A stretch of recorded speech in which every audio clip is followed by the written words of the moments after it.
Quick Transmigration Canon Fodder's Record of Counterattacks Chapter 433 to Chapter 518. Xianxia didn't question 2333's disappearance. Instead, she sat down and absorbed the materials in the dimension to strengthen her soul. Xianxia was almost scared to death by how thin her soul was. The state of her soul was even worse than when she first entered the system after her death. Xianxia couldn't figure out why this mission was so harmful to her soul. After cultivating for a long time, Xianxia's soul finally grew stronger. Xianxia opened her eyes and saw that her soul had become stronger. She let out a sigh of relief and began to fire at 2333. "Where the hell did you go?" Xianxia's tone was very unpleasant. She must have been sent to the wrong place. She became a man again. 2333 quickly said, "Listen to me, I can explain. I really can explain." "Xianxia, listen to me, Xianxia? Degree? Why don't you explain yourself?" "I think I was sent to the wrong place again. I think there's a bug in my system. Or maybe it was invaded by a virus. I asked the system to repair my cortex prime. That's why I haven't been here for a while. Can you understand me? F*CK, I left her alone in the quest world. She called out to me but there was no response. I thought she would be trapped in the quest world forever. Can you understand me?" Xianxia said calmly, "If there are so many problems, why don't you just reformat it? There's nothing wrong with it." Xianxia suspected that 2333 was playing dead on purpose. Sob. "How could you be so cruel?" 2333 cried. Xianxia felt helpless and said to 2333, "I met a quest enforcer this time. She's very strong. And this quest enforcer wanted my heart." 2333 quickly asked, "Then did you fall in love with her? Did you give her your heart?" "How can that be? How can I fall in love with a woman?" Xianxia said angrily. "It's good that you didn't." 2333 sighed. Xianxia was puzzled and asked, "Is there a problem?" Some quest takers don't just want to earn more points. They also want to earn some extra money after entering a quest world. They want to get as many resources as possible. 2333 said.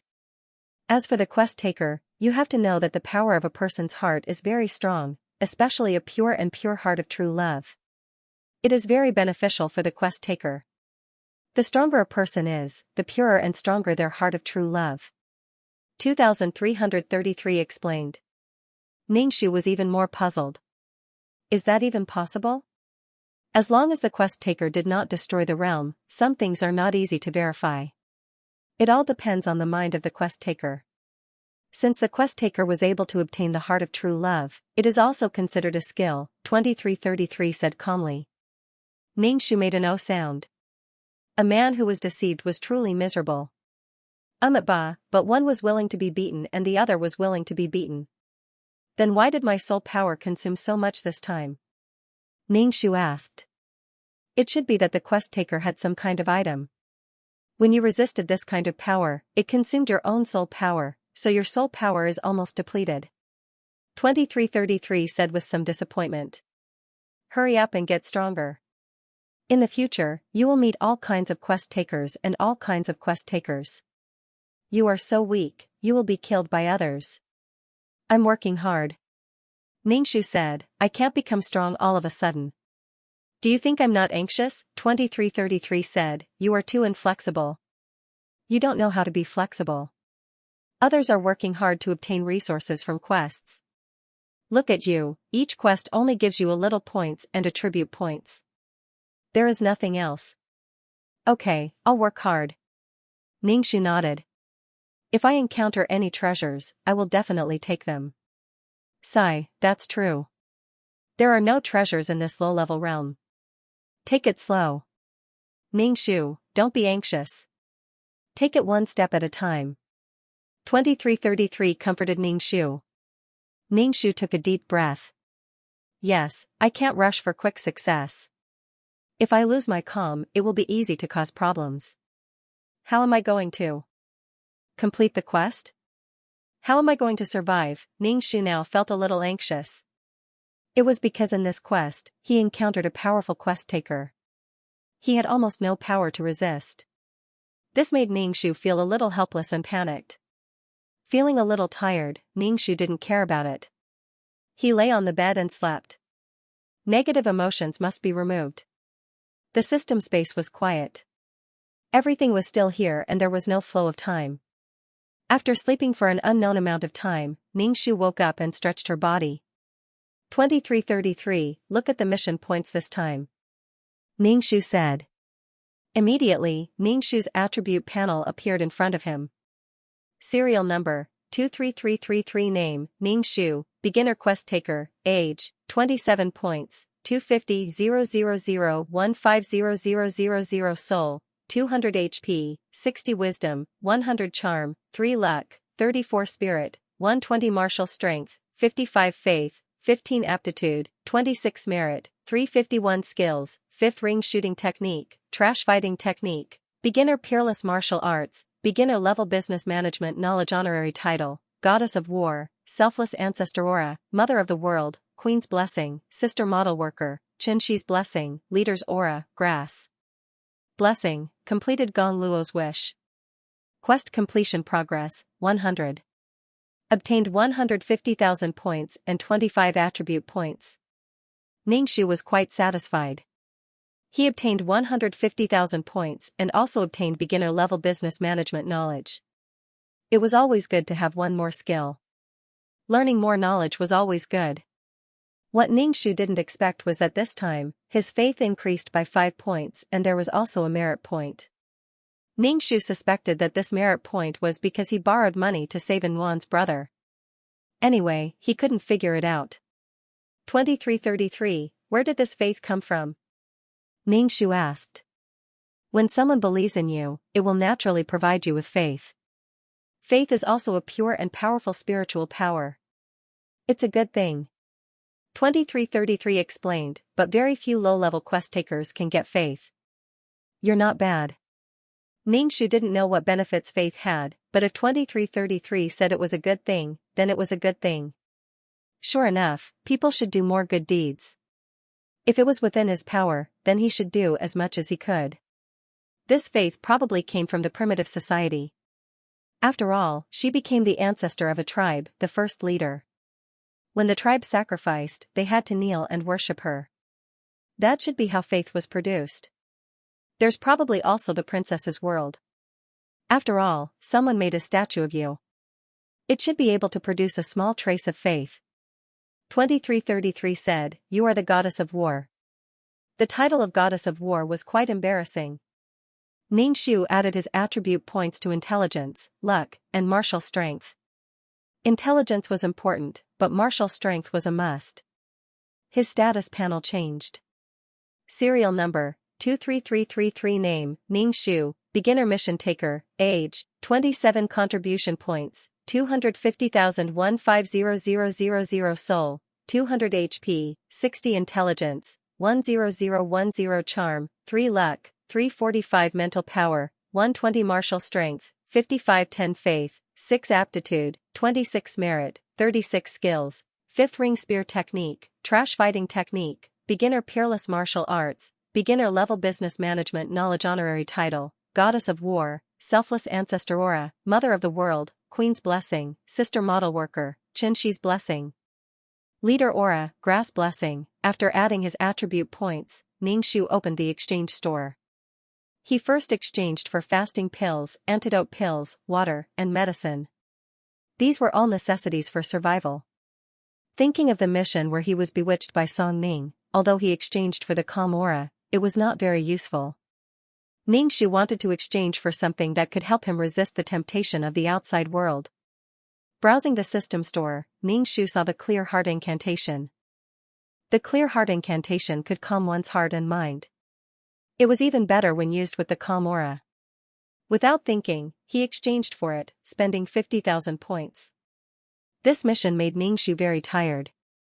Although his soul was no longer weak, he still felt very tired. For the time being, he did not want to enter the mission world. Instead, he took out a book from the bookshelf. This book was very thick, and it recorded many treasures. For example, the Chaos Stone and the Myriad World Stone that Ningxu had encountered were all recorded. There were all kinds of strange treasures that opened Ningxu's eyes. Ningxu read the book, memorizing all these things in his mind. This way, if he encountered a treasure, he would not miss it. While completing the mission, he also obtained more resources for himself. Forget about the heart of true love. His 3 points of charm would not even make a dog ignore him, let alone attract people. After obtaining the heart of true love and then leaving the world, Ningxu still felt a little uncomfortable. After an unknown amount of time, Ningxu finished reading the book and felt a headache. However, whenever he encountered something good, Ningxu would be able to recognize it at a glance.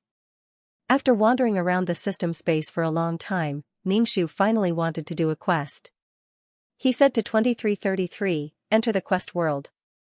"Is it a man or a woman this time?" "Female client." 2333 said, "Hurry up and become an intermediate quest taker. That way, you will be able to meet the quest taker in advance and talk to the quest taker face to face. Then, you will be able to determine the direction of the quest." Ningxu was stunned for a moment before he asked, "You can meet the client in advance for every mission?" "Of course, but you don't have the authority to do so now.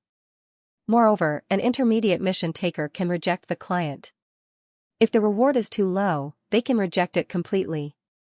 They can also bargain with the client." Ningxu suddenly wanted to become an intermediate task giver. He asked, "How many points do I need to become an ultimate task giver?" 3 million points, 2333 said. Ningxu was speechless. It felt so far away. She only had 200,000 points out of 3 million points, and she had to exchange them for all kinds of things every time.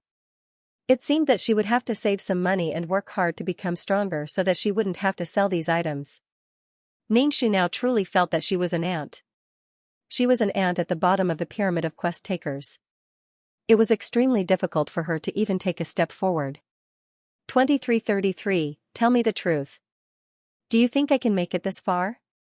Ningxu asked 2333. 2333 hesitated for a moment before he said, "I made an assessment based on your data. Your potential is not good. Compared to other quest takers, you are not as slick. You are not flexible enough, and your brain is stupid. I don't think you can make it far." Ningxu stared blankly at him, speechless. What the F***ck? The system was implying that she couldn't even reach the intermediate quest taker level. Ningxu shrugged. Although she was a little disappointed by 2333's words, she quickly pulled herself together. She was already a dead person. Now that she had the chance to experience 100 different kinds of life, it was already a blessing to be able to live like this. Even if she were to be erased one day, she would be satisfied with her life. 2333 said that she wasn't slick enough and wasn't flexible enough. She was just that stubborn. As long as she was alive, she had to be herself. Even if she was just a tool to repair the realm, she had to live happily. "Let's enter the quest," Ningxu said, striving for the 3 million points. Ningxu's head buzzed. She felt herself merging with her body. Before she could open her eyes, someone suddenly lifted her blanket. A gust of cold wind blew in, making Ningxu shiver. "Sister Meow, why aren't you up yet? The sun is high up in the sky." A female voice sounded in her ear. She didn't sound old. Ningxu wasn't in a good state. After a while, she opened her eyes. She ignored the girl in front of her and covered herself with the blanket. It was so cold. "Sister Meow, Mom is here to wake me up." The girl looked at Ningxu curled up in bed and reached out to pull Ningxu's blanket. "What are you doing?" Ningxu looked at the girl. She was about 17 or 18 years old. Her skin was a little dark, and she wore white ear studs of an unknown material. She also wore a red down jacket, which made her face even darker. The girl saw that Ningxu was staring at her with a sharp gaze. Her heart trembled. She pouted and said, "Sister Meow, Mom is asking you to get up. The village isn't like the city. You'll be laughed at if you don't get up after so long." Ningxu hadn't accepted the plot yet, so she didn't know what was going on. She said to the girl, "You go out first. I'll come out soon. City people are so troublesome." the girl muttered. She then asked Ningxu, Sister Meow, your pajamas are so beautiful. Can you lend it to me? Ningxu was speechless. You go out first. Ningxu said calmly. The girl thought that Ningxu had agreed. She reluctantly looked at Ningxu's pajamas before leaving. After the girl went out, Ningxu got up from the bed and locked the door. Moreover, the lock was the kind of iron plate lock that was relatively old. If someone used force, it could be kicked open from the outside. Ningxu looked at the pajamas he was wearing and the pair of pink slippers on his feet. He didn't fit in with the surroundings of Gij. The floor was uneven with mud. The furniture around him looked new, but the style was very old-fashioned. The workmanship wasn't very good either. Ningxu could even smell the smell of paint. There was a brand new Shi character pasted on the wall. The original owner was already married. Ningxu felt very cold. He rubbed his hands and immediately shrunk back to the bed. He wrapped himself in the blanket and began to accept the plot. This was the story of a poor boy and a rich young lady. The original owner was called Meow Meow Meow. She fell in love with Xianxia, an employee of her father's company. She ignored her parents' objections and insisted on marrying Xianxia. Meow Meow Meow was an only child, and her mother lost her ability to conceive when giving birth to her. The couple naturally doted on Meow Meow Meow, and Meow Meow Meow herself was also raised to be naive. Once, when she went to her father's company, her shoe heel broke. A man came over and helped her glue her shoe back together so that she didn't embarrass herself. Xianxia was a silent and steady man. He didn't laugh at Meow Meow Meow's sorry state. Instead, he helped Meow Meow Meow. Meow Meow Meow saw that Xianxia was wearing a white shirt with a clean collar and wrist. He looked very refreshed. Meow Meow Meow secretly glanced at the blue work pass hanging around Xianxia's neck and remembered his name. At that time, Meow Meow Meow's heart was jumping with joy. After that, she often went to the company and gradually became familiar with Xianxia. Xianxia was the kind of person who didn't talk much but gave off a feeling of being dependable. After the two of them confirmed their relationship, Xianxia told Meow Meow Meow about his family situation. Meow Meow Meow didn't mind that Xianxia's family was complicated. Instead, she felt heartache that Xianxia had a big family to support. He had parents to take care of and siblings to raise. Later, Xianxia proposed to Meow Meow Meow and Meow Meow Meow agreed. However, Meow Meow's parents firmly disagreed. Their spoiled daughter was marrying that poor boy who came from the mountains. Also, there were sisters-in-law, and brothers-in-law. It was so complicated that Meow Meow couldn't handle such relationships. However, Meow Meow Meow was determined to marry Xianxia. Meow Meow's parents doted on their daughter and saw that Xianxia was also a talent. Thus, they agreed. However, there was a condition. Their first child, whether it was a daughter or a son, must have the surname Meow. To be honest, Meow Meow's parents were looking down on them. However, Xianxia agreed. Meow Meow's parents even sold a house for a few million yuan. Meow's father wanted to write Meow Meow Meow's name on the property certificate. However, Meow Meow Meow felt that since they were about to get married, both of their names should be written on the property deed. Even if Xianxia refused, Meow Meow Meow still insisted on writing Xianxia's name on the property deed. Thus, the premarital property became the joint property after marriage. Xianxia kissed Meow Meow Meow's lips for the first time. When the two of them were in a relationship, they were passionate and restrained by etiquette. The most intimate moment was when they held hands. The most intimate moment was when Xianxia kissed Meow Meow Meow's forehead. After all, Xianxia was his son-in-law. If his position was too low, it would be a joke. Xianxia was first promoted to section chief, then to department manager, and now to deputy general manager. He had only been in the company for 3 years, but his promotion speed was like a rocket. After the two of them got married, Xianxia brought Meow Meow Meow back to his hometown. Only then did Meow Meow Meow truly feel how poor Xianxia's family was. Everything in the mud house was very shabby. Cooking and burning firewood, smoke and fire were all present. This was something that Meow Meow Meow could not imagine. Xianxia stayed at home for a few days and prepared to return to the city for work. However, he asked Meow Meow Meow to stay behind. The reason was that he wanted Meow Meow Meow to spend more time with her family. After some time, he would come and pick her up. Meow Meow Meow felt that Xianxia's parents were considered as her parents, so she stayed behind. However, the days she stayed behind were not good. Meow Meow Meow was a young lady from a wealthy family. But Xianxia's mother, Meow Meow Meow's mother-in-law, made Meow Meow Meow feed chickens, ducks, pigs, and even cut pigweed from the fields. Meow Meow Meow did not know how to do these things. She was sure that she would not do it well, and her mother-in-law would reprimand her. Meow Meow Meow felt that this was her mother-in-law, Xianxia's mother, and she respected her mother-in-law very much. Meow Meow Meow waited for Xianxia to pick her up. Even when Meow Meow Meow's parents called her to return, Meow Meow Meow did not return. In the end, Meow Meow's father pressured Xianxia, and Xianxia brought Meow Meow back to the city.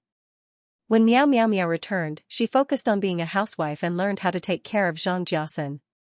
The turning point of the matter was that Meow Meow's father had a cerebral hemorrhage and was hospitalized.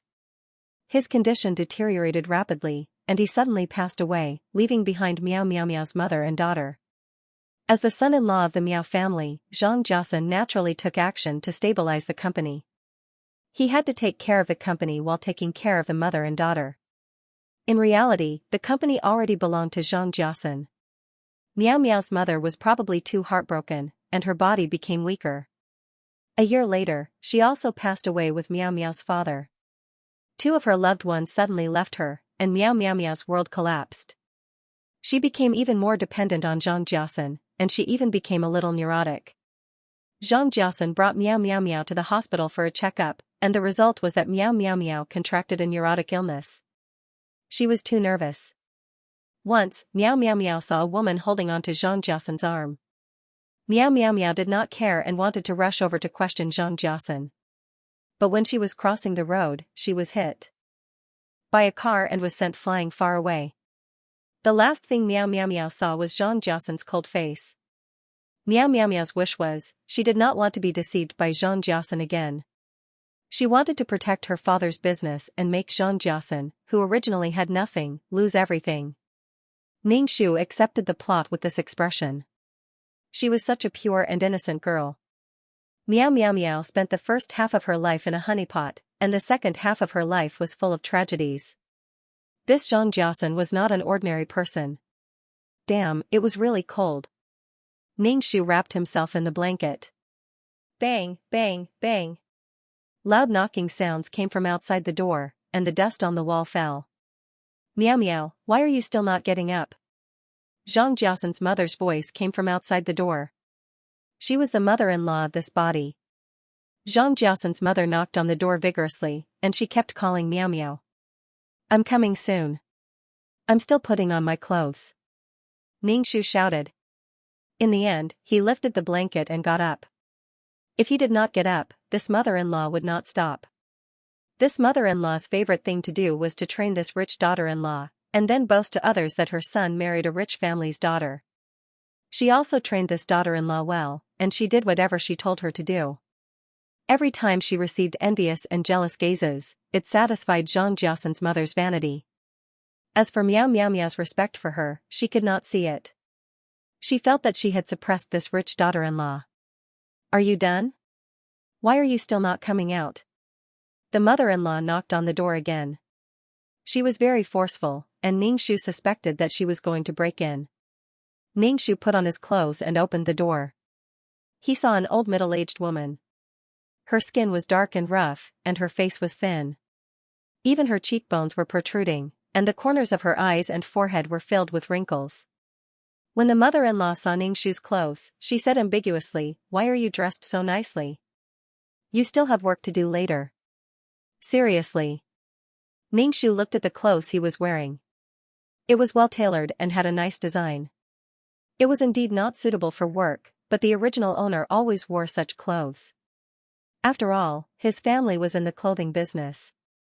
Although the original owner was innocent, he had a good sense of aesthetics. After leaving the room, Ningxu saw Xianxia's father sitting on the step smoking. His trousers were rolled up and his feet were covered in mud. It was obvious that he had just returned from the fields. Meow Meow Meow's father-in-law basically didn't say anything to the original owner of the body. Everything was said to Xianxia, and there was basically no communication between them. Ningxu walked into the living room. Breakfast was placed on the table. Ningxu felt a little hungry and sat down. Zhang Xiaomei, Zhang Qingqing walked in and said to Ningxu, "Dad hasn't sat down yet. Why are you sitting down first?" Ningxu did not know about this and stood up. Zhang Xiaomei pulled Ningxu's arm and said coquettishly, "Sister Miao, you said that you would give me the pajamas." Ningxu looked at Zhang Xiaomei. The down jacket she was wearing was bought by the original owner. Zhang Xiaomei's favorite thing to do was to ask Miao Miao if the original owner had anything good. Bags, clothes, cosmetics, even a crystal hair clip. Miao Miao was a person without any values. Money was just a number in her heart. Even a hair clip could cost a lot. But every time Zhang Xiaomei asked Miao Miao for something, she would give it to her. But Zhang Xiaomei had never called Miao Miao Miao sister-in-law. Instead, she called her sister Miao. What kind of a dress was this? Zhang Xiaomei saw that Ningxu did not speak and shook Ningxu's arm. "Sister Miao, can you lend it to me for a day?" Ningxu, she said that she would wear it for a day, but it was hers. "Miao Miao, lend it to Xiaomei for a day. I will ask her to return it to you." Zhang Jiasan's mother brought in a plate of pickled vegetables and placed it on the table. Zhang Xiaomei pouted but did not speak. Ningxu said indifferently, "Let's talk after dinner." Zhang Jiasan's father walked in and sat at the head of the table. Breakfast was very simple. There were a few steamed buns, a plate of salted vegetables, and corn porridge. The weirdest thing was that each person could only have one steamed bun. Of course, a laborer like Zhang Jiasan's father could eat his fill. Every time Zhang Jiasan's mother cooked, she could accurately control the portion of each steamed bun.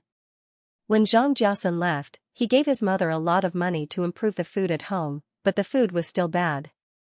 Ningxu felt that Zhang Jiasan's mother was reluctant to buy delicious food for an outsider like him. After she left, she was willing to eat. In this house, she was an outsider. Zhang Xiaomei had a twin brother. When it was time for dinner, he would come out of the house and play with his phone. He didn't raise his head and didn't greet anyone. Speaking of which, this phone was bought by the original owner. Before the original owner came to Zhang Jiasan's hometown, he prepared a lot of gifts. Zhang Jiasan called his family in advance to ask them what they needed. Then the original owner prepared the gifts one by one. Ningxu thought that the original owner was silly. Ningxu sat down. Zhang Jiasan's mother scooped a bowl of corn porridge for Ningxu. Ningxu looked at the bowl. It didn't seem clean. There were some black spots on it. The chopsticks didn't look clean either. Especially when he saw Zhang Jiasan's mother coughing and spitting phlegm while eating, Ningxu didn't have much of an appetite.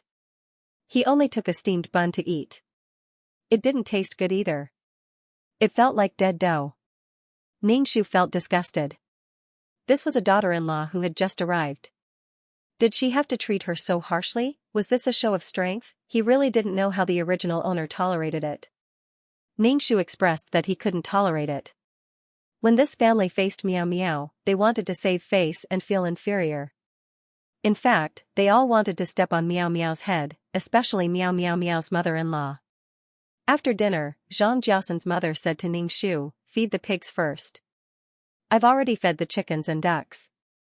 After feeding the pigs, go cut the pigweed." Ningxu was speechless. Ningxu didn't have the time to do these things. He had to go back and deal with Zhang Jiasan. Naturally, he would get rid of these blood-sucking worms. Ningxu nodded to Zhang Jiasan's mother and said to Zhang Xiaomei, "Didn't you want pajamas? Come with me to the house to get it." Zhang Xiaomei suddenly smiled and followed Ningxu into the house. When Zhang Jiasan's mother saw this scene, her lips squirmed but she didn't say anything in the end. Ningxu gave the pajamas he changed out of in the morning to Zhang Xiaomei. Zhang Xiaomei touched the pajamas happily and exclaimed, "This is so comfortable." Ningxu said to Zhang Xiaomei, "I'm not feeling well. Can you help me feed the pigs and then cut the pigweed?" Zhang Xiaomei's face suddenly turned ugly. She said with dissatisfaction, "Mom asked you to do it. This is your job. Since you married into our family, you should listen to her." Ningxu's face didn't change. She took out a bottle of beautiful perfume from the suitcase and said, "Help me. I'll give you this bottle of branded perfume." Xianxia quickly snatched the perfume bottle from Ningxu's hand. She opened the lid and sniffed. Then, she closed the lid and held it tightly in her hand. She didn't want to return it to Ningxu. "But Mom asked you to do it." Xianxia's expression was a little hesitant. Ningxu took out a bottle of nail polish. "This is for you. I'll also give you a set of cosmetics. I treasure these things. If it wasn't for the fact that I'm not feeling well, I wouldn't be willing to give them to you." "Okay, I'll help you." Xianxia took all these things and hurried out of Ningxu's room. Ningxu locked the door and stuffed the clothes into the suitcase. She wouldn't wait for Xianxia to pick her up. Leaving his new wife in the countryside and going back to work alone?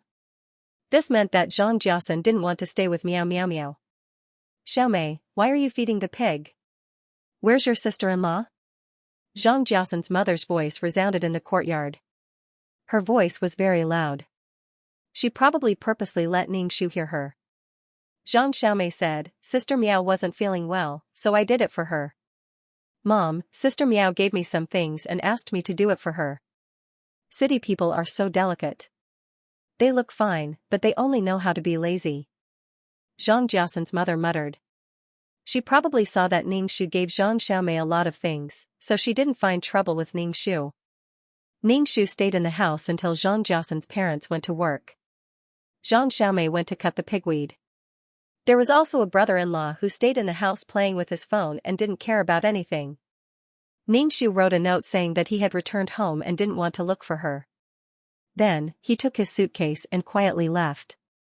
He waited for the bus on the road in the village and left after buying the ticket. Actually, it was quite suffocating to stay in that house. Xianxia didn't think that Meow Meow Meow would be afraid in an unfamiliar environment and wouldn't be able to adapt. The bus was very bumpy. Ningxu almost vomited from the bumpy ride. In addition, he didn't eat anything in the morning. He was a little flustered and chanted the clear heart mantra in his heart. After a bumpy journey, Ningxu finally arrived at the train station. When she dragged her suitcase down, a man walked over and took the suitcase from her hands. Ningxu looked at the man. He was wearing a black woolen coat and a gray scarf. The scarf hung down to his knees, making him look even taller and more upright. Looking at this man, Ningxu felt an indescribable emotion in her heart. There was hatred and disappointment. A fair face with a talented appearance. This was Xianxia. Xianxia looked pretty good. Otherwise, Meow Meow Meow wouldn't have been mesmerized. When he bent down to take the suitcase, she could smell a fresh scent coming from him. This was a clean man, but his thoughts were unfathomable. Ningxu forced a smile and said, "You're here to pick me up." Xianxia's gaze swept past Ningxu as he knitted his brows. His tone was filled with reproach. "Why did you suddenly leave home? Everyone was looking for you, and it was little sister who called me. I guessed that you must have returned, so I came here to pick you up." Ningxu smiled and said, "Didn't I leave a note? Your parents aren't literate, and they can't understand the note you left. How can you be so willful like a child?" Xianxia seemed to be pampering, but he was actually reproaching Ningxu for being willful. Ningxu brushed her hair that was messed up by the cold wind and faintly said, "Your parents aren't literate, but little sister is. At the very least, they're still brother-in-law. Both of them are literate." Xianxia narrowed his eyes as he placed the suitcase in the trunk. Ningxu sat in the front passenger seat while Xianxia drove. From time to time, he would sweep a glance at Ningxu. Ningxu ignored Xianxia's gaze as she looked out of the car and pondered in her heart. The first time she saw Xianxia, Ningxu knew that he was a difficult person to deal with. No wonder he reached the peak of his life. Meow Meow Meow was just a stepping stone for him. He was ruthless to himself and others. Ningxu sneered in his heart. "Are you not feeling well?" Xianxia saw that Ningxu did not speak. He frowned and asked, "Are you not feeling well?" When Xianxia frowned, it was especially charming. Coupled with his deep voice, it was easy for people to sink into it. "I'm fine. I didn't eat anything in the morning, so I'm hungry," Ningxu said lightly. Xianxia's face stiffened for a moment, but soon returned to normal. He said, the things in the countryside are not as exquisite as those in the city. You definitely won't be used to it. Ningxu nodded. I'm not used to it. I've been constipated recently. Zhang Jiasen was speechless. Ningxu leaned his head against the car seat and closed his eyes. Let's go back to my house first. I need to take a nap. Zhang Jiasen's face was expressionless as he stepped on the accelerator. When they reached home, Zhang Jiasen stopped the car and turned around to unbuckle Ningxu's seatbelt. Ningxu opened her eyes and saw Zhang Jiasen in front of her. Ningxu reached out to push him and asked, "What are you doing?" Zhang Jiasen's face had a helpless expression. We're home. I'll unbuckle your seatbelt for you. Ningxu nodded. He opened the door and got out of the car. He walked into the villa. Zhang Jiasen followed Ningxu and reached out to hold her hand. Ningxu reflexively shook off Zhang Jiasen's hand. Zhang Jiasen was not angry. He frowned and looked at Ningxu. He said with certainty, "You're angry." No. Ningxu smiled like the original owner. How can I be angry with you? Zhang Jiasen wanted to say something, but Ningxu had already entered the house. Zhang Jiasen helplessly followed. Mom. Ningxu called out to Mother Miao, who was arranging flowers in the living room. Mother Miao was stunned for a moment. When she saw Ningxu, she dropped the flowers in her hand and walked over to hug Ningxu. Then, she looked at Ningxu from head to toe. Well, you've lost weight and become tanned. How did you end up in such a mess? Mother Miao's voice was filled with distress. You should have come back long ago. Mother Miao was a middle-aged woman who had taken good care of herself. However, she was only in her 30s and looked very young. Mom, I missed you so much. Ningxu hugged Mother Miao tightly. When this body hugged Mother Miao, it couldn't help but tremble. Clearly, it was the original owner's emotions. It's good that you're back. Mother Miao immediately went to call Father Miao. Ningxu went upstairs to take a shower. There was no way to take a shower in the countryside. Even the toilets were leaky. Besides, it was so cold. She would freeze to death if she took a shower. Ningxu happily took a shower. When he came out, he saw Zhang Jiasen sitting on the sofa, reading a book in his hand. Seeing Ningxu come out, Zhang Jiasen put down the book in his hand and smiled at Ningxu. Zhang Jiasen was a person who didn't smile much, but his smile was stunning. Ningxu looked at Zhang Jiasen's smiling face indifferently. Zhang Jiasen frowned and walked in front of Ningxu. He stretched out his long arms and hugged Ningxu. His chin was on Ningxu's head, and he reached out to touch Ningxu's hair. In a low voice, he said, "Don't be angry. You don't look good with a frown on your face. You said you were going to pick me up. Why didn't you come to pick me up?" Ningxu raised his head and asked. I've been waiting for you to pick me up in the countryside. Zhang Jiasen breathed a sigh of relief and smiled. He touched Ningxu's head. You're talking about this? The company has been a little busy recently. If you didn't come back, I was going to pick you up in a few days. Haha. Ningxu gave Zhang Jiasen a fake smile. You little girl. Zhang Jiasen's expression was very helpless. His helplessness was mixed with doting. This guy was definitely an award-winning actor. Meow meow, you're back. Come down and let Dad have a look. Meow meow's father's voice came from downstairs. Ningxu pushed Zhang Jiasen's hand away from his head and turned to go downstairs. Zhang Jiasen lowered his head and looked at his hand. His eyes were deep and strange.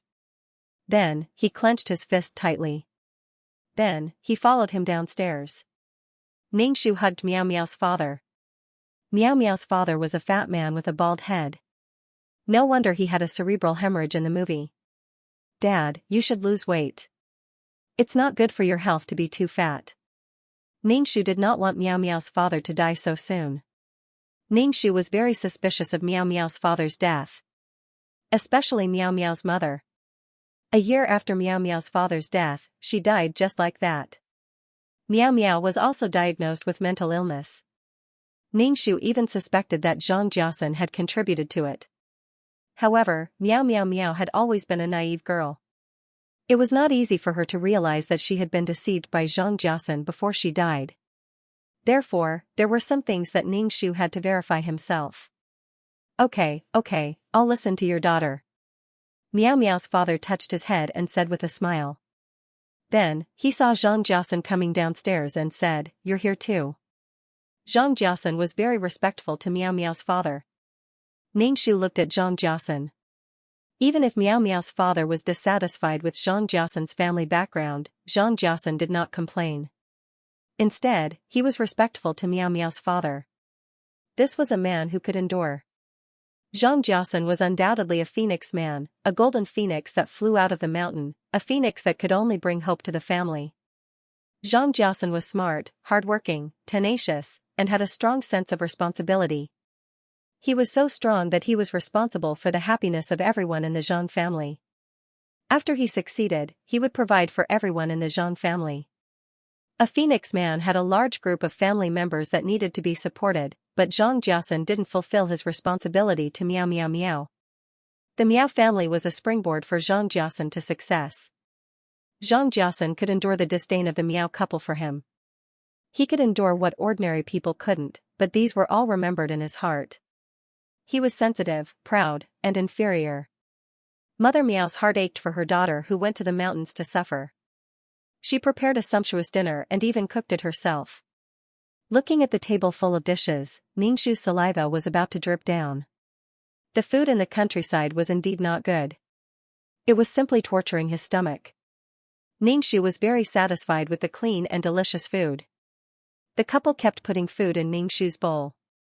Even Zhang Jiasen put food in Ningxu's bowl and said, "Eat more." Ningxu turned to look at Zhang Jiasen. His eyes were very deep. He smiled and said, "Thank you." He sneered in his heart. If he really cared about her, why did he leave her in the countryside and not care about her? He didn't even call her. Miao Miao Miao couldn't adapt to that kind of life. Miao Miao Miao had never lived that kind of life. Zhang Jiasen knew that. Ningxu was full and didn't eat anymore. After seeing Ningxu put down his chopsticks, Zhang Jiasen also put down his chopsticks. Ningxu could see that Zhang Jiasen didn't have much of an appetite. The Miao couple probably made him uncomfortable. After dinner, Ningxu sat on the sofa and watched TV. Zhang Jiasen sat beside Ningxu and quietly accompanied Ningxu. This man, Ningxu, chatted with the Miao couple the whole time, ignoring Zhang Jiasen. Zhang Jiasen didn't say anything and just stared at Ningxu. It was hard to tell if he was angry or not. However, Ningxu finally saw how much the Miao couple doted on him. Basically, they would grant his every request. He was like a treasure in their hands. Perhaps the heavens were fair. It was impossible for a person's life to be so blissful. Zhang Jiasen's appearance ended Miao Miao Miao's happiness and destroyed Miao Miao Miao's life. Miao Miao Miao lost everything and died at a young age. Miao Miao Miao paid the price for the only time in her life and lost everything.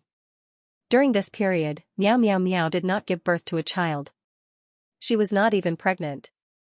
"Mom, I'll sleep at home tonight," Ningxu said to Mother Miao. "Alright, we'll sleep at home," Mother Miao said without hesitation. Zhang Jiasen wanted to say something but hesitated.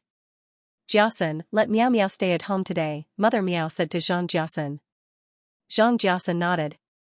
"I'll listen to you." Zhang Jiasen was about to leave. Zhang Jiasen looked at Ningxu.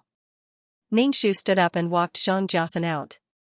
Ningxu looked at Zhang Jiasen, who was walking in front of him, and narrowed his eyes slightly. Zhang Jiasen opened the car door and looked at Ningxu. He smiled and said, "I'll come back tomorrow."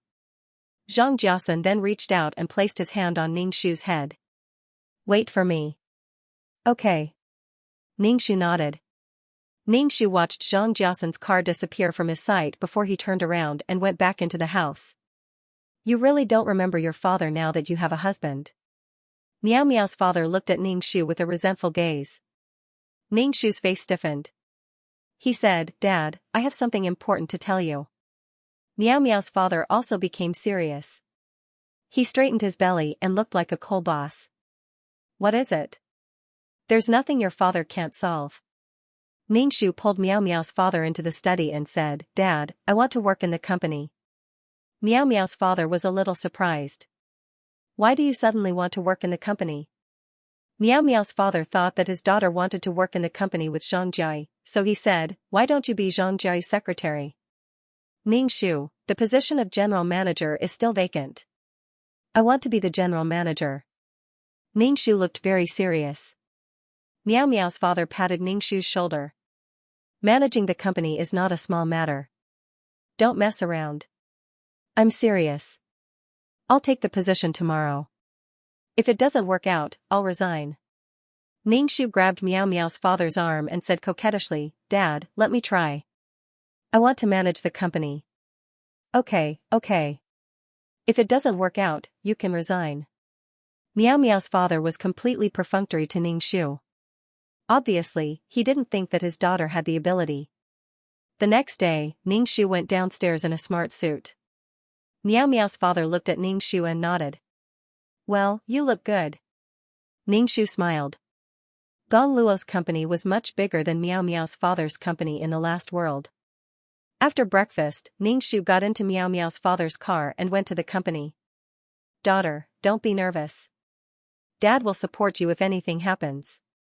Meow Meow's father comforted Ningxu. However, his forehead was sweating, and he kept wiping it with a handkerchief. Ningxu looked at Meow Meow's father, who had a big belly. She took the handkerchief in his hand and wiped the sweat on his face. She said, Dad, from tomorrow onwards, you have to control your diet. I'll ask the nutritionist to prepare a menu for you. You can't be like this. Meow Meow's father didn't know whether to be grateful that his daughter cared about him or to force himself to eat in peace. When they arrived at the company, Ningxu tidied up his clothes and flattened his collar before getting out of the car. Ningxu followed behind Meow Meow's father without looking sideways. Meow Meow's father's company wasn't very big. It could only be considered a medium-sized company. Its performance was fixed and it seemed to be in a bottleneck. However, after Xianxia took over, the company gradually became bigger and stronger. Meow Meow's father informed the executives of all the departments to come over for a meeting and publicly announced that Ningxu would be the general manager. Meow Meow, it's okay to back out now. Meow Meow's father said, managing a company is not a joke. Ningxu looked at Meow Meow's father seriously. Dad, this company is your blood and sweat. I want to inherit it. Even if I don't know how to manage it now, I can learn. It's impossible that I won't be able to learn forever. Meow Meow's father was stunned for a moment. Tears suddenly appeared in his eyes. He wiped them with a handkerchief and said, Okay, my daughter, it's good that you have this kind of heart. Let's learn slowly. Eventually, you will learn. Xianxia is a talent. You and he are husband and wife. You can ask him to teach you. However, there are some things that you can't tell him completely. Meow Meow's father warned Ningxu. Ningxu nodded. People from all the departments came one after another. Xianxia also came. Xianxia was a little surprised when he saw Ningxu, who was wearing a black suit with her hair tied up.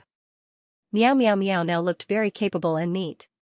It was very different from her usual delicate appearance. Ningxu turned to look at Xianxia. Behind him was a secretary who was holding a folder. This secretary had delicate features and wore black-rimmed glasses. In the plot, this woman was holding Xianxia's arm and was seen by Meow Meow Meow. Meow Meow Meow, who was crossing the road, was hit by a car and died. Boss and secretary? What kind of special relationship did Xianxia have with this secretary? There was a need to investigate. Xianxia had the ambition to crawl at night, but he shouldn't have trampled on Meow Meow Meow like this. Meow Meow Meow lived a simple life and didn't know anything. Ningxu smiled indifferently. It wasn't easy to succeed, but he returned to the time when he had nothing. He wondered if Xianxia would be so uncomfortable that he went crazy. Xianxia narrowed his eyes and walked to Ningxu. He asked calmly, Meow Meow, why are you here? Ningxu looked into Xianxia's eyes and smiled. I'm going to work in the company. Are you happy to work with you every day? Xianxia's face flashed with a trace of astonishment. He looked at Ningxu's face and seemed to think of something. A trace of hostility flashed in his eyes and disappeared. He showed a doting smile on his face. Of course. Ningshu also smiled. That's great. Ningshu looked at the secretary behind Xianxia. Her face was stiff and her expression was a little strange. When she met Ningshu's eyes, she immediately lowered her eyes. Zhang Jiasen didn't say anything. He sat down in his seat and tapped his finger on the table. His side profile was as cold as iron. Zhang Jiasen now had the aura of a high-ranking person. He had the temperament of a successful person. No one could ignore him sitting there. When everyone arrived, Miao Miao Miao's father directly announced. This is my daughter, Miao Miao Miao. From today onwards, she will be the general manager. Everyone looked at each other. No one in the conference room spoke. Zhang Jiasen's hand trembled. His sharp eyes swept across Ningshu's face. Ningshu said, hello everyone, I'm Miao Miao Miao. From today onwards, I will be the general manager. My goal is to manage the company better with everyone, Ningshu said some high-sounding words. She would definitely be the general manager. Miao Miao Miao's father's company wasn't very big and wasn't listed. Naturally, there was no board of directors to speak. To put it bluntly, this company belonged to Miao Miao Miao's father. Miao Miao Miao's father had absolute power. Zhang Jiasen was the first to stand up and applaud. He said, I believe that Miao Miao can do it well. When the others saw Zhang Jiasen clapping, they followed suit. Ningshu narrowed his eyes and looked at this scene. He felt that something was wrong. He didn't expect Zhang Jiasen to be so prestigious in the company. The senior executives of several departments looked at Zhang Jiasen as their leader. This further illustrated Zhang Jiasen's ambition. Previously, Ningshu had wanted to directly take Zhang Jiasen away, but now it seemed that this method was very risky. Moreover, she and Zhang Jiasen were still husband and wife. She didn't chase Zhang Jiasen away.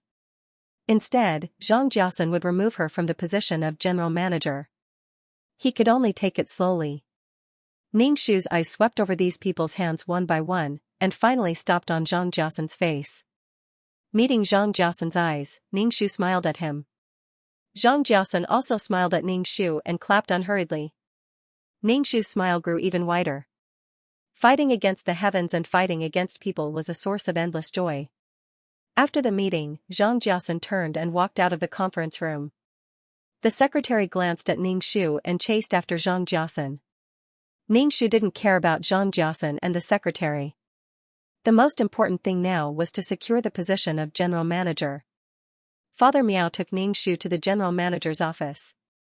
Ningshu ran his fingers across the desk and said to Father Miao, Dad, I like this office very much.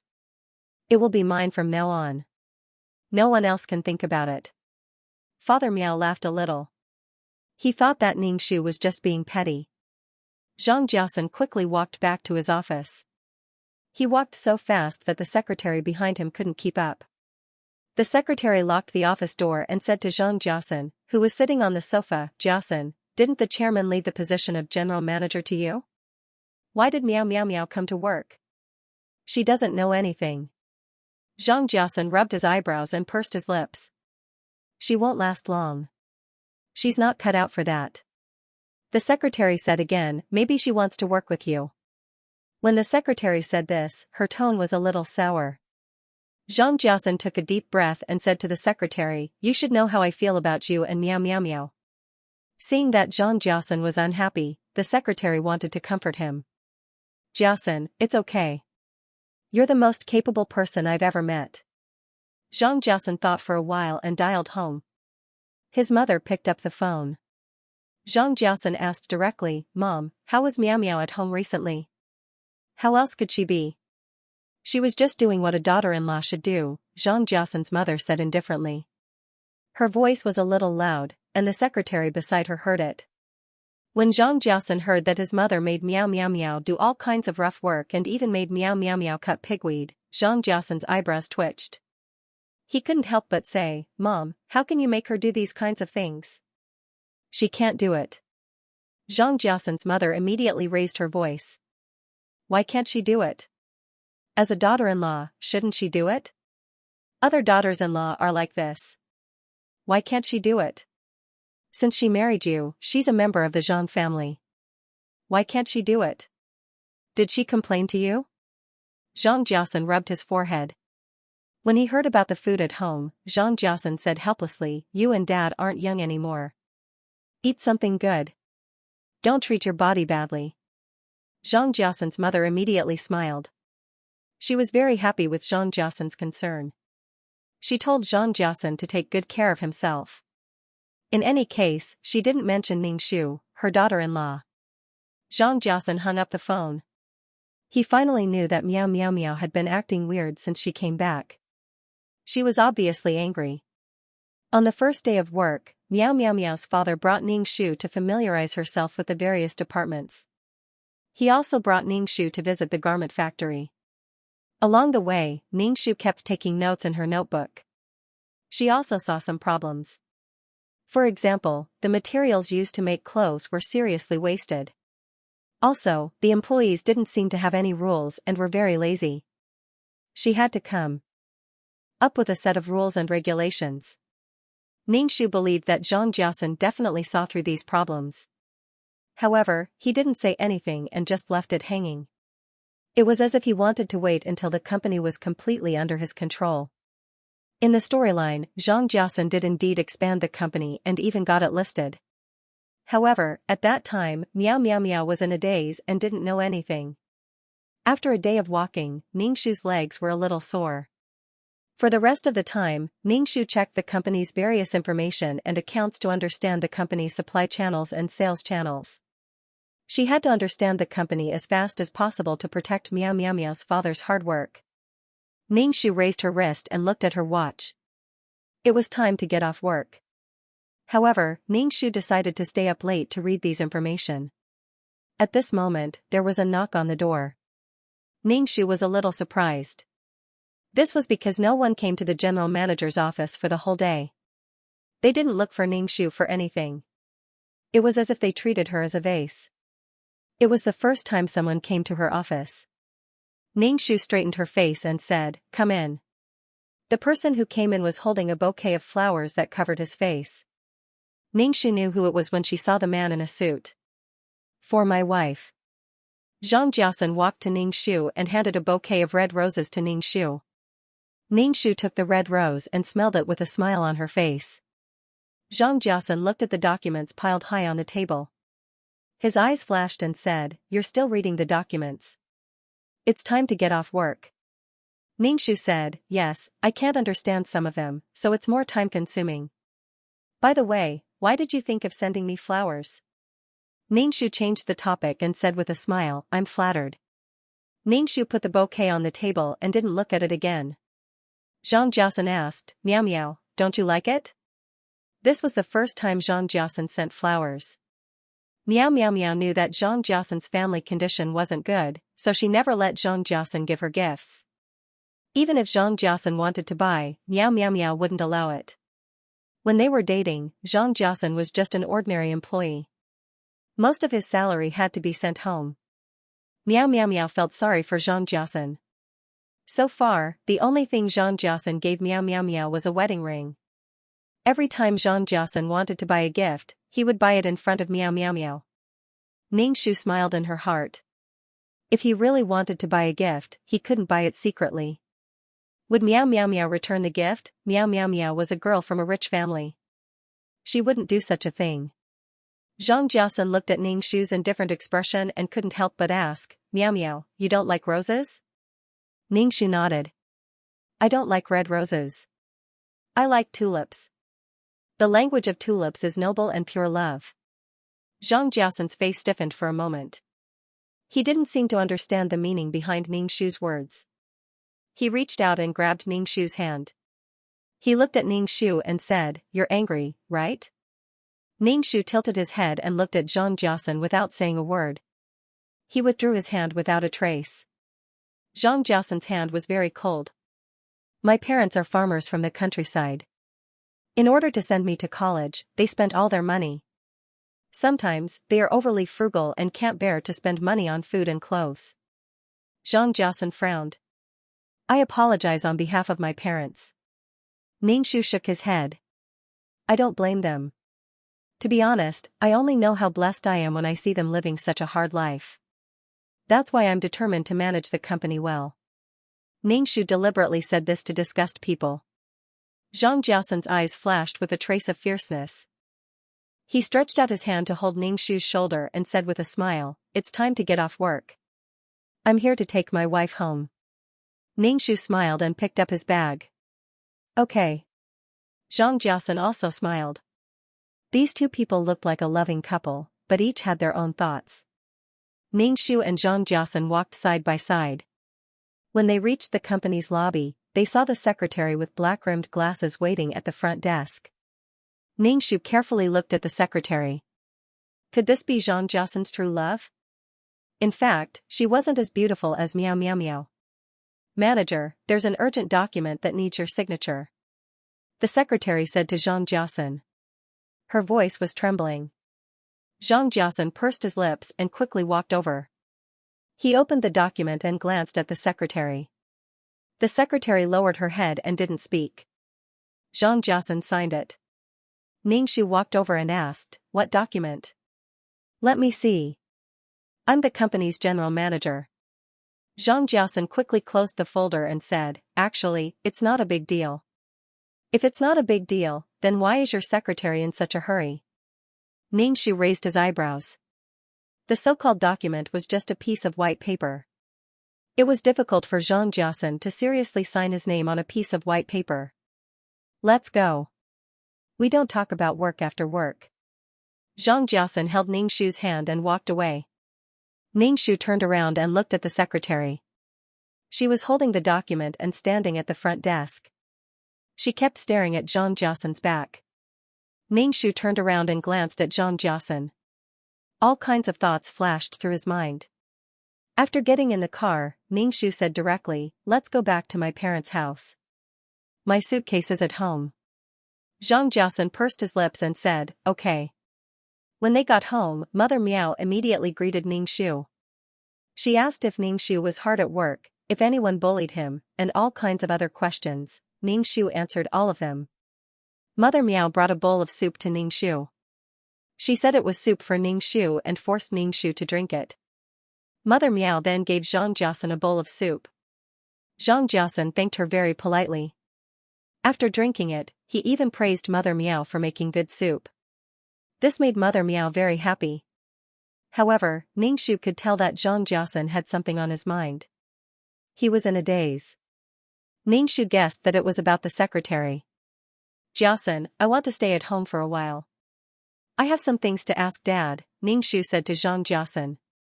Zhang Jiasan paused for a moment and said, "Okay, then I'll go back first." Ningshu nodded. Zhang Jiasan took his jacket and left. Ningshu just looked at Zhang Jiasan's back coldly. Why did Jiasan leave? Your husband and wife. What's wrong with him staying? It's not like you're not married. Mother Meow poked Ningshu's forehead. Why didn't you ask him to stay? Oh, right.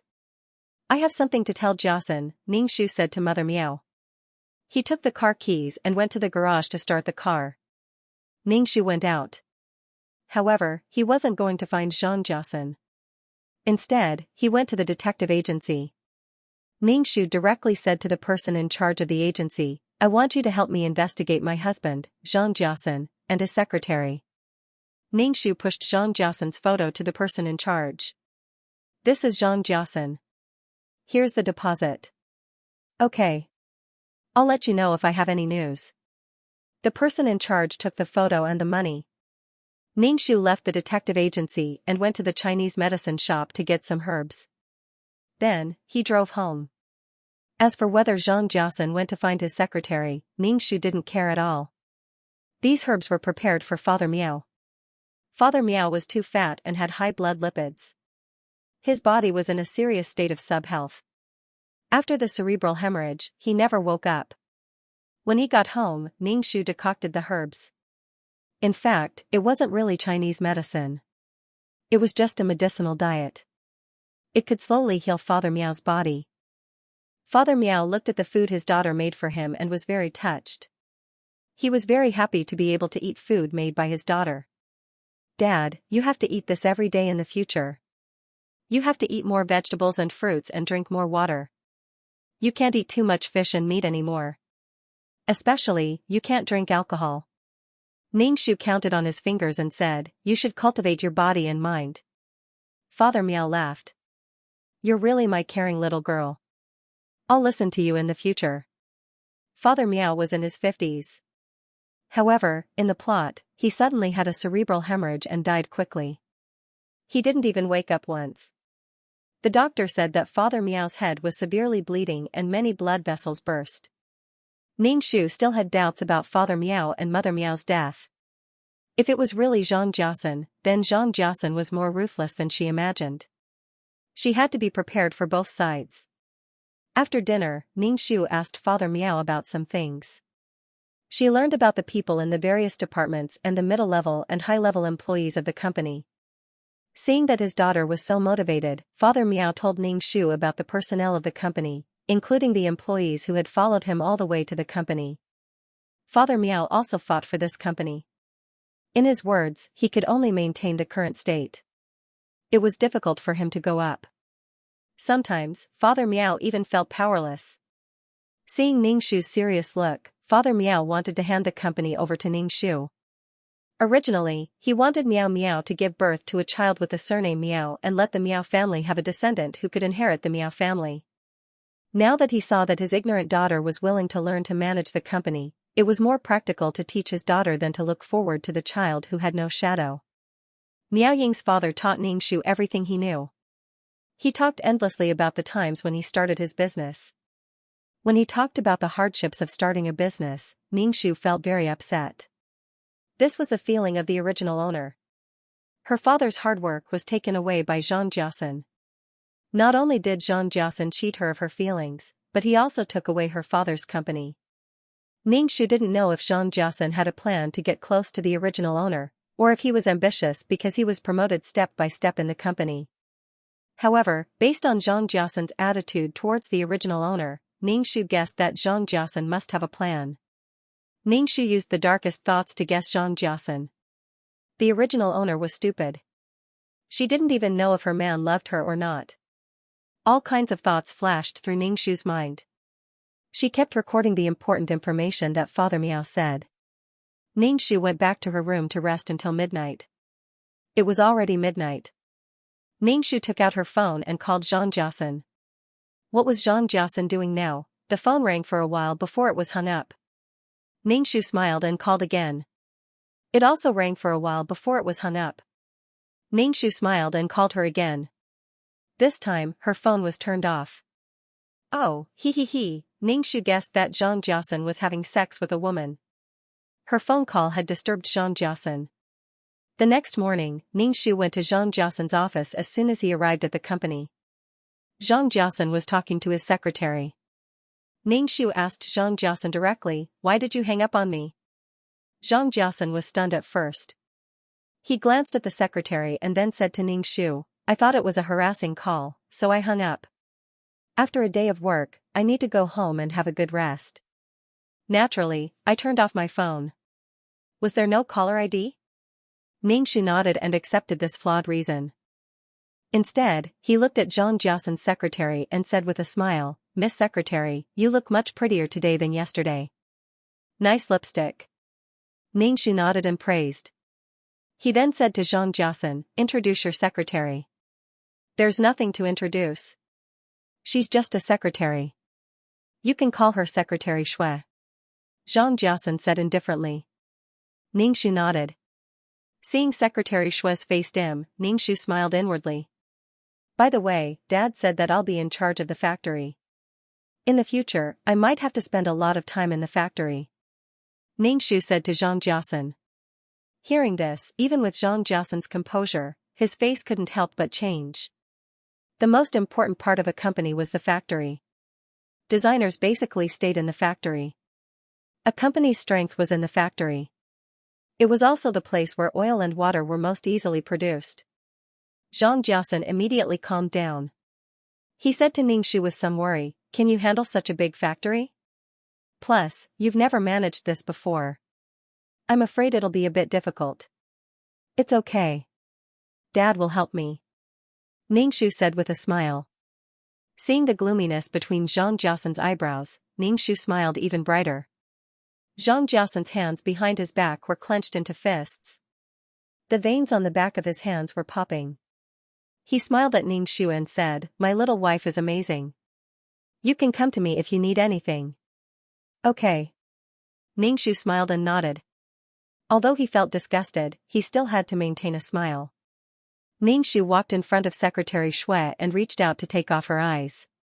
He found that Secretary Shui's eye makeup was very beautiful.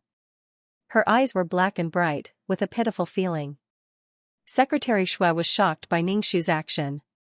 She took a step back. Zhang Jiasan almost couldn't hold it in. Fortunately, he controlled himself and didn't take a step forward. "Secretary Shui, you're so beautiful. You even covered your beautiful eyes with glasses. You should wear contact lenses." Ningxu stuffed the glasses into Secretary Shui's hands. Secretary Shui quickly put them on and said, "My eyes are allergic to contact lenses." "I see." Ningxu smiled faintly. He then turned around and walked away. After Ningxu left, Secretary Shui let out a long breath. She turned around and said to Zhang Jiasan, "Do you think Meow Meow Meow knows something?" "Impossible. She doesn't have that brain," Zhang Jiasan said faintly. He glanced at Secretary Shui. "Don't get too close to me in the company." "Yes, I know." Secretary Shui bit her lips. She looked a little wronged. Man, bear with it. I'm also enduring it," Zhang Jiasan said. Ningxu received a call from the person in charge of the detective agency. He said that there was a result. Soon, Ningxu arrived at the agreed coffee shop. The person in charge gave Ningxu a folder. Ningxu opened the folder. There were many photos inside. They were all of Zhang Jiasan and Secretary Shui. They were either holding hands or hugging each other. However, these photos were taken at night and weren't very clear. Ningxu said, "Some are not very clear. It's not easy for us to take these photos. We can't see any intimate actions between the two during the day." The person in charge looked at Ningxu. "Your husband is very vigilant." Zhang Jiasan's intelligence was unquestionable. She could take these photos because Zhang Jiasan wasn't vigilant against her. He thought she was an ignorant fool. Ningxu noticed the background of the photos. He squinted and said, "This is?" "That's right. This is Tangchen residence. Zhang Jiasan has a house here. Shui Man usually lives here," the person in charge said. Ningxu's expression was indifferent. Tangchen residence was worth a lot of money. Ningxu asked, "Under whose name?" "Zhang Jiasan." Ningxu's pupils constricted. How could Zhang Jiasan have the money to buy a house that cost more than 5 million? A deputy general manager's salary wasn't enough to support him to buy such an expensive house. "Are you sure?" Ningxu asked, "Can you help me get a copy of the property certificate? This is a little difficult." The person in charge shook his head. "Money isn't a problem," Ningxu said. "I just want to know how many names are on the property certificate," Ningxu said. She was very curious if Shui Man's name was on the certificate.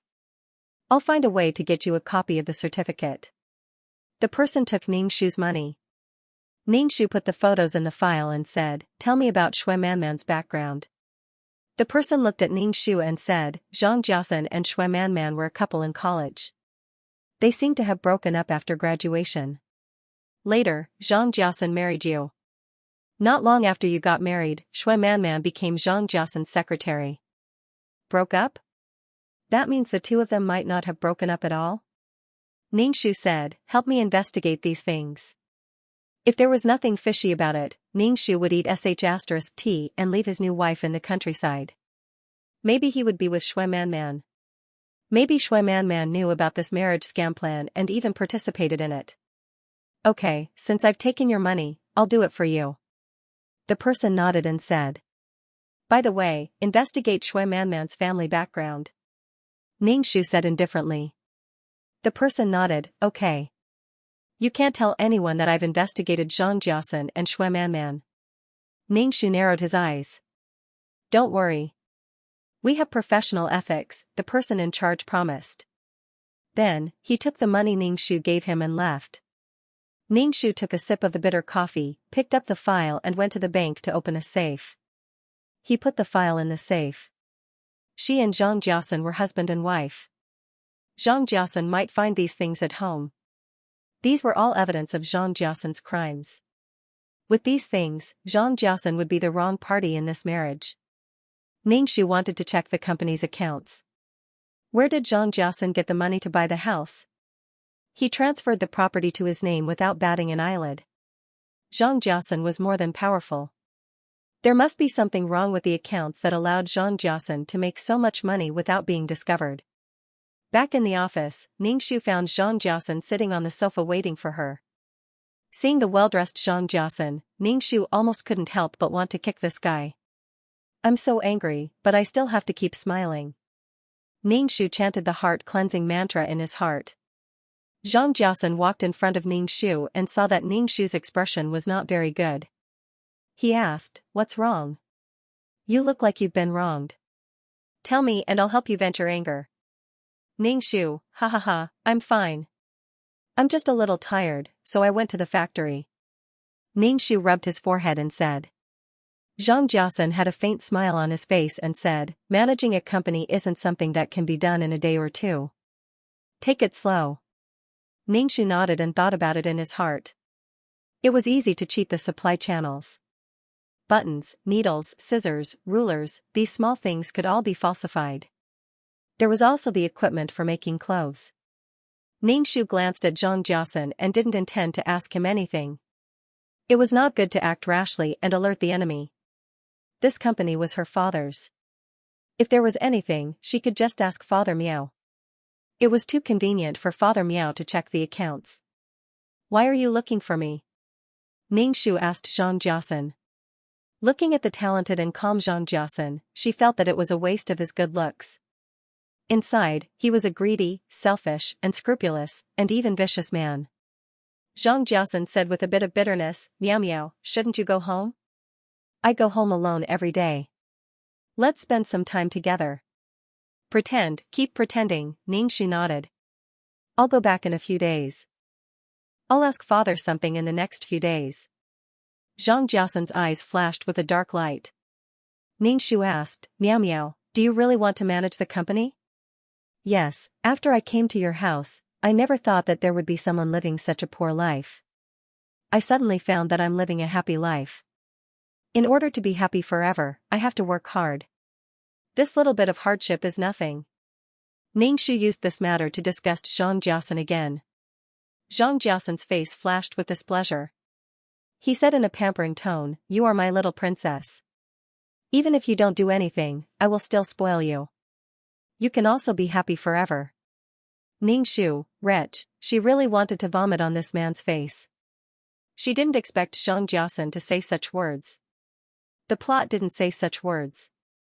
Obviously, Zhang Jiasen didn't want her to work in the company, especially when she occupied the position of general manager. Moreover, she was the heir of this company, the first in line. Although she wanted to vomit, she still had to maintain a smile. Ningxu smiled at Zhang Jiasen and said, "I know you are very good to me." At this moment, there was a knock on the door. Then, Shui Manman, who was dressed in a secretary's office wear, walked in. When Ningxu saw Shui Manman, she recalled that Shui Manman lived in a luxurious house owned by Tang Chen. For a secretary to live in such a house, Shui Manman must be Zhang Jiasen's mistress. Maybe it was love between them. What's the matter? Ningxu asked, looking Shui Manman up and down. Shui Manman looked at Zhang Jiasen and said, "Manager, the head of the sales department is looking for you. She has something to tell you." Ningxu raised his eyebrows. He suspected that this was true. Ningxu realized that Shui Manman always appeared when she was with Zhang Jiasen. Last time, she took a piece of paper for Zhang Jiasen to sign. This time, it was the head of the sales department. Ningxu smiled and said, "It must be something important. As the general manager, I have to go take a look." Shui Manman's face stiffened, and a trace of panic flashed across her face. Ningxu sneered. As expected, it was really disgusting. "You have a lot of documents here. I'll go." Zhang Jiasen glanced at Shui Manman and saw her panic. He rejected Ningxu on the spot. "I'll go too. I can help with anything." Ningshu got up from the leather chair. Xianxia reached out and pressed Ningshu back into the chair. You just read the documents obediently. I'll take care of these things. With that, Xianxia quickly walked out of the office.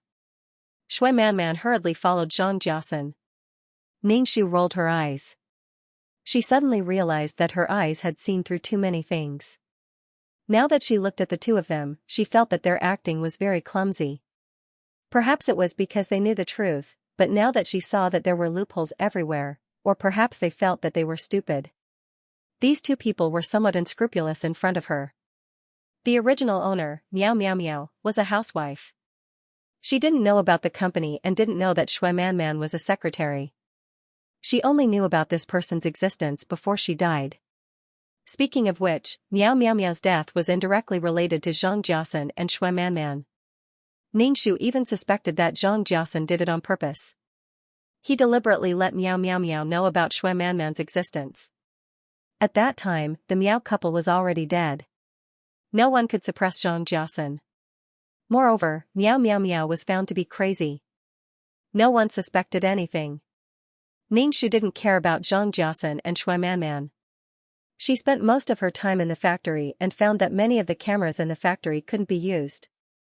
Many of them were broken. Even if there were good cameras, the old employees in the factory could avoid them. Although it wasn't expensive, there were so many people in the factory. If everyone took one, it would be a lot of money. Ningshu's expression didn't change. She took a sum of money from Meow's father and found a professional. After the employees got off work, they installed miniature cameras in the more important places in the factory, especially in the warehouse. Meow's father wondered why Ningshu didn't take the money from the company's finance department. Of course, Ningshu wouldn't say that Xianxia was watching the company. If she took the money from the finance department, Xianxia would definitely ask her what she was doing. Ningshu didn't want Xianxia to know about this. Since she was going to manage the factory, she had to have the factory in her hands. Ningshu asked Meow's father to check the accounts, especially the accounts for the last 2 years, especially after Xianxia was promoted. Tang Chenming's house was definitely embezzled by Xianxia from the company. Seeing that Ningshu wanted to check the accounts, Meow's father disagreed and said, "No account book is absolutely clean. I put some money aside and treat it as giving some small favors to these people. If you have a guilty conscience, then work seriously. There's no need to check the accounts." Ningshu shook her head and said, "I'm not checking these small amounts. I'm just checking casually. Dad, help me." Meow's father didn't have the heart to dampen Ningshu's enthusiasm. He asked his secretary to get the account book and told the finance department that he wanted to see the sales of the last 2 years. Ningshu saw that Meow's father was willing to help and breathed a sigh of relief. Thinking of Tang Chenming's house, her heart was bleeding. How much money was that? It was all taken from the Meow family. The Meow family's company didn't make much profit in a year. After deducting all kinds of costs and labor, the profit was basically that much. These greedy sources of money were nothing more than fabricating goods when they were purchasing goods and raising the price when they were quoting prices. Ningshu's disgust towards Xianxia grew bigger and bigger. He had cheated on Xianxia's marriage, cheated on Xianxia, and even had the guts to snatch away other people's things. He even felt that he had been wronged, and felt that it was not easy for him to endure the contempt of the Yu family. Ningshu was looking at the designer's clothes in the factory office when he received a call from Xianxia. Ningshu hung up without thinking. Then his phone rang again. Ningshu hung up again. After hanging up, his phone rang again. This time, Ningshu slowly picked up the call. "Hello." Xianxia's voice came from the other end of the phone. "Meow Meow, why did you hang up on me?" "Oh, it's your call. I thought it was some kind of harassment call. I'm busy, so I hung up," Ningshu said lightly. Xianxia stopped talking about hanging up the phone. He took a deep breath and said, "Meow Meow, come back first. There's something important at home." "What's the matter?" "I'm a little busy," Ningshu said and was about to hang up the phone. "Meow Meow, can you come back first?" Xianxia's voice was very gentle. Through the phone, it was even more charming. Ningshu raised his eyebrows. What's the matter now? He said, I'll be back soon. The home Xianxia mentioned was the wedding house that the Miao couple bought for the young couple. It was a high-end community with a very good environment. Ningxu drove back. When he arrived at the door, Ningxu took out the key. When he opened the door, he saw a mess of shoes at the entrance. These shoes were also stained with mud. The house was also filled with the pungent smell of smoke. Ningxu walked in. The living room was very lively. The Zhang couple was sitting on the sofa. Zhang Jiasan's father was smoking a pipe in his hand. The ashes fell on the sofa and formed a cloud of black ash. Zhang Jiasan's mother was eating the fruit on the coffee table. The fruit peels were thrown all over the coffee table. Zhang Xiaomei's eyes looked around and showed a satisfied look. As for Zhang Xiaomei's twin brother, he was hogging the computer and playing happily. Among them, there were 3 strangers that Ningxu had never seen before. They looked like a family of 3. The woman was holding a 3- or 4-year-old girl in her arms.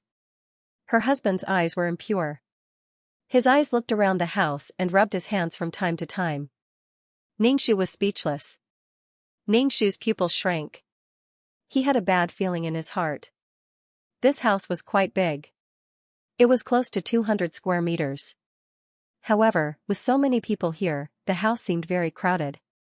Miao Miao, you're back. Zhang Jiasan came out of the kitchen and looked at Ningxu with a very gentle gaze. Ningxu took a deep breath. As a result, his lungs were filled with the smell of smoke. Ningxu couldn't help but choke. I don't know where the daughter-in-law went. Instead of staying at home, she let the man cook. Zhang Jiasan's mother acted like a mother-in-law. She was wearing dark clothes and had a dark face. She didn't fit in with the luxurious decorations of this house at all, Gidge. It made Zhang Jiasan's mother look rustic. However, she now straightened her back and tried to show the charm of a mother-in-law in front of Ningxu. Mom. The woman holding the child pulled Zhang Jiasan's mother. Then, Ningxu said, sister-in-law. Miao Miao, this is my elder sister, Zhang Wenlan. Zhang Jiasan said to Ningxu and pointed to the man next to Zhang Wenlan.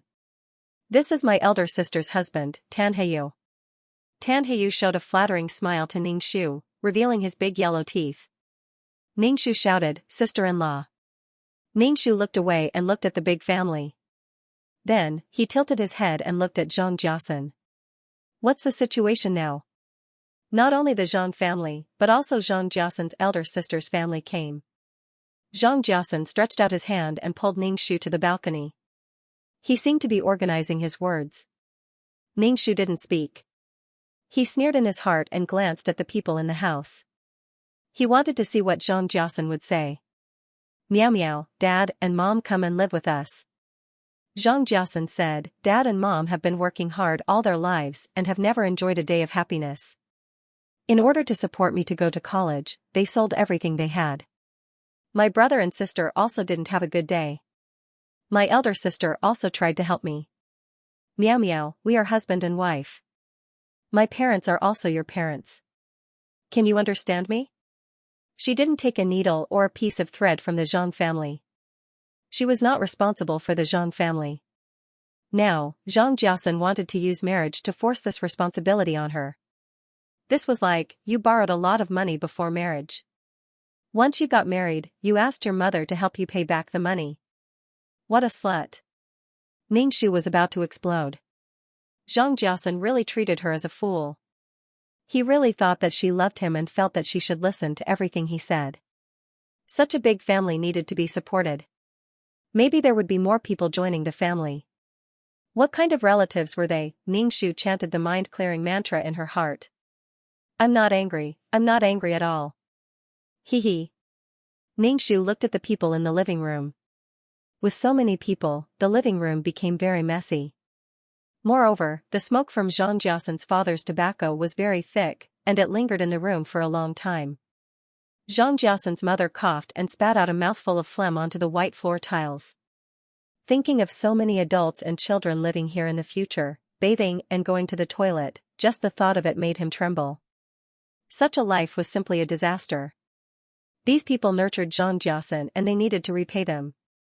Now that Zhang Jiasen was successful, it was time to repay them. And Zhang Jiasen took it all, even taking care of his elder sister. He even wanted him to provide for such a big family. If it was the original owner, perhaps he would really have to take care of this big family. Even though he was chanting the clear heart mantra in his heart, Ningxu felt that his liver was about to explode from anger. Once again, his impression of Zhang Jiasen was refreshed. This incomparably selfish man. Ningxu took a deep breath and asked again, "Is your elder sister's family going to live here as well?" Zhang Jiasen stretched out his hand to hold Ningxu's hand and said gently, "Elder sister is also a person with a hard life. Brother-in-law is a person who is not stingy and loves to gamble. Now that he is in the city, I will find a job for him to settle down. However, elder sister is very good to me. She saved all the money for me to go to university. Elder sister met the wrong person, so she can help take care of our parents." Met the wrong person? Ningxu was so angry that he laughed. Meow meow meow was the one who met the wrong person. After meeting a wolf like you, she had nothing. In the end, she even lost her life. Zhang Jiasen, Ningxu looked at Zhang Jiasen with an indifferent gaze.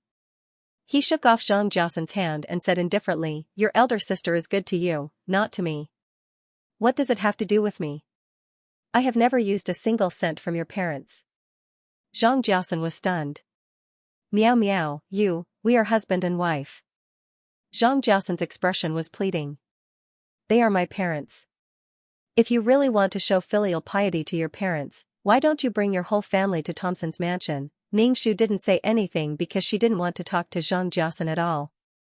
She was so disgusted that she couldn't stand it anymore. "Meow meow, why aren't you cooking?" Zhang Jiasen's mother walked over to Ningxu and said. Ningxu looked at Zhang Jiasen's mother coldly. What right did she have to be so self-righteous? Just because he was married to her son? Don't forget that her son was only where he was today because of the Miao family. If you want to step on someone, you have to look at who you are dealing with. You. What kind of attitude is this? Zhang Jiasen's mother was frightened by Ningxu's gaze. She was a little flustered and exasperated. She walked over and wanted to pull Ningxu's arm, but Zhang Jiasen blocked her. I'll go cook. You guys wait here. Zhang Jiasen pulled Ningxu into the kitchen and let Ningxu watch from the side. He didn't let her do anything. Ningxu watched indifferently as Zhang Jiasen swiftly cooked.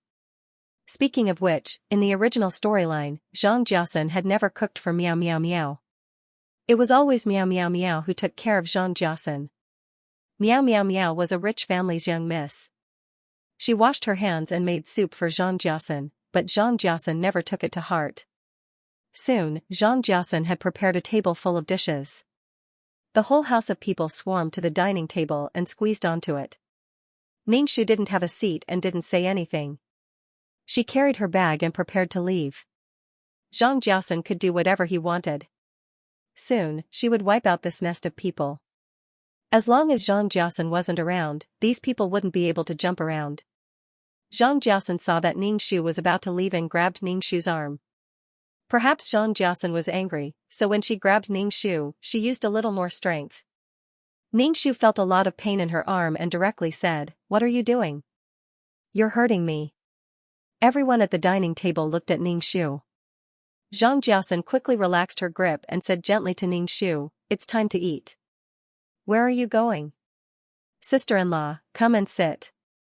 Big sister Zhang Wenlan immediately gave up a seat and let Ningxu sit. Zhang Jiasen didn't allow any explanation and pressed Ningxu to sit on the chair and then sat beside her. Zhang Jiasen stretched out her hand and tightly held Ningxu's hand under the table. Clearly, she was using this method to force Ningxu to compromise. Ningxu used all her strength to break free from Zhang Jiasen's hand and said to the standing Zhang Wenlan, "You come and sit.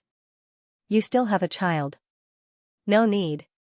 Sister-in-law, you sit. I can just stand and eat."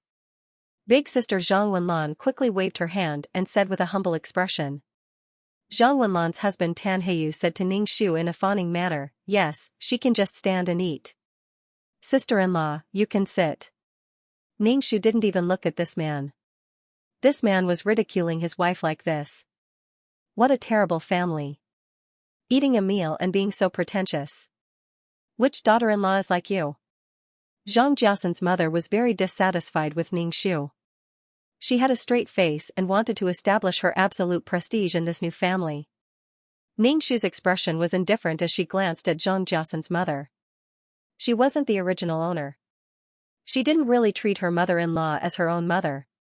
Her sincerity was fed to the dogs. These people couldn't see it at all. Instead, they felt that this was what a daughter-in-law should do. What you've done is only natural. Evil mother-in-law was like Zhang Jiasan's mother.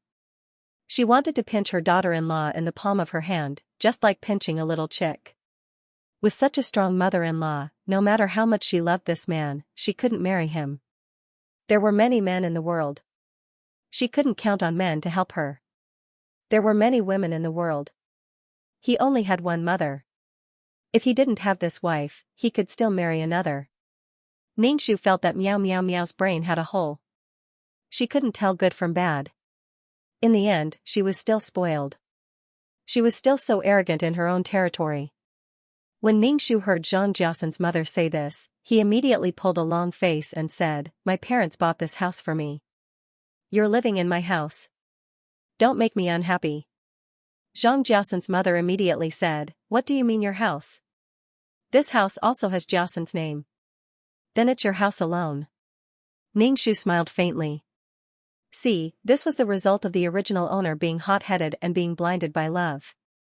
They could confidently say that this house was also theirs. Zhang Jiasan didn't pay a single cent, but Zhang Jiasan's name was on the property certificate. This family could say that this house was theirs. Ningxiu looked at Zhang Jiasan meaningfully. It was obvious that Zhang Jiasan had told the Zhang family about this house. Only then did the Zhang family know that this house belonged to the Zhang family. Zhang Jiasan and Ningxiu's eyes met.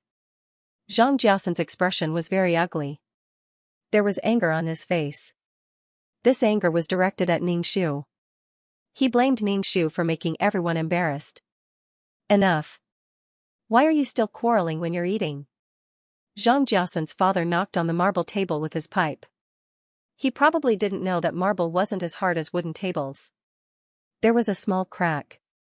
Zhang Jiasan's father's face immediately turned red. There are so many people at home. I'll buy a big table later. Zhang Jiasan helped his father out of trouble. Zhang Jiasan turned to Ningxiu and said, "Right, Meow Meow?" Ningxiu grinned and looked down, ignoring Zhang Jiasan's words. Anger flashed across Zhang Jiasan's face as he said, "Eat, eat." Hearing Zhang Jiasan say eat, the whole family stuffed food into their mouths as if they had been starving for a long time. Only the shy and humble Zhang Wenlan stood at the table and kept putting food into her daughter's bowl. Ningxiu did not move his chopsticks. Zhang Jiasan put food in Ningxiu's bowl, and Ningxiu chewed slowly. Zhang Jiasan's mother's mouth was full of oil. She said to Ningxiu, "Stay at home in the future and don't run around. Hurry up and have a child." Ningxiu put down his chopsticks and slowly wiped his mouth with a tissue. He said, "I have to work in the company. We'll talk about having a child later." Zhang Jiasan's mother stared at Ningxiu with wide eyes and a fierce face. Women should stay at home and have children to serve men. How can you run around all day? If you don't have children, do you want the Zhang family to go extinct? Ningxiu was speechless. He was so angry, but he still had to keep a smile. Ningxiu was so angry that he laughed and said maliciously, "Anyway, the first child will follow the Miao family's surname. It's the Miao family's child. I can have it whenever I want." Ningxiu's words stunned everyone at the table. Zhang Jiasan's parents looked at Ningxiu unkindly. Zhang Jiasan's mother said angrily, "Why should the Zhang family's child take the Miao family's surname?" "Jiasan, what's going on?" Zhang Jiasan's father asked Zhang Jiasan. Ningxiu looked curious. "Don't you know? My father said that my first child with Jiasan should take the Miao family's surname. Jiasan agreed, so we got married." "Meow meow." Zhang Jiasan and Ningxiu growled. Ningxiu raised his wrist and looked at his watch. He said, "I have to go to work. Enjoy your meal." Ningxiu picked up his bag and left. Zhang Jiasan followed him. "Meow meow, meow meow, wait." Zhang Jiaosan jogged to catch up with Ning Shu. When he saw that Ning Shu was about to open the car door, he reached out his hand and stopped her. Ning Shu looked at Zhang Jiaosan. Zhang Jiaosan frowned and softened his tone. Meow meow, don't be angry. His parents are from the countryside and are more stubborn about some things. That's why I didn't dare to tell them about this. If there's anything in the future, you have to discuss it with me first. Ning Shu was about to explode. You didn't agree to Meow's father's request out of the goodness of your heart. Now you're blaming me, as if I was forced. Ning Shu said coldly, you didn't tell me that your parents were coming. I was the last to know when they arrived. Why didn't you discuss it with me? Meow meow, you weren't like this in the past. Zhang Jiaosan frowned and looked disappointed. You weren't like this in the past. Ning Shu almost vomited blood. In the past, Meow Meow Meow was gullible. But now that she was telling the truth, she was being unreasonable. Ning Shu pushed away Zhang Jiaosan, who was blocking the car door. She opened the door, got into the car, and drove away. Talking to this kind of person was asking for trouble. Everything was built on Zhang Jiaosan's success.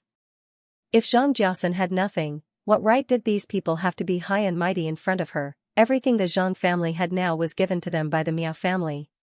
Without the Miao family, would Zhang Jiaosan be able to climb up so quickly? On one hand, they relied on others, but on the other hand, they wanted to trample on others. There were too many weirdos in the world. The Zhang family's attitude was even worse. Perhaps in their hearts, a daughter-in-law was an existence inferior to others. They felt that no matter how rich Meow Meow Meow was, she was still the daughter-in-law of the Zhang family. She should be obedient and humble. Ning Shu drank a bottle of water, but it couldn't extinguish the anger in her heart.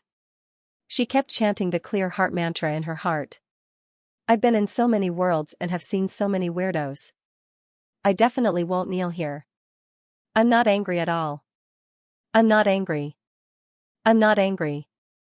I'm still so angry. At this moment, Ning Shu received a call from the head of the detective agency. He said that Ning Shu had gotten what she wanted. When Ning Shu arrived at the cafe, he didn't say anything.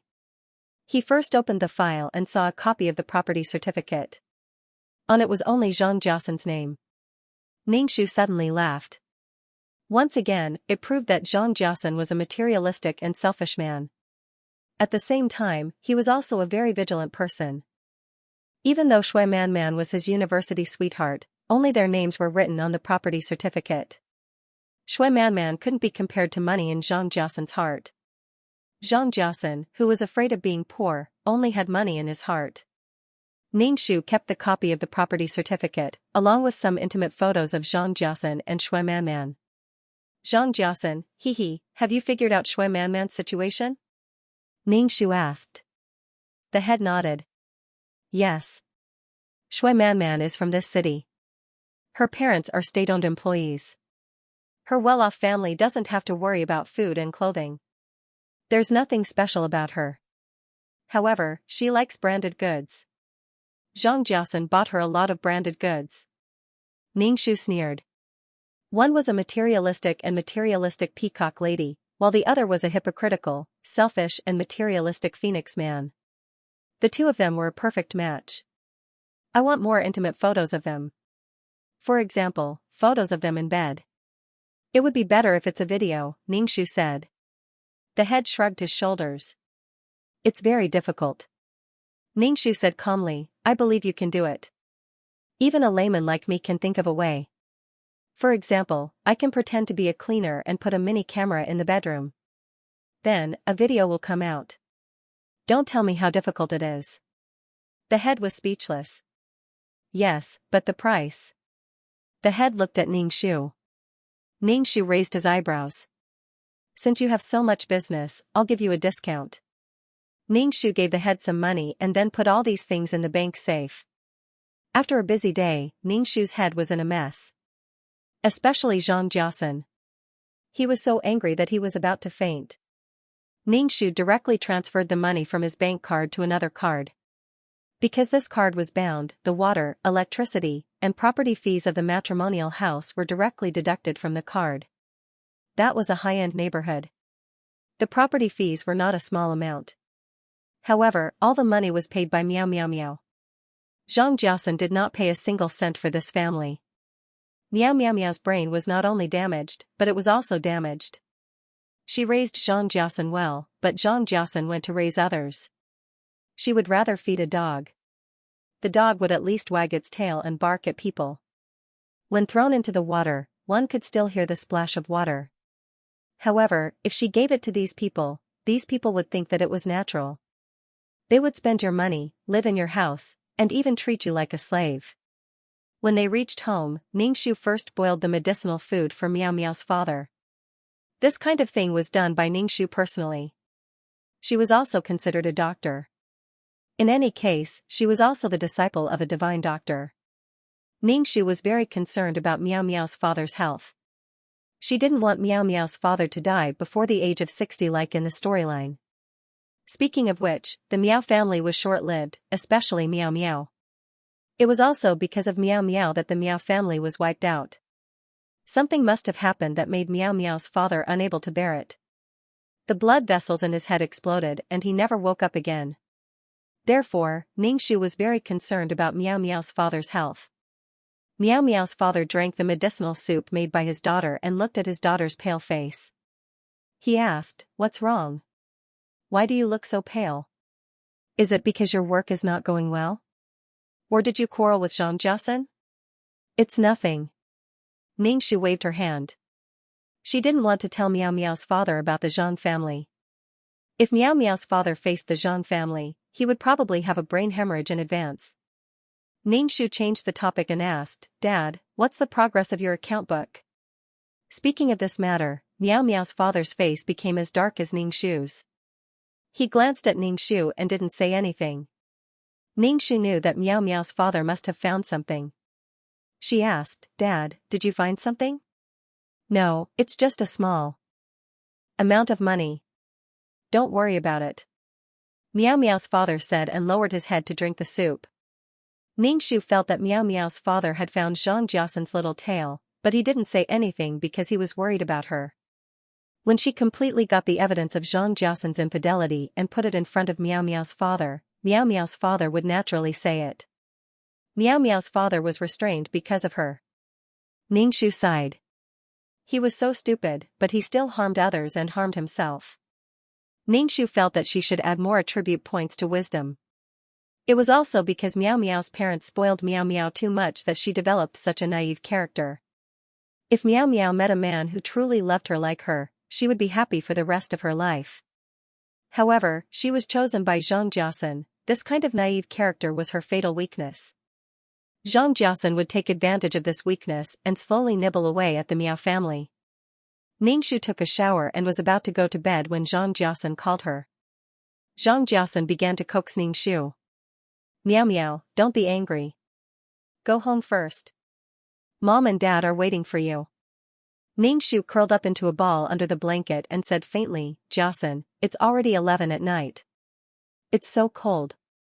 Aren't you afraid that I'll run into danger in the middle of the night?" Ningxiu threw a tantrum.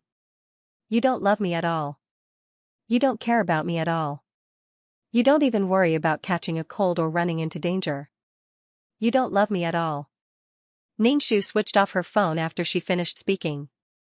She must be crazy to run back home in the middle of the night to face a family of scum. Meow Meow Meow was too obedient towards Xianxia and Xianxia never cared about her. Xianxia's face turned ashen after the call was hung up. Especially when there were so many people in the house watching, Xianxia had an indescribable resentment towards Ningxiu. Xianxia called again, but the phone was switched off. Xianxia's eyes trembled and he was shocked by Meow Meow Meow's attitude. Even if Xianxia felt that Meow Meow Meow was stupid, Meow Meow Meow's personality was gentle and soft. Xianxia had a bad feeling about Meow Meow Meow.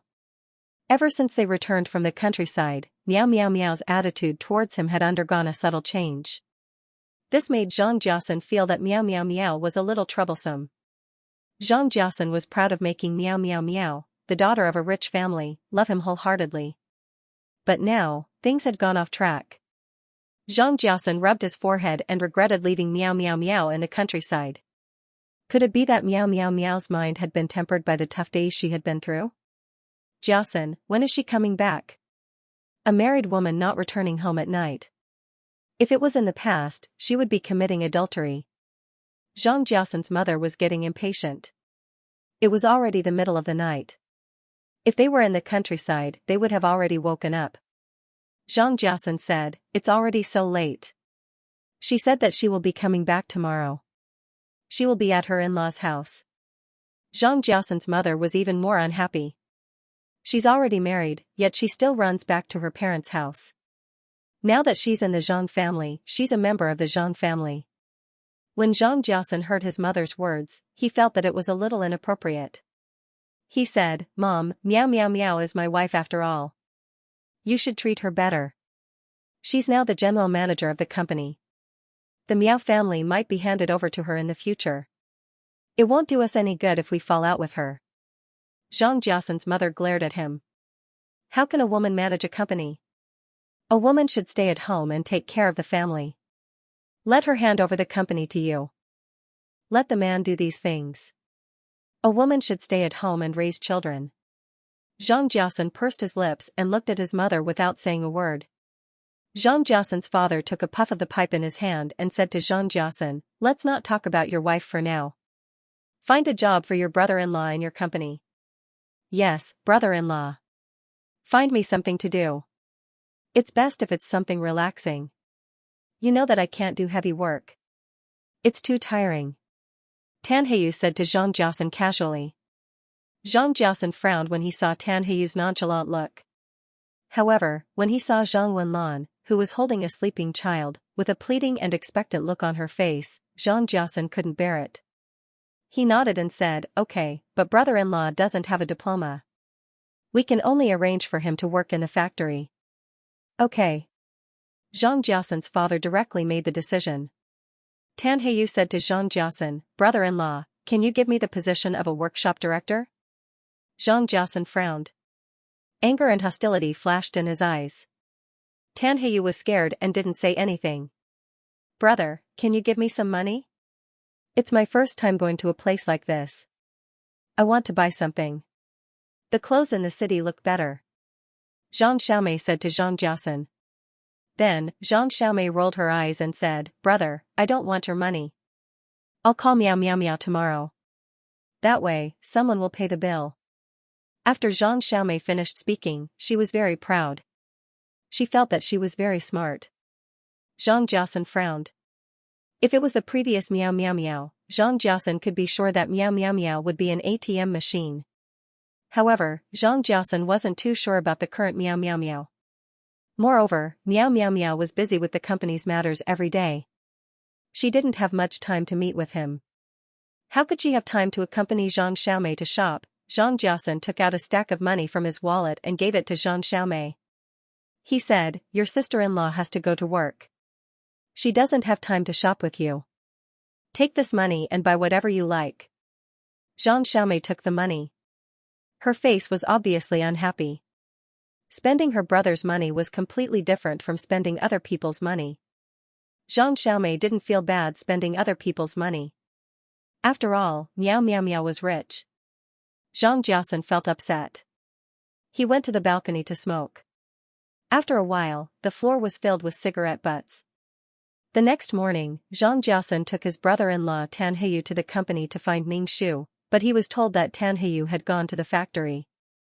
Zhang Jiasun wiped his face and took Tan Heyu to the factory again.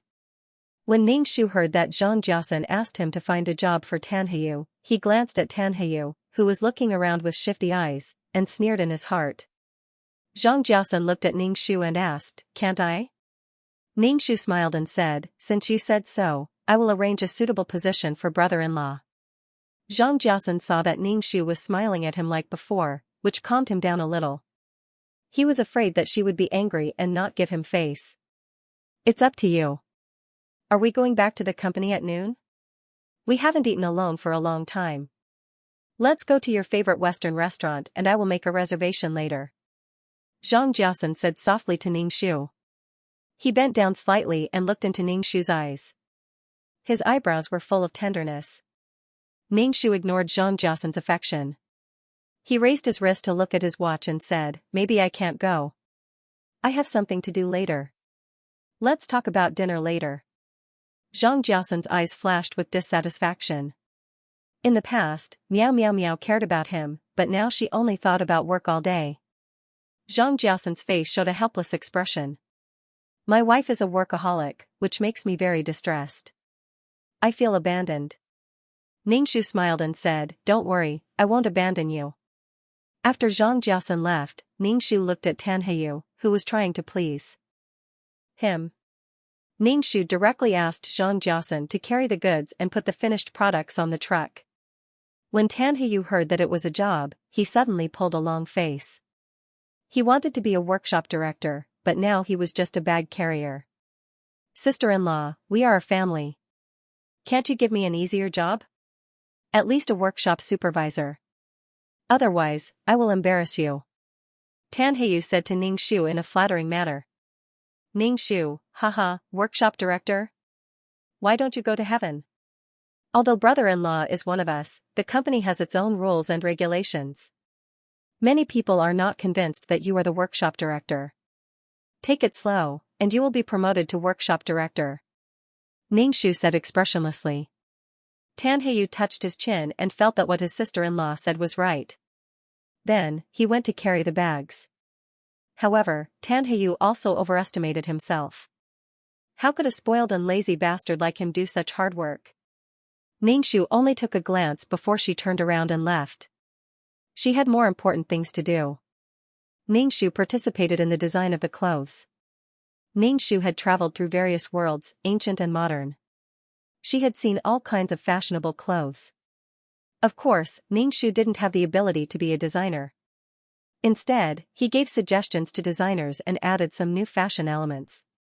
However, the designs were refreshing. Zhang Jiasun came out of the factory and went to the company. As soon as he entered the office, he saw Shui Man bending over to water the plants in the office.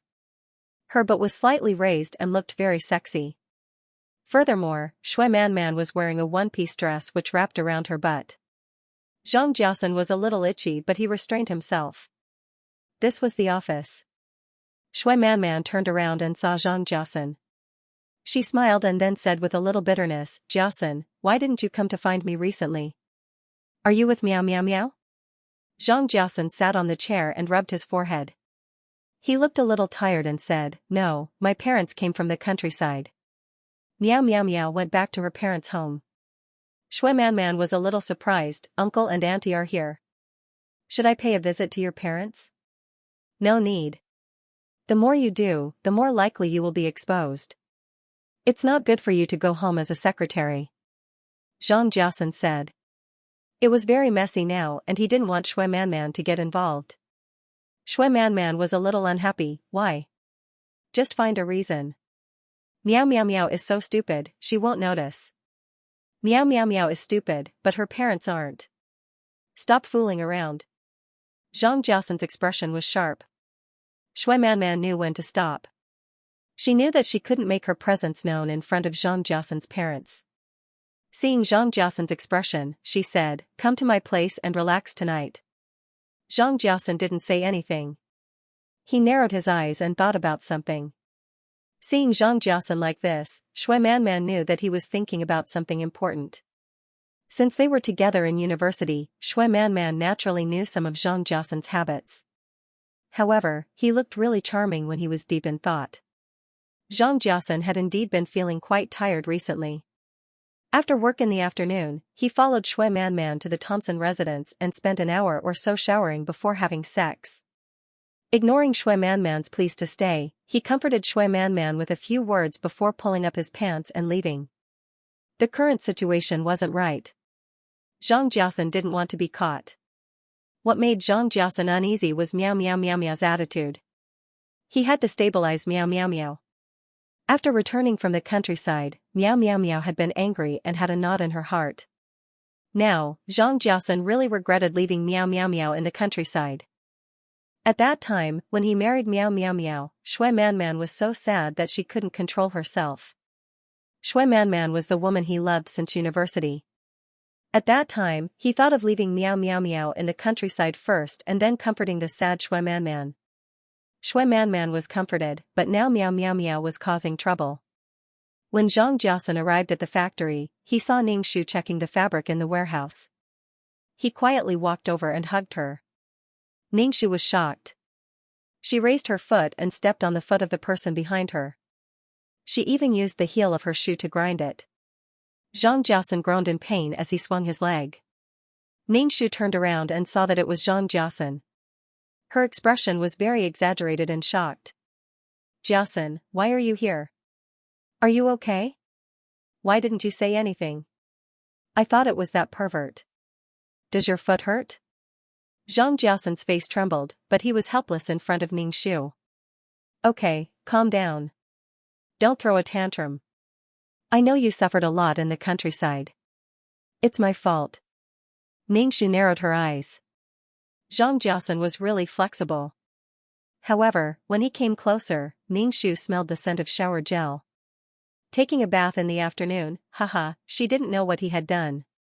Now, he was in front of her with such a doting look. Ningxu felt tired for Zhang Jiasen. You're not the only one who knows how to act. Ningxu shook her head. She looked at Zhang Jiasen and said, I'm not angry. I'm just sad. Your parents don't seem to treat me as one of their own. I thought your parents accepted me, so we got married. Now it seems that's not the case. Zhang Jiasen explained to Ningxu, they're from the countryside. Some of their views are different from ours, but they don't mean any harm. They're not polite to you. They treat you as one of their own. Zhang Jiasen patiently explained to Ningxu that the Zhang family treated her as one of their own, as a family member. That was why they were so direct and impolite to her. That was why they asked her to do things and liked to nag her. Although their words were a little harsh, it was all for her own good. Ningxu was speechless. Please don't treat me as one of your own. If you treat me as one of your own, then I will be tortured like this. If you don't treat me as one of your own, then you treat me as your slave. Ningxu grinned. Zhang Jiasen was avoiding the main point and dwelling on the trivial. It was obviously an evil mother-in-law tormenting her daughter-in-law, but in Zhang Jiasen's mouth, it sounded so good. Zhang Jiasen's scumbag once again refreshed Ningxu's understanding of scumbags. Among all the scumbags that Ningxu had met, Zhang Jiasen was definitely at the top. Scumbags weren't afraid of scumbags, but scumbags with culture. Ningxu didn't know how to refute Zhang Jiasen's argument about family. Zhang Jiasen saw that Ningxu didn't speak, so he reached out and touched Ningxu's head. Don't be angry. It's easy to get old when you're angry. Let's go home today. Ningxu, who had his head down, shook his head and said to Zhang Jiasen, I still can't go home. Dad has been checking the accounts recently. I have to go back and help. Checking the accounts? When did that happen? Why are they suddenly checking the accounts? Zhang Jiasen looked a little shocked. Why didn't I know? A few days ago. Dad just wants to see the company's profits in the past 2 years, Ningxu said lightly. I have to help too. I see. Zhang Jiasen nodded and smiled at Ningxu. Since you have work to do, you don't have to go back. I'll send you back. I also have work to talk to Dad about. Ningxu nodded. Ningxu deliberately talked to Zhang Jiasen about the accounts. He had to see if Zhang Jiasen would do anything. When Miao Yi returned home, Miao Yi's father saw Ningxu and Zhang Jiasen coming back together.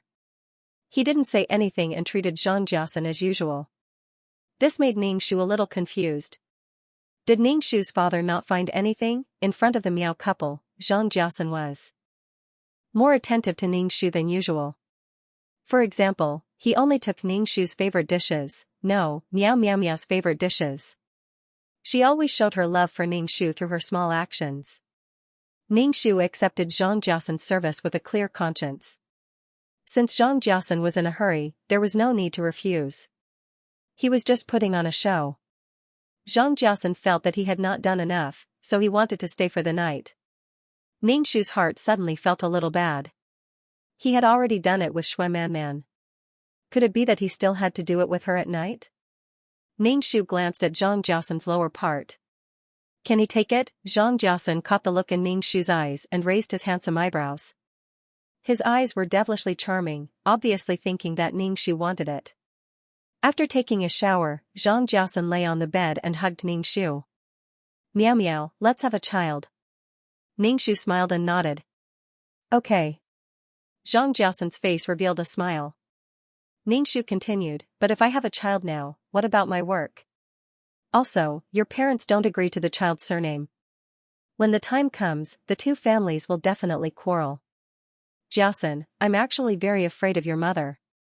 I don't want to have a conflict with your mother because of a child. When Zhang Jiaosan heard Ningxu's words, he was stunned and asked, who told you this? With Miao Miao Miao's brain, she wouldn't have thought of this at all. Zhang Jiaosan was a little annoyed as he brushed his hair. Getting Miao Miao Miao pregnant was the best way to solve the current situation. The pregnant Miao Miao Miao naturally wouldn't work anymore. But now, Miao Miao Miao's reasonable words made Zhang Jiaosan unable to refute. Miao Miao Miao was doing it for the stability of her family, but Zhang Jiaosan's heart was filled with anxiety. What made Zhang Jiaosan the most angry was that Miao Miao Miao was disobedient. Zhang Jiaosan's sharp gaze swept across Ningxu's face inch by inch. With a look of scrutiny, he revealed a smile. No matter if the child's surname is Miao or Zhang, it's still our child. Ningxu also smiled. You're right. Then, he yawned, wrapped himself in the blanket, and went to sleep. Zhang Jiaosan placed his hand on Ningxu's arm with warmth. Ningxu asked, Miao Miao, why did Dad want to check the accounts? Is there something wrong with the accounts? Ningxu was very awake in his heart, but he still had a sleepy look on his face. With a thick nasal voice, he said, Dad felt that the company's profits were too low, so he wanted to check. He suspected that someone was embezzling money. Zhang Jiaosan narrowed his eyes and said indifferently, the environment is like that. Under the influence of the financial crisis, it's good to be able to make profits. Many companies have already closed down. Then, did Dad find anything? Zhang Jiaosan coaxed Ningxu. If someone is really embezzling money, then we definitely can't let such a parasite stay in the company. Ningxu yawned and said, he should have found something. Dad has been very angry recently. Zhang Jiaosan's hand that was placed on Ningxu's arm trembled.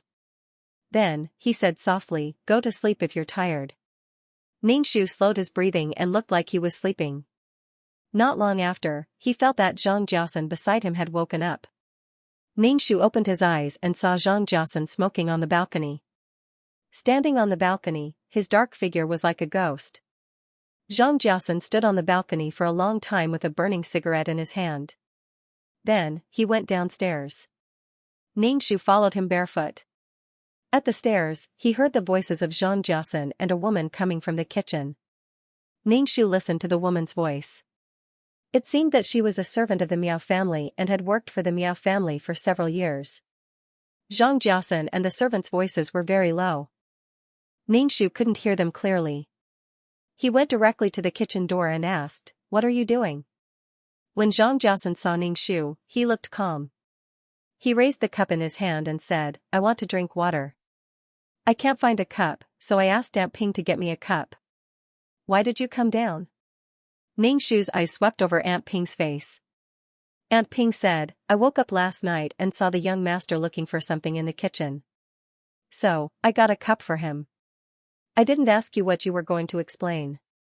Ningxu replied with an "oh," obviously believing his excuse. Zhang Jiaosan took a sip of water. Ningxu asked, why didn't you sleep? Why did you come down? You didn't wear shoes. Aren't you afraid of catching a cold in such a cold day? When I woke up, you weren't in bed. No one was in the bathroom. I thought you went back. Ningxu rubbed his eyes. He looked very tired. Zhang Jiaosan finished the water in the cup and put it down. Then, he carried Ningxu and smiled gently at Ningxu. I'll carry you upstairs. That way, your feet won't be cold. Ningxu smiled. He didn't say anything and let Zhang Jiaosan carry him upstairs. When he turned around, he saw Aunt Ping hurrying back to her room. Ningxu narrowed his eyes and looked away. He saw a red mark below Zhang Jiaosan's collarbone. Of course, he couldn't see it with a shirt and tie, but it was exposed when he was wearing pajamas. Ningxu, haha. Zhang Jiaosan was quite capable. He was able to keep his wife at home and his mistress outside.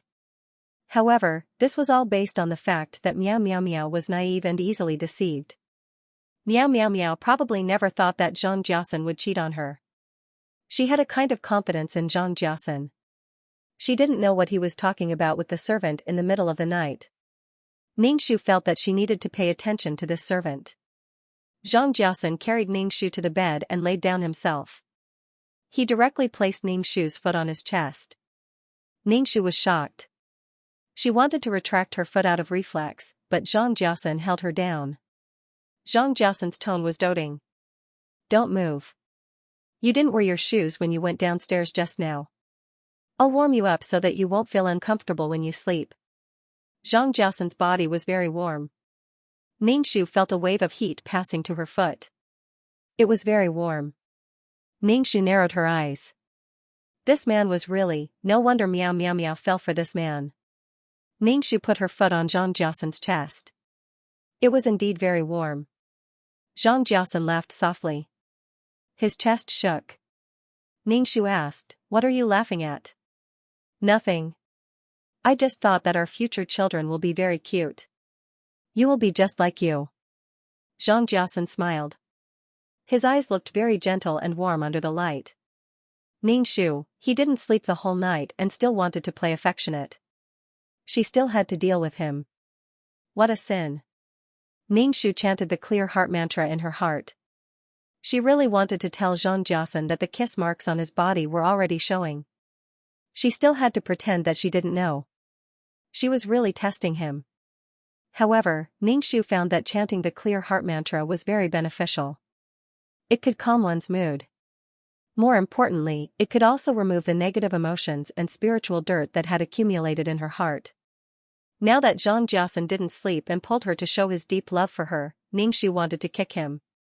He must have a motive for being so attentive. The next morning, Ningxu didn't look very good. After all, he didn't sleep much. Even Xianxia didn't look very good. When Mother Meow saw this, she covered her mouth and laughed. Although young people are healthy, they still need to control themselves. Ningxu, a smile appeared on Xianxia's face. He glanced at Ningxu with a smile and said, "Got it." Mother Meow smiled mischievously. Obviously, nothing had happened, but Xianxia's behavior made it seem as if they had done something last night. The family of Four sat down to eat breakfast. Aunt Ping served breakfast. Ningxu looked at Auntie Ping. She was the most senior servant in the Meow family and knew everything about the Meow family. Aunt Ping placed the vegetable salad and milk in front of Meow's father. It was Ningxu's idea to let Meow's father eat the vegetable salad every morning for the sake of his father's health. However, last night, Aunt Ping and Xianxia were in the kitchen in the middle of the night. Ningxu didn't suspect that Xianxia and Aunt Ping were having an affair. However, Aunt Ping was already 50 years old. Ningxu suspected that Xianxia and Aunt Ping had a special relationship. Meow's father didn't like eating grass. He said to Ningxu helplessly, "It wasn't easy for humans to evolve to the top of the food chain, but you let me eat grass every day. I want to eat meat." Ningxu shrugged. "Okay. Since you're so pitiful, I'll let you eat meat buns today." Meow's father pushed away the vegetable salad and drank the soy milk while eating the fried dough sticks and buns. Ningxu said to Aunt Ping, "Put this away." Aunt Ping was stunned. She said, "Okay." Then she took the vegetable salad away. Xianxia's eyes flashed. He ate breakfast in silence. After breakfast, Xianxia and Ningxu went to work together. As soon as they got into the car, Xianxia helped Ningxu fasten the seat belt. He looked very gentle. Ningxu said, "I can do it myself. You don't have to trouble me. I want to fasten the seat belt for you. I want to be good to you," Xianxia said as he turned the steering wheel. Ningxu almost couldn't help but roll his eyes. Xianxia's action was not out of love. He wanted to deceive Meow Meow. "Meow Meow, did Dad tell you about the investigation of the account book?" "He didn't look very good this morning," Xianxia said to Ningxu casually. Ningxu didn't seem to care. "Dad said that whoever did it will be severely punished. But he didn't tell me who did it." "I see.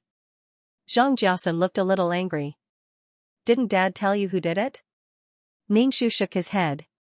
No. But I can see that Dad is very angry. It should be someone he trusts. Zhang Jiasun's pupils shrank. He pursed his lips and didn't say anything else. When Ningxu arrived at the company, she met Shui Manman, who was at work at the entrance. Ningxu looked at Shui Manman and her eyes fell on Shui Manman's feet. It was a pair of branded shoes. Although the design was low-key, Ningxu still recognized it. Ningxu laughed in his heart. When the time comes, I'll make you spit out everything you took. Shui Manman's expression changed when she saw Zhang Jiasun and Miao Miao together. She quickly came over to greet Zhang Jiasun and Ningxu. She put on a professional expression and said to Zhang Jiasun, "Manager, you have a meeting at 10 o'clock." Ningxu smiled and said, "What meeting?" "I'll go too. I haven't attended any meetings in the company." Zhang Jiasun said casually, "It's not an important meeting. It's about sales. Don't you need to go to the factory?" "Yes, I have to go to the factory." Ningxu nodded and turned to leave. After Ningxu left, Zhang Jiasun frowned and said to Shui Manman, "Next time, don't do anything groundless. Sooner or later, you'll be exposed." Shui Manman bit her lips and lowered her head. She looked a little wronged. Zhang Jiasun opened the office door and Shui Manman followed him in. "Be careful. I don't want to fail. Be careful in front of Miao Miao Miao. Otherwise, she'll find out sooner or later." Zhang Jiasun rubbed his brows. "Miaoji is checking the accounts. I can't look for you." "Miaoji is checking the accounts. The finance department didn't even inform me." Zhang Jiasun's expression was a little gloomy. Hearing that, Shui Manman's face flashed with panic. She quickly asked, "Will they find out about you?" "What are you shouting about? What did I do? Why would they find out about me?" Zhang Jiasun coldly looked at Shui Manman. Shui Manman took a deep breath. Seeing that Zhang Jiasun was sitting steadily, her beating heart also calmed down. Zhang Jiasun had the ability to solve this. When Ningxu arrived at the factory, he was told that the latest design draft was stolen. A designer said with guilt, "When I left, I didn't put the design draft in the safe. I left it on the table. In the end, when I came this morning, it was gone." The latest batch of spring design drafts was the painstaking effort of the entire design department and Ningxu. They wanted to rely on the spring design to make a splash. Now, the design draft was gone. Hearing that the design drafts were missing, Ningxu's first reaction was that the design drafts were useless, regardless of where they went. Stealing the design drafts was definitely something done by a competitor. Ningxu scanned the designers' faces. Ningxu went to check the surveillance footage. What surprised Ningxu was that the person who stole the design drafts was actually Zhang Jiasun's brother-in-law, Tan Heyu. Tan Heyu came to the factory and bragged that Ningxu was his sister-in-law and that his brother-in-law was Zhang Jiasun. In the video, Tan Heyu came to the designer's office and the security guard stopped him. Tan Heyu threatened the security guard to fire him and said that the factory was his sister-in-law's. Tan Heyu went into the office and rummaged around. Then, he saw the design drafts on the table. He stuffed them into his clothes and ran away. Ningxu was speechless. Ningxu fired the designer who put the design drafts on the table.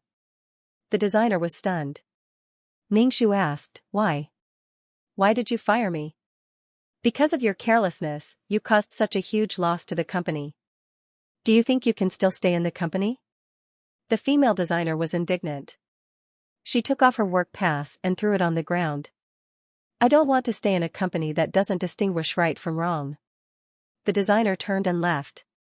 Ningxu said coldly, "Wait, you can't leave like this. I've already called the police. You are suspected of stealing trade secrets." When Ningxu checked the surveillance footage, he felt that the designer did it on purpose. She deliberately put the design drafts on the table for Tan Heyu to steal. The designer was wronged. "I didn't steal it." "Why are you accusing me of stealing the design drafts? You don't have any evidence. Why are you slandering me?" The designer took out her phone and called Zhang Jiasun. "How long have you been in the company? You don't know anything." Ningxu's expression was very cold. He watched the designer call Xianxia. Half an hour later, Xianxia rushed over. After understanding the whole process, Ningxu looked at the surveillance footage and asked, "When were these cameras installed?" Ningxu sneered. "You don't care about the cameras now. Your brother-in-law stole the design drafts and the designer."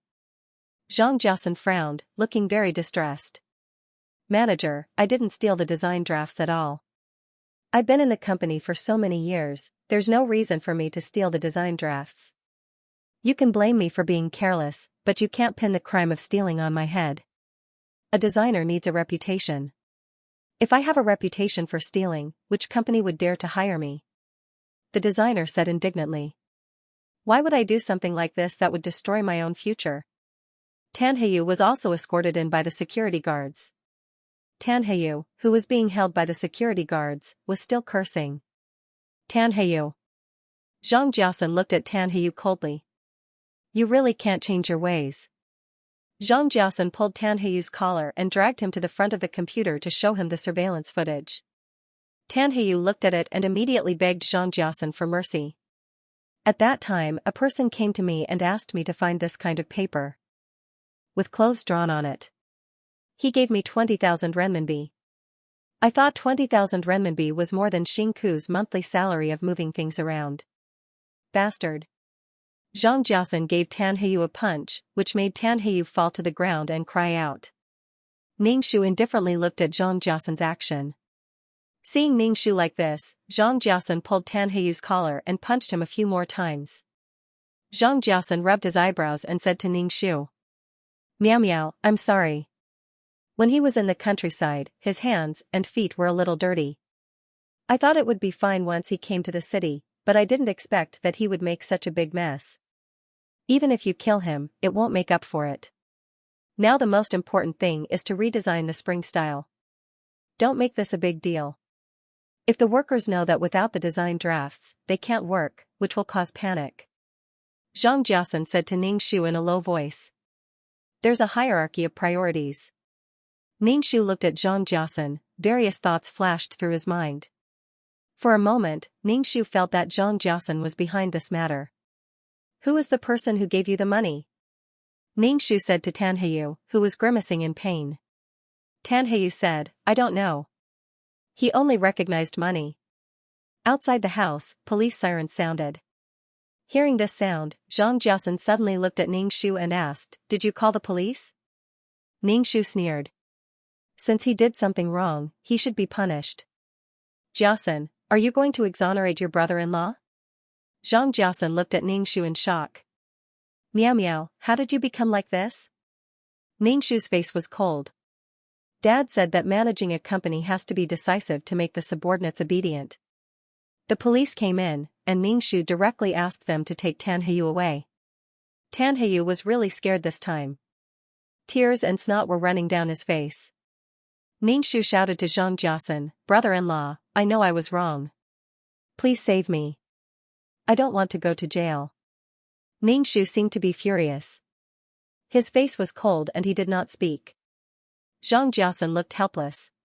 "Forget it. He should be taught a lesson." Tan Heyu was dragged into the police car. The sirens of the police car gradually disappeared, but the atmosphere in the office was still very oppressive. Ningxu looked at the female designer. "From today onwards, you are fired from the company. You will never be hired again." The designer bit her lip. She glanced at Xianxia and turned to leave. Xianxia sighed and reached out to touch Ningxu's head. "Don't be angry. The most important thing now is to remedy the situation." Ningxu grinned at Xianxia. "The new design draft will be out soon." Xianxia's pupil shrank. He breathed a sigh of relief and said, "That's good." The matter was resolved. Xianxia did not leave immediately. He stayed to comfort Ningxu. Ningxu narrowed his eyes and thought about something. It was too coincidental. The corporate spy could have found anyone, but he just had to find Tan Heyu, who was not clean. Xianxia looked at Ningxu's thoughtful expression and asked, "What are you thinking about?" "Nothing. You can go back. I can still hold on," Ningxu said. Zhang Jiaosan hugged Ningxu and comforted her softly. Meow meow, managing the company is like this. There are all kinds of unexpected things. Meow meow, you have a gentle temperament. It will definitely be difficult for you to deal with these things. Don't force yourself too much. I will be distressed. In my heart, I hope you can be happy for the rest of your life. Ningxu said faintly, let's wait and see. If you are suffering, just tell me.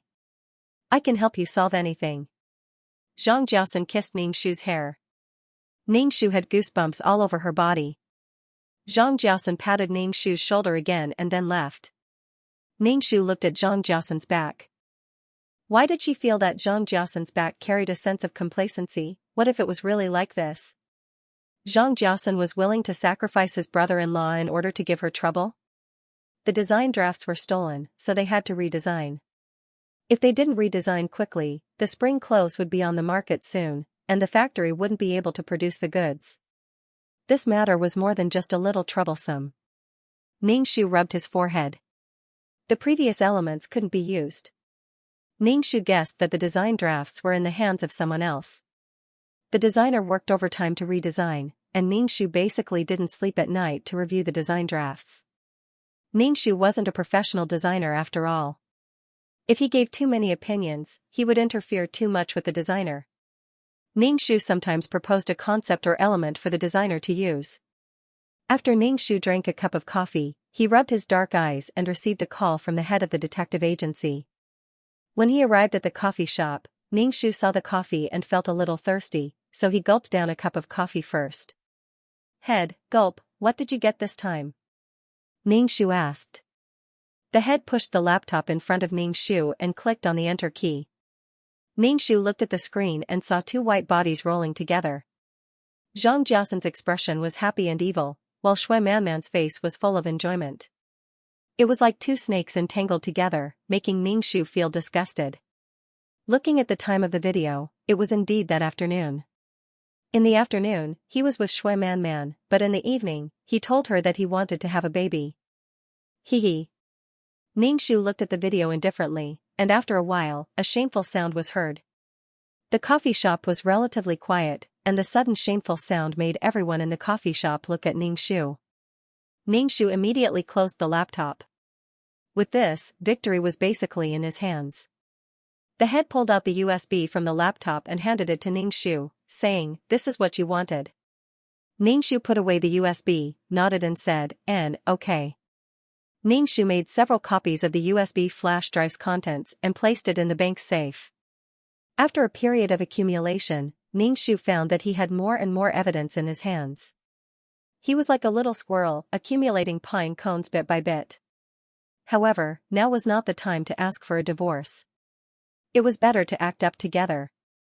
Ningxu returned to the factory. As soon as he entered the office, he heard wailing and howling.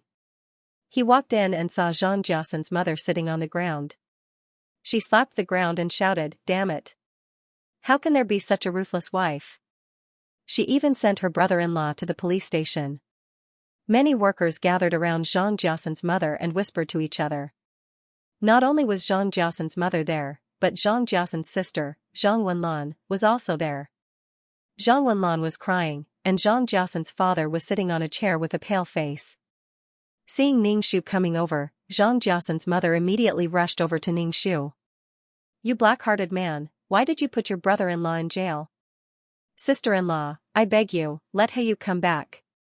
Zhang Wenlan knelt down in front of Ningxu. "He has 1,000 faults, but he is also my husband.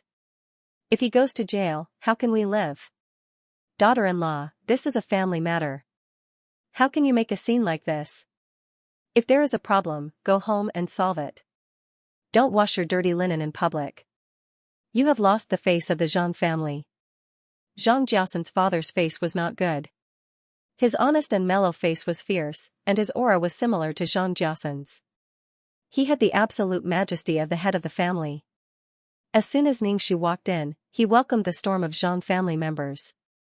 Ningxu's face did not change. He first drove the onlooking workers to work, closed the office door, and said indifferently, "What are you doing? Sister-in-law, I beg you, don't put my child's father in jail. Without my child's father, how can we live? Zhang Wenlan cried and begged Ningxu, as if the sky was falling down. Ningxu calmly took a sip of coffee. Can't live?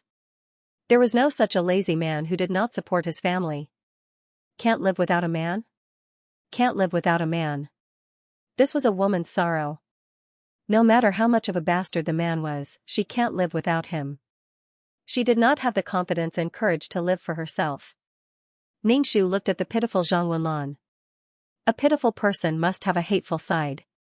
Zhang Wenlan had already lowered herself to the ground. There was always so much malice towards women in this world. Meow meow meow, if you don't let your brother-in-law out, I will not let you off. Zhang Jiasan's mother gritted her teeth and said to Ningxu, you are simply disgraceful. How can you do such a thing and send your own family member to jail? Do you know what Tan Heyu did? He stole the company's design and sold it for money. He caused the company to lose at least 1,000,000 yuan, Ningxu said calmly. Zhang Jiasan's father said, even if that is the case, you should tell your family that you shouldn't do this. Old Zhang's family will not have such a scandal. You did not even care about your husband. Ningxu smirked and said, Jiasan also agreed to this matter. If there is anything, go and find Jiasan. Jiasan would not do this. It must be because you insisted on doing this. Zhang Jiasan's mother pointed at Ningxu. Her finger almost poked Ningxu's nose. Get out, I need to work. If there is anything, we can talk about it at night, Ningxu said coldly. Zhang Jiasan's mother refused to leave and insisted that Ningxu get her son-in-law out. Ningxu was very impatient and directly asked the security to get her out. Zhang Jiasan's mother cried and shouted at everyone at the gate of the factory. She muttered about her heartless daughter-in-law and so on. Zhang Wenlan knelt at the gate and cried and cried. It was like this for a few days. Ningxu knew that Zhang Jiasan's mother wanted to use public opinion to make her compromise. However, Ningxu did not care at all. The employees of this factory relied on the Miao family for a living. Would they offend their own boss for someone they did not know? Zhang Jiasan had not shown up since the incident. He only called Ningxu and said that he would apologize on behalf of his mother. His mother was just too worried about his brother-in-law and he would do his best to persuade his mother. However, Zhang Jiasan's mother was punctual like the workers at the gate of the factory and cried. Compared to the unreasonable Zhang Jiasan's mother, Zhang Wenlan took the weak route. She knelt on the ground and cried silently. Sometimes, she even brought her daughter to kneel with her. Ningxu did not know whether to laugh or cry. However, he did not care and did not ask. If they wanted to make a scene, then let them. Moreover, Zhang Jiasan's attitude towards this matter was laissez-faire. With Zhang Jiasan's ability, how could he not be able to persuade his mother? How could he not have the ability to get Tan Heyu out? Zhang Jiasan deliberately let his mother and sister embarrass her in front of the employees and damage her dignity. Ningxu only sneered and ignored these people. The more he ignored them, the higher they jumped. However, after several revisions, the design was finally ready. The factory could finally produce spring clothing. Miao Ying's father also found out about what happened to Zhang Jiasan's mother. As soon as Ningxu returned home, Miao Ying's father said to Ningxu with heartache, why didn't you tell us about this? This family is AB****. If I had known beforehand, I would never have married them. Miao Ying's mother was so angry that she was trembling. Miao Ying's father looked even worse. His face turned purple with anger. Ningxu immediately felt that something was wrong when he saw Miao Ying's father like this. He quickly tried to calm him down. Seeing that Miao Ying's father was about to have high blood pressure, Ningxu quickly shouted to Miao Ying's mother, Mom, go and find a needle. Miao Ying's mother also noticed that something was wrong with Miao Ying's father. She found a needle and handed it to Ningxu. Ningxu directly inserted the needle into Miao Ying's father's hand. When he pulled out the needle, blood splashed out.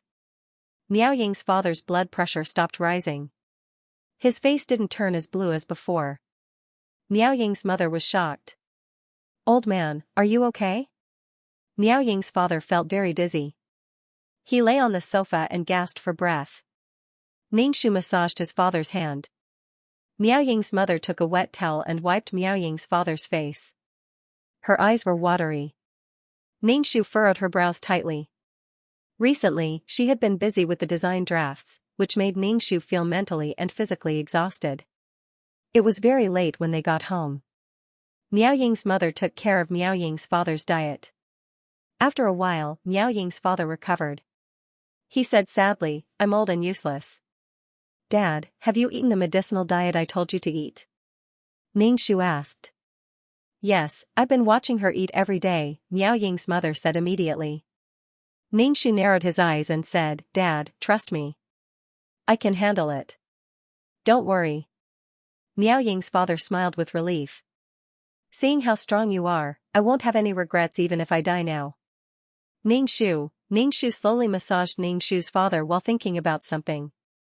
Miao's father looked at Ningxu, wanting to say something, but hesitated. "Dad, if you have something to say, just say it."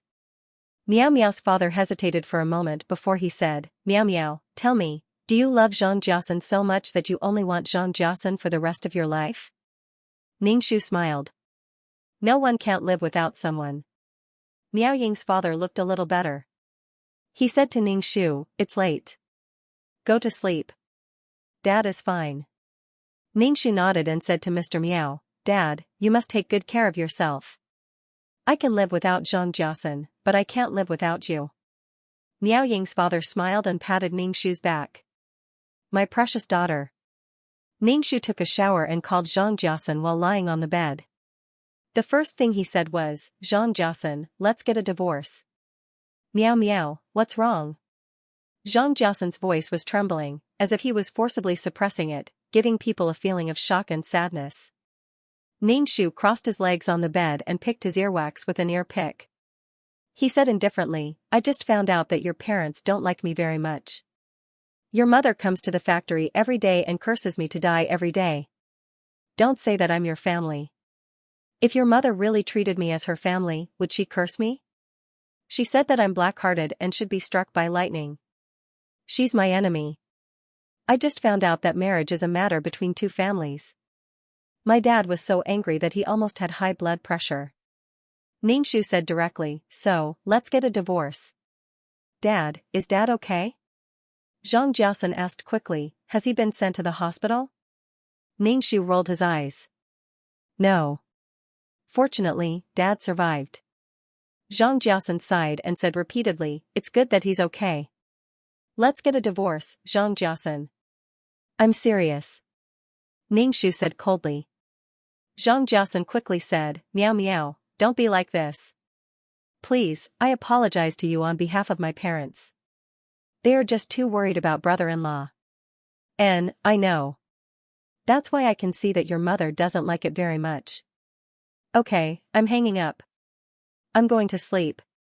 Ningxu turned off the phone. The next day, when Ningxu went to the factory, Xianxia's mother and elder sister were nowhere to be seen. They were used to wailing like at a funeral. This kind of silence made Ningxu a little uncomfortable. See, as soon as she said divorce, Xianxia's immediately retracted his claws. With Xianxia's ability, he must have a way to appease his parents and elder sister, but he didn't take any action. Walking into the office, Ningxu was hugged by a person who smelled strongly of smoke. Ningxu wanted to push Xianxia away, but Xianxia hugged him even tighter and shouted hoarsely, Miao. Ningxu pushed Xianxia away. Xianxia's expression was a little stunned. He seemed to have not slept all night. His eyes were bloodshot, stubble was coming out, and his shirt was very wrinkled. Miao, don't be stubborn, okay? Xianxia's expression was very painful. How can you deny the feelings between us? Feelings my ass. Ningxu really wanted to spit on Xianxia's face. Ningxu looked at Xianxia with a very indifferent expression and said lightly, Jiasen, can you wait until I finish my work before saying these things? Do you know that I'm very tired? Your family makes me even more tired. Let's calm down.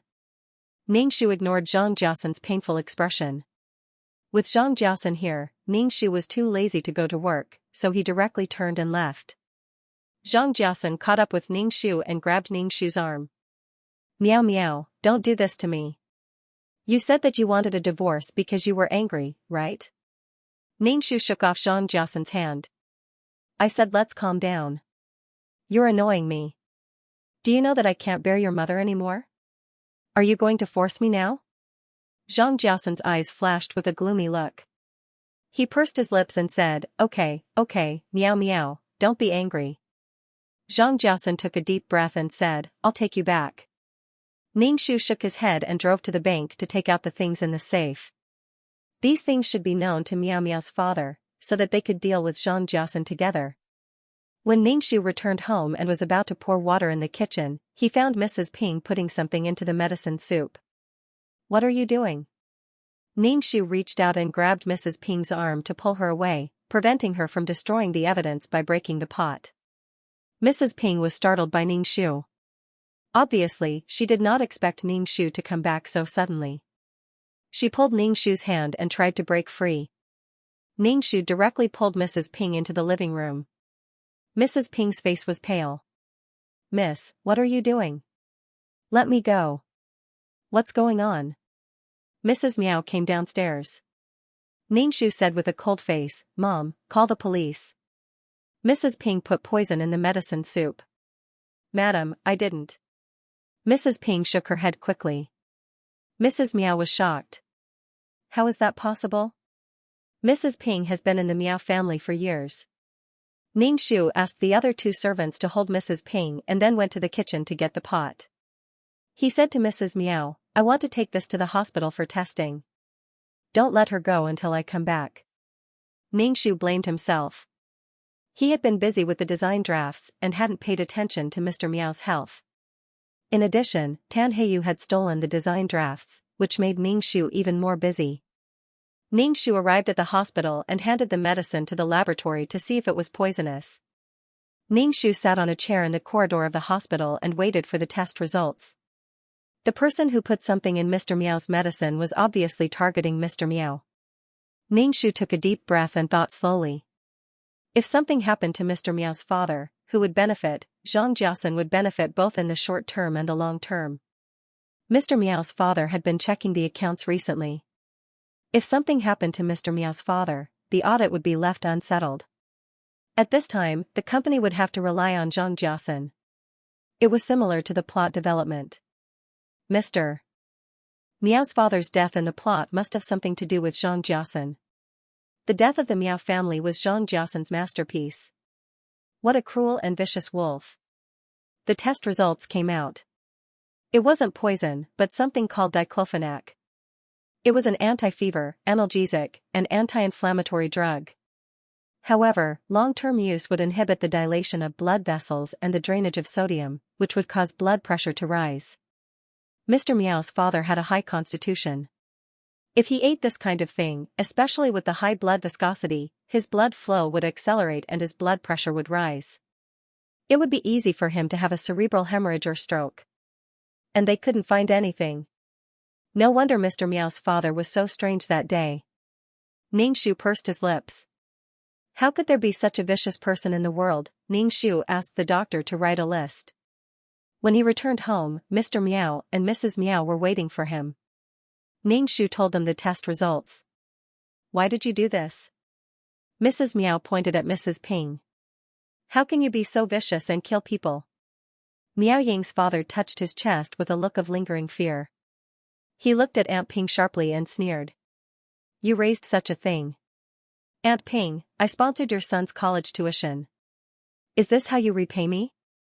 Mrs. Ping's face was pale as she bit her lips without saying a word. Ningxu faintly said, there's nothing to say to such a heartless person. Call the police and let them interrogate her.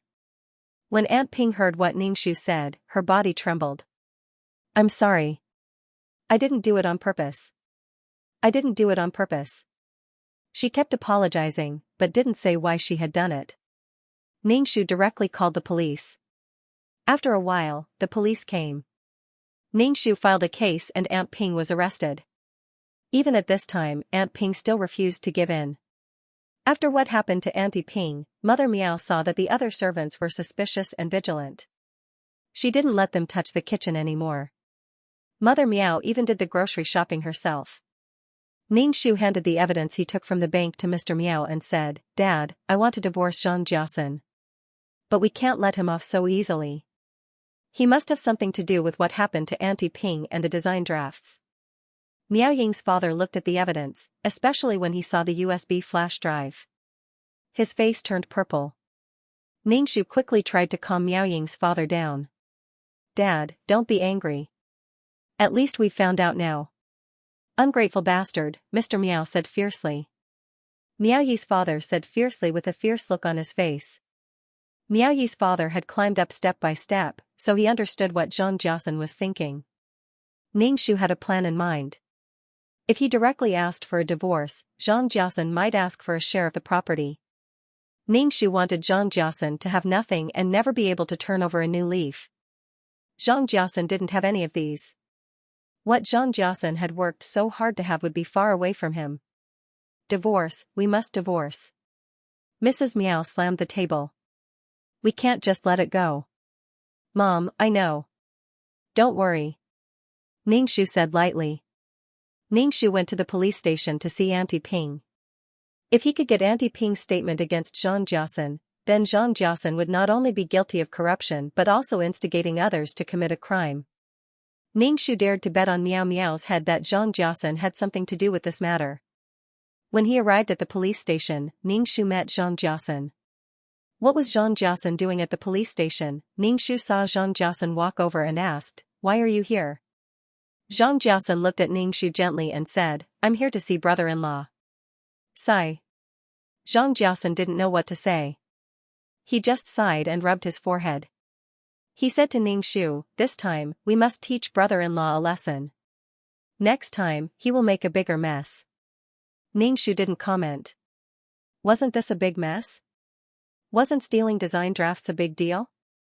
Tan Heyu was already a bad person.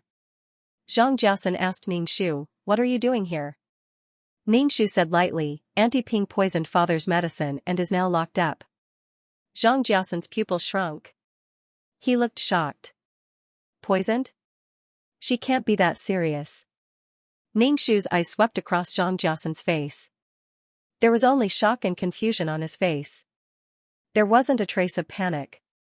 "We will find out why she did this," Ning Shu said lightly. He walked around Zhang Jiasen and was about to go in. Zhang Jiasen turned around and followed behind Ning Shu. "Miao Miao, let me go with you." "No need. Only one person can visit." Ning Shu quickly left. Zhang Jiasen looked at the woman's back with treacherous eyes. He pursed his lips and pulled the tie around his neck. Ning Shu walked into the police station and looked at Auntie Ping, who was dressed in prison clothes, through the bars. It hadn't been long, but Auntie Ping looked much older. She was no longer the capable servant of the Miao family. She looked desperate. Ning Shu picked up the phone. Auntie Ping hesitated for a moment. She sat opposite the thick glass and picked up the phone. "Mississippi, tell me. Who made you do this?" Ning Shu asked directly. There must be a price worth taking for someone to do such a thing. This was murder. Auntie Ping held the phone and shook her head without speaking. "You have to think carefully. What you did is murder. You poisoned my father's food. That is intentional murder." Ning Shu looked at Auntie Ping sharply. Did the Miao family not treat Auntie Ping well?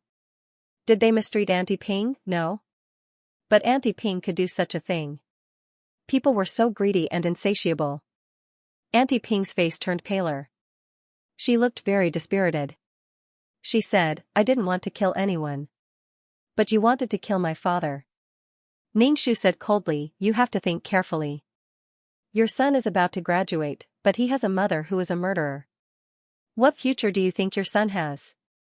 Your son will hate you for the rest of his life." Auntie Ping's face was pale and her body was trembling. Her son was obviously Auntie Ping's weakness. She begged Ning Shu. "This has nothing to do with my son. Please don't hurt him."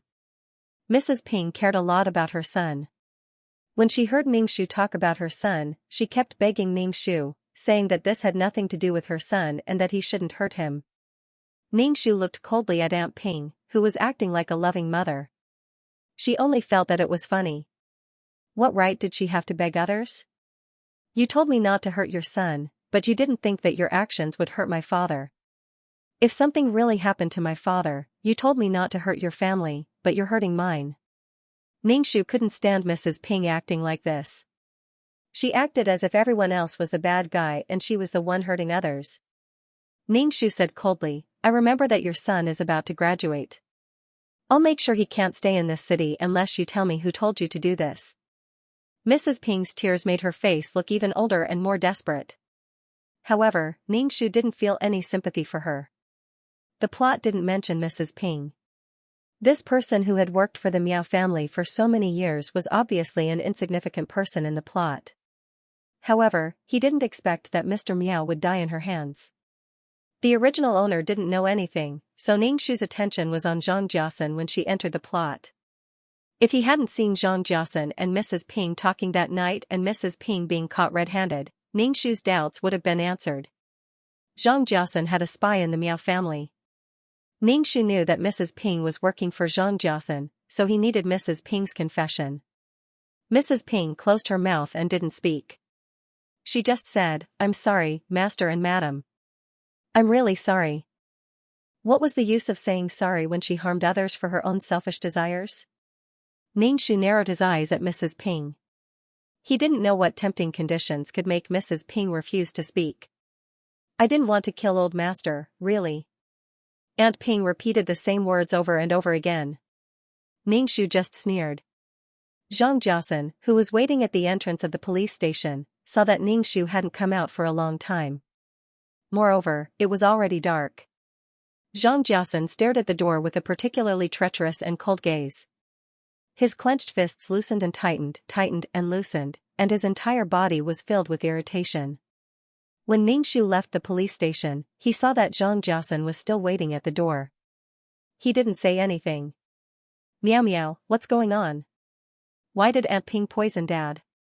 Did she tell you? Zhang Jiasen hurriedly walked towards Ningxu and asked. Ningxu looked at Zhang Jiasen with an angry expression and said, she really doesn't want to say anything. Zhang Jiasen's expression relaxed when he heard that Mrs. Ping didn't say anything. He comforted Ningxu, the truth will come out eventually. Don't be so anxious. Fortunately, father-in-law is fine. Ningxu looked at Zhang Jiasen and scolded angrily, she really doesn't know what's going on. Jiasen, why do you think?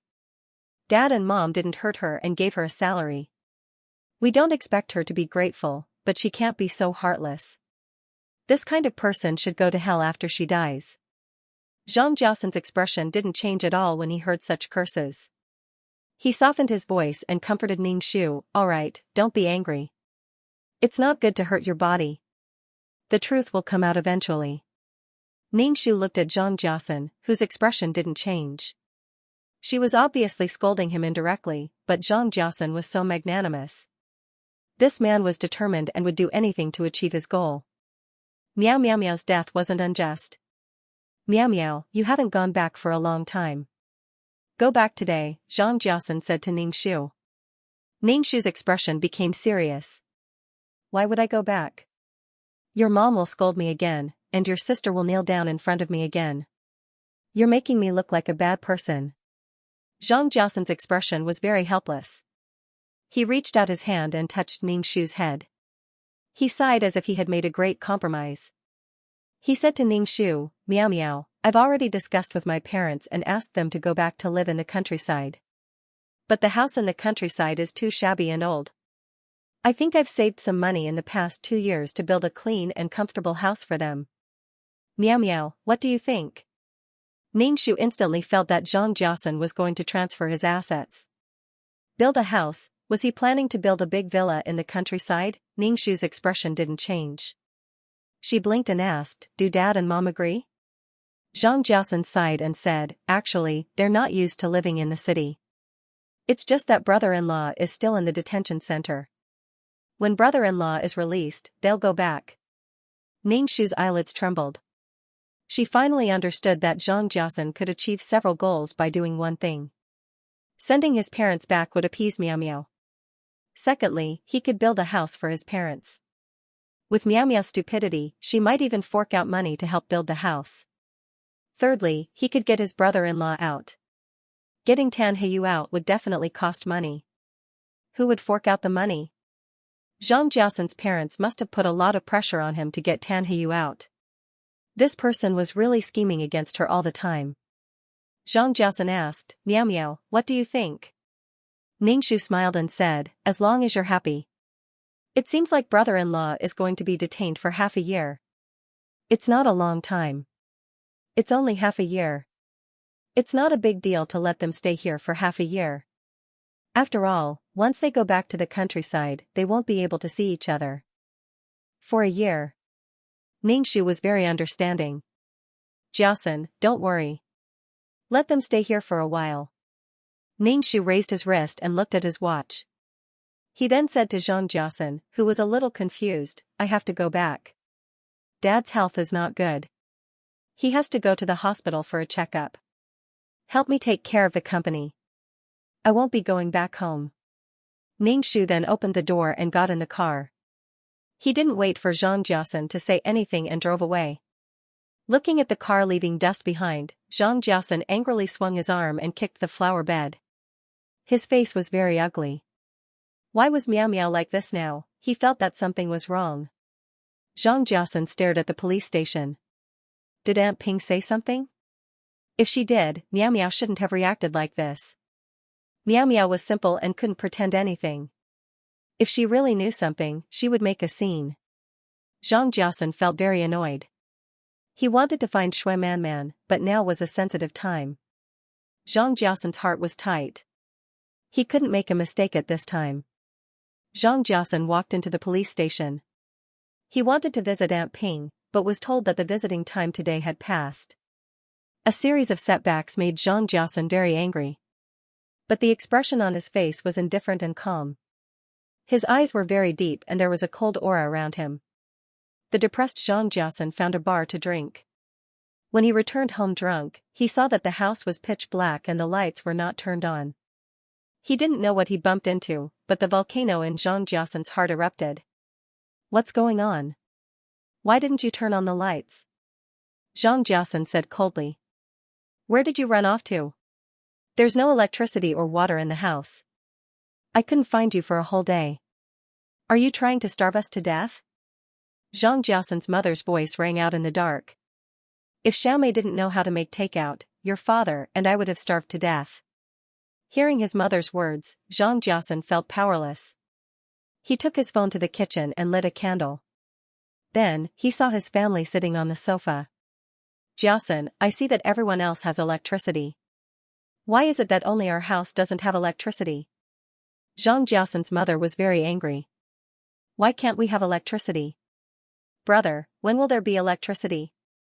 I was playing games when the electricity stopped, Zhang Xiaomei's twin brother asked Zhang Jiasan. Brother, about your brother-in-law. Zhang Wenlan looked at Zhang Jiasan with a sad expression. Zhang Jiasan had drunk a lot of wine.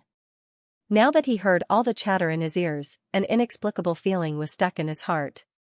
Zhang Jiasan picked up his phone and called Ningxu. The first thing he said was, Meow Meow, why didn't you pay the electricity bill? Ningxu, who received the call, was speechless. She didn't live in the house. Why did she have to pay the electricity bill? What a slut. How could Zhang Jiasan have the nerve to say that? Ningxu smiled. She even felt that it was a waste to be angry. I'm busy with the company's affairs and I don't live at home. How can I remember such a trivial matter like the water and electricity bill? It's getting late, I'm hanging up. I'm going to sleep. You can pay the electricity bill. Ningxu yawned and hung up. As Zhang Jiasan listened to the busy tone on the phone, he felt as if there was magma surging in his heart, as if it was about to gush out of his chest. Zhang Jiasan was so angry that his chest was heaving up and down. Under the influence of alcohol, his mind was in a daze. Picking up his phone, he smashed it on the ground and practically gnashed his teeth as he yelled, Meow Meow Meow. While calling out for Meow Meow Meow, Zhang Jiasan's face revealed a sinister and treacherous expression. Under the illumination of the candlelight, it looked extremely terrifying. Everyone in the room was shocked by Zhang Jiasan. Zhang Jiasan's father quickly stood up and asked Zhang Jiasan, "What's wrong? Why did you smash the phone? Don't phones cost money?" Zhang Jiasan's mother muttered. She looked at the broken phone on the ground with heartache. "Get in the house and sleep. What are you mumbling about?" Zhang Jiasan's father yelled at Zhang Jiasan's mother. Zhang Jiasan's mother looked dissatisfied, but she didn't dare to refute Zhang Jiasan's father, the head of the family. She turned around and went into the room. Only the father and son were left in the living room. Zhang Jiasan's father asked Zhang Jiasan, "What happened?" After venting, Zhang Jiasan calmed down and said, "It's nothing. I can solve it." Zhang Jiasan's father nodded. His eyebrows were filled with trust for Zhang Jiasan. This son of his was the pride of the Zhang family. Zhang Jiasan had his own ideas since he was young. He could solve everything by himself. There wouldn't be any problems. When Zhang Jiasan was young, he was full of spirit. He could make those who bullied him suffer in silence. Zhang Jiasan's father worked so hard to cultivate Zhang Jiasan. Now, Zhang Jiasan had become the most powerful person in the village. Because of Zhang Jiasan's existence, Zhang Jiasan's father was now very respected in the village. Many people came to ask him for help. Zhang Jiasan's father was a person who couldn't fly, so he tried his best to lay eggs so that his next generation could fly. He had the cunning and scheming of a villager. Zhang Jiasan's father didn't say anything else. He went into the house to sleep. Zhang Jiasan went to the balcony and lit a cigarette. Standing on the balcony and looking at the thousands of lights, this city was gorgeous. Every inch of land was a thick stack of money. After graduating from university, he couldn't survive in this city. He couldn't buy a house in this city for the rest of his life. He couldn't settle down in this city. He was a university student in the village. Everyone who talked about him gave him a thumbs up. The praise and pressure forced him to work hard to survive here. Even if there were sacrifices, it was worth it. He had succeeded, so he had to protect his success. He had to cut through all obstacles and move forward. He used money and status to build his success and erase his poor past. Zhang Jiasan put out the cigarette butt. His face was indifferent. The next morning, Ningxiu first went to the university to look for Aunt Ping's son. Aunt Ping's son didn't seem to know that something had happened to his mother. When he came down from the dormitory building, his eyes were still hazy. Ningxiu looked at Aunt Ping's son. He was an ordinary university student. Ningxiu brought Aunt Ping's son to the police station. Aunt Ping's son didn't know why this beautiful woman brought him to the police station. He didn't do anything illegal. As soon as he entered the police station, Ningxiu met Zhang Jiasan. So early? Ningxiu narrowed his eyes and looked at Zhang Jiasan. Zhang Jiasan, who had just come out, was also stunned when he saw Ningxiu. Then he saw the young boy next to Ningxiu. A trace of gloominess and displeasure flashed in his eyes. Obviously, he was unhappy to see his wife with another man. Ningxiu asked, "Why are you here?" Zhang Jiasan glanced at Aunt Ping's son. He looked at Ningxiu gently and said, "I'm here to see Aunt Ping. I just want to ask her why she did this. I want to persuade her to confess." Ningxiu was speechless. "Who is this?" Zhang Jiasan looked down at Aunt Ping's son. His temperament was very strong. Aunt Ping's son was like a chicken facing a tiger in front of Zhang Jiasan. Aunt Ping's son's expression changed. Especially when he heard this man mention Aunt Ping, he felt uneasy. In addition, this man's strong temperament made his heart pound and his palms sweat. Ningxiu said, "This is Aunt Ping's son. I brought him to see his mother." Zhang Jiasan suddenly looked at Ningxiu. "Aunt Ping's son? Why did you bring him here? Is there anything wrong with a mother wanting to see her son?" Ningxiu said to Zhang Jiasan. He brushed past him and entered the police station. Aunt Ping's son's face was pale. He couldn't believe that his mother was in the police station. Zhang Jiasan's expression kept changing. In the end, he followed Ningxiu in. "Didn't you see her just now?" Ningxiu asked Zhang Jiasan. Zhang Jiasan smiled and said to Ningxiu, "Since we've already met, we'll go back together later. Meow meow, let's have lunch together. We haven't eaten together for a long time.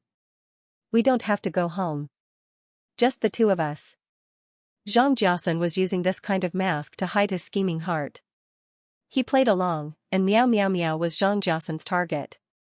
Mrs. Ping burst into tears when she saw her son. The mother and son were talking on the phone through the bulletproof glass. Mrs. Ping's son could never imagine that his mother had become a murderer. What should he do? What should his mother do? What should the family do? Could he continue his studies? What if his classmates found out that his mother was a murderer? Too many thoughts struck Mrs. Ping's son's mind.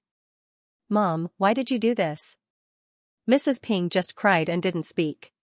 She refused to say anything. Ningshu glanced at Xianxia next to him. What a good trick. He could even pry open a dead person's mouth, let alone a living person. Ningshu turned and left. Xianxia followed Ningshu out of the police station. Ningshu suddenly turned to Xianxia and said, "Jiasen, I might not be able to manage the company anymore." Xianxia was a little surprised. This woman was full of vigor before.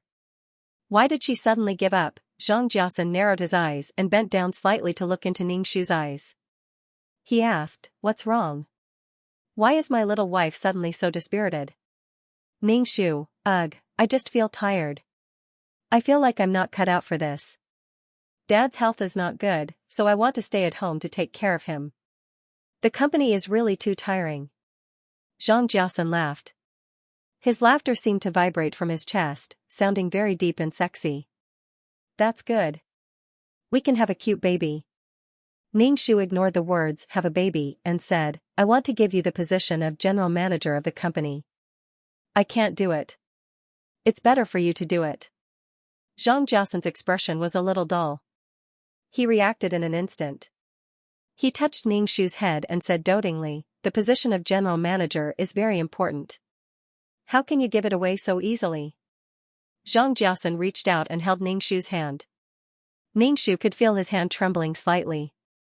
But he said, "You silly girl. Everything you do is temporary." His heart clearly wanted it, but his mouth said such hypocritical words. His body was much more honest than his mouth. He was so excited that he was trembling. Ningshu said, "Of course I'm telling the truth. Get ready to take over the position of general manager." Seeing the joy in Xianxia's eyes, Ningshu sneered in his heart. Are you serious? Xianxia said helplessly, "Work is not a game. How can it be so casual? This company belongs to my family. What's wrong with that?" Ningshu was very domineering. After getting Ningshu's assurance, Xianxia was very happy and became very attentive to Ningshu. Every day, he would send and receive Ningshu to and from work. Then, he would hear from Ningshu that he liked tulips and would get a bunch of tulips every morning. Ningshu stayed at her parents' house. Xianxia did not mention anything about letting Ningshu go back. Xianxia's mother also did not appear in front of Ningshu. Xianxia obviously knew that his wife did not like his mother. He did not let his mother hang around in front of Ningshu anymore. Xianxia's mother could be domineering because she gave birth to such a capable son. She would have to rely on Xianxia for the rest of her life. So, she would do whatever Xianxia said. Ningshu suddenly admired Xianxia. This man was really flexible. In order to succeed, he could grit his teeth and bear the pain. Xianxia finally succeeded, but Xianxia was ruthless and stingy. He lacked a kind of boldness. Xianxia did this because he wanted to quickly take over the position of general manager. Every time they saw this scumbag in front of their daughter, the Miao couple was about to explode with anger. Their minds were full of scenes of Xianxia rolling with other women. If it wasn't for his daughter stopping him, Miao's father would have killed this bastard. However, his daughter did not allow him to intervene. Miao's father pretended that he did not know anything. On one hand, it was out of consideration for his daughter. On the other hand, it was inexplicably pleasing to see this ingrate being so affectionate and considerate to his daughter. The Miao couple no longer regarded Xianxia as their son-in-law. Although Ningshu promised to let Xianxia be the general manager, he refused to step down from the position. This made Xianxia very angry. Even if it was a carrot that was dropped in front of him, Xianxia must get it. This had always been his purpose. Ningshu could naturally see Zhang Jiasan's anxiety. Sometimes, Zhang Jiasan's eyes were filled with uncontrollable malice and resentment. Ningshu also got what he wanted. He found the design that was stolen by Zhang Jiasan's brother-in-law, Tan Heyu. It was found by the intern secretary that Ningshu sent to Shui Manman's side. When it was found, it was shredded into pieces by a shredder. Ningshu spent a lot of time piecing the shredded pieces together. These things were indeed in Zhang Jiasan's hands. As for Shui Manman, she did not have the ability to do such a thing. She was just a daughter flower that relied on men. Zhang Jiasan, how cold-hearted he was to put his brother-in-law into this. Perhaps Tan Heyu was too much of a bastard and Zhang Jiasan took the opportunity to teach him a lesson. In short, Zhang Jiasan was a man with deep thoughts. Ningshu was more fortunate that he did not directly fall out with Zhang Jiasan. Instead, he collected evidence of Zhang Jiasan's crimes in private. If he rashly confronted Zhang Jiasan, Ningshu did not think that he could win against Zhang Jiasan. He might even let Zhang Jiasan take a piece of meat from the Miao family. The mansion and real estate were all Zhang Jiasan's. With these things, Zhang Jiasan had a foothold. Ningshu let out a long sigh of relief. It was just that pretending to be polite with Zhang Jiasan was simply disgusting. Perhaps Zhang Jiasan also felt the same. They hated each other, but they still had to love each other. Ningshu expressed that his heart was very tired. However, Ningshu still fulfilled his promise and let Zhang Jiasan be the general manager. He also set a date for Zhang Jiasan to take over as the general manager. Zhang Jiasan thought that becoming the general manager was a distant dream. Suddenly, it was realized. Even with Zhang Jiasan's calmness, he was a bit dazed. Then, he kissed Ningshu's forehead. "Wife, you are so good." Ningshu smiled at Zhang Jiasan with a twisted face. "It's okay, it's okay." Then, he wiped his forehead without leaving a trace. If his face was stained with saliva, he would get ringworm.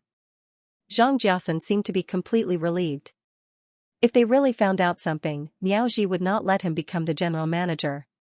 Although Aunt Ping in the police station was a bit troublesome, Zhang Jiasan was very calm and steady. Ningshu did not know what tricks Zhang Jiasan had up his sleeves. What exactly did Zhang Jiasan have on Aunt Ping that made Aunt Ping rather bear the crime of murder than say anything? Zhang Jiasan was a person who was used to using other people's weaknesses to achieve his own goals. Ningshu's goal was to make Zhang Jiasan lose everything and be unable to turn over a new leaf until he died. If Zhang Jiasan wanted to be outstanding, then he would cut off his path to success. Shui Manman walked in and saw Zhang Jiasan kissing Miao Miao Miao's forehead. Her face turned pale and she looked at Zhang Jiasan in a daze. Zhang Jiasan saw Shui Manman rushing into the office so rashly with such a sorrowful expression. Wasn't she going to expose herself in front of Miao Miao Miao? He would be the general manager soon, so he couldn't make any mistakes. Zhang Jiasan was very dissatisfied with Shui Manman's behavior.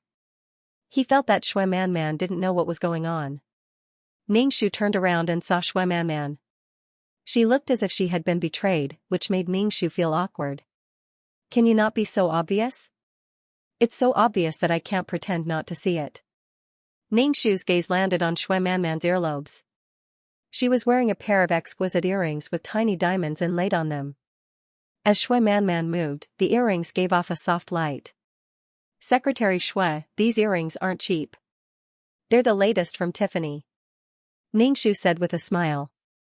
His gaze moved to Shui Manman's feet. "This pair of shoes is from Ferragamo. Secretary Shui's family background must be very good. Why are you a secretary?" Shui Manman quickly touched the earring with her hand and saw Zhang Jiasan's cold face. Obviously, she knew that Zhang Jiasan was angry. She quickly said, "This isn't real. It's an imitation."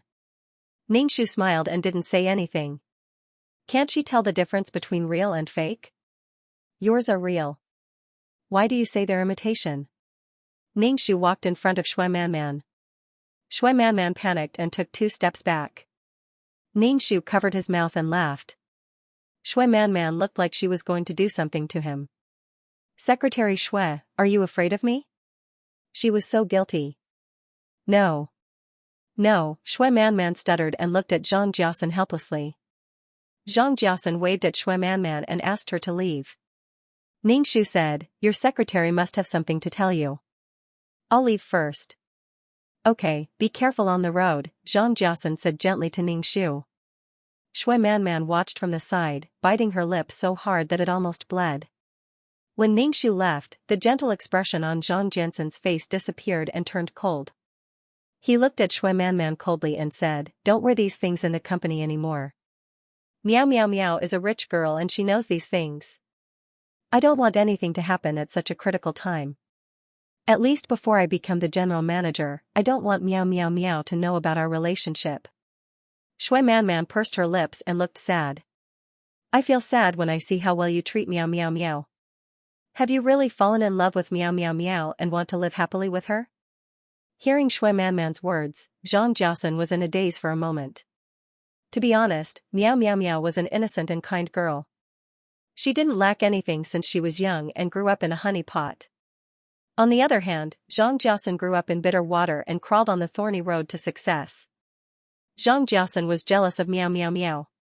In front of the innocent Meow Meow Meow, he was a person tainted by the secular world. His heart carried too many things. Even if he liked Shui Manman, it was because he was the same kind of person as Shui Manman. Meow Meow Meow's beauty made people want to destroy her.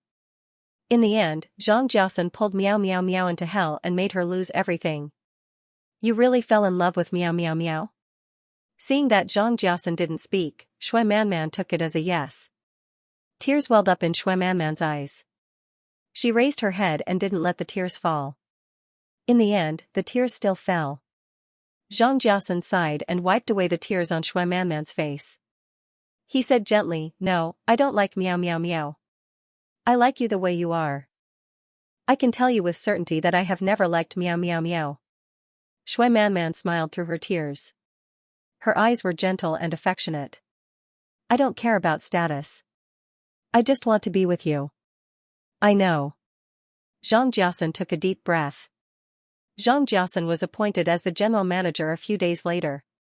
It was announced by Ningshu in front of the company's higher-ups that Xianxia was appointed as the general manager.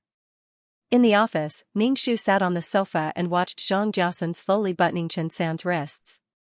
Then, he put on his suit jacket. It was like an emperor who was about to ascend the throne wearing a dragon robe. Xianxia was in high spirits today. He had wax on his hair. He looked very energetic and serious. His whole body was filled with an elite aura. It was also very charming. Now, Xianxia had taken the first step to success. Xianxia saw that Ningshu was looking at him and asked, is this outfit okay? Ningshu stood up and adjusted Xianxia's tie. Very good. Xianxia reached out and held Ningshu's hand. Ningshu said, I am really happy now. I feel that this is the happiest time of my life. Meow Meow, we will always be happy. We will have our own children. On weekends, in the garden, we will watch the children play. We will be a happy family. Xianxia had a smile on his face. It was as if he was imagining and looking forward to that kind of life. His tone became more sincere. I want to hold your hand and grow old together. Ningshu was speechless. Was he imagining her as Shui Manman? Grow old together? You want to grow old together with Shui Manman, right? Haha. Stop being so disgusting. Ningshu put on a fake smile and said indifferently, of course we can grow old together. Xianxia said eagerly, Meow Meow, I am serious. I am sincere. There was really no end to it. It was enough to act once. What was the point of repeating it over and over again? Ningshu chuckled. He raised his wrist and looked at it. The meeting is about to start. Meow Meow. Xianxia wanted to say something, but when he saw Ningshu's indifferent expression, he swallowed his words. Xianxia seemed to be a little nervous. After all, he wanted to get what he wanted. Xianxia walked back and forth in the office. Ningshu drank water indifferently. He was in a completely different state from Xianxia, who was suppressing his excitement and anxiety. Manager, the department manager is in the meeting room. Shui Manman pushed the door open and said to Xianxia. Ningshu looked at Shui Manman and sized her up. He realized that Shui Manman didn't have any branded clothes on her body. She also had ordinary earrings on her ears. Her shoes were no longer branded. After removing all the branded clothes on her body, Ningxu said with a smile, "Secretary Shui, the brooch you wore last time was pretty good. Why aren't you wearing it anymore?" Secretary Shui's face turned pale. She then said calmly, "I borrowed it from a friend. I have already returned it." Ningxu replied with an "Oh. You go to the meeting room first. We will be there soon." Zhang Jiasun helped Secretary Shui out. Shui Manman hurriedly went out. Ningxu sneered. "How shameless." Zhang Jiasun saw that Ningxu kept paying attention to the brands on Shui Manman and wondered if she knew something. Actually, Secretary Shui's family background is not bad. It's normal for her to have some brands. Zhang Jiasun said. "Meow meow, I want to give you a gift." Zhang Jiasun took out a jewelry box from the box and opened it. There was a diamond necklace inside. The workmanship was very exquisite. Zhang Jiasun's face was gentle. "I bought this especially for you." Ningxu said faintly, "You are the general manager. Why are you giving me a gift?" "Meow meow, I used half a year's salary to buy this for you. Last time, you said that Secretary Shui had a lot of brands on her. This time, I also bought a brand for you." Zhang Jiasun said gently to Ningxu. "Meow meow, do you like it?" Ningxu looked at the diamond necklace. This kind of diamond necklace was the style of wearing a dress to attend a banquet. It would be exaggerated to wear it normally. This was not the style that Meow Meow Meow liked. Therefore, Ningxu did not believe that Zhang Jiasun bought this necklace for her. Maybe he bought it for Shui Manman, but now he gave it to her. "Do you want me to help you put it on?" Zhang Jiasun asked Ningxu. "No need." Ningxu shook her head and closed the jewelry box and placed it on the table. Ningxu's indifferent attitude made Zhang Jiasun feel frustrated. If Shui Manman received this gift, she would be very happy. However, Meow Meow Meow's attitude made Zhang Jiasun depressed. He felt that he could not show any value in front of Meow Meow Meow because Meow Meow Meow had everything. She did not care at all. Ningxu saw the hurt expression on Zhang Jiasun's face and did not care at all. "Hurt? Who are you trying to show this to?" Ningxu and Zhang Jiasun entered the meeting room one after the other. Ningxu did not say much and went straight to the point. Zhang Jiasun will be the general manager of the company. He will be responsible for the company's business and development. Today, Ningxu's father didn't come because he wasn't feeling well. Everyone looked at each other, wondering if Ningxu was joking or not. "Everyone, don't doubt me. From today onwards, I will be appointed as the general manager. I hope that I will work hard with my colleagues to make the company stronger," Zhang Jiasun said in a low voice. Hearing Zhang Jiasun's words, everyone applauded. Ningxu looked at all of this in silence. The atmosphere was more enthusiastic than when she was the general manager. Obviously, these people recognized Zhang Jiasun more than Ningxu. Ningxu was not angry. She had to protect this company and get rid of some of the parasites in the company. Zhang Jiasun could embezzle money from a luxurious mansion. How could he become so rich in 2 years if he did not have any accomplices or subordinates in the company to support him? Zhang Jiasun gave an impassioned speech and ended the meeting in a pleasant atmosphere. Zhang Jiasun, who was a little nervous before, was now completely relieved. He had become the general manager of the company. The next step was to take control of the company. Even the chairman would be a mere figurehead. Ningxu just looked at the complacent Zhang Jiasun silently. Soon, very soon, Ningxu and Zhang Jiasun returned to the office. When they opened the door, they saw Shui Manman holding a jewelry box, which was placed on the table by Ningxu. Seeing that Ningxu and Zhang Jiasun had returned, Shui Manman quickly closed the box and put it on the table. I saw this box on the table and picked it up to have a look," Shui Manman quickly said. Ningxu asked, "Is this your jewelry?" Ningxu looked at Zhang Jiasun and said with some bad intentions, "Jiasun gave it to me." Shui Manman's face changed. She quickly looked at Zhang Jiasun for confirmation. Zhang Jiasun ignored Shui Manman's gaze. Ningxu picked up the jewelry box and said to Zhang Jiasun, "I'm going to accompany Dad for a checkup. You should pay more attention to the company." "Okay, be careful on the road," Zhang Jiasun said gently. He even opened the office door for Xianxia and said again, "Be careful on the road." Xianxia said to Shui Manman, "Secretary Shui, I'm leaving. Please take care." Shui Manman's voice was trembling. Xianxia saw Shui Manman's pale face and a smile on her face. Seeing Shui Manman's pained look, he was secretly happy. As soon as Xianxia left, Shui Manman's face fell. Especially when she saw Zhang Jiasan treat Miao Miao Miao so well, it made Shui Manman panic. Especially when Zhang Jiasan gave Miao Miao Miao the necklace that should have been given to her. Jiasan. Shui Manman looked at Zhang Jiasan with watery eyes and an uncontrollable affection. Zhang Jiasan was originally happy about the promotion, but seeing Shui Manman's sad face, he rubbed his eyebrows and said, "Give this necklace to Miao Miao Miao first. I'll buy another one for you tomorrow." Shui Manman shook her head and said, "I don't care about the necklace. I want this necklace because I want to attend various events with you and be able to stand side by side with you. What I care about is your attitude towards Miao Miao Miao.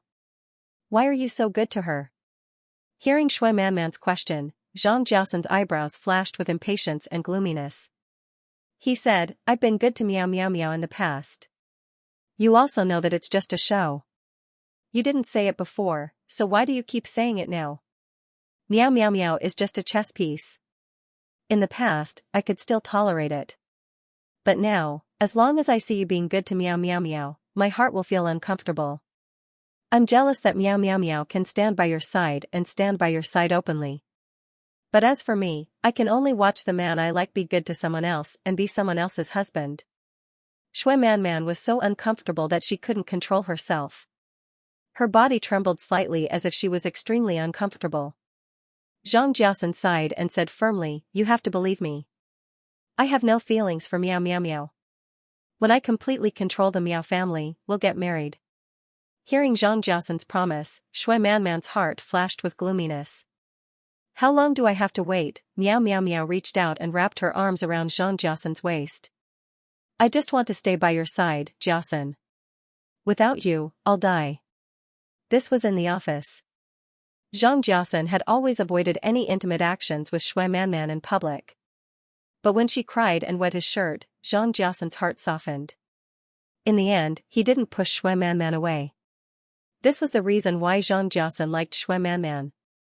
He felt the value of his existence from Shui Manman. Shui Manman worshipped him, respected him, and adored him. It wasn't like when he was facing Miao Miao Miao. The halo behind Miao Miao Miao made him unable to breathe. Zhang Jiasan was a male chauvinist. In the past few years in the company, people said that he was relying on women to get to where he was today. Zhang Jiasan remembered these words in his heart. Zhang Jiasan knew that he was just a poor boy from the countryside. In this big city, he had no capital and no connections. Even if he worked hard in this city for a lifetime, he would not be able to take root. Without these external material conditions, love was a joke. Zhang Jiasan could only take the unconventional path and pay some price to survive in this city. His family's expectations and his desire to succeed were all reasons that made Zhang Jiasan use his advantages. With a cornerstone, he could step on the cornerstone and climb even higher. Marrying a woman could save him 20 years of hard work. Even if people in the company called him a freeloader, he would endure it. One day, he would be able to wash away this humiliation. Zhang Jiasan held Shui Manman in his arms. With these external conditions, he would love her even more. Without the position of general manager, Xianxia accompanied Miao's father to the hospital for a checkup. She usually boiled soup for Miao's father. She was completely like a housewife. Miao Ying's father looked at Xia's carefree expression and said with disappointment, "What are you doing, girl? Don't tell me you can't bear to let that kid go? You even gave him the position of general manager. He must be dreaming." Xiu held a pair of scissors in her hand and cut the lily leaves. She asked Miao's mother, "Mom, can I cut it like this?" Miao's mother glanced at her and nodded. She said, "Miao Miao, what's your attitude towards Zhang Jiasan? He cheated our family by cheating and embezzling the company's money. Mom, I know what I'm doing. Let me handle this." "If I can't handle it, Dad, you can do it." Xiu put the lily into the vase leisurely. Miao's father looked at Xiu and laughed. Very good. Like father, like daughter. What about Xianxia's secretary? Miao's mother looked at Ningxu. Do you want to drive her out of the company? Ningxu smiled and shook her head. It's okay. Let her stay in the company. It's not good to drive her out. Ningxu already had a plan in mind, and this plan needed Shui Man. He had to spit out everything that he had eaten from the Miao family. Occasionally, Ningxu would go to the company and see that Zhang Jiasen was very busy. If he was not busy signing documents, he was busy holding meetings and giving advice.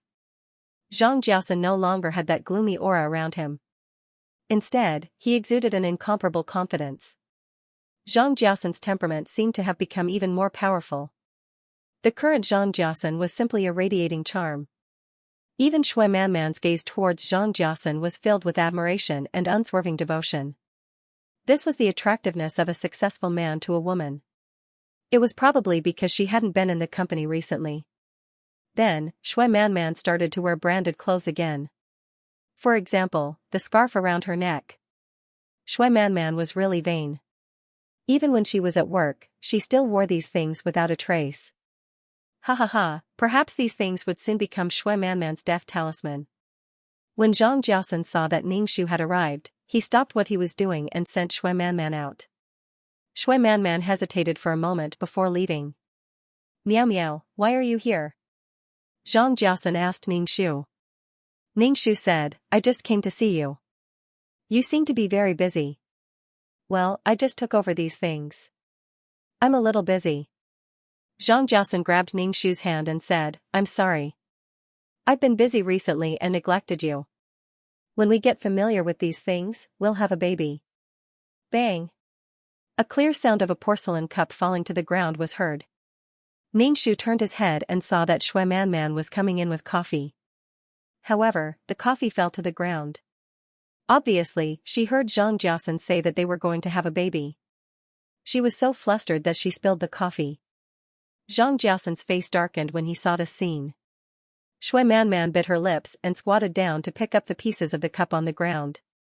Her face was extremely pale, as if she had been hit hard. Well, just ask the cleaner to clean it up.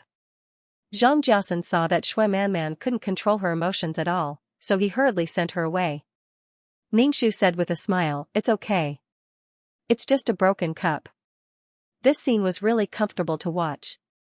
Well, especially when Zhang Jiasen bullied Shui Man. Ningxu glanced at Shui Man, who was squatting down to pick up the pieces. It seemed that she didn't hear Zhang Jiasen's words at all. Ah. Shui Man, who was in a trance, was pricked by a piece of glass. A drop of blood immediately appeared on her finger. Zhang Jiasen took a deep breath and said to Shui Man in a stern voice, get out and ask the cleaner to clean it up. Shui Man was stunned by Zhang Jiasen's roar. The emotions that she had been suppressing completely broke out. Tears fell down her face and the blood on her finger dripped onto the floor. Ningxu's eyes were shining. Oh my, it's so cruel. I like it so much. Let Zhang Jiasen worry about it. Who would be tired if he didn't go back and forth between two women? You're too fierce. You scared the little girl to tears. Ningxu glanced at Shui Man. Shui Man was not a little girl. When Zhang Jiasen heard Ningxu say that Shui Man was a little girl, he felt uncomfortable all over. It was as if he was an old cow eating young grass. Then I'll leave first. Ningxu passed by Shui Man. Take care of your wound. It's not good if it drips on the scarf. Your scarf looks expensive. Shui Man's body stiffened and her tears flowed even faster. Ningxu left. Zhang Jiasen closed the office door and held Shui Man's bleeding hand. Your wound needs to be taken care of. I don't need you to care. Shui Man shook off Zhang Jiasen's hand and looked sad. You're going to have a child with Miao, but I want to have a child. Why can't you give me a child? Every time she was with Zhang Jiasen would take precautions. Zhang Jiasen's face turned cold. We've discussed it before. Before our relationship is made public, we can't have a child. Zhang Jiasen didn't want an illegitimate child to appear. It would affect his prestige and image of the entire company. At least before his marriage with Meow Meow Meow was dissolved, such a thing couldn't happen. But you're going to have a child with Meow Meow Meow. Shui Man saw Zhang Jiasan's cold face and felt even more sad. Zhang Jiasan rubbed his forehead and said helplessly, "Can't you see that I'm just brushing her off? How can I have a child with her? You should resign. If you stay in the company with such emotions, people will find out sooner or later." To be honest, Zhang Jiasan was a little impatient with Shui Man's emotional behavior. If it was at home, a very private place, Zhang Jiasan might be able to comfort Shui Man patiently. But in such a public place, people could come in at any time. They could be exposed at any time. Zhang Jiasan knew better than anyone how difficult it was to climb to this point, so he couldn't make any mistakes. The irrational Shui Man was like a bomb. What Zhang Jiasan meant was for Shui Man to stay in Tang Chen's mansion and go shopping when she had nothing to do. She didn't want to arouse suspicion in the company. Shui Man panicked when she heard Zhang Jiasan ask her to resign. She had to stay by Zhang Jiasan's side no matter what. She had to protect such an excellent man. Moreover, there were many young girls who had just graduated from school. Shui Man knew that she wasn't young anymore. She was 28 years old at most. Naturally, she couldn't compare to those young girls. Her only advantage was that she had a pure relationship with Zhang Jiasan in university. "I have to work. Jiasan, don't worry. I'll be careful." Shui Man didn't care about her grievances. She hurriedly promised Zhang Jiasan and even acted coquettishly. Zhang Jiasan nodded. Ning Shu, who had returned to her office, overheard the conversation between the two at the door and laughed. Zhang Jiasan and Shui Man were like snakes trying to swallow an elephant. Zhang Jiasan wanted to devour the Miao family, while Shui Man was no longer satisfied with Zhang Jiasan keeping a mistress in a golden house. She wanted to stand by Zhang Jiasan's side openly. They were both greedy and selfish people. Ningxu was speechless. Meow Meow Meow truly loved Zhang Jiasan, but Zhang Jiasan didn't care at all. He liked Shui Man. Shui Man's love was based on material things. If Zhang Jiasan didn't have his current status, there was a 50% chance that Shui Man wouldn't have chosen him. Perhaps Zhang Jiasan felt that love with mutual benefits was stable and secure. Love with stable benefits could also fall apart because of benefits. Ningxu felt that it was about time to make a move. He went to the police station to visit Aunt Ping. During this time, Aunt Ping had lost a lot of weight. Her cheekbones were protruding and she wasn't in good spirits. Her hair looked much whiter than before. Her brows were filled with despair and worry. Ningxu didn't pity her at all. In the original plot, Aunt Ping had succeeded. Although he didn't know what benefits Zhang Jiasan had given her, since she had chosen this path, she should bear the consequences of being discovered. Still not willing to talk? Ningxu sat opposite Aunt Ping and looked at her through the bulletproof glass. Aunt Ping's lips quivered, but she didn't say anything. She was in a trance. It was obvious that the interrogation at the police station had taken a toll on her. "Don't forget about your son. Your son will be expelled from school because of you. Although the Miao family is insignificant in this city, dealing with your son is still very easy," Ningxu said indifferently. Mrs. Ping's thin face twitched, and she looked even more terrified. She stood up agitatedly and begged Ningxu through the glass, "Miss, I beg you. This has nothing to do with my son. Please don't do anything to my son." "Then tell me why. Why did you poison my father's medicinal cuisine?" Ningxu asked. Aunt Ping told her not to hurt her son, but she was hurting Meow Meow Meow's father, hurting Meow Meow's relatives. How could Aunt Ping have the nerve to ask for help? Aunt Ping shook her head. "I can't say. I really can't. I gave you a chance, but you didn't take it." Ningxu stood up. "Take care of yourself. I won't come to see you in the future. Actually, I don't care about your confession at all." Ningxu didn't have to beg Aunt Ping. As for Aunt Ping wanting to take all the blame for Zhang Jiasan's murder, Ningxu didn't care at all. Anyway, Aunt Ping had to pay the price for what she had done. Seeing that Ningxu was about to leave, Aunt Ping hurriedly stopped Ningxu. "Miss, wait. I can tell you, but you have to promise me one thing. If you want to say it, then say it." If you don't want to say it, then forget it. As for your condition, I won't agree. You don't have the right to negotiate with me. Even if you don't confess, there will be evidence. Moreover, you are a murderer. Your son will be implicated because of you, be it his studies or work. She still wanted to agree to the condition. She was dreaming. Aunt Ping cried her heart out. Ningshu left without looking back. After leaving the police station, Ningshu took a deep breath. A woman must take good care of herself. There was no way to change her parents, but what she could do was not easily entrust the rest of her life to others.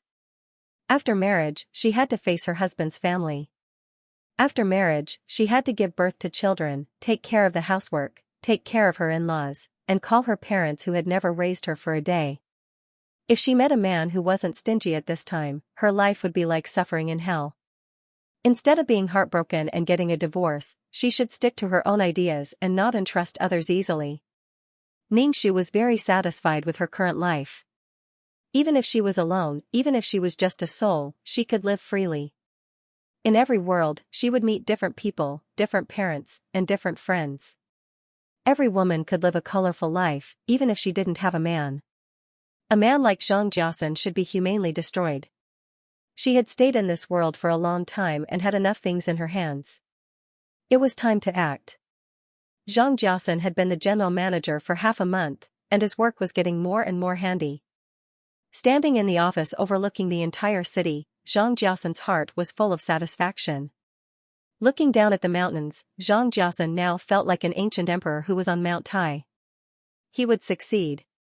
Xianxia looked at Xuemanman, who was organizing the documents. Status, money, and women were a man's lifelong pursuit. He would soon get them. General Manager, there's a meeting in 15 minutes, Xuemanman said to Xianxia. Xianxia smiled faintly. Got it. Xuemanman looked at the high-spirited Xianxia. The current Xianxia was no longer gloomy like before. He seemed to have the confidence to control everything in his hands. Every time she saw this, Xuemanman's heartbeat would become chaotic. She loved this man more. Xianxia tidied his clothes, pushed open the office door, and entered the meeting room. The department heads who were in the meeting room had all arrived. They were all waiting for Xianxia. Xianxia liked the feeling of being in the spotlight. In the past, he was still a subordinate of one of the department heads, but now, these department heads had become his subordinates. Xianxia walked into the meeting room. Just as he was about to speak, the office door was pushed open. The sound was very loud. Then, 5 or 6 people walked in. Xianxia's expression was stern. He said coldly, "Which department are you from? Don't you know that we're in a meeting now? We're the police." The person at the front took out his police badge and arrest warrant. You're Xianxia, right? You're under arrest. Xianxia was stunned. Then, he said coldly, "What law did I break? If you want to arrest me, you have to show evidence. The police can't just arrest people. You're corrupt. Someone reported you. We already have concrete evidence." The leader of the police said to the team members, "Arrest him." Xianxia's heart trembled. He wanted to say something, but he was handcuffed. The handcuffs were very cold. It made Xianxia's heart turn cold. His body trembled uncontrollably. Corruption and bribery, what was going on? How could something like this happen? Xianxia's first reaction was that Xuemanman had betrayed him. Only Xuemanman knew about this. Xianxia was escorted out of the office. Along the way, he was met with all kinds of gazes, which made Xianxia feel like he was being dismembered. A few minutes ago, he was still the general manager of the company. Now, he was about to become a prisoner. Xuemanman hid at the side and saw the scene. She was so scared that her face turned pale. She carried her bag and rushed back to the Thompson residence. She took out her suitcase and swept all the cosmetics and jewelry on the table into it. Then, he opened the wardrobe and stuffed all the clothes into the suitcase. It really couldn't fit them, so he found another suitcase and put away the shoes and the shower gel in the bathroom. On the one hand, it was to remove the traces of her life in this house. On the other hand, these things were very valuable and were treasured by Xuemanman.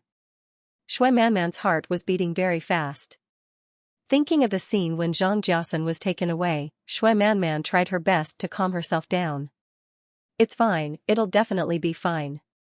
Xianxia was so powerful, and there was still Meow Meow Meow. Meow Meow Meow loved Xianxia so much, she would definitely bring Xianxia back. Xianxia had the Meow family behind him. As long as the Meow family didn't pursue this matter, everything would be fine. Shui Manman couldn't figure out how the matter had been exposed. She was even more afraid that she would be implicated. Just as Shui Manman was about to leave with a suitcase in each hand, she heard the sound of the door being unlocked. Shui Manman was shocked. Only she and Xianxia had the keys to this house. Could it be that Xianxia had returned? The door opened and a few men walked in. When they saw Shui Manman, they said directly, "You must be Shui Manman. You are suspected of concealing your crimes and money laundering. You can't take anything from this house."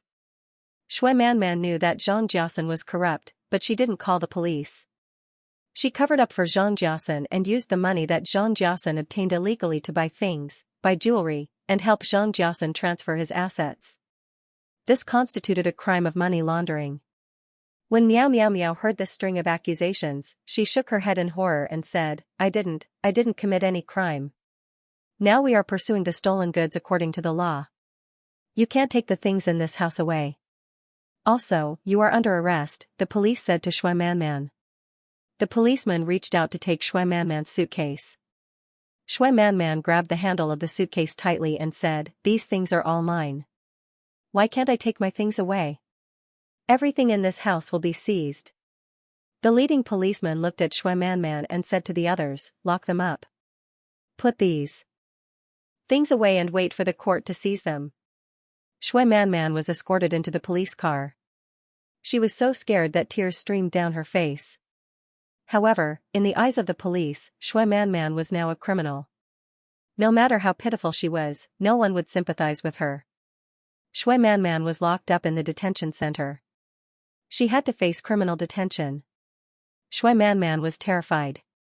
What was she going to do for the rest of her life after such a thing happened? Also, her relationship with Xianxia was exposed. Everything happened too suddenly. Shui Manman was terrified. What should she do? How did the police find Tang Chenming's house? While Ningxu was cooking the medicinal cuisine at home, Father Miao received a call from the company's secretary. He knew that Xianxia had been taken away by the police. He said to Ningxu, "It's not good to make such a big deal out of it. It's bad for the company." Ningxu didn't care at all. "Dad, are you going to deal with it in private?" Xianxia is that kind of person. Even if he moves out of the Miao family, he can still do well in other places. Ningxu wanted Xianxia to take the blame for this crime and follow him for the rest of his life. With a criminal record of embezzlement, which company would dare to hire Xianxia? Who would dare to hire an employee who drank the company's blood and stole the company's flesh? Moreover, corruption and bribery were only the first wave. There were more things waiting for Xianxia. Father Miao nodded. "Yes, we can't let him off so easily. I didn't agree to the two of you getting married. This won't happen now." Ningxu served the medicinal cuisine to Father Miao. Ningxu nodded and said, "At that time, I was blinded by dog shit." Father Miao was speechless. Father Miao didn't even have the appetite to eat the medicinal cuisine when he heard about dog shit. Ningxu didn't visit Xianxia. Instead, he went to the company to take charge of the overall situation. The company was in chaos now. Ningxu took over the position of general manager and began to stabilize the company. This time, without Xianxia's interference, he had to take full control of the company. Ningxu, who was working, received a call from an unknown number. When he picked it up, he heard Xianxia's voice. "Meow Meow, it's me. I'll make it short. I didn't take any bribes. You have to help me." Xianxia's voice was very tired. There was a slight tremble in his voice, but overall, he sounded relatively calm. Ningxu laughed silently. "Help you? Meow Meow, are you listening to me? I don't have much time to call. You have to help me. Ask father-in-law to help me." Xianxiasen said anxiously. A voice came from the other end of the phone. Time's up. Stop calling.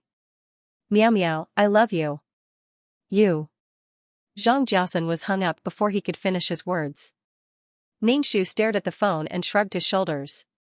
He said I love you and wanted to help you. How cunning. She was afraid that Xianxia didn't know that Shui Manman had been arrested. If he knew, he wouldn't be so confident in asking her to save her. She just didn't know how Xianxia, who had fallen from the position of general manager, felt now. From heaven to hell, and now he might even face the disaster of being imprisoned. Could he bear it? He was about to succeed, but he missed it. How painful and vexing it must be. Now that she was busy with the company's affairs, how could she have time to save Xianxia? Even if Xianxia quibbled, there was irrefutable evidence. He couldn't run away. Ningxu fired many people in the finance department. The people in the finance department were responsible for checking and filling in the loopholes. The Miao family was the owner of the company, but they were all on Xianxia's side. After firing these people, Ningxu put the people he found in the finance department. He also fired many people who were above the position of supervisor. These people were all related to Xianxia. There was a relationship of interest. In fact, many people thought that the Miao family would be Xianxia's in the future. The Miao family didn't have a son to inherit the company, and their only daughter married Xianxia. This company should naturally be inherited by Xianxia. When choosing between the Miao family and Xianxia, they chose Xianxia and fought for the merit of supporting the emperor. It seemed that Xianxia chose Miao Miao Miao as his target after careful consideration. It wasn't enough to just be a rich young lady. It had to be a rich young lady who had the right to inherit. Everyone wanted to succeed, and if Xianxia could treat Miao Miao Miao sincerely, it might be a happy marriage. But Xianxia used Miao Miao Miao and even hurt her, taking everything away from her. Why did Xianxia feel wronged and feel that he had no dignity after hurting someone else? He was the one who made the decision to marry Miao Miao Miao, but Xianxia acted as if the Miao family forced him to give up his dignity and marry Miao Miao Miao. Xianxia destroyed Miao Miao Miao's happy life for that little bit of dignity and that little bit of male chauvinism. Miao Miao Miao, who had nothing, naturally didn't have that suffocating aura. No one said that he was a soft rice king anymore. After Xianxia succeeded, he used strong means to wash away his humiliating past. This kind of person was crazy. Xianxia called Ningxu to help him, but Ningxu forgot about it in a blink of an eye. He was busy with work every day and would only talk about it after he had complete control of the company. But Xianxia basically called Ningxu every day to ask him to think of a way. In the beginning, he could still talk to Ningxu warmly, but after a long time, Ningxu's attitude was always perfunctory, and Xianxia's tone became very anxious and impatient. Xianxia directly asked Ningxu to save him, but Ningxu was still warm. After a few days, Xianxia's tone became humble, and he kept saying, "Meow meow, I love you, you have to save me." Xianxia knew that the only person who could save him now was the Miao family and Miao Miao Miao's father, who had a wide network, and he was relying on Miao Miao Miao's love for him. Shui Manman's love couldn't save Xianxia now, and he had to rely on Miao Miao Miao's love. Ningxu felt that it was ironic. A man like Xianxia was really a woman's misfortune, and she had to run as far away as possible from such a man. Ningxu answered with his mouth. There was still more than a month before Xianxia's trial. In this month, the police station had to collect all kinds of evidence and appeal. Once it went to court, Xianxia's crime would be confirmed. There would be an indelible stain in his file, and he might even go to jail. Therefore, Xianxia wanted Ningxu to get him out of here before the court session started. He wanted to minimize the problem as much as possible. If I can kill you, I definitely won't let you live. Let you out? How is that possible? Ningxu laughed coldly. Xianxia wanted to call Ningxu to go to the police station to watch over him. There were some things he wanted to say to Ningxu, but there was a time limit to the phone call, so he couldn't explain it clearly. Besides, some things were completely different over the phone than in person. Xianxia wanted to rely on Miao Miao Miao's love for him to soften her heart when she saw him in such a sorry state. Ningxu just laughed twice and walked to the window. He saw Zhang Jiasan's family members making a scene at the company's entrance. Zhang Jiasan's mother was used to making a scene. She sat at the door and cried. However, this time, she cried more sadly than when Tan Heyu was caught. Zhang Jiasan was her flesh and blood.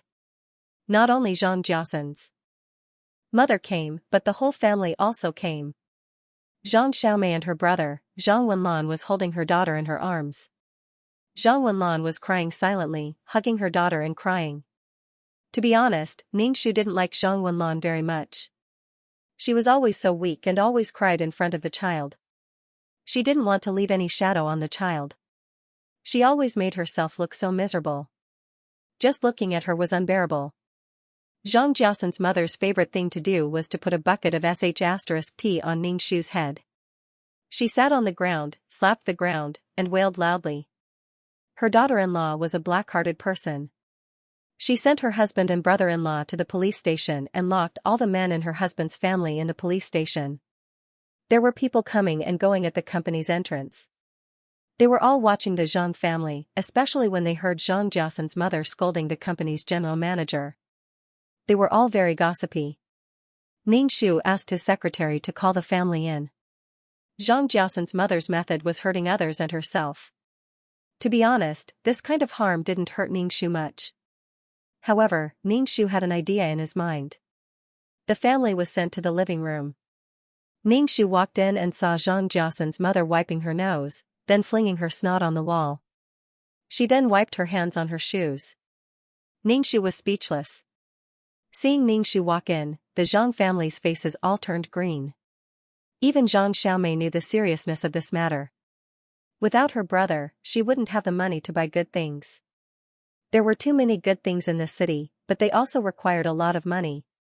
Zhang Xiaomei said to Ningxu, "Sister Miao, how did my brother get taken away?" Ningxu said calmly, "He embezzled the company's money and was reported." Embezzled the company's money? You and Jiasan are married, so your family. This company is also considered Jiasan's. How can taking money from your own family be considered embezzlement? Zhang Jiasan's father said coldly. This is not embezzlement at all. Daughter-in-law, now is not the time to be angry with us. The most important thing now is to get Jiasan out. Compared to Zhang Jiasan's mother, who was wailing and blaming Ningxu, Zhang Jiasan's father's attitude was obviously much better. When Tan Heyu was locked up, Zhang Jiasan's father condescendingly asked her to let him go. But now, his attitude was much more amiable. Obviously, in Zhang Jiasan's father's heart, Zhang Jiasan was the most important person in this family. It was also possible that Zhang Jiasan's mother was playing the bad cop, and he was playing the good cop. Ningxu didn't care what these people were thinking. She said, "I really can't do anything about this. Jiasan is my husband. Naturally, I want him to be released. And this matter will cost a lot of money." Ningxu spread her hands. "I don't know how much it will cost. I have no idea." "Then you spend the money. Isn't your family rich?" Zhang Jiasan's mother said directly to Ningxu. Hearing Zhang Jiasan's mother say this, the other Zhang family members didn't say anything. Obviously, they all thought the same. Ningxu narrowed her eyes. She always felt that Zhang Jiasan's mother was shrewish and uneducated. She said whatever she wanted. However, Zhang Jiasan's mother's role was to test other people's bottom line and let Zhang Jiasan's father, who was the head of the family, know what to do. Just like now, Zhang Jiasan's mother directly said that the Miao family should pay to get Jiasan out. Her words were direct and unacceptable, but Zhang Jiasan's father couldn't say it out loud. This family already had a fixed way of living, and everyone consciously maintained this way of living. Daughter-in-law, Jiasan is still suffering in the prison. Let's get him out first. Nothing else is more important than him. Seeing that Ningxu didn't say anything, Zhang Jiasan's father sighed and said, "When Jiasan is released, you guys should live a good life. If the first child's surname is Miao, then so be it. After all, he is a child of the Zhang family and the Miao family." Zhang Jiasan's father was now negotiating with Ningxu. Zhang Jiasan's father said that the first child should be named Miao. Ningxu expressed that she didn't want Zhang Jiasan anymore, and she still wanted to have a child with Zhang Jiasan. Why did the Zhang family feel that they had to have Zhang Jiasan? Without the halo that the Miao family gave Xianxia was worthless. He didn't have money, and his character wasn't good. The Zhang family felt that they should be faithful to Xianxia, no matter what he was like. Ningxu found it hilarious. She felt like she had returned to ancient times, where women had to follow the 3 obediences and 4 virtues. Even though times were changing, some ideas were still deeply rooted. In some places, women couldn't even eat at the table. No matter when, there were always thick shackles on women. Women nowadays might not live as happily as those women in ancient times. Women nowadays had to take care of their family and work to give birth and raise children. Weren't women supposed to hold up half the sky? Now, I'll let you hold up half the sky. When Zhang Jiaxin's mother heard that the child's surname was Miao, her face turned ugly. Her lips moved, but she didn't say anything. She obviously didn't dare to challenge Zhang Jiaxin's father's authority as the head of the family. The Zhang family looked at Ningxu, obviously waiting for Ningxu's answer. Ningxu was about to explode. What was this? Spending money to get Zhang Jiaxin out, then carrying him for 10 months, enduring the pain of labor, and giving birth to a child with the surname Miao? Was this a great gift? What the F***ck? Ningxu took a deep breath and said, okay, but the company doesn't have much money, so you'll have to fork out some money. We don't have money, Zhang Jiaxin's mother said firmly. Ningxu said indifferently, then there's no other way. Because the design drafts were stolen, the factory can't operate, but we still have to pay the workers. The company doesn't have much money left. If you want to save Jiaxin, this money isn't enough. I also want to save him, but the conditions don't allow it. Ningxu spread out his hands and said, if it doesn't work, let Jiaxin go to jail for a few years. Zhang Jiaxin's mother immediately frowned and pointed at Ningxu, scolding, you dark-eyed woman, how can you talk about your husband like that? How can Jiaxin go to jail? Ningxu looked at Zhang Jiaxin's mother. She was thinner than before. Her cheekbones were high, her eyes were sunken, and her hair was more white than before. Even though she was talking to Ningxu angrily, he could still feel that she was weak and afraid. Zhang Jiaxin's mother was a bluff, a person who bared her teeth and brandished her claws. Ningxu ignored the clamoring Zhang Jiaxin's mother. Zhang Jiaxin's mother was a woman, but she absolutely supported male chauvinism. She even asked her daughter and daughter-in-law to prioritize men. In particular, she asked Ningxu, her daughter-in-law, to prioritize her son. It would be even better if she could be humble. Ningxu was left speechless by this strange idea.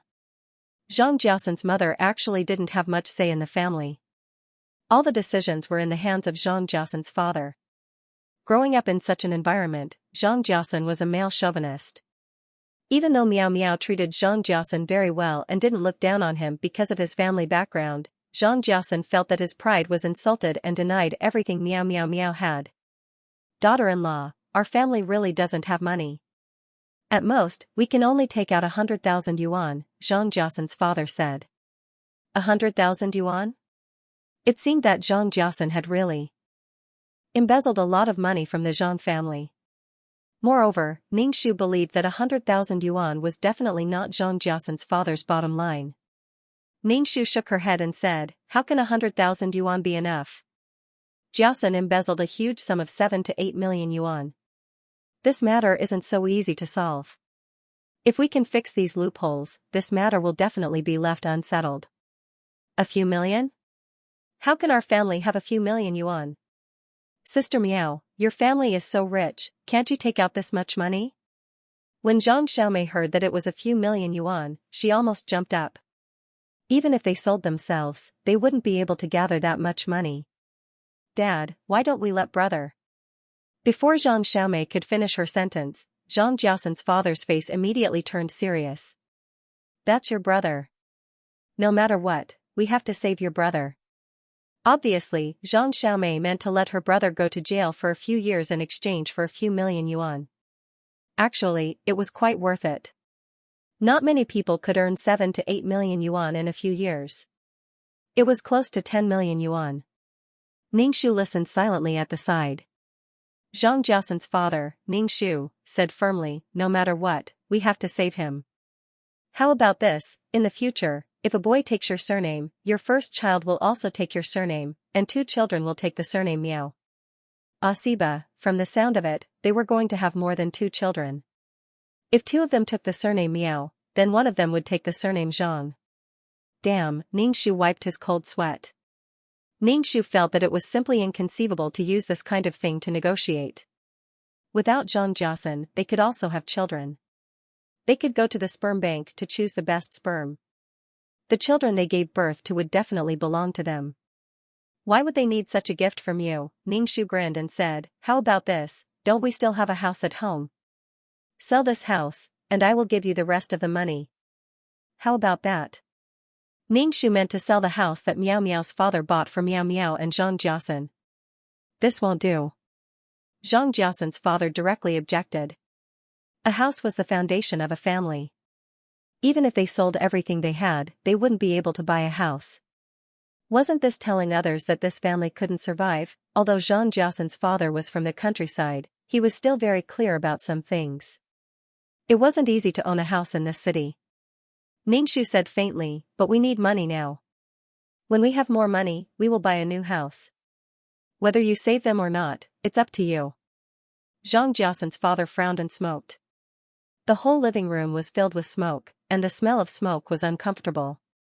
In the end, Zhang Jiasen's father made the decision to buy a house. Ningxu smiled faintly. The house soon had a buyer, but the price was very low. The original 2 million plus decorations and furniture was directly suppressed to 1 million. 1 million was still a long way from 7 to 8 million, but Zhang Jia's father still decided to sell it.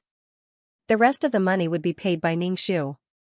She was the one who said that she would pay for the rest of the money. The house was quickly sold, but it returned to Ningxu. This time, only Miao Miao's name was on the property certificate, and Zhang Jiasen's name was no longer there. This house was no longer the joint property of Zhang Jiasen and Miao Miao after their marriage. The mansion was sealed, and he didn't have a share in this house. The things that he had worked hard for the past 2 years were gone. Zhang Jiasen had nothing now, and he had to face the disaster of being imprisoned.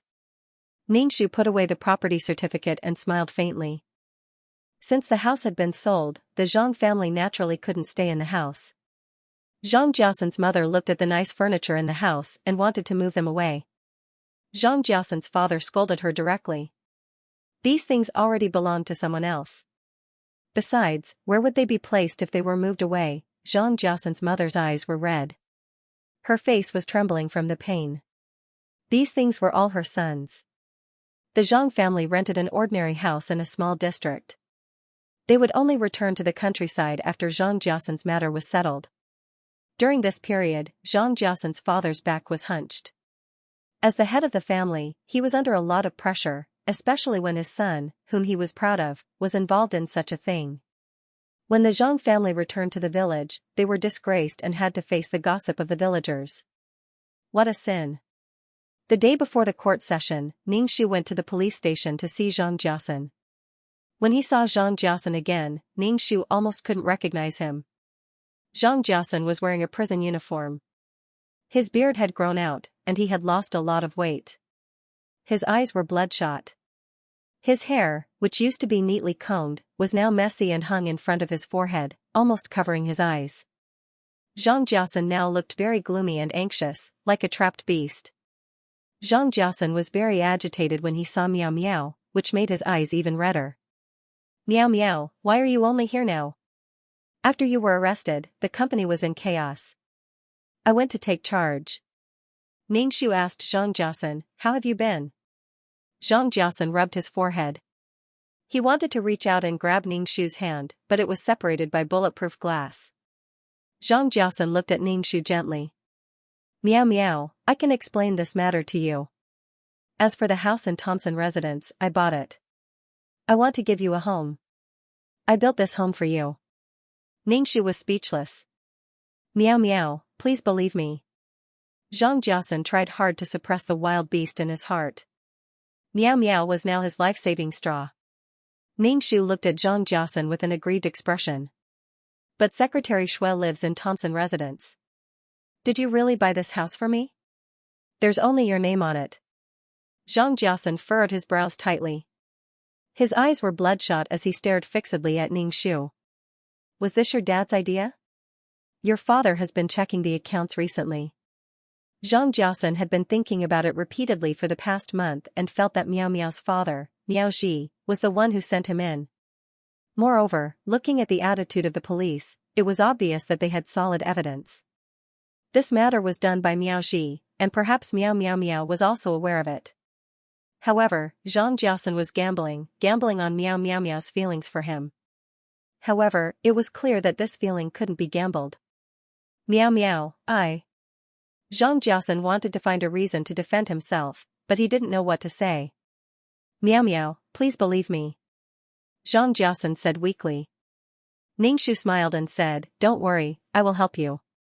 Zhang Jiasen's face flashed with joy. Ningxiu said, I sold our wedding house to raise money to save you. The joy on Zhang Jiasen's face instantly froze. He furrowed his brows and said, Miao, how could you sell the house? That's our wedding house. Zhang Jiasen's lips trembled twice. His face was ashen as he stared at Ningxiu. He bitterly smiled and asked, Miao, did you do it on purpose? What do you mean on purpose? Father-in-law also agreed to buy the house. Ningxiu said with some astonishment. Zhang Jiasen's spirit had been sucked away. Right now, he really had nothing left. The things that he had worked so hard for were all gone. The things that gave him a foothold in this city were all gone. Zhang Jiasen's mind was in a trance. Not long ago, he was still the general manager who could call the wind and summon the rain. However, right now, he had nothing. His heart felt like it was being fried in a pan of oil. It was incomparably painful. Zhang Jiasen looked at the woman in front of him and asked, how much did you sell the house for? Ningxiu felt that it was funny that Zhang Jiasen was still concerned about this at this time. Ningxiu stretched out a finger. Zhang Jiasen stared at Ningxiu's finger. His face turned ugly. He suddenly slammed the table and said, this house also has my name. You didn't inform me and sold the house. Miao, you did it on purpose. You did it on purpose. The house in such a good location should have been sold for 3 million. However, it was sold at a cabbage price. It was sold at 1/3 of the price. Ningxiu shrugged her shoulders and said, I really wanted to save you. Save me? Zhang Jiasen sneered. The Miao family was not so poor that they had to sell the house. It must be that old man Miao Ji who took the opportunity to take away the property in his hands. Zhang Jiasen was so angry that his body shook. He sat down and the blood in his eyes became more serious. Looking at Miao's indifferent face, his heart became more and more terrified. He quickly said, Miao, I really love you. When we get out, I will explain everything to you. Explain? There was no need for that. Ningxiu did not say anything and just looked at Zhang Jiasen. Zhang Jiasen's emotions became even more agitated. If it wasn't for the bulletproof glass separating them, Zhang Jiasen would have pounced on them. Zhang Jiasen looked a little crazy. He slammed the glass with his hand and opened and closed his mouth. Ningxiu hung up the phone and could not hear what he said. Because Zhang Jiasen's emotions were too agitated, he was suppressed by the people in the detention center. Zhang Jiasen violently resisted. He kept looking at Ningxiu and roared at Ningxiu. However, through the glass, it was impossible to hear what he was saying. Ningxiu felt as if he was watching a pantomime show. Zhang Jiasen was finally dragged away. His eyes were filled with blood, especially when he saw the indifferent Ningxiu. His expression was filled with despair and resentment. He looked at Ningxiu with eyes full of resentment. Facing such a gaze, Ningxiu felt very happy. Knowing that you are suffering, I am relieved. Ningxiu went to see Shui Manman again. However, he did not meet Shui Manman. Instead, he found out from the police who interrogated Shui Manman. Shui Manman had all kinds of branded goods, bags, cosmetics, clothes, shoes, perfume, beauty cards, and all kinds of other things. It was estimated to be more than 1 million yuan. These were all blood sucked from the Miao family. Counting all the miscellaneous things, Zhang Jiasen had earned more than 10 million yuan in the past 2 years. He was really thinking of ways to empty out the Miao family. Not only would Zhang Jiaosan go to jail, Shui Manman would also face criminal detention. Moreover, her things would no longer be hers. They would become stolen goods. Like I said, everything that you have eaten must be spat out. One by one, they dug out the flesh and drank the blood of the Miao family. They even laughed at Miao Miao's stupidity behind her back. Miao family is rich, so they should be treated like this? Do they still think that they are robbing the rich to give to the poor?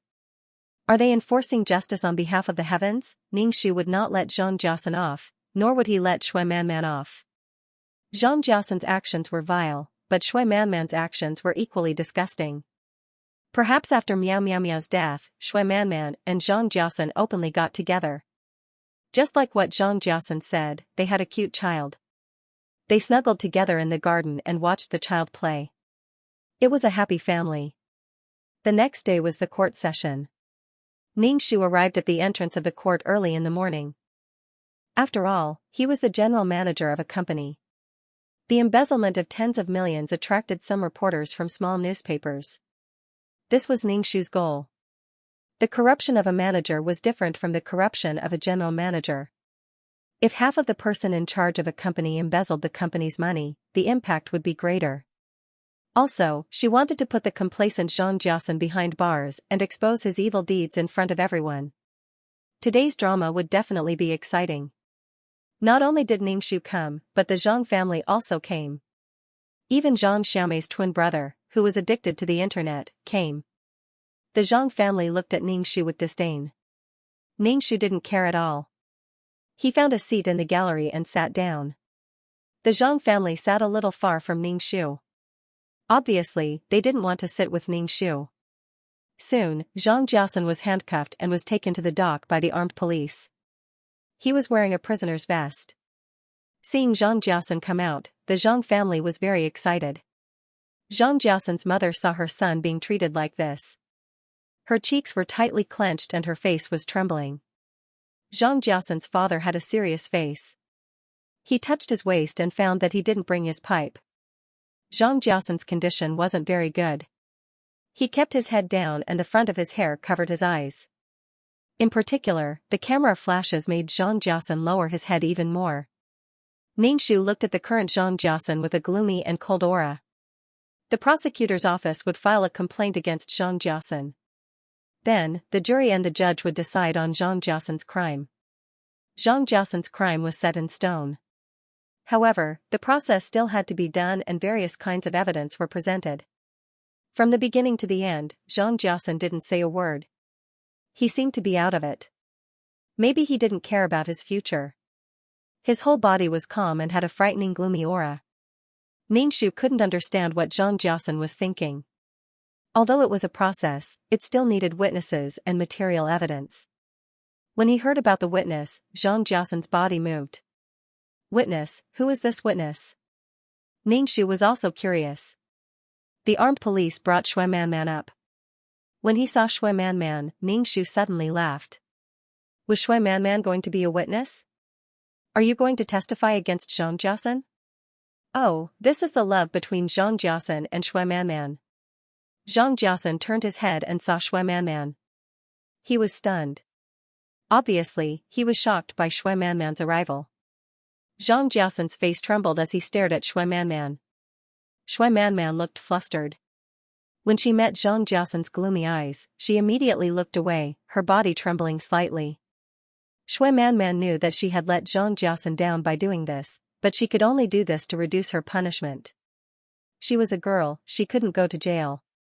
She would be 30 years old when she came out of jail. Who would want a woman who had been in jail? What should she do for the rest of her life? She was struggling in her heart.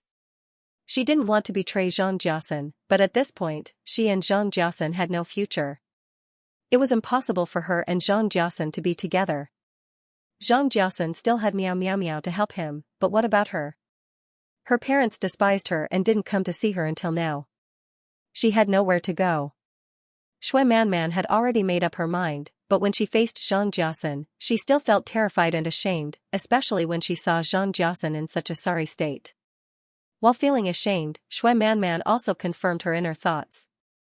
Shui Manman took a deep breath and said, "Judge, I can testify that Zhang Jiasen took advantage of his position in the company and embezzled a lot of the company's money.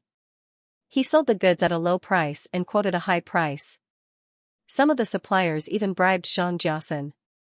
There are even accounts in the safe of Thompson residential residence." "Then how do you know?" the judge asked.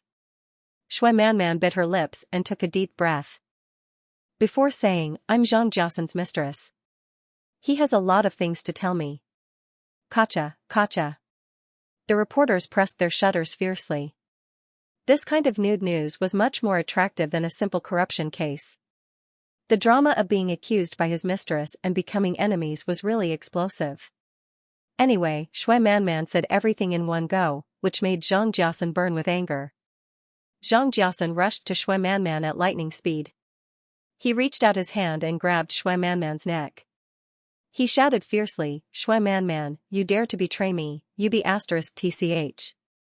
Shui Manman's face turned purple from Zhang Jiasen's grip. She struggled and tried to pry Zhang Jiasen's hand away. The armed police at the side quickly pulled Zhang Jiasen away, but Zhang Jiasen refused to let go of Shui Manman's neck.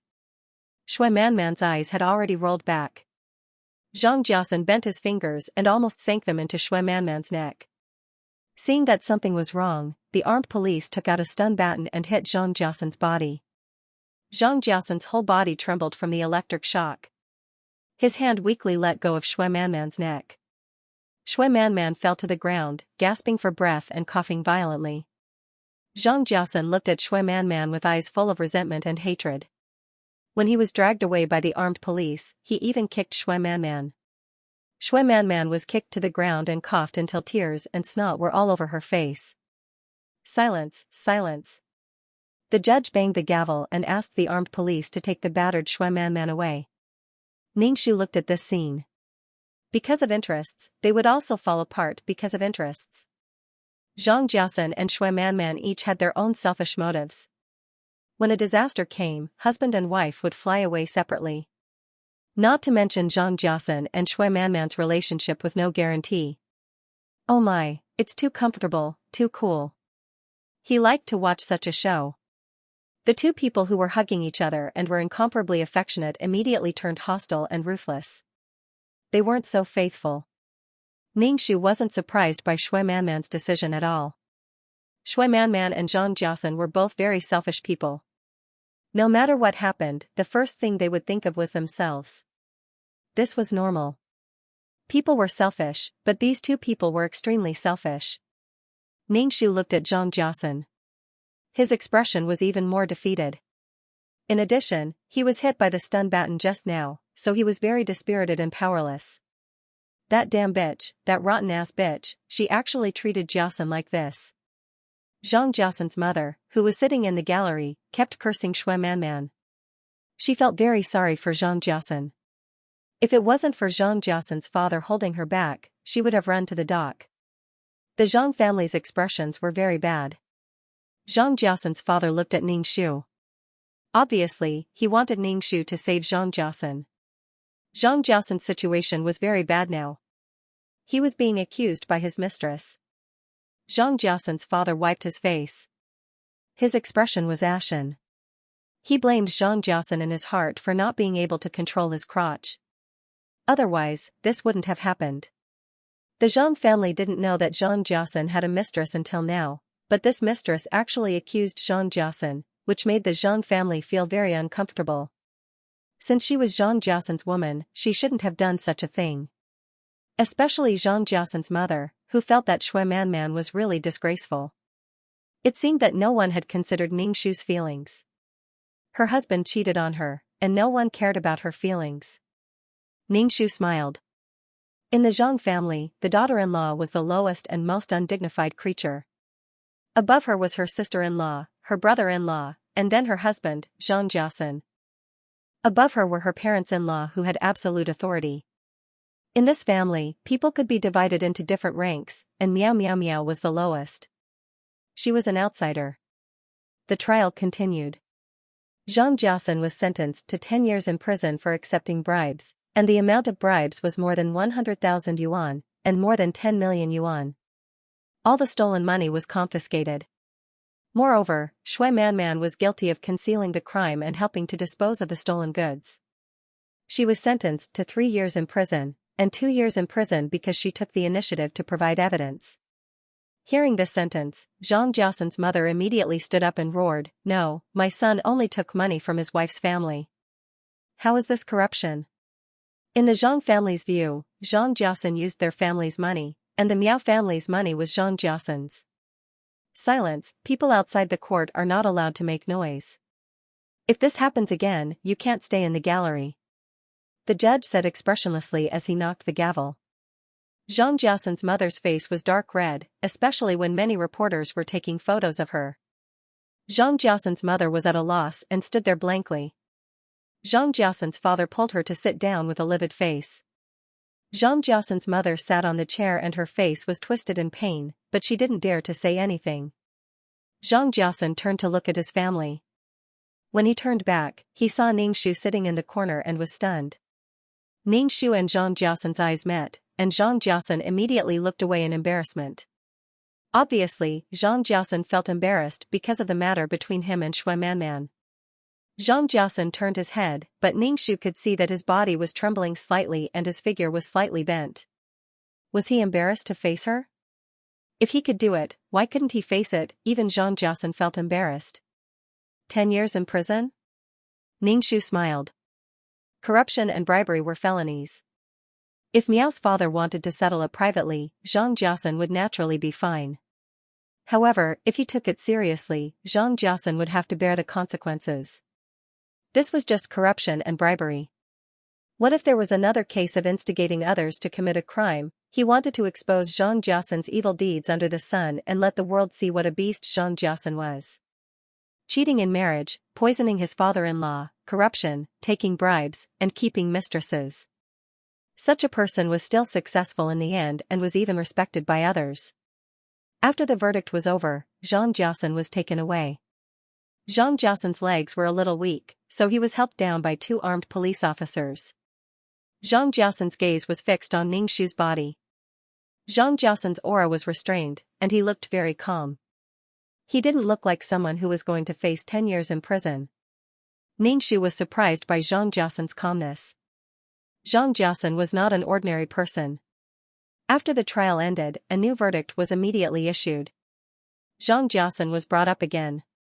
Everyone was stunned. The reporters who were about to leave immediately came back. Zhang Jiasan's face was a little pale, but he was still calm. However, the Zhang family was at a loss. 10 years in prison had already made the Zhang family despair, but what was going on? This time, the prosecutor's office was accusing Zhang Jiasan of instigating others to commit a crime. The surrounding people were in an uproar. The reporters pressed the shutter.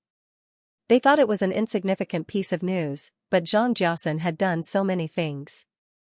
It was a big piece of news with all kinds of information. When Zhang Jiasan heard the accusation, his pupils shrank. He quickly turned to look at Ningxu. Ningxu and Zhang Jiasan's eyes met. Zhang Jiasan narrowed his eyes slightly. A flash of understanding flashed across his face. Then, he turned around and stopped looking at Ningxu. Zhang Jiasan's mother sobbed softly. She didn't dare to make a sound. Zhang Jiasan's father's face was ashen. He looked a lot older. Aunt Ping, who was wearing a prison uniform, was brought in by the armed police. Aunt Ping was very thin. The prison uniform was empty on her body. Her hair was white. She was only 50 years old, but she looked like she was about to die. Aunt Ping said disheartenedly, "Zhang Jiasan asked me to drug Miao Xi's medicinal food. This kind of drug won't be discovered even if it's eaten. If it succeeds, Zhang Jiasan promised to let my son follow him. He will nurture my son." I thought that the Miao family would definitely belong to Zhang Jiasan in the future. I wanted to take a gamble. I'm just a nanny. For my son's future, I can only take the risk. Aunt Ping saw Zhang Jiasan's success, so she wanted to let her son take a shortcut. Zhang Jiasan was originally just a person in the mountains, but because of the Miao family, he walked to the peak of life. Even a nanny like Aunt Ping felt that the Miao family would belong to Zhang Jiasan in the future, let alone the people in the company. Many of the higher-ups were biased towards Xianxia. Even if the Miao family's company wasn't big, where there were people, there would be underworld. Miao Miao was a useless girl. Everyone thought that Father Miao found a son-in-law like Xianxia to inherit the Miao family. Xianxia smoothly took over the company after Father Miao's death. In the face of Aunt Ping's accusation, Xianxia didn't refute and calmly accepted it. In this crime committed by Xianxia and Aunt Ping, Xianxia was the main culprit and Aunt Ping was an accomplice. Xianxia would face heavy punishment. Because of the nature of the crime, Xianxia was sentenced to 8 years in prison. Aunt Ping was sentenced to 4 years in prison. In other words, Xianxia would be sentenced to 18 years, which was close to 20 years. Xianxia's body trembled, but he quickly stabilized. He turned to look at Ningxu. From the beginning to the end, Ningxu's expression was indifferent. Xianxia's lips moved. Under the light, Xianxia's face was a little hazy. After the sentencing, Xianxia's mother couldn't control herself anymore and burst into tears. Xianxia didn't care about his mother's cries.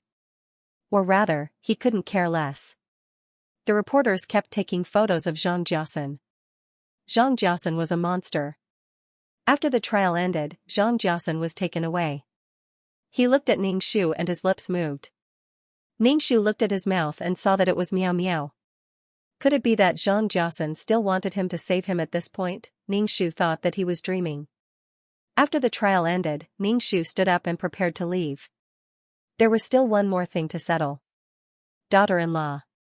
Xianxia's father called out to Ningxu. He stood up in a hurry and his body swayed. Fortunately, there was someone supporting him. Xianxia's father called out to Ningxu, and Ningxu asked, "Didn't you say that you wanted to save Jiasen? Why do you want him to go to jail for 20 years? Ningxu was speechless. Ningxu really did not know what to say. Xianxia wanted to kill Miao Miao's father, and now he still had the face to ask him why he did not save Xianxia. Don't they feel guilty and guilty?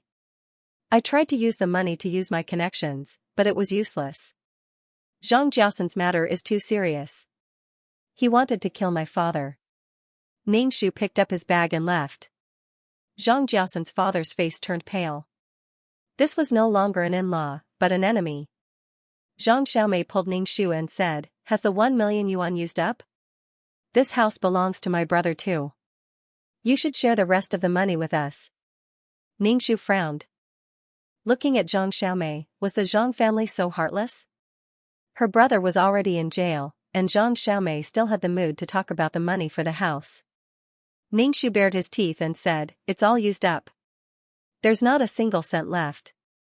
Miao Miao Miao, you just want to embezzle the rest of the money." Zhang Xiaomei said angrily. Ningxu said indifferently, "This house is mine, and I have the right to use the money. If I say there's no more money, then there's no more money. So what do you want?" Zhang Xiaomei was fuming. Zhang Jiasen's mother had joined the team to collect the debt. More than 1 million yuan was spent in a few days. That's impossible. You black-hearted person, you want to embezzle Jiasen's money. Ningxu sneered, opened the car door, and left. He could not be bothered to talk to these people. Back home, Miao's father, Ningxu, asked, "How did the court deal with this?" How did they deal with it? All of Zhang Jiasen's assets were confiscated, and he will be in jail for 18 years. Ningxu said. Miao's father said coldly, "That's how it should be." "Daughter, are you still unable to let go of Zhang Jiasen?"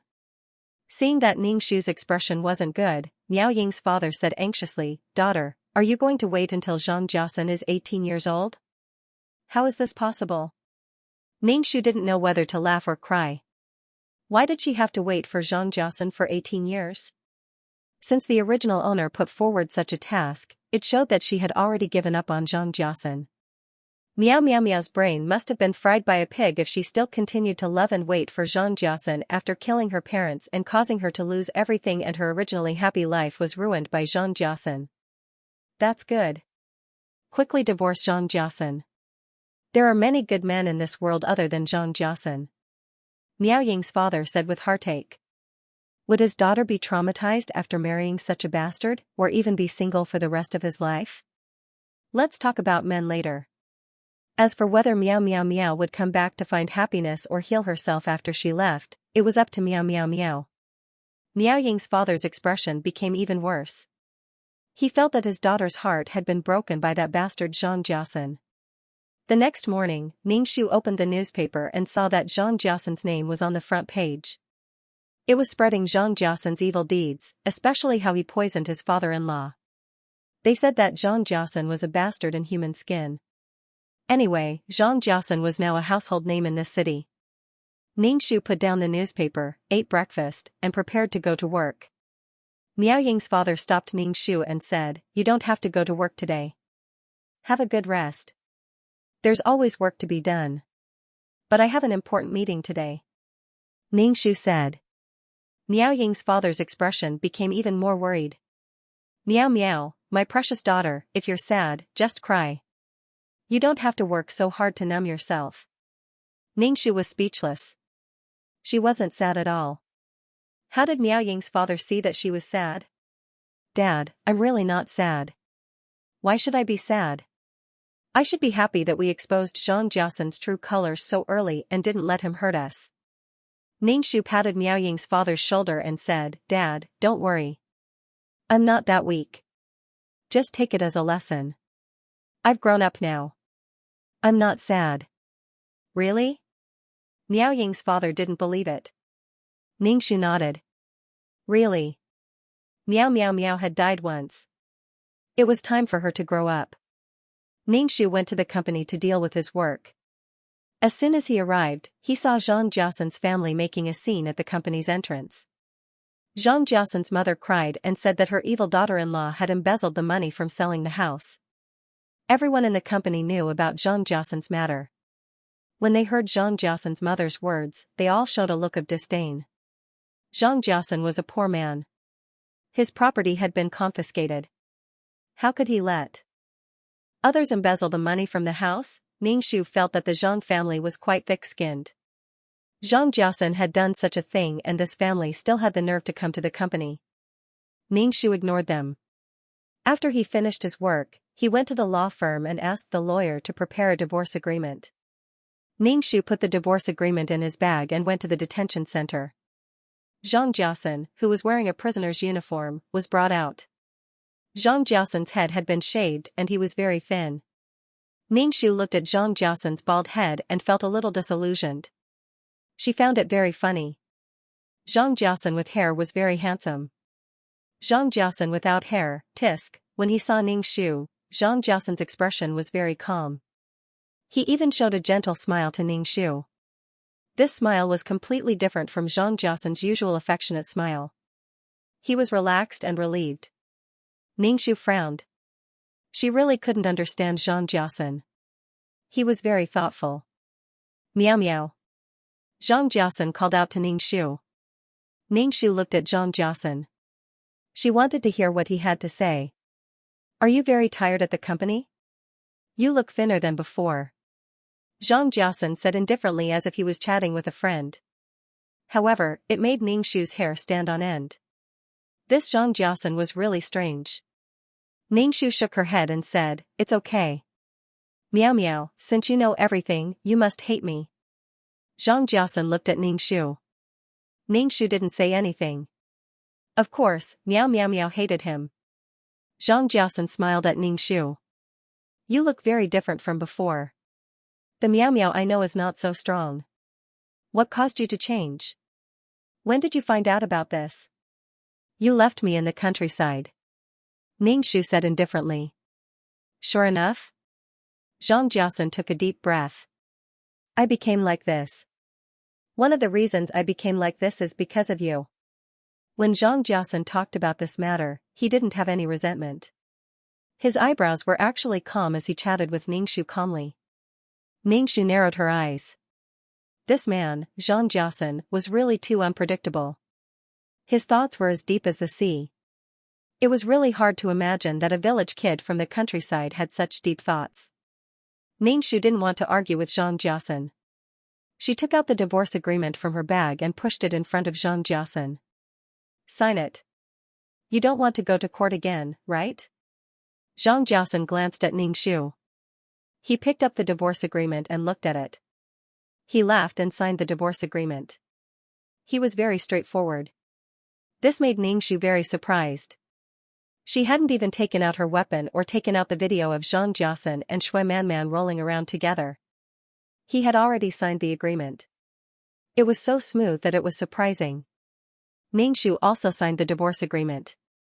Zhang Jiasen looked at Ningxu. Are you surprised that I divorced you so easily? Ningxu raised her eyebrows and looked at Zhang Jiasen. Zhang Jiasen seemed to have let go of everything and didn't care about anything. Moreover, Zhang Jiasen had nothing now. He didn't have anything to lose.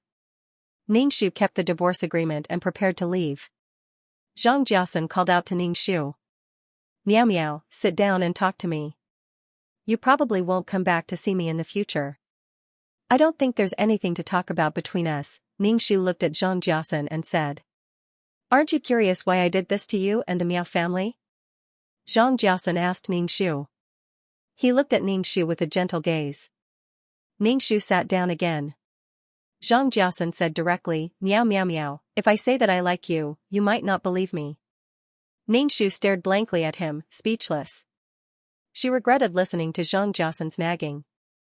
If what Zhang Jiasen did to meow meow meow was love, then what was love about destroying meow meow meow? Ningxu could only chuckle. Then what she was doing to Zhang Jiasen was also out of love. She loved Zhang Jiasen, let go of her hobby. Ningxu's face trembled. Zhang Jiasen said, I knew you wouldn't believe me. I've known what my mission is since I was a child. My mission is to shoulder the responsibility of the Zhang family and make this impoverished Zhang family prosper. My father is very good to me because I'm smart and have good grades. My father is the most supportive of my studies. Studying is the best way out for a poor child. My success wasn't just my own success. It was the success of the family. You and the Miao family's existence would be my weakness. And the others would say that I was successful because of the Miao Miao family. Ningxu smiled silently. That's the truth. Zhang Jiasen was not angry. His expression was calm. I know this is the truth, so I want to erase this truth. Ningxu was speechless. Come to think of it, I've never been myself in my entire life, not even for a day. I have too many things on me, but you're a person who's living a happy life. You're pure and beautiful. Everyone's heart yearns for and loves beautiful things, and I'm no exception. I like you in my heart, and I'll feel bad if I hurt you. Some words that are pretentious become true. Zhang Jiasen looked at Ningxu. The most relaxing days of my life were actually in prison. Ningxu stared blankly at him, speechless. Ningxu felt that Zhang Jiasen was purposely saying this to block her heart. Meow meow meow, I once loved you, and I still love you. Zhang Jiasen clutched her heart. When Ningxu heard this, she felt immense sorrow and pain. This was clearly the original owner's emotion. After experiencing an irreparable injury, hearing such words would only make one feel sorrow and hatred. Zhang Jiasen didn't deserve to say the word love. Ningxu chanted the clear heart mantra in her heart, suppressing the emotions that were surging like a tidal wave. Only after a while did she calm down. Ningxu felt that meow meow meow was really miserable. She had caused this result by a freak combination of factors. Zhang Jiasen was willing to sacrifice anything. Even though she said that she loved meow meow meow, she still sacrificed meow meow meow in the end. Ningxu said sarcastically, what about Shui Manman? Shui Manman, has Zhang Jiasen laughed. How should I put it? Perhaps I can see my own shadow in Shui Manman.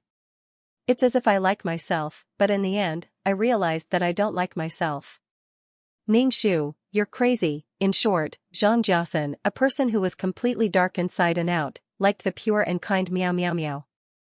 However, Zhang Jiasen felt pressured when he was with meow meow meow. To put it bluntly, he felt inferior. Then he killed meow meow meow's family. What kind of F***king dog is this? Ningxu felt that he had nothing more to say to this guy. He turned around and left. He had been chatting with a crazy person for a long time. Zhang Jiasen's mentality was not normal. Before his personality was complete, he was given a responsibility that was beyond his ability to bear. In order to achieve his goal, He was willing to sacrifice a lot for this responsibility that was deeply ingrained in his bones. But this was not a reason for Xianxia to hurt others. Xianxia was still a scumbag, very scumbag. Through hurting Meow Meow Meow, he satisfied the tyrannical pleasure in his heart, even if he liked Meow Meow Meow. Meow Meow. Xianxia grabbed Ningxu's hand. Xianxia's hand was very cold. Ningxu wanted to shake off Xianxia's hand, but Xianxia held it tightly. Ningxu, move your damn hand away. Xianxia looked at Ningxu and smiled. Meow Meow Meow, without me, you will definitely be very happy. Of course, without you, I will definitely be happy. Ningxu gritted her teeth. If she did not meet Xianxia, Meow Meow Meow's life would not be so broken. Xianxia said. Again, I don't regret hurting you. If I had to do it again, I would do it again. Xianxia suddenly hugged Ningxu. Meow Meow, I just don't know how to love you. Ningxu? Ningxu directly stepped on Xianxia's foot with her heel. Xianxia's expression did not change, as if he did not feel pain. Instead, he had a smile on his face. He let go of Ningxu and said, "You can leave." *CK, Xianxia's style was really weird. Ningxu turned and left. When she reached the door, she turned back and saw that Xianxia was still looking at her. His expression was very hazy, and there was a faint layer of light covering his body. Meow Meow. Xianxia's lips moved as he watched Ningxu leave. Ningxu walked out of the detention center and took a deep breath. Her heart was very uncomfortable. Even if she chanted the clear heart mantra, she could not suppress it. This was the original owner's emotion, the residual emotion in her body. This tragedy sounded like a joke. Now that Xianxia said that he liked Meow Meow Meow, that he loved Meow Meow Meow in his heart, but he did not regret hurting Meow Meow Meow. Ningxu only wanted to laugh. Love was such a beautiful word. If hurt was love, then Ningxu would be speechless. Ding, found qualified soul body. Loading data. A cold mechanical voice sounded. Opening mission system space. Xianxia committed suicide. Ningxu was stunned when he heard the news. When he rushed to the detention center, he saw the dead Xianxia being carried out with a white cloth covering his body. The Zhang family was immersed in grief. When they saw Ningxu, Xianxia's mother pounced on Ningxu fiercely. Ningxu dodged. You black-hearted woman. You forced your own man to death. Xianxia's mother pointed at Ningxu and scolded him. Her face was full of hatred. Since I married you, the Zhang family has been plagued by all kinds of disasters. You are a jinx. Now even Jiasun has been killed by you. Why didn't you die, you scourge? Ningxu said faintly, I have divorced him. Zhang Jiasun has nothing to do with me.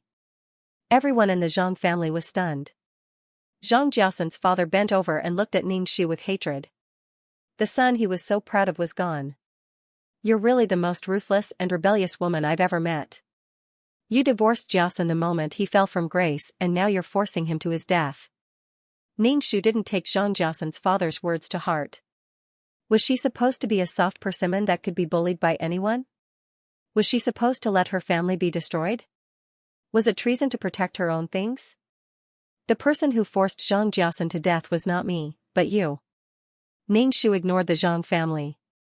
Zhang Jiasun's father, as the head of the family, was at least half responsible for Zhang Jiasun's death. Ningxu watched Zhang Jiasun's body being carried into the crematorium car. The Zhang family glanced at Ningxu and followed him into the car. Now, the Zhang family seemed to have been stripped of their backbone. Even when facing Ningxu, they no longer had the confidence they had before. The cowardice in their bones was revealed. In the past, Zhang Jiasun would take care of everything in front of them. Now that Zhang Jiasun was dead, they had no one to rely on in this city. Not only did Zhang Jiasun have to fly up, but he also had to drag the Zhang family with him. Ningxu entered the detention center and asked the guards how Zhang Jiasun died. The guard said that Zhang Jiasun had stabbed himself in the throat with a toothbrush handle. It was the kind of sharpened plastic toothbrush handle, and it didn't seem like it had been planned for a day. When Ningxu heard this, he swallowed a mouthful of saliva. How could he do this? In Ningxu's heart, Zhang Jiasun was the kind of person who thought deeply and would not easily seek death. Perhaps Zhang Jiasun was tired and wanted to get rid of his responsibilities. It was also possible that the nearly 20 years in prison had made him hopeless. His life was already ruined. Ningxu recalled that Zhang Jiasun had said that Miao Miao Miao would be happy without him, so he committed suicide. Ningxu shook his head. Zhang Jiasun wasn't the kind of person who would do everything for others. Miao Miao Miao might be one of the factors. As for Zhang Jiasun's suicide, Ningxu didn't feel anything. There was a cause and effect. Zhang Jiasun had caused the death of the original owner's family. Now, Zhang Jiasun was just atoning for his sins. Moreover, Zhang Jiasun had died just like that. Ningxu felt that living in pain was the greatest torture for a person. Repeated torment was the most painful. Death was the end of all troubles. Death wasn't scary. Living in pain was scary. According to Ningxu's wish, Zhang Jiasun had to be in prison for 20 years. When he came out, he would be 50 years old and struggling to survive. He didn't expect Zhang Jiasun to die just like that. Obviously, Zhang Jiasun also knew what his fate was. The Zhang family carried Zhang Jiasun's urn to the company's entrance and made a scene, saying that Ningxu had forced him to die. She had forced him to die. Ningxu didn't speak to Zhang Jiasun's mother, who was making a scene. Instead, he said to Zhang Jiasun's father, "Zhang Jiasun and I are divorced. Moreover, I know that Zhang Jiasun gave you a lot of money. If you continue to make a scene like this, I will directly call the police and let the court re-examine the money Zhang Jiasun embezzled. Don't talk about asking me for money." Zhang Jiasun's father pursed his lips and glanced at Ningxu. In the end, he still left and returned to the countryside. Moreover, it was time for Zhang Jiasun to be buried. Ningxu couldn't let the Zhang family make a scene at the company's entrance. People sympathized with the weak. Seeing that the Zhang family's son had died and the white-haired people were so pitiful, they directly forgot how hateful Zhang Jiasun's actions were. Moreover, Ningxu couldn't give them money. The Zhang family was like leeches. If he gave them money once, there would be a next time and a next time. If they were weak once, they would think that you were in the wrong. They would drill into your blood vessels and suck your blood. Ningxu knew that Zhang Jiasun's father had some money in his hands. However, he didn't intend to get the money back. Firstly, it wasn't much. Secondly, if he killed all of them, it wouldn't be good for the reputation of the original owner, Miao Miao Miao. If nothing went wrong, Miao Miao Miao would be in charge of the company in the future. When doing business with others, if one's reputation was ruined, people would think that one's character was bad. Without Zhang Jiasun, the Zhang family was like a loach in a ditch, unable to become a dragon. Miao Miao Miao had to deal with the Zhang family's matters by herself. Moreover, all the business knowledge that he had learned would be left in the mind of this body. Hoo-hoo. Ningxu let out a long breath. The mission this time could be considered completed. Miao Miao Miao's parents were still alive, but she was missing a husband. Ningxu started to work without any distractions.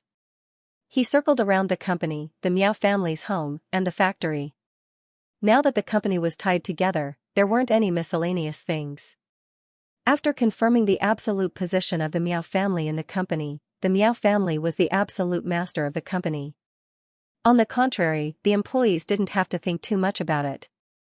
When Ningxu had completely grasped the company's matters, she and Miao Miao Miao's mother would often go traveling. The two of them were like sisters, taking photos wherever they went. During the journey, Ningxu felt that her heart was very calm. Even the clear heart incantation didn't have such an effect. Ever since Zhang Jiasun's matter broke out, especially the words that Zhang Jiasun said to her in the detention center, this body had been feeling depressed. However, during the journey, climbing the mountains, watching the sun rise in the east, standing by the sea, and following the ebb and flow of the tide, the depression in her heart was slowly disappearing. Yes, this world is very exciting. The pain that we imagine is actually not that painful. Ningxu also felt very carefree. Diving in the ocean, walking in the desert, jumping from the sky, looking at the old things in the museum. Living was a kind of excitement. She had been working hard to live. Seeing countless worlds, walking through countless worlds.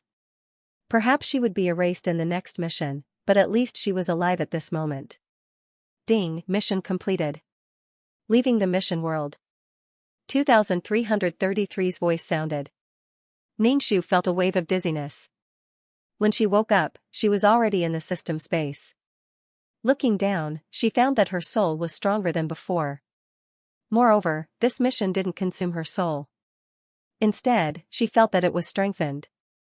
After completing a quest, his soul became stronger instead of weaker. This was something he had never encountered before. Ningxu touched his body. It felt like he was touching jelly. His soul had indeed become stronger. Ningxu was a little confused. He asked 2333, "Why do I feel like I didn't use up much of my soul in this world? I feel stronger than before." The purification of the soul is also a kind of cultivation. A person's soul is very strong. It is strong enough to resist temptation. It is tough and strong. It is not so fragile.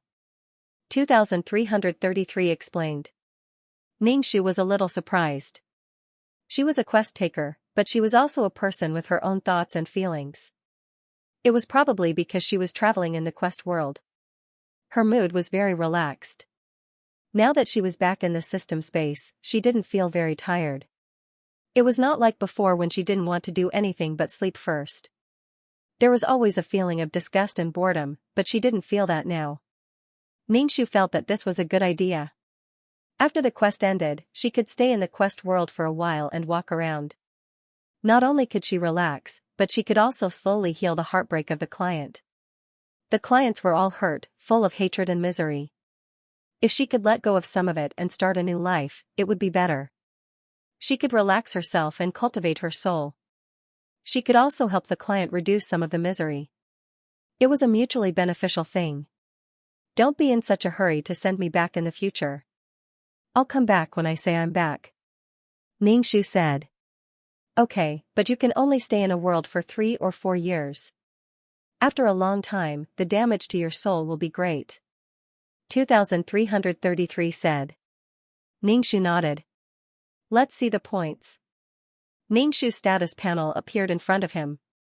Number, 23333 Name, Ningxu, Beginner Quest Taker, Age, 27 points, 400,000 250,000 Soul, 200 HP, 60 Wisdom, 100 Charm, 3 Luck, 34 Spirit, 120 Martial Strength, 55 Faith, 65 Aptitude, 26 Merit, 36 Skills, 5th Ring Spear Technique, Trash Fighting Technique, Beginner Peerless Martial Arts, Beginner Business Management Knowledge Honorary Title, Goddess of War, Selfless Ancestor Halo, Mother of the World, Queen's Blessing, Sister Model Worker, Qinshi's Blessing, Leader Halo, Grass Blessing, Best Friend of A.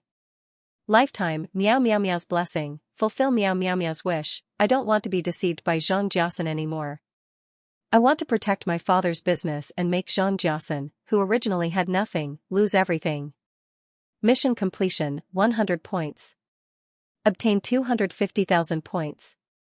Obtained 30 attribute points. Ningxu saw that there were 250,000 points, 30 attribute points, and 5 points of faith. He also received the best friend of a lifetime aura. Although he didn't know what this halo was for, he was still happy to get it. The harvest this time was not bad, and Ningxu was satisfied. This best friend for life aura is not bad. It can make others trust you more. 2333 said. So that's how it works. Ningxu distributed the attribute points. Of the 30 attribute points, 15 points were allocated to intelligence, 10 points to force, and 5 points to aptitude. Ningxu tried to add some merit points to his attribute points, but he realized that he could not add any. Faith and merit points are calculated by me. There are other ways to calculate them. You can't add these 2 attributes. Ningxu nodded, and the attributes on the panel changed. Number, 23333 Name, Ningxu, Beginner Mission Enforcer, Age, 27 points, 650,000 Soul, 200 HP, 60 Wisdom, 10015 Charm, 3 Luck, 34 Spirit, 120 Force, 5510 Faith, 11 Aptitude, 265 Merit, 36 Skills, 5 Ring Spear Technique, Trash Fighting Technique, Beginner Peerless Martial Arts, Beginner level business management knowledge honorary title, War God Empress, Selfless Ancestor Aura, Mother of the World, Queen's Blessing, Model Worker, Xianxia's Blessing, Leader Aura, Grass Blessing, Best Friend of a Lifetime. Meow Meow Meow's Blessing, my points have reached 500,000. I can open the virtual space. 2333 Ningxiu asked, do you want to open the virtual space? Ningxiu didn't ask what the virtual space was. Instead, he asked, do I need points?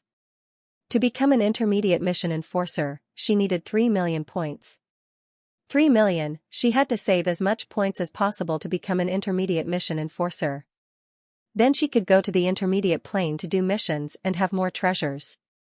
The cultivation plane and the immortal plane were all higher level planes. The laws there were stable and there were more treasures. I don't need points. This is a benefit. 2333 said. Ningxiu immediately said, open it. Wait a moment. I'll open the channel to the virtual space for you. 2333 said.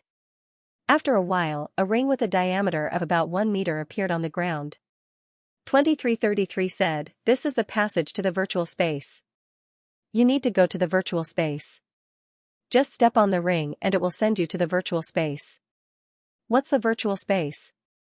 Ningxiu asked. It's a place for mission enforcers to communicate. It's specially created for mission enforcers to communicate. You can trade and buy all kinds of things inside. The system store basically has everything. Ningxiu was surprised. Then I'll meet a lot of mission enforcers there? Of course. This is a place specially created by the higher-ups for mission enforcers to communicate. Naturally, there will be a lot of mission enforcers. 2333 said. Ningxiu wanted to see what this virtual space looked like. She stepped into the virtual space's tunnel of pain and immediately felt a strong force pulling her body. It was as if she was falling rapidly, and her head was dizzy. When she opened her eyes again, she saw that she was standing on a street. The ground under her feet was green stone. It was the kind of stone that was very simple. However, it was very smooth and shiny, just like the floor tiles. The surrounding buildings were all in an ancient style. This was a city. It was very big. Ningxiu thought that she would see something beyond her imagination. Was this the result? There were all kinds of shops, teahouses, and restaurants on the street. People passed by. They were all souls. There were both men and women. The strength of the soul was different. Some were heavy, while others were thin and transparent. Ningxiu even saw a person's soul that was very old. His hair was white and his face was full of wrinkles. Ningxiu asked curiously, are mission enforcers that old? Of course not. This is because you've been in the mission world for too long. It's probably because you're at the peak of your power and can't bear to leave. Or maybe the mission is too difficult and you've spent too much time in the mission world. Don't think that your soul won't age. So I suggest that you don't stay in the mission world for more than 3 or 4 years. It's very harmful to your soul. 2333 explained to Ningxiu. Ningxiu nodded. I'll remember. Just now, he saw that the person was very old and his soul was very thin. It looked like it was about to dissipate. He knew that 2333 said that for his own good. Ningxiu had thought that the virtual space would be grand and majestic. Perhaps there would be flying saucers everywhere. He did not expect to see an ancient city. However, the people in the city were all dressed differently. Some wore ancient costumes, some t-shirts and shorts, some were in suits and leather shoes, and some were in animal skins. I thought it would be an amazing place, Ningxiu said to 2333. I don't know how long this virtual space has existed. This place is for the quest takers to interact with each other, not for them to enjoy themselves. This ancient architectural style is the best, 2333 said. Ningxiu looked at the quest takers passing by him. There were so many people coming and going. He sighed and said, so many quest takers. Are there many? Compared to the vast and endless universe, these quest takers are just a drop in the ocean. Quest takers are far from enough. The beginner quest takers will be erased due to various reasons. The speed of their disappearance is faster than finding a qualified soul, 2333 said disapprovingly. Ningshu asked doubtfully, if there are so few qualified souls, why do they have to be erased? Can't they be given a chance? Pfft. 2333 snorted. Letting you become a quest taker is giving you a chance. You must use cruel means to make the quest takers understand their position. If you fail, you will naturally be erased. This is a process of elimination. The strong survive, and the weak are eliminated. If you are given a chance to live, as long as you are not erased, you will have the ability to live forever. Ningshu felt a chill down his spine. He did not want to dwell on this problem. The more he thought about it, the more troubled he became. Ningshu toured the city.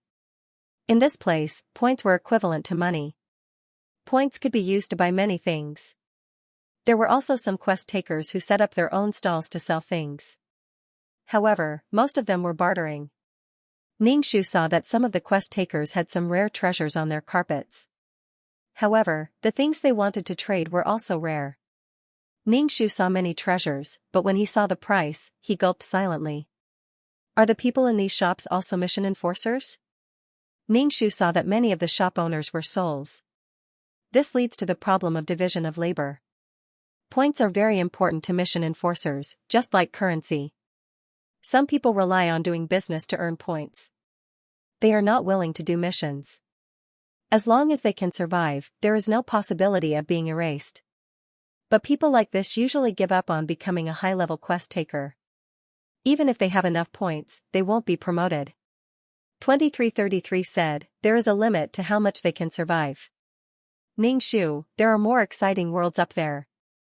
You will meet more powerful people. Instead of being a frog in a well for the rest of your life, why don't you slowly climb up? 2333 said. Ningshu had always been determined to do quests. In a person's life, they had to have a goal and slowly work towards it.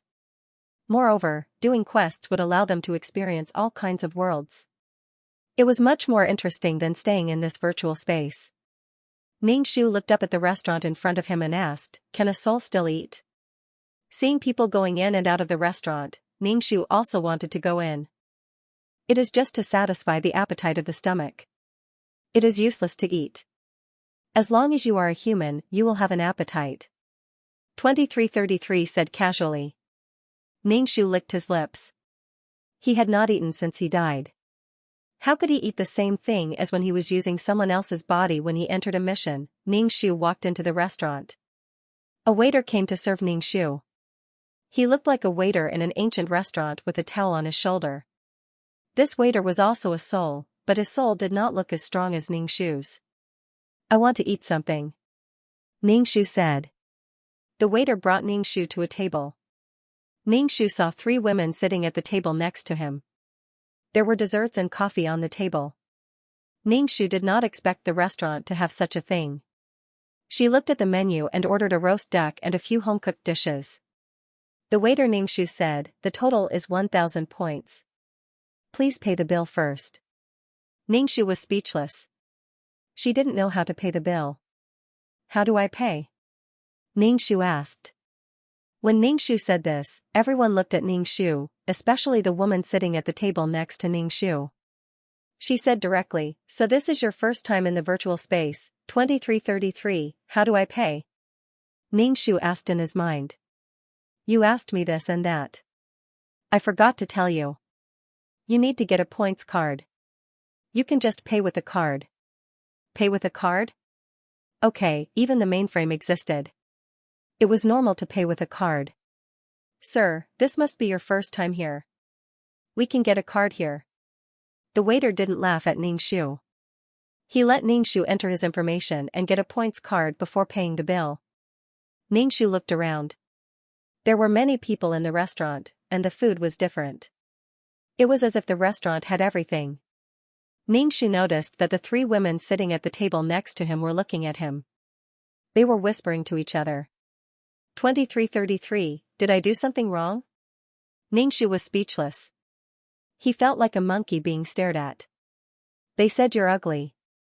2333 said. Ningshu stared blankly at him, speechless. How am I ugly? In any case, I am still a delicate and pretty little beauty. Ningxu was most proud of his hair.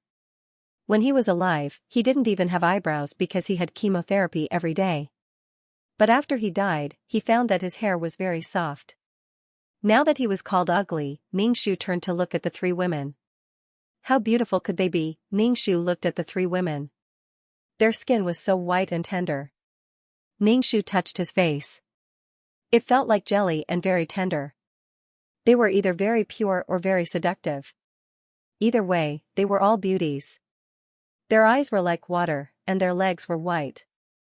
They were very beautiful. Compared to them, he was ugly. Ningxu swallowed his anger. They will more or less increase their charm. Your charm is too low. When your charm is high, it will slowly change according to your facial features and body characteristics. 2333 said, your charm of 3 points is indeed too low. Ningxu scratched his head. He didn't have enough attribute points. To ensure his safety and prevent accidents from happening in the mission world, he had to increase his combat strength. 500 IQ was the minimum.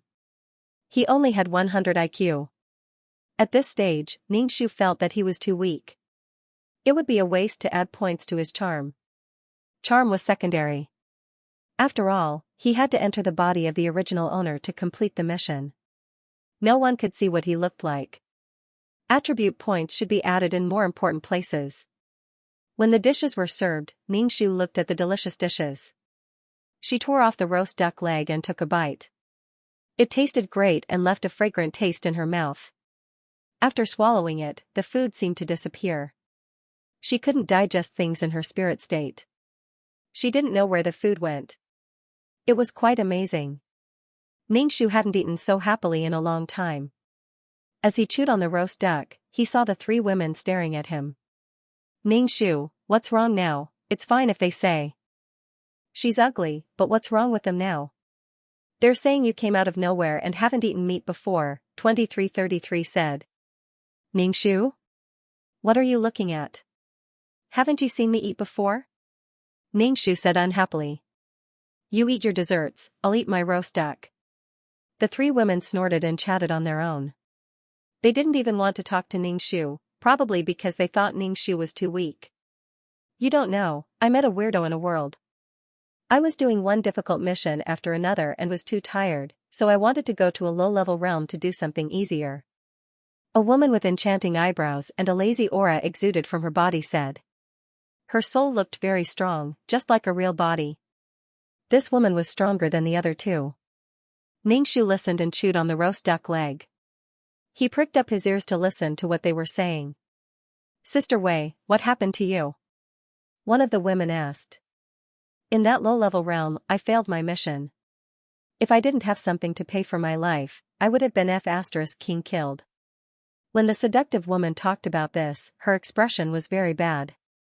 I met a stubborn man. No matter how I flirted, he didn't like me. His favorability was always at 0, and it didn't change at all. I even thought he was a robot. The seductive woman sat up straight, her brows furrowed. She looked very speechless. This? The other two women looked at each other and laughed. Also, there's a man that your sister Wei can't understand. I'm afraid you didn't try your best. You're about to become a high-level mission taker. Didn't try my best? I really did try my best. The enchanting woman waved her hand. The more I think about it, the more I can't figure it out. The more I think about it, the more depressed I get. I ran to that plane again, and in the end, that man actually fell in love with the person I entrusted him with, his own fiancée. When I was here, he didn't like me. After I left, he fell in love with me, and the one he likes is the original owner? The enchanting woman was very angry. Obviously, that man insulted her charm, making her angry. Ningxu was speechless. Why did it sound so familiar? Ningxu looked at the woman. This woman couldn't be Song Ning. She had become the CEO, and Song Ning's body had become a mission enforcer. Ningxu didn't expect to meet her here. He looked at her. She was really beautiful and enchanting. Images of her flirting with men appeared in his mind. Of course, Ningxu did not dare to run over and say that she was the CEO. He couldn't do such a stupid thing. As Ningxu ate, she pricked up her ears to hear what they were talking about. Sister Wei, what are you going to do? At that time, I wanted to take him down. This time, my entrusted person directly became the female lead, and won. It's better to use the female lead's halo to capture the male lead. Ningxu's hand trembled, and he almost dropped his chopsticks. But the female lead, Nuan, was already married to the supporting male lead. So messy? What happened in the end? The other two asked curiously. Ningxu was also curious about the result. The enchanting woman waved her hand and clicked her tongue. Men are all the same. In the end, it was so easy to get her. In the end, the male and female leads got married, and the fiancé became cannon fodder. When she said this, the enchanting woman shrugged her shoulders and took a sip of coffee. We knew that no one can escape from Sister Wei's hands. Teach us a little later. The two women looked at the woman called Sister Wei with admiration. Sister Wei waved her hand and said lightly, every man likes a woman to love him wholeheartedly. Men are cheap. They don't care if you're too good to them. For words, loosen the reins only to grasp them better. Once you're in the role, the other party will naturally think that you really love him. Don't worry about men. They can be used to fill the emptiness. There are too many men in the world. Why can't men be stallions and women can't be free? Women can still be free and unrestrained. Sister Wei said lightly. Ningxu drank a mouthful of soup and stood up to leave. He left the restaurant and let out a long sigh. Then he wandered around the city and learned about the city. Ningxu was not in a good mood. He said to 2333, let's go back. Okay. Ningxu returned to the system space in a flash. He had a lot of doubts in his heart. He said to 2333, I already helped Gong Luo get rid of the plot's control. Why did she still go and use Nuan's body to bring the plot back to square one? Moreover, Gong Luo and Song Ning already had a good ending. Now that Sister Wei, because she suffered a setback because of him, wanted to regain her face and went back to seduce Gong Luo. And it was Nuan who was already married. Then Gong Luo took her wife. At least in the plot, Gong Luo took Nuan's virginity. Now Gong Luo's situation was even worse than in the plot. So it was wrong for her to resist Sister Wei? God, it was so messy. Gong Luo already had a happy future. Why did she have to cross the line and tie Gong Luo and Nuan together again? I've said it before. Every mission taker has their own way of doing missions. The natural law of that world is to let the male lead be together. It's not wrong for you to counterattack for Gong Luo. It's also not wrong for her to bring the plot back to square one. Just follow your heart.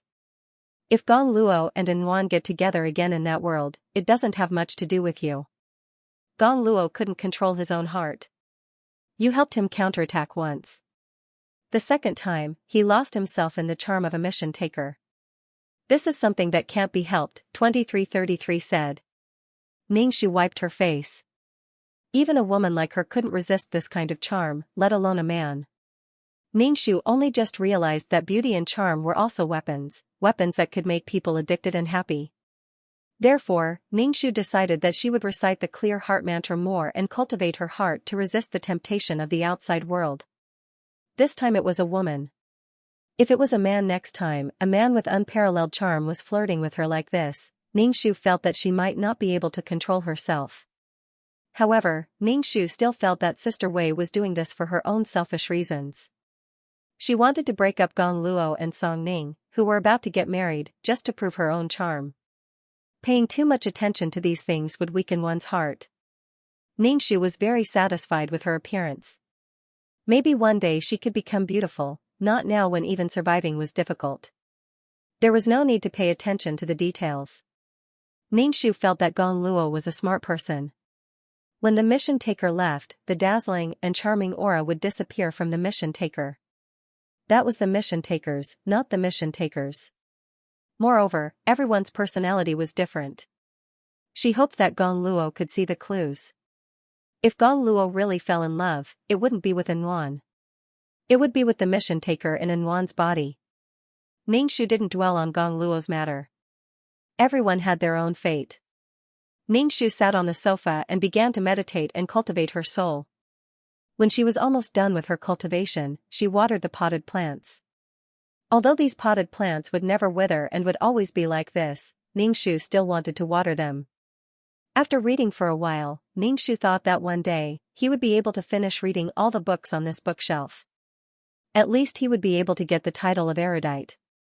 Time didn't pass in the system space. Ningxu put down the book after he finished reading. He then went to the exchange shop to exchange for fasting pills, water, medicine, and antidote pills. When everything was ready, Ningxu said to 2333, "Let's go do the quest." Okay. Ningxu suddenly felt dizzy. When his soul merged with his body, all the hair on his body stood up. His muscles were stiff, and his heart was pounding nonstop. It was very dangerous. Ningxu opened his eyes instantly. Before he could check his surroundings, he saw a big tiger pouncing towards him. It had the aura of an animal. Ningxu stabbed the thing in his hand into the tiger's eye. This body was also very agile. A black sword accurately pierced the tiger's eye. Ningxu twisted the sword with all his might. Hot blood spurted out. The tiger roared, twitched, and died. When the tiger died, Ningxu fell to the ground and panted. He looked around.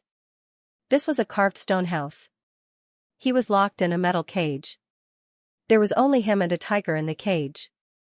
Obviously, someone wanted him to fight this tiger. The stone door opened, and a man in black walked in. Ningxu looked at him. Seeing the bun on his head, he knew that this quest was set in ancient times. The man's aura was cold. There was a scar on his face that ran through his entire face, making him look very cold and dark. This time is not bad. It took less time than last time, the man said. His voice was a little hoarse and cold. Listening to him, it felt like a snake hissing and flicking its tongue. It was very uncomfortable. When this body saw this person, a feeling of awe and fear welled up in its heart. Ningxu didn't accept the plot at this moment. She just said yes. You have to speed up your training. Master has a task for you, the man said. Yes. The man glanced at Ningxu. His voice was firm and sinister as he said, "Remember, you are loyal to the third prince. Our master decides whether we live or die. What we need to do is to follow his orders. Even if it costs us our lives, we must complete the mission." Was this brainwashing? Before Ningxu could react, he blurted out, "Yes." The man nodded in satisfaction. Just rest for a while. There will be a new test later. After saying that, he turned around and left. Ningxu simply lay down and began to accept the plot. The original owner was called 11. He was a nameless orphan. The reason he was called 11 was because there was a code name of 1 2 3 4 5 6 7 8 10. The people here did not have names, only code names. This base hidden deep in the mountains was the place where the third prince trained his men of sacrifice. The original owner was a man of sacrifice. He had lived here for as long as he could remember. The training here was very cruel. Everyone climbed out of a mountain of corpses and a sea of blood. They were trained to be ready to die for their master, the third prince. 11 did not reject this kind of life. She was an orphan and had been influenced by this kind of life. Her way of life was like this. 11's mission this time was very simple. It was to protect a girl called Xianxia. This Xianxia was the girl that the third prince liked. Xianxia was the daughter of the Minister of Rights. She was beautiful and cute. She was straightforward and not pretentious. Actually, this Xianxia was a transmigrator. She knew how to dance on horseback and sing things like "You are my little apple, no matter how much I love you, it's never too much." These unique songs and dances were very attractive. The first person to notice Xianxia was the third prince. The third prince had a very good impression of this special girl. Xianxia was not an ancient person. She did not care about the boundaries between men and women. After getting familiar with the third prince, Xianxia would often visit the prince's residence. The two of them would often go sightseeing. They were like a couple. Very quickly, Xianxia attracted the attention of the other princes. The third prince knew that the fight for the throne was very dangerous, so he found a woman of sacrifice to protect Xianxia. Xianxia maintained a good relationship with all the princes. It could be said that they were more than friends but not yet lovers. Even the little princes in the palace liked to play with her. These little princes were at the age where they liked to play. Xianxia always had something interesting to play with. The third prince really liked Xianxia. He wanted Xianxia to belong to him wholeheartedly. But Xianxia was a modern person. She was an independent and advanced person. How could she endure such a tyrannical request without any freedom? She also had her own social circle and friends. Xianxia originally had a good impression of this noble man. But she could not stand his tyranny. In the end, Xianxia married the fifth prince. The two of them were very loving. The fifth prince did not take in any concubines because of Xianxia. The third prince looked at the happy couple and smiled coldly. He became even more hostile towards the fifth prince. He did not hold back when he attacked Xianxia.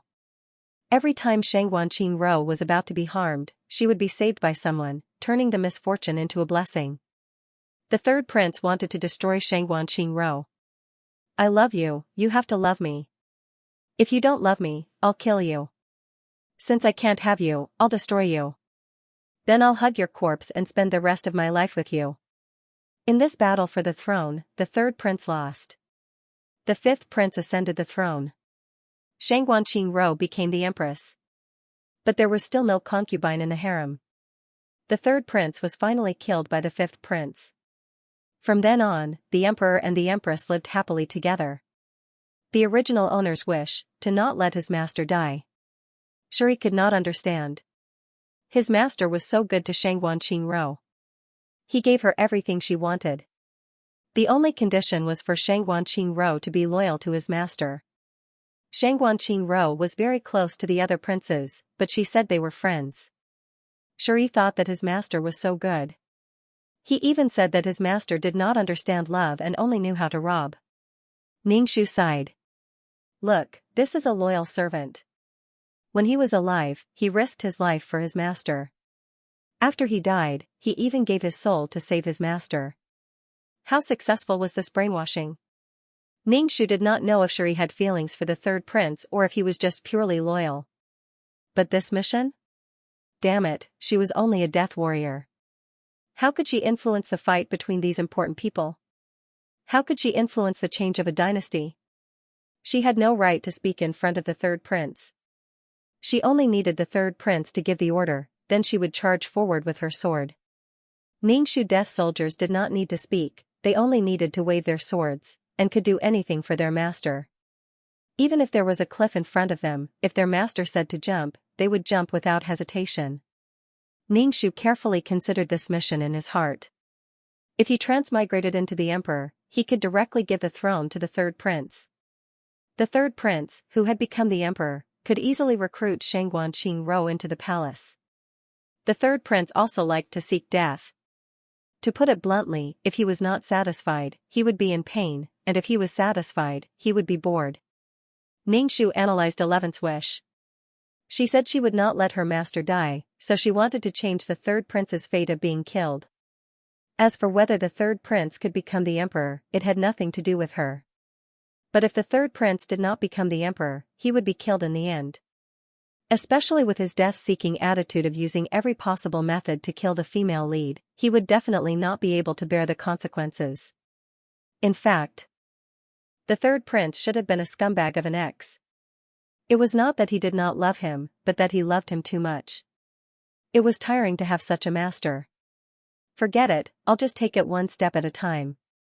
Ningxu sat in the cage and began to practice her ultimate martial arts. Since she was a death soldier, the higher her martial arts, the better. That way, her chances of survival would be higher. This was a profession where she was ready to die at any time. Ningxu did not want to die during a mission. If she failed, she would be killed. Luckily, this world had a lot of spiritual energy, so it was easy to practice her ultimate martial arts. Hearing the sound of a heavy stone door opening, Ningxu stopped her practice and stood up. The man with the scar on his face from before walked in. Ningxu knew that he was the leader of this training base, codename 1, who had carried out many missions. Now go do the next mission. 1 was very cold to Ningxu. Ningxu nodded and followed 1 out of the stone door. She saw 1 open another stone door. Go in. This is your second mission. You have to kill all the prey inside. 1 pushed Ningxu into the cave and closed the stone door behind her. As soon as Ningxu entered, he smelled a disgusting fishy smell and the hissing sound of the snake's tongue. Looking around, there were many snakes. These snakes were entwined together and crawling in the stone room. Ningxu got goosebumps all over. F*ck, this was the most disgusting thing. Moreover, these snakes were of different colors and were all poisonous. Actually, it probably wanted to kill her. How could she kill so many snakes? Ningxu cut the snake that was crawling towards her in half. Ningxu continuously swam towards her. Ningxu activated her qi and stepped on the wall. She flew a few steps and found an open space where there were no snakes. Now, not only did they have to kill these snakes, they also had to prevent being bitten by these poisonous snakes. Ningxu regretted not exchanging for realgar powder. In the future, he would definitely exchange for realgar powder. Ningxu killed these snakes. The snakes were cut in half, and their severed limbs kept writhing. In the end, they died. The smell in the stone room became more and more unpleasant. The fishy smell of the snakes and the sticky stench of blood made people suffocate. Ningxu looked at these snakes.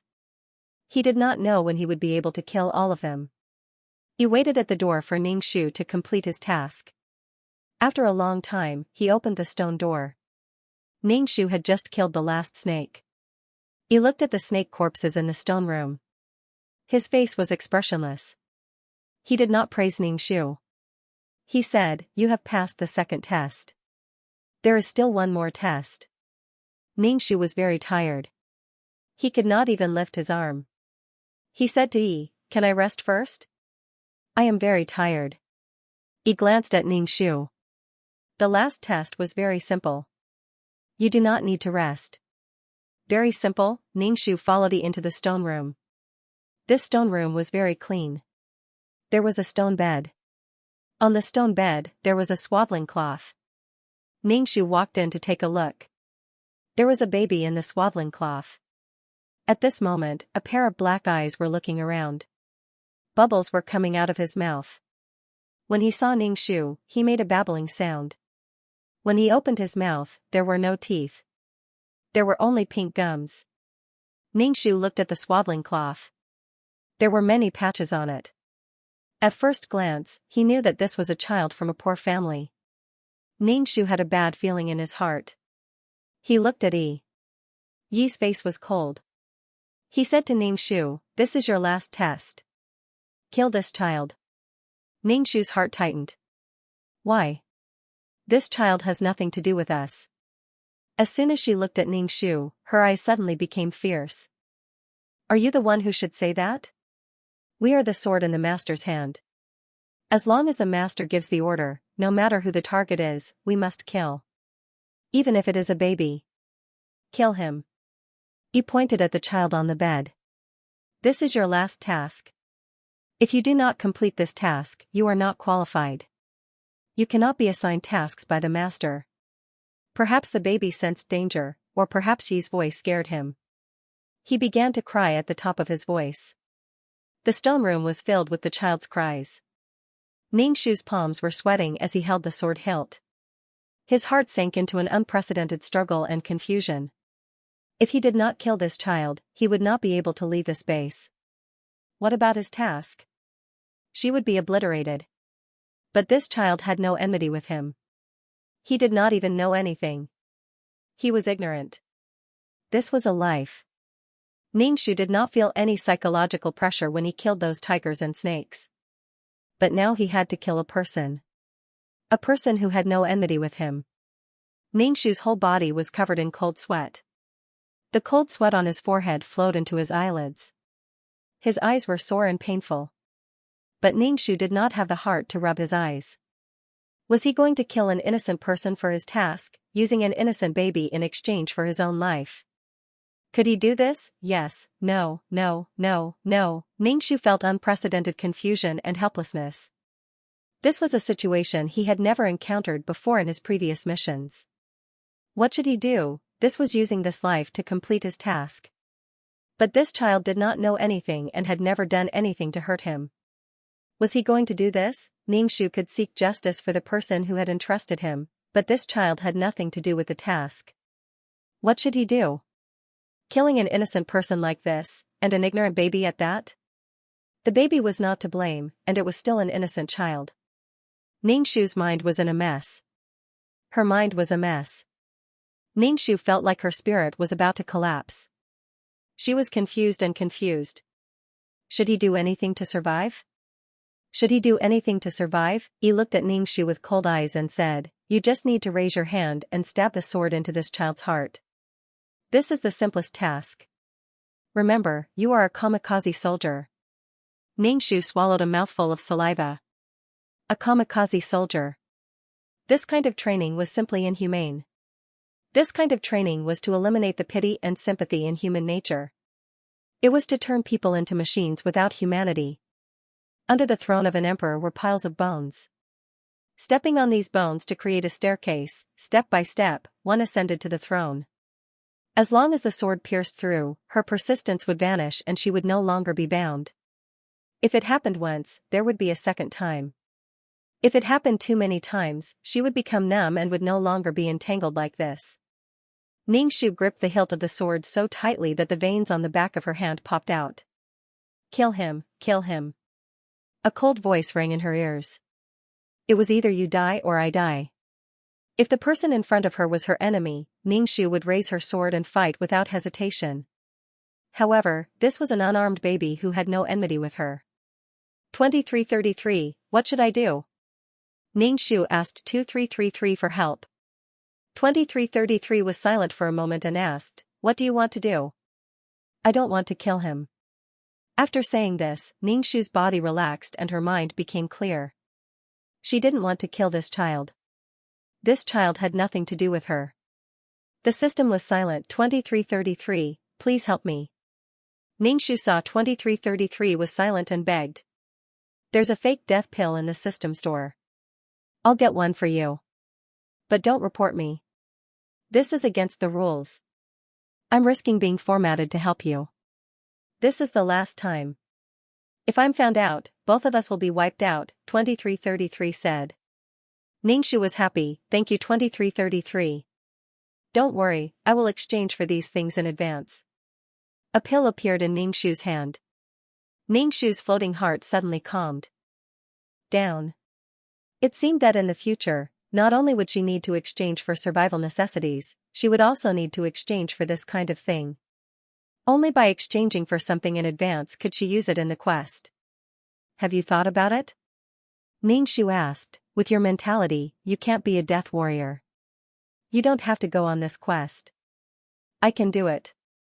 Ningxu quickly walked to the bedside and covered the wailing baby's mouth. Then, under everyone's gaze, she stabbed the sword into the baby's left chest and pulled it out, leaving behind a trail of blood. The stone room that was noisy just a moment ago was now quiet. Only Ningxu and Yi's breathing could be heard. He glanced at Ningxu and walked over. He placed his hand on the baby's pulse and placed it on the baby's nose. After waiting for a while and confirming that the baby was dead, he said to Ningxu, "Okay." Ningxu asked, "Can I bury him?" When he looked at Ningxu, his eyes were very sharp. Finally, he grunted. Only then did Ningxu slowly pick up the dead child from the stone bed and leave the stone room. "Wait a moment," said he. Ningxu's heart skipped a beat. He turned around and asked calmly, "Is there anything else? Come back quickly. Come with me to see the master," he said. Ningxu nodded and quickly left with the baby in his arms. After leaving the huge cave, he saw a forest. Ningxu quickly ran into the forest. He found some herbs and put them in his mouth to chew. He untied the baby's clothes. There was a sword wound on the left side of the baby's chest. Ningxu put the herbs in his mouth on his chest to stop the bleeding. 2333 said that the baby's heart was on the right side. That was why she dared to stab the baby on the left side. It could be considered a blessing in disguise. There were only endless mountains nearby. There was no one living here. What should he do with the baby? It was impossible for her to walk out of the mountains and find a family to adopt the baby. He was still waiting for him. There was no time. Damn, why was it so annoying? Moreover, the effect of the fake death medicine was about to wear off. Ningshu's heart was annoyed. He chewed the herbs in his mouth and applied them to the baby. However, the baby's bleeding finally stopped. He took a fasting pill and stuffed it into the baby's mouth. The fasting pill turned into a warm stream and flowed into the baby's mouth. Ningshu didn't know what to do with the baby. He couldn't just leave him here. He would definitely be taken away by a wild beast. Only death awaited. She put in so much effort, but in the end, he still died. Sigh. Ningshu carried the baby and stepped on a tree trunk. He stood on a branch and looked at the forest. He saw a female wolf passing by under the tree. Behind the female wolf were a few wolf pups. Ningshu had an idea. He quietly stole one of the wolf pups. He stained the baby and the baby with the wolf's scent and followed the wolf to the wolf's den.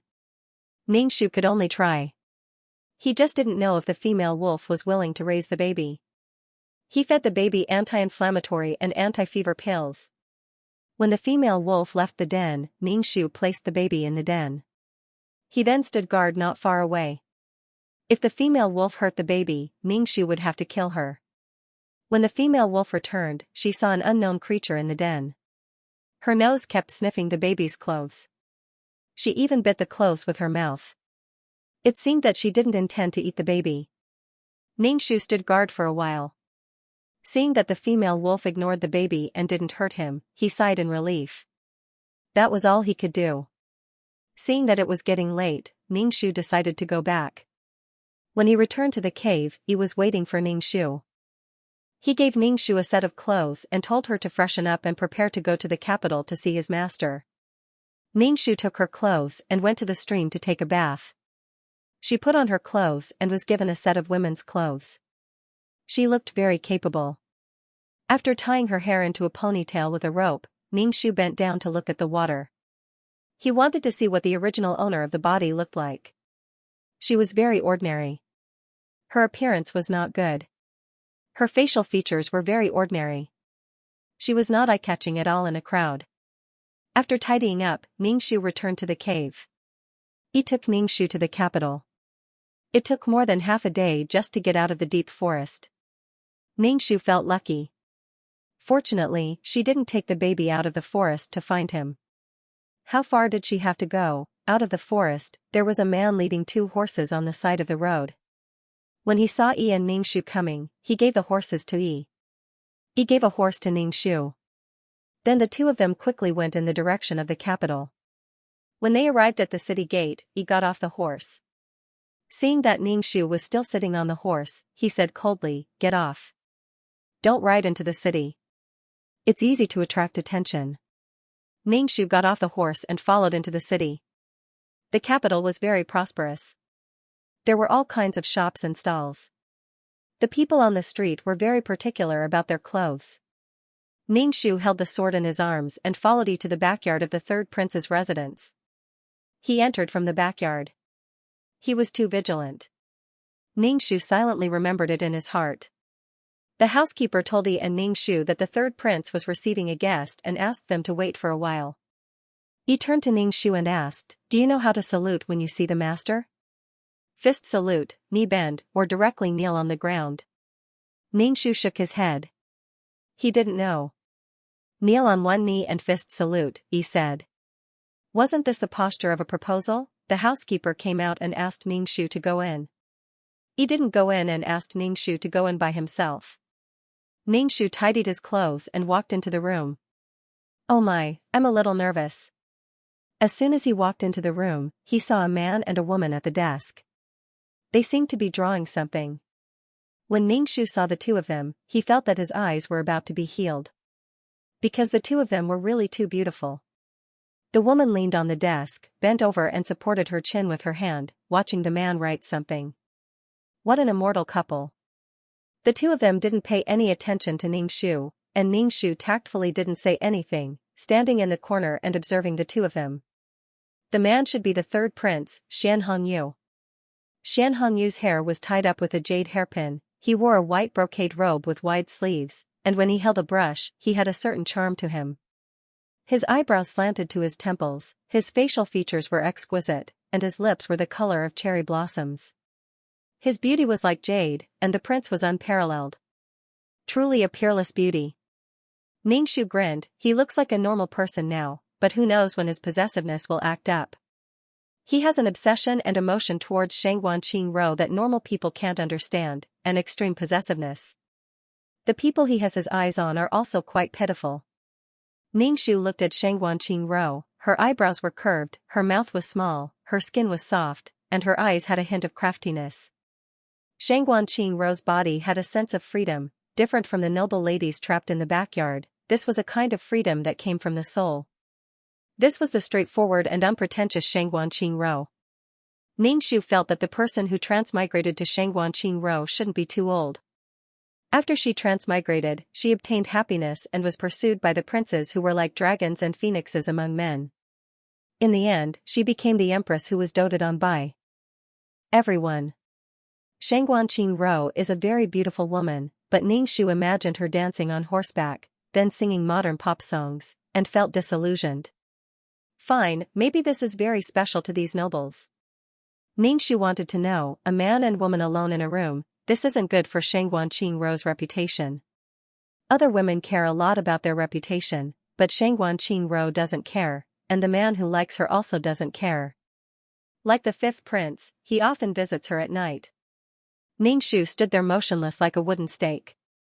Xianxia put down his brush, Xianxia looked at the drawing paper. How can I be this ugly? You drew me too ugly. You're not ugly, I can't draw your beauty. Xianxia was not angry at Xianxia's words. Xianxia pouted, picked up a pen and drew a cartoon version of Xianxia, saying, "This is what I call good-looking, isn't it cute?" Xianxia laughed involuntarily, how can there be such a big head and such a small body? This is a comic. Xianxia bared her teeth at Xianxia, looking very cute. Just tell me if it looks good or not. Nice, nice. Xianxia smiled, making him look even more charming. Originally, Xianxia had already been charmed by him, but because of Xianxia's sickly nature, she could not take it anymore. You only belong to me. You can only see me in your eyes. You are not allowed to go out with other men. If you are disobedient, I will punish you. Moreover, this kind of punishment and harm was serious, not just a verbal threat. Xianxia seemed to have just noticed Ningxu and waved at her. Ningxu walked over, knelt down on one knee and clasped her fist, "Master." Xianxia looked at Ningxu, her eyes glanced at Ningxu's face, then moved away. "Qingro, this shadow guard is for you, have her protect you." Xianxia told Xianxia. Xianxia didn't seem to like Ningxu as a shadow guard. I don't need a shadow guard, having one by my side makes me feel uncomfortable. She will only protect you from the shadows. When you run into danger, she will come out to save you. You like to play, so you might run into danger. Xianxia turned around. Ningxu coldly asked, "What's your name?" "Ningxu, 11." Ningxu answered. 11 can protect you when you run into danger. Having a female shadow guard by your side is also convenient. Xianxia touched the jade pendant on his waist and told Xianxia. Xianxia pouted and didn't say anything. Xianxia's narrow eyes flashed a bit. Ningxu felt that Xianxia might be angry, so he called Xianxia, "Lady Xianguan. From now on, she is your master. Protect her well and obey her every command. Do you understand?" Xianxia said to Ningxu coldly and majestically. "This subordinate will remember." Ningxu lowered his head and said. Xianxia could only accept Ningxu as her shadow guard. Xianxia felt stifled, but Ningxu felt even more stifled.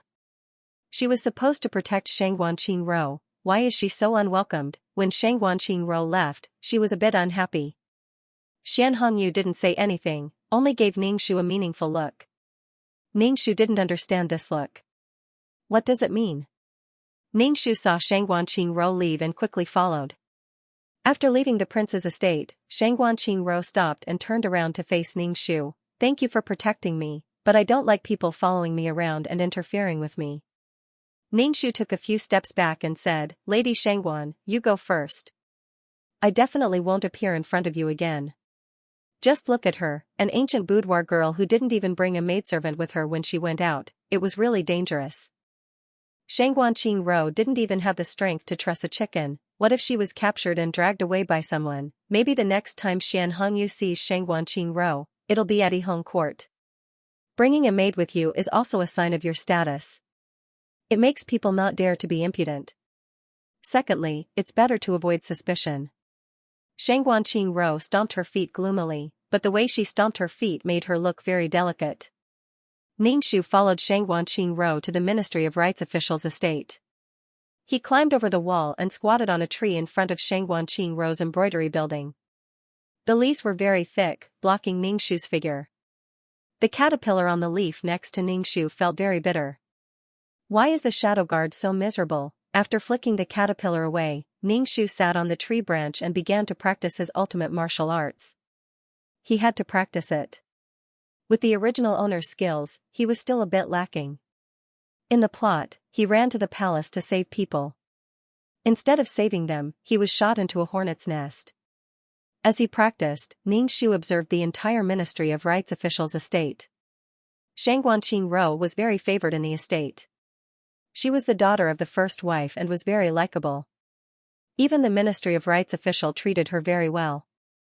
Ningxu felt that the Ministry of Rights official was willing to see his daughter interact with the third prince.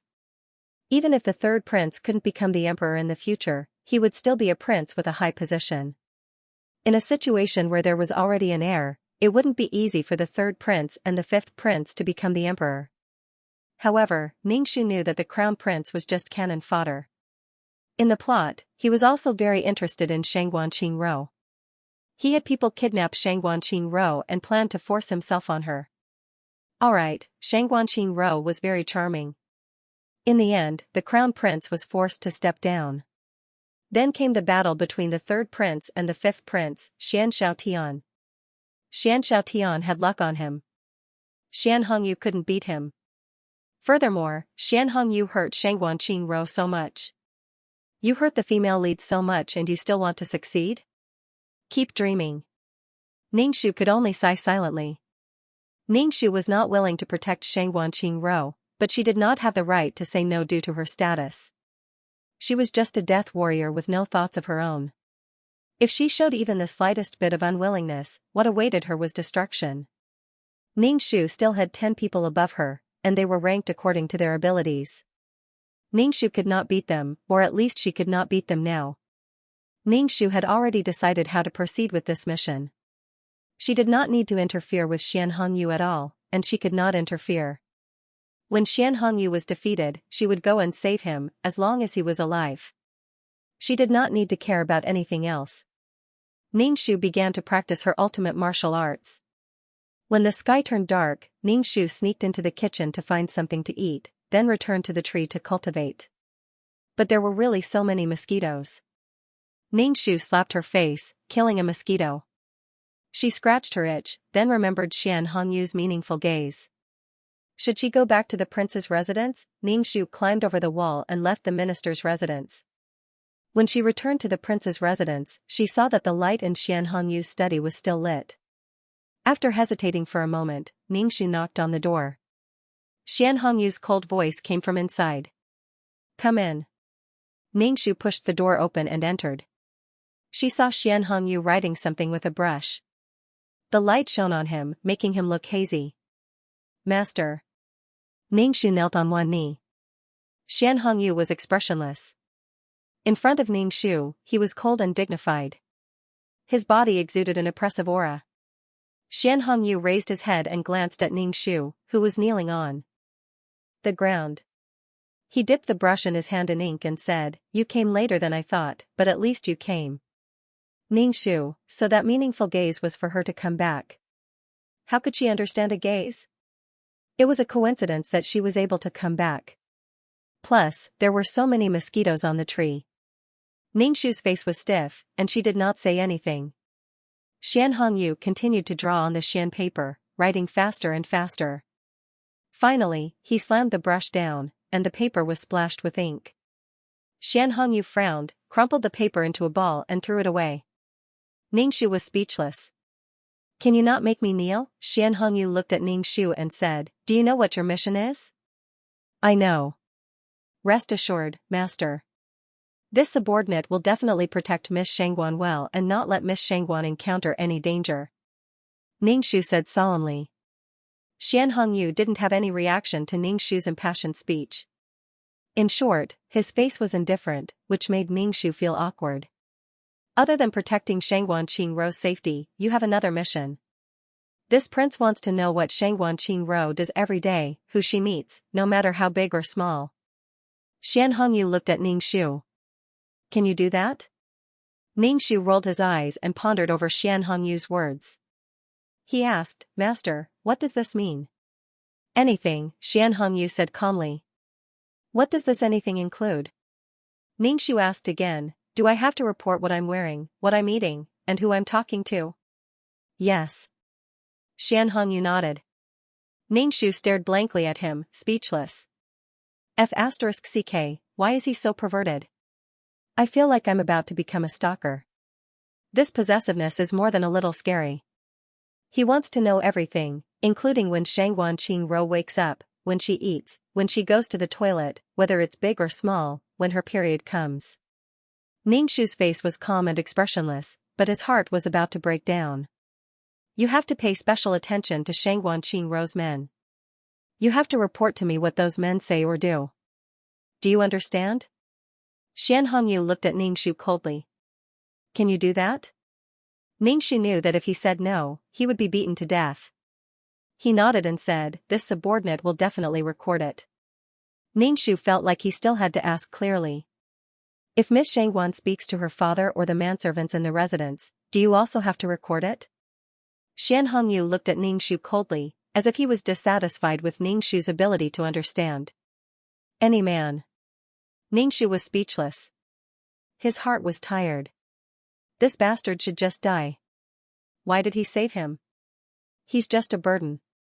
If he knew this would happen, he wouldn't have come back. The moment he came back, he added so many tasks. Xianxia threw a book to Ningxu.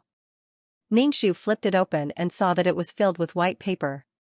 Xianxia said, "In the future, record everything here." "Yes." Ningxu had to pretend to be happy and honored to accept this task. In the future, not only would she have to carry a sword, but she would also have to carry the 4 treasures of the study. She would write wherever she went. There was nothing left to live for. Ningxu returned to the minister's residence. The first thing he did was to sneak into Shangguan Qingrou's room. Shangguan Qingrou was sleeping very soundly. Even when she was asleep, she was still very beautiful. Shangguan Qingrou's body was really quite good. In addition, her soul had changed, and her temperament had changed as well. This made Shangguan Qingrou stand out among the noble ladies. She attracted the attention of the nobles. Ningxu returned to the tree and took out the book. Under the weak light of the torch, Ningxu wrote in the book. Miss Shangguan slept very soundly. After turning over, she even smiled. This subordinate thinks that Miss Shangguan dreamed of master. Damn, why did she do all these things? His heart was stifled. Ningxu was afraid that Xianxia would also make him abnormal. Then Ningxu wrote that Shangguan Qingrou woke up at night to go to the toilet. After going to the toilet, she didn't wash her hands and drank a cup of water. After recording all these things, she began to cultivate her ultimate martial arts. Nothing was more important than strength. However, the current Ningxu had already cultivated Qi Jin. However, the Qi Jin was very weak. With this small amount of Qi Jin, he was able to transform his body and improve his physical fitness. The original owner's body was actually very exhausted. He had been training non-stop in the base. His hands were covered in thick calluses. These were the result of holding a knife handle since young. Actually, even if this body didn't die during the mission, it wouldn't live for long and couldn't die of old age. The Qi gene of the ultimate martial arts slowly healed the body's internal injuries. However, the downside was that Ning Shu always wanted to eat. He was too hungry. There were too many things to eat. Ning Shu didn't look for food in the minister's residence. Instead, he ran out and spent some money to buy trays of buns and roasted chicken.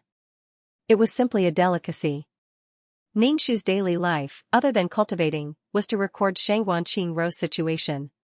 Then, late at night, he would go to the prince's residence to give the book to Xianxia. Every time he saw Xianxia holding the book, his handsome face would have an expression like that of an idiot. Ning Shu felt disgusted. Actually, Xianxia Ro was also quite miserable. Without her knowing, everything about her was exposed to Xianxia. She was living under Xianxia's control. To have absolute control over Xianxia Ro, this level of control had already surpassed the jealousy between lovers. It was a morbid emotion. Did the original owner know that his mistress was so sick? Xianxia was attracted to Xianxia Ro, to the point that he was unable to extricate himself. It had already become a kind of obsession. This kind of feeling was not something that normal people could bear. It would only make people feel suffocated and want to escape. Perhaps in the eyes of normal people, Xianxia was like a madman. Once Xianxia Ro was involved, he would become a madman. No wonder Xianxia Ro did not hesitate to kick Xianxia away and get together with the fifth prince Xianxiaotian. I am a woman of the new era. How can I accept such inhumane conditions? I am just me. I am not yours. I do not belong to anyone. I have my own thoughts. I am a person with dignity, not an emotionless toy. Ning Shu really wanted to grab Xianxia and stop him from running further and further down the path of death. Master, please calm down. Please don't seek death. Xianxia closed the book and said indifferently, very good. Record it like this in the future. Ning Shu said with a straight face, thank you for your praise, Master. Ning Shu hesitated and said, Master, since you like Miss Shangguan, you should marry her. That way, Xianxia would not be able to stare at someone else's wife and grit his teeth. Xianxia looked at Ning Shu indifferently. His eyes were sharp and cold. He coldly scolded, impudent. Ning Shu was helpless. He half knelt on the ground and apologized, Master, please forgive me. I spoke out of turn. Xianxia was angry that she was ordering him around. They were not on the same level. She could not even voice her opinion. Ning Shu also gave up on matchmaking Xianxia and Xianxia Ro. Practicing martial arts was the way to go. When Xianxia was about to be destroyed, he would just save his life. Remember your own status. Xianxia's face was cold. He threw the book to Ning Shu. Ning Shu put the book away and returned to the minister's residence to protect Xianxia Ro. Ning Shu did what a shadow guard should do. Ning Shu did not want to participate in other things. The plot would develop as it should. However, this mission was not easy at all. Xianxia Ro loved to attend banquets, and was the kind of person who loved to play and try new things. She had to follow behind Xianxia Ro. Every banquet would attract the attention of a large number of men. Even on the streets and in restaurants, there would be handsome men. This was a collection of beautiful men. Furthermore, these men more or less had a favorable impression of Xianxia Ro. Even if they didn't like her, they still treated her as a friend. Perhaps it was Xianxia Ro's unpretentious and casual attitude that made these men feel refreshed. In this era, men and women were all courteous when they met, and they were all reserved in front of men, abiding by etiquette, and would not do anything impolite.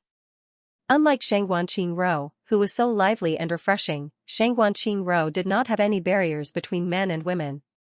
She patted the man's shoulder and called him brother. Thus, no matter where Xianxia Ro went, no matter what banquet she attended, she was able to converse with the men she knew. Ning Shu, on the other hand, felt that Xianxia Ro enjoyed being surrounded by handsome men, enjoying this kind of pursuit. Before she transmigrated, she was just a normal girl who didn't have much attraction, but as soon as she transmigrated, she had the charm to attract handsome men. It was normal for her thoughts to float. Ning Shu recorded all of this down, then gave it to Xianxia. Xianxia looked at what was recorded in the book, his body emitted a black aura, his pupils trembled, showing that he was very angry. Ningxu was gloating in her heart, but on the surface, she looked indifferent. As Xianxia met more and more men, every time she met a man and talked to him, Xianxia would become unhappy. The unhappy Xianxia would find trouble with the man. If the man's status wasn't high enough, he would cause some trouble and make the man suffer. If the man's status was high enough, Xianxia would keep quiet and do bad things behind his back. Xianxia had been holding himself back from hurting Xianxia, but in the end, he still exploded. Xianxia pulled Xianxia into his mansion, first confessing his love to her. "Qingro, my heart is in love with you." Xianxia's face reddened, a bit embarrassed, looking at the noble Xianxia. She also had a good impression of him. Xianxia saw that she didn't say anything, and became impatient. "Can your heart be in love with me?" Xianxia did have feelings for Xianxia. Xianxia's status was noble, and he was a peerless talent. Xianxia was the most perfect man Xianxia had ever seen. Xianxia was very happy that such a good man liked her. In the modern world, men with good conditions wouldn't even care about her. Yes, Xianxia nodded. Xianxia smiled brightly, making his eyes look like a painting. "Then you are mine. If you betray me, I will kill you." Xianxia, who was immersed in the atmosphere of a beautiful man confessing to her, suddenly shivered, and turned to Xianxia, stuttering as she asked, What did you say?" "I said you are mine, you can only talk to me, you are not allowed to talk to other men, or else I will kill you." Xianxia's eyes were smiling and happy, but the words he said were very cruel and eerie. Ningxu, who was squatting on the tree watching the show, *ck, if it was me, I would have run away as soon as I heard that.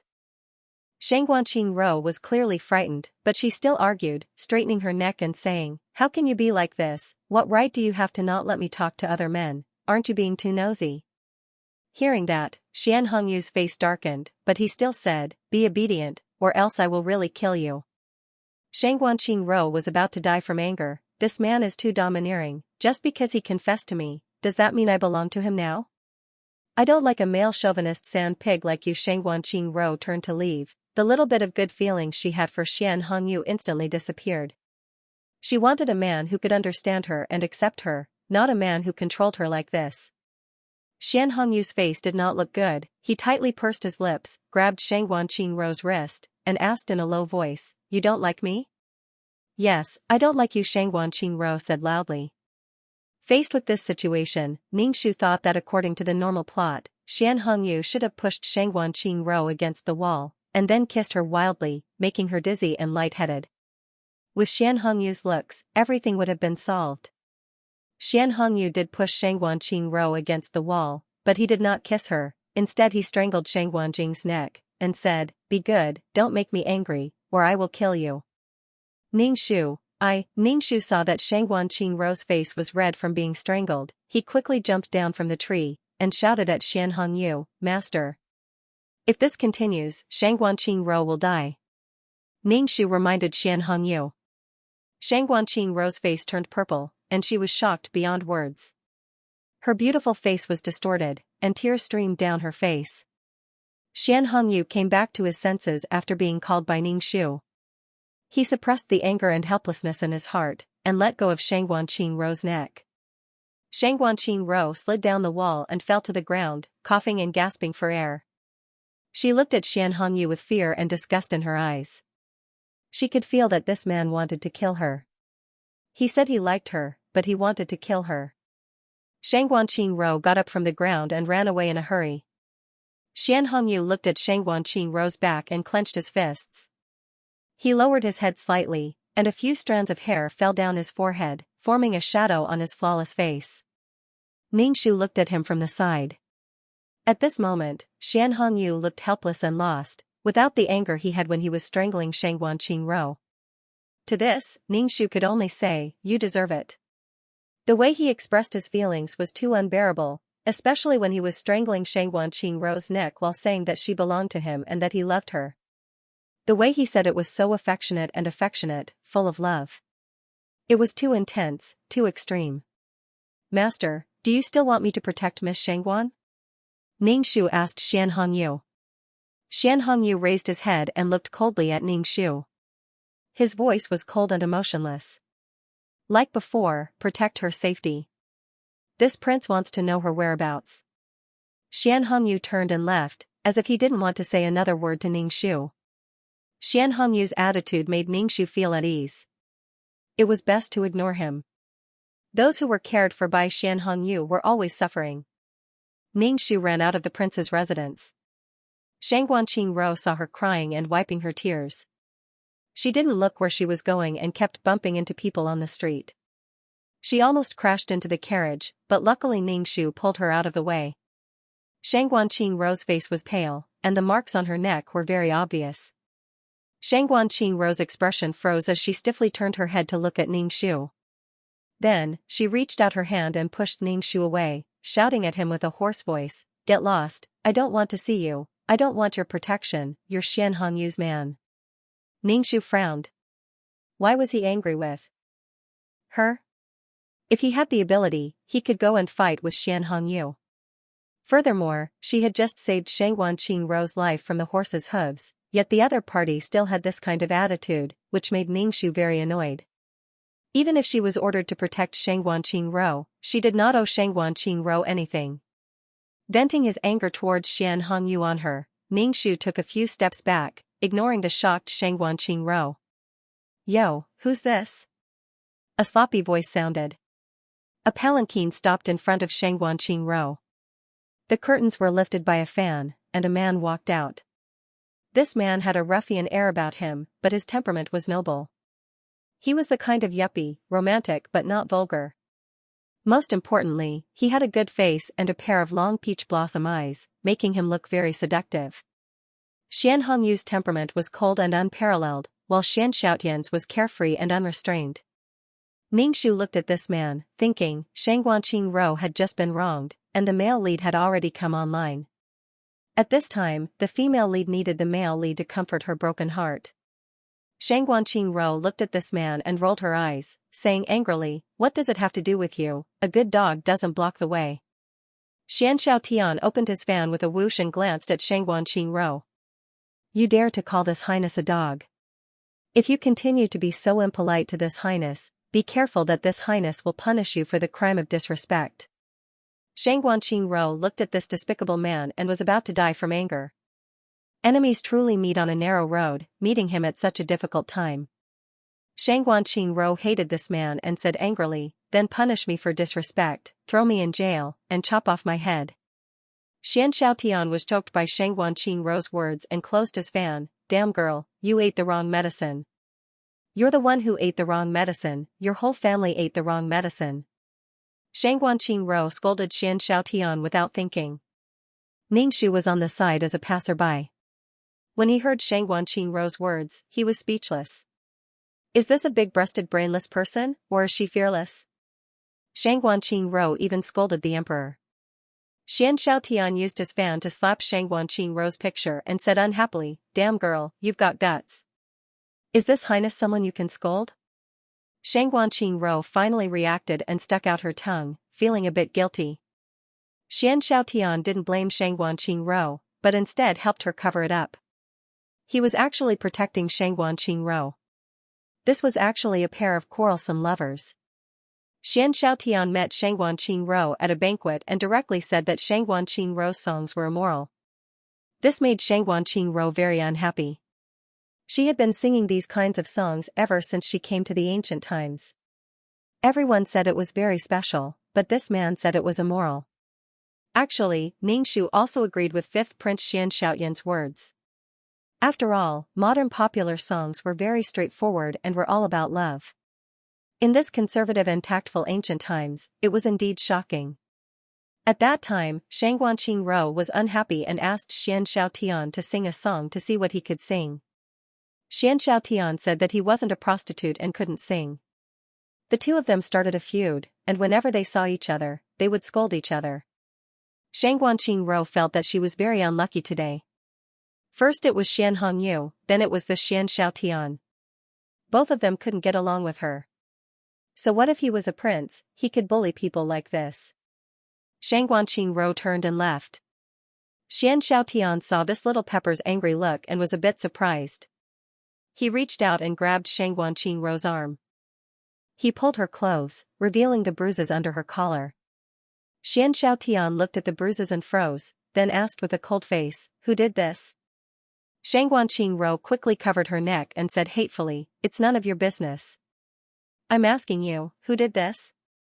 Xianxia looked at Xianxua and asked coldly. "It's none of your business." Xianxua's eyes were red. She wanted to shake off Xianxia's hand, but Xianxia grabbed her arm tightly.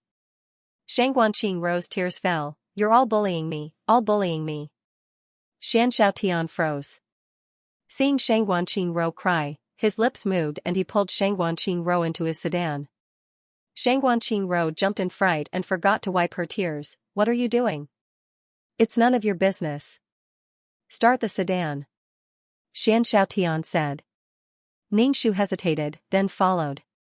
Hearing all kinds of conversations from the sedan, although they were arguing, Ningxu felt that the two were flirting. "Xianxia, you bastard, let go of me, or I'll show you." "Show me?" "I'll show you first."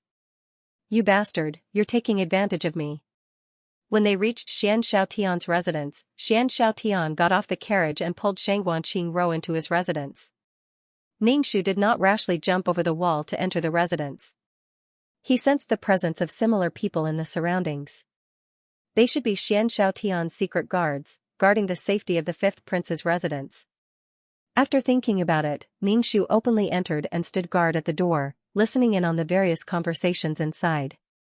Xianxia wanted to apply medicine for Xianxua, but she refused. Xianxia threatened to strip her naked and apply the medicine. Xianxua felt wronged and angry, and obediently let Xianxia apply the medicine. Ningxu watched the interaction between the two and felt that the entire room was filled with love bubbles. Ningxu felt that Xianxia liked Xianxua and purposely used this method to attract her attention. This was the right way for love to unfold. As for her master, Xianxia, there was no need to talk about him. Ningxu could only sigh. Luckily, this mission was to save Xianxia. She did not need to care about anything else, so there was no conflict with these people. Even if she wanted to help Xianxia, she could not do anything. She was a death warrior, and could not do anything beyond her status. This would make Xianxia feel that this death warrior was not under his control. The mission was clear and simple, but it was troublesome to have such a master. Xianxia did not know what medicine he applied on Xianxua, but it made the bruises on her neck disappear a little. No matter how Xianxia asked Xianxua, she refused to tell him how the bruises on her neck came about. Xianxia did not ask and sent Xianxua back to the minister's residence. Ningxu was about to jump over the wall to enter the minister's residence when he was stopped by Xianxia. Ningxu looked at Xianxia, who stopped him and asked, "Fifth prince, do you need something?" Xianxia fanned himself with his fan, his body exuding an oppressive aura, and asked Ningxu, "You are Xianxua's secret guard, right? I want to know what happened to Xianxua." "This is Miss's business. If Miss doesn't want to tell you, I can't tell you either." Ningxu shook his head and said. Xianxia closed his fan and tapped his palm lightly with the fan. He said carelessly, "That's not up to you." Suddenly, several people appeared and surrounded Ningxu. Ningxu felt gloomy. She couldn't bear to force Xianxua, so she tried to pry open her mouth.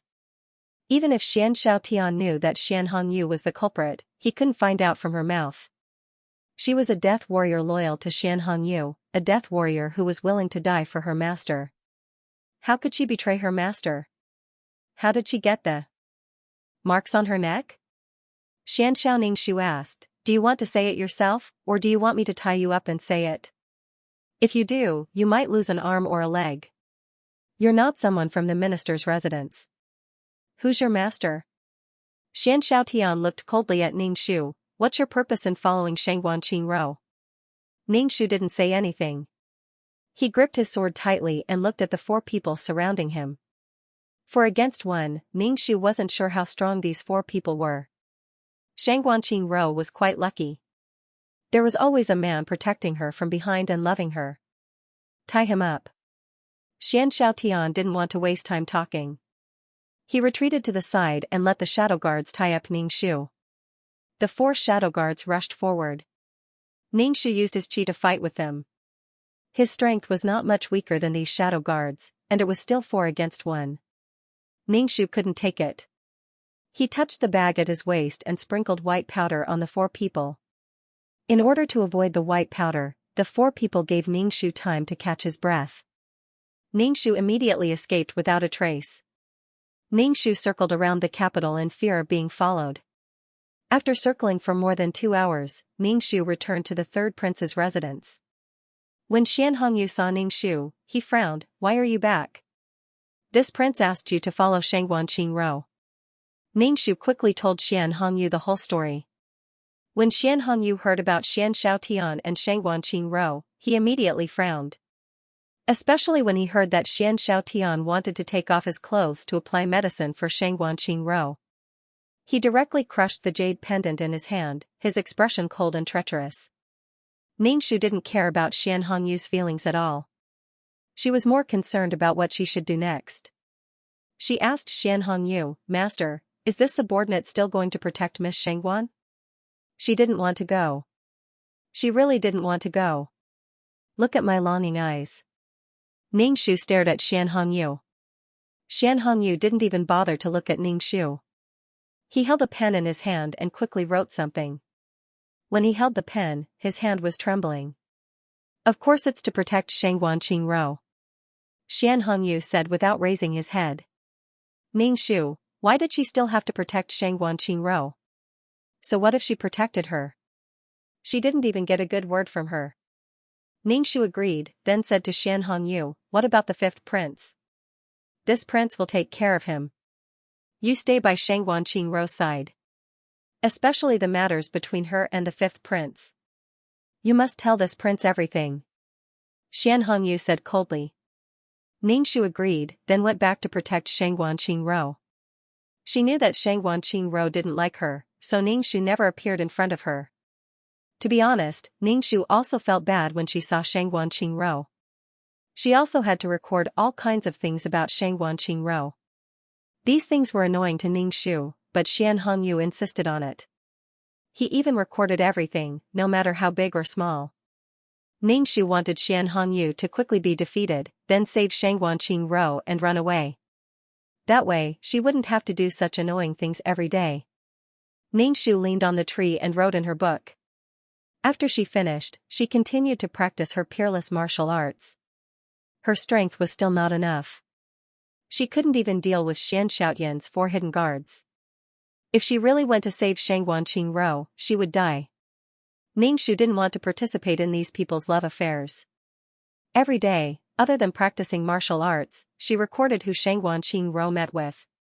She had already gotten used to doing these things every day. After the mission ended, Ningxu felt that she should find a psychiatrist to see if her heart was still okay. Because of the medicine incident last time, 5th Prince Xianxiaotian and Xianxia's relationship had undergone a subtle change. Although they were still fighting, there was always a sour and sweet taste in the air. The 2 of them were probably in an ambiguous state. They were just short of breaking the window paper. Okay, looks like her master is completely hopeless. Ever since Xianxia was strangled by Xianxia, she never went to find Xianxia again. Although Xianxia didn't go to find Xianxia, she was always exposed to Xianxia's eyes. Xianxia knew her like the back of his hand. Xianxiaotian often came to find Xianxia, bringing her to the outskirts to ride horses or to participate in the Lantern Festival. In short, he specially made fun things for her. He knew that Xianxia liked novel things, so he catered to her interests. Xianxiaotian and Xianxia's current situation was like a modern man and woman going on a date. To put it bluntly, Xianxiaotian was currently pursuing Xianxia. Xianxiaotian was using the method that Xianxia wanted to use to pursue her. Xianxia was a modern woman, so she didn't have any psychological pressure when going out with men. In the beginning, Xianxia didn't even look at Xianxiaotian, and still hated him for saying that her singing was immoral. But when Xianxiaotian brought her out to play, and sometimes he could even create some surprises, Xianxia felt that this person was not bad. Although he was a bit flowery, compared to the cold and unpredictable Xianxia, he was much better. Compared to Xianxia, who always said that he wanted to kill her, Xianxia was much more considerate. His only flaw was that he always liked to take advantage of her, and always liked to say things that made her blush. Every time the two went out, Ningxu would thicken his face and follow them. Of course, he wouldn't ruin the atmosphere between the two, and would just follow them from afar. Ningxu felt that there were still shadow guards following Xianxia, and they should be protecting him. He didn't know what Xianxia said to Xianxia, but when Xianxia saw Ningxu, he didn't let the shadow guards attack her. But Ningxu had the mentality of watching a good show, so every time Xianxia and Shangguanqing went out, Ningxu would record these sweet moments for Xianxia to see. Every time Xianxia saw this, his face would be very calm, so calm that it was abnormal. Then, Xianxia would guard the tea house not far from the Xianxia estate, and as soon as Xianxia and Shangguanqing went out, he would immediately follow. What was supposed to be a sweet date between two people instantly became a threesome, especially when Xianxia's face was cold the whole time, and the black qi around him suppressed the pink bubbles. Xianxia found himself, still looking confident, but his peach blossom eyes were dark. Xianxia's gaze was always on Shangguanqing, completely ignoring Xianxia, whose face was starting to darken. Ningxu watched from a distance. These two brothers were going to kill each other for a woman. What a Mary Sue! If Shangguanqing was a capable woman, a peerless beauty, it would be normal for her to attract men's attention. But Shangguanqing was not that capable. If dancing a horse and singing Little Apple were considered capable, then Ningxu would be speechless. Compared to the noble ladies, she lacked the dignified and noble aura of a noble lady. She appeared overly lively, and sometimes even seemed a little crazy. In the end, after Xianxia ascended the throne, he did not take in any concubines, allowing Shangguanqing to live a comfortable life. Otherwise, with Shangguanqing's personality, she would not be able to win against a woman who knew the rules of this era. How important it is to marry a good man.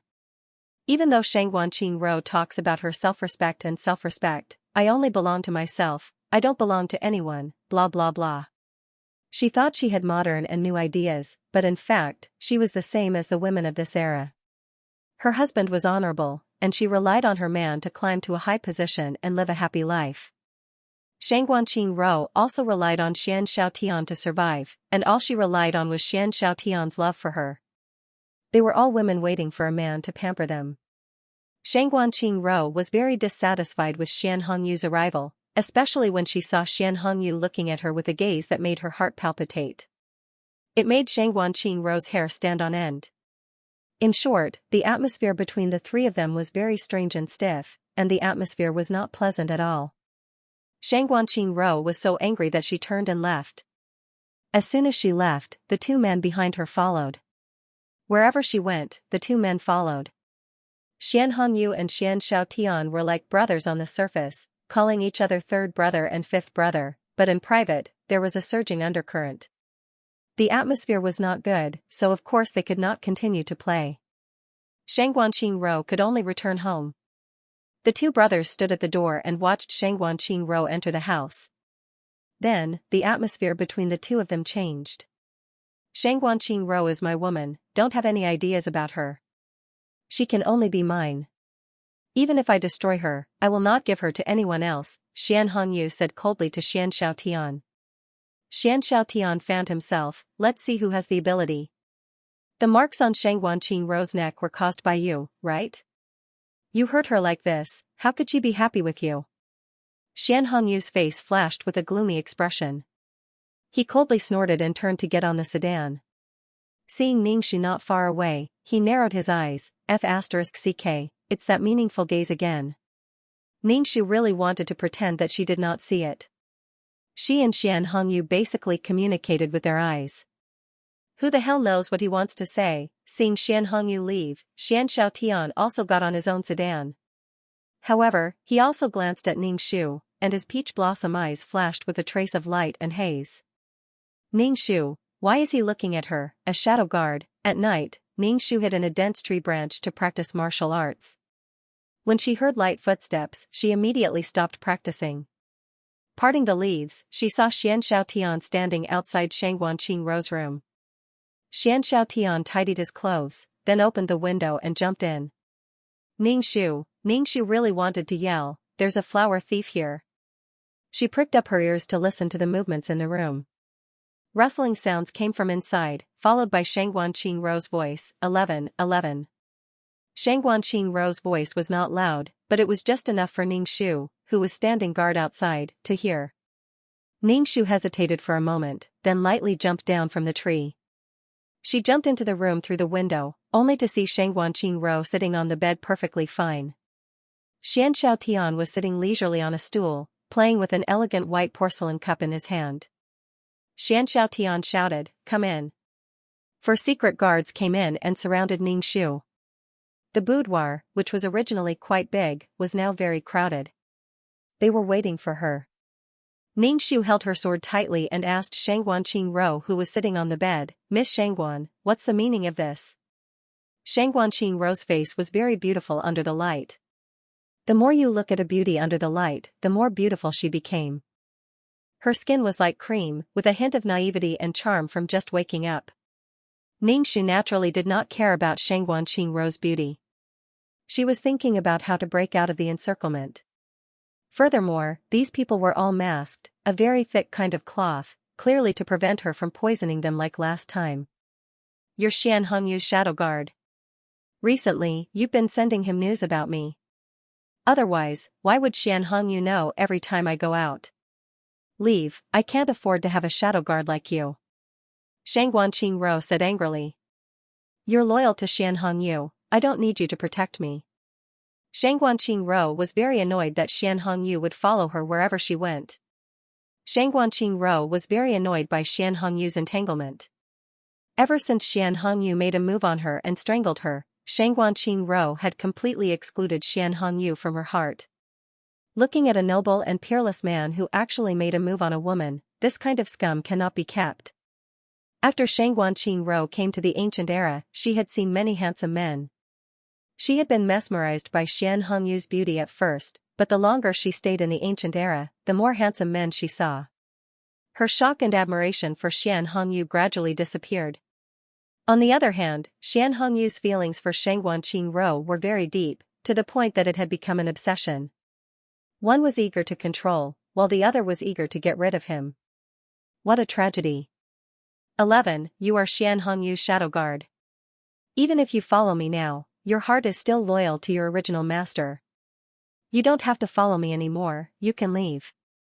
Shang Wanqing did not want to see anything related to Xian Hongyu. Ningxu frowned and said, "Master told me to protect you. This is my duty." Ningxu glanced at the shadow guards who were eyeing her covetously. He was afraid that he would not be able to walk out of this room safely today. Xianxia placed the cup in his hand on the table and said lightly, "You're here to monitor this girl and protect her." Third brother really put in a lot of effort. Ningxu understood now. Xianxia was annoyed at him for being a stalker. Also, he kept reporting to Xian Hongyu, so the two of them did not have the chance to go out alone. Their date was ruined. "My responsibility is to protect Miss Shangguan, not to spy on her," Ningxu said calmly, without blushing or skipping a beat. Shang Wanqing looked at Ningxu speechlessly. "Then why does Xian Hongyu follow me every time I go out? If you didn't tell Xian Hongyu, how would he know?" Ningxu was speechless when he heard Shang Wanqing mention Xian Hongyu. Xian Hongyu was still a prince. Calling him by his full name was very disrespectful. "I was the one who told Master. Master said that Miss Shangguan has to tell him every time she goes out. Master was worried that Miss Shangguan would be in danger. Master was just concerned about Mississippi." Ningxu shamelessly twisted the truth. Furthermore, Xian Hongyu did this out of concern, although the majority of it was to control Shang Wanqing. Shang Wanqing's hair stood on end. If this isn't surveillance, then what is? How could Xian Hongyu do that? Shang Wanqing's expression was extremely ugly, her brows filled with disgust. "Leave, I don't need your protection." Xianxia stood up and said indifferently, "We can't just leave like this." Ningxu pursed his lips and held his sword tightly. He placed his hand on the bag at his waist and looked at Xianxia. We can't let her go like this. She's third brother's Death Knight secret guard. Xianxia looked at Ningxu with eyes filled with killing intent. Shangguanqing Rou asked in confusion, what's wrong with Death Knights and Shadow Guards? This kind of person only has his master in his heart. He will do anything for his master's orders. People who aren't afraid of death can't be kept alive. Just kill him, Xianxiaotian said coldly. She is too familiar with the minister's mansion. If she wants to harm you, it will be very easy. Xianxiao, Shangguanqing Rou said, what's more, who knows how many innocent people's hands are stained with the blood of these people? Ningxu stared blankly at him, speechless. F***ck, you make it sound like you don't have Death Knights and Shadow Guards. Death Knights are trained by people like you. Even if they kill some innocent people, they should be blamed on you. With a sharp weapon in hand, the one who kills is the person, not the blade. Shangguanqing Rou heard Xianxiaotian's words and looked at Ningxu. She asked uncertainly, are we really going to kill her? Xianxiaotian shook his head, it's too dangerous to keep her by our side. Alright, leave this person to me. Shangguanqing Rou hesitated for a moment, then nodded, alright. Ningxu, damn, he's going to decide her life and death so carelessly? Ningxu knew that Xianxiaotian wanted to get rid of her and get important information about the third prince, Xian Hongyu, from her mouth. The battle for the throne was already surging in secret. And the battle between Xian Hongyu and Xianxiaotian would become even more intense because of Shangguanqing Rou. The supreme power and the woman he loved the most. The winner would have everything, and the loser would lose everything, including his life. No matter who ascended the throne, they would kill the other without hesitation. Tie her up, Xianxiaotian said to the 4 shadow guards. Ningxu immediately said, wait, I have something to say. The 4 shadow guards stopped and looked at Xianxiaotian. Xianxiaotian looked at Ningxu coldly, what do you want to say?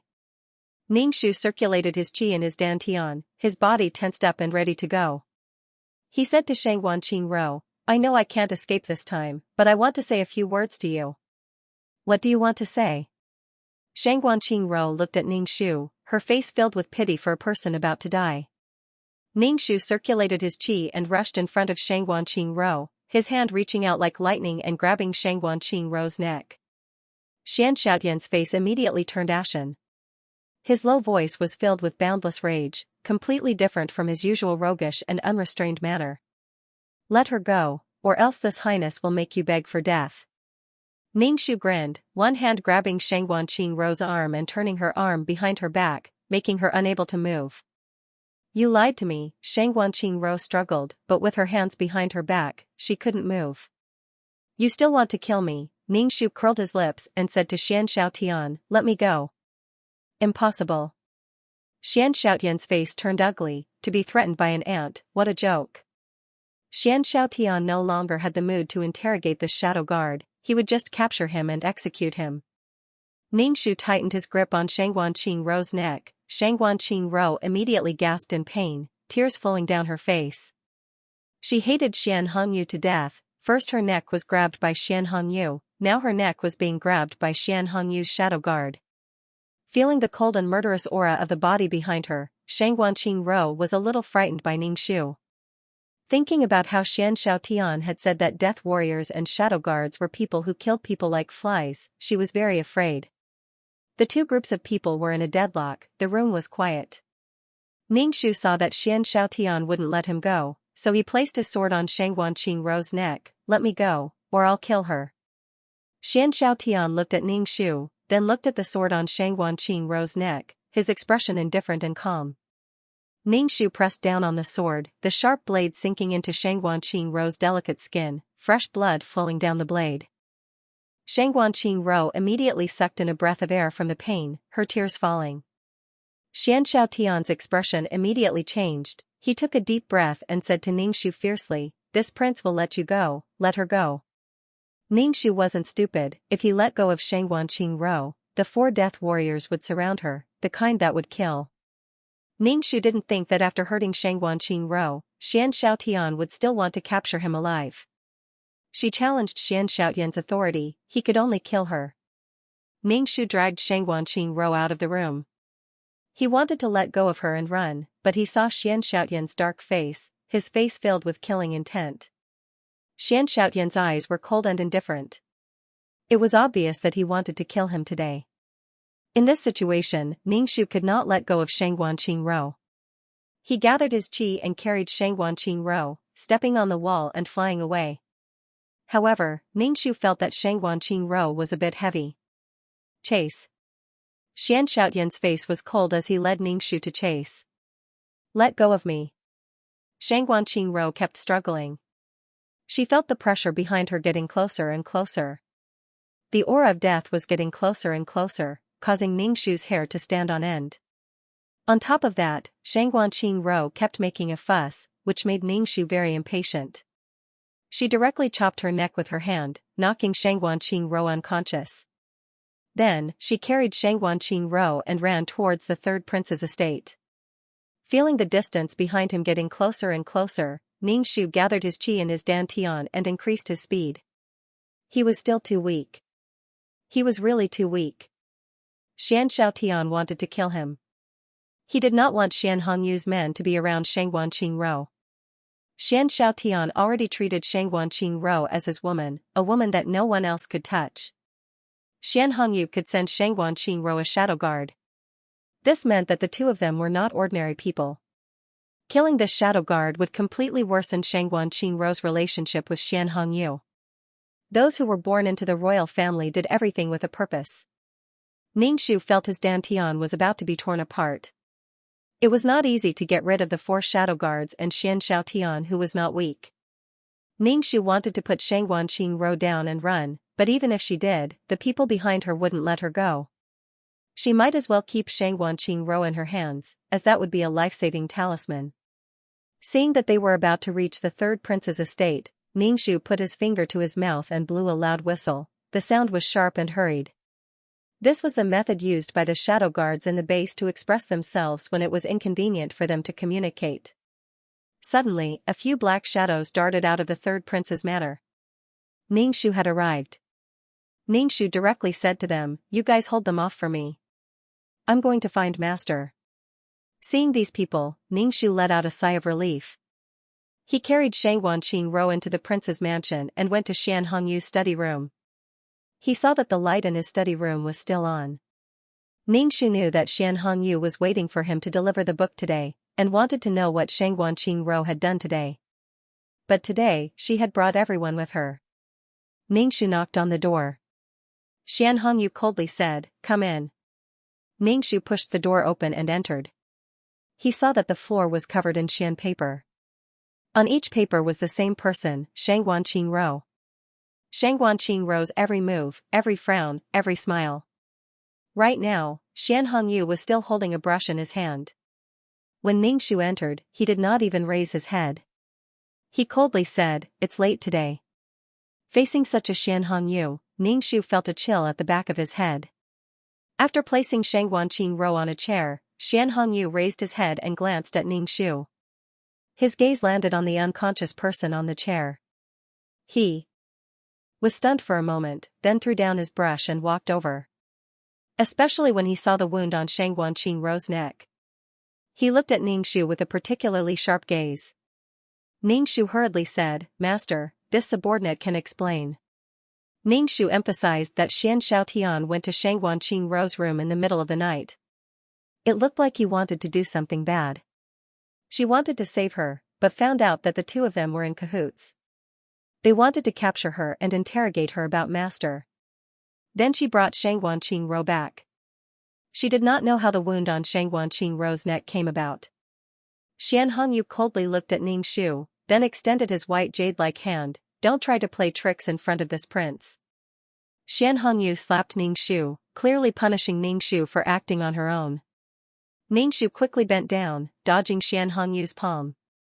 She pulled open Xianxia's collar, pretending to have dodged Xian Hongyu's palm by accident.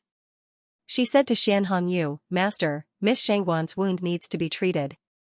Xian Hongyu slightly narrowed his eyes at Ningxu, then bent down to carry Xianxia into the side room. Only then did Ningxu let out a silent breath. She did not want to be hit by Xian Hongyu. Fuck, in that situation, she could have been killed. Xian Hongyu did not say anything to comfort her. He even blamed her for hurting Shangguan Qingro. Alright, Shangguan Qingro was many times more important than her. The Shadow Guard felt bitter.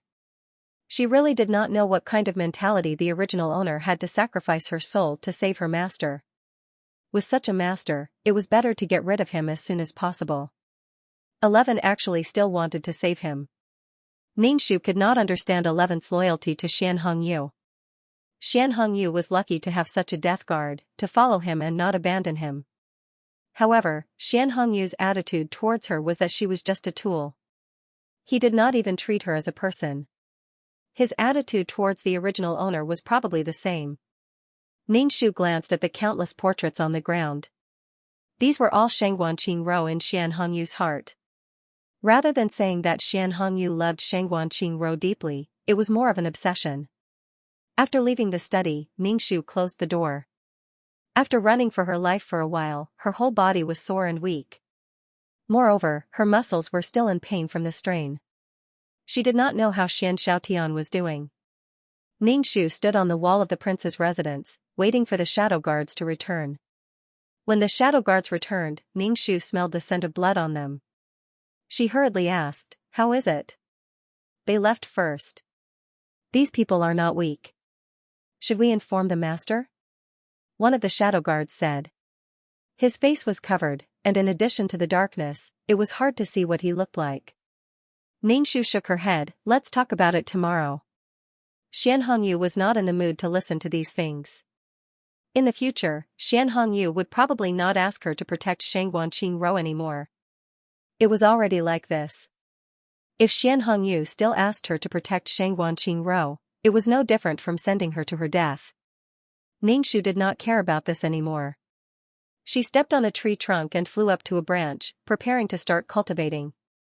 She was now like a monkey, climbing trees whenever she saw one. She had never slept on a bed before. The death guard job was dangerous and the benefits were low. How could such an inhumane job exist, or was it because her strength was too weak? She could only run every time. Ningxu wanted to kill everyone and be invincible on the forbidden Violet Peak. There was no one she could rely on here. Xian Hongyu, that sickly master, was not worth mentioning. Who knew if he did not die on a mission, but died in her hands? After taking a deep breath, Ningxu cleared her mind and began cultivating. "Xian Hongyu, you pervert, let go of me." Ningxu, who was still cultivating, was interrupted by a scream. Ningxu's cultivation was interrupted. Pushing aside the leaves, he saw that the light in Xian Hongyu's study room was still on.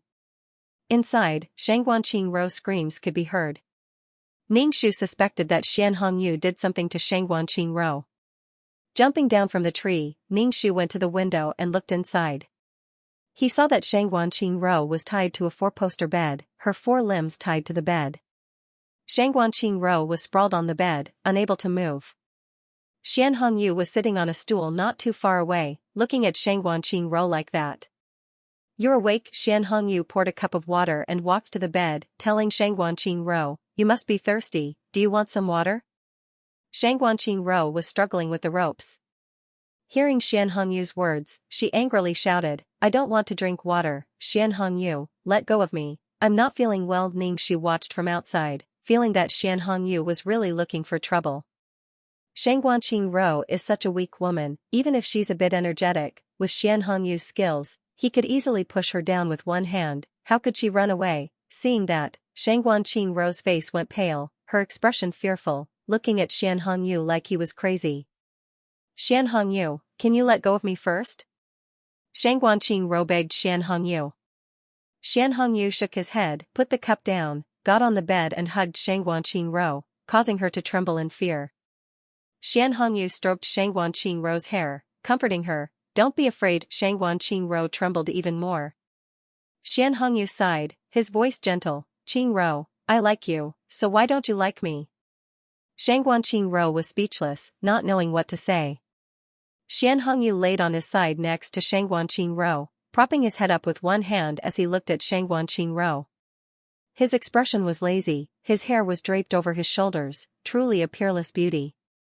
Xian Hongyu suddenly thought of something, his face showed a joyful smile, his eyes like a painting, peerless beauty. Qing Ro, let's become one. Ning Shu. Pfft, then, should she retreat? Shangguan Qing Ro's eyes widened in fear as she shouted, no, I don't want it.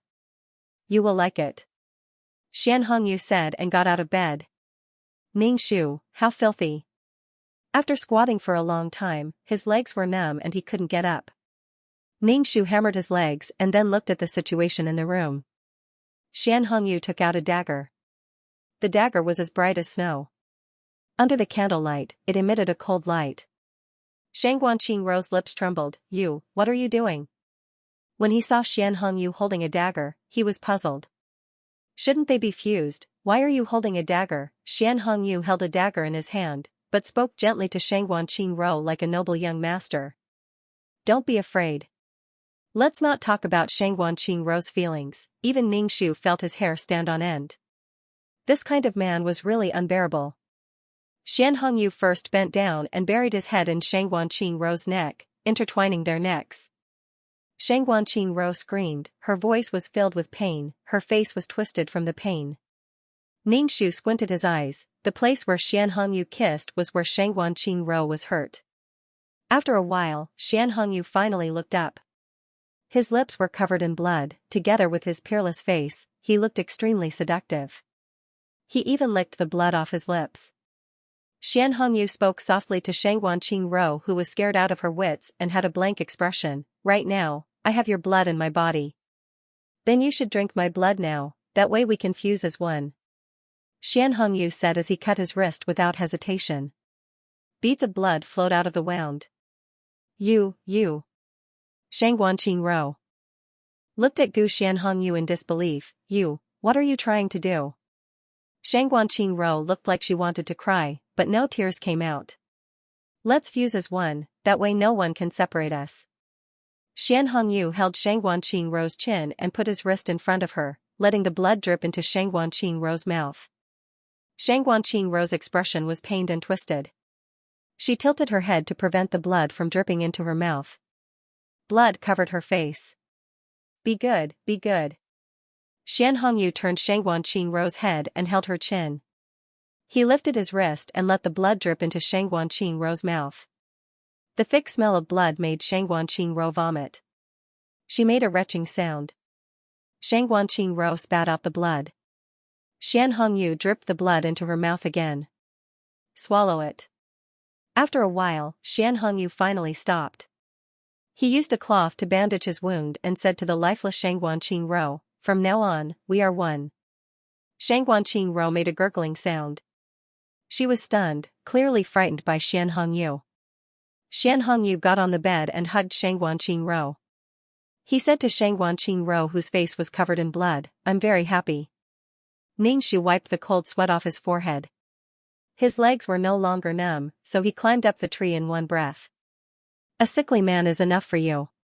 It's scary to be uncultured. So what if you drink blood? After digesting it, you'll poop it out. Why do you have to make it so bloody? Shangguan Qing Ro was scared to the point of losing her mind. Feeding each other blood means fusing as one? Does Ning Shu think it's going to be negative contact? Before dawn, Xianxia came to the third prince's residence. He was probably here to ask for Shangguan Qing Ro. Xianxiaotian's face was so dark that it couldn't be looked at. He found himself with the fan in his hand, clearly anxious. Shangguan Qing Ro was here the whole night. Especially since Xian Hongyu liked Shangguan Qing Ro, Xianxiaotian tried his best not to imagine what happened last night. When Xian Hongyu came out, he was very pleased with himself. Xianxiaotian saw Xian Hongyu like this, and his face was so dark that it couldn't be looked at. He clenched his fists so hard that creaking sounds could be heard. Third brother, I'm here to bring Shangguan Qing Ro back.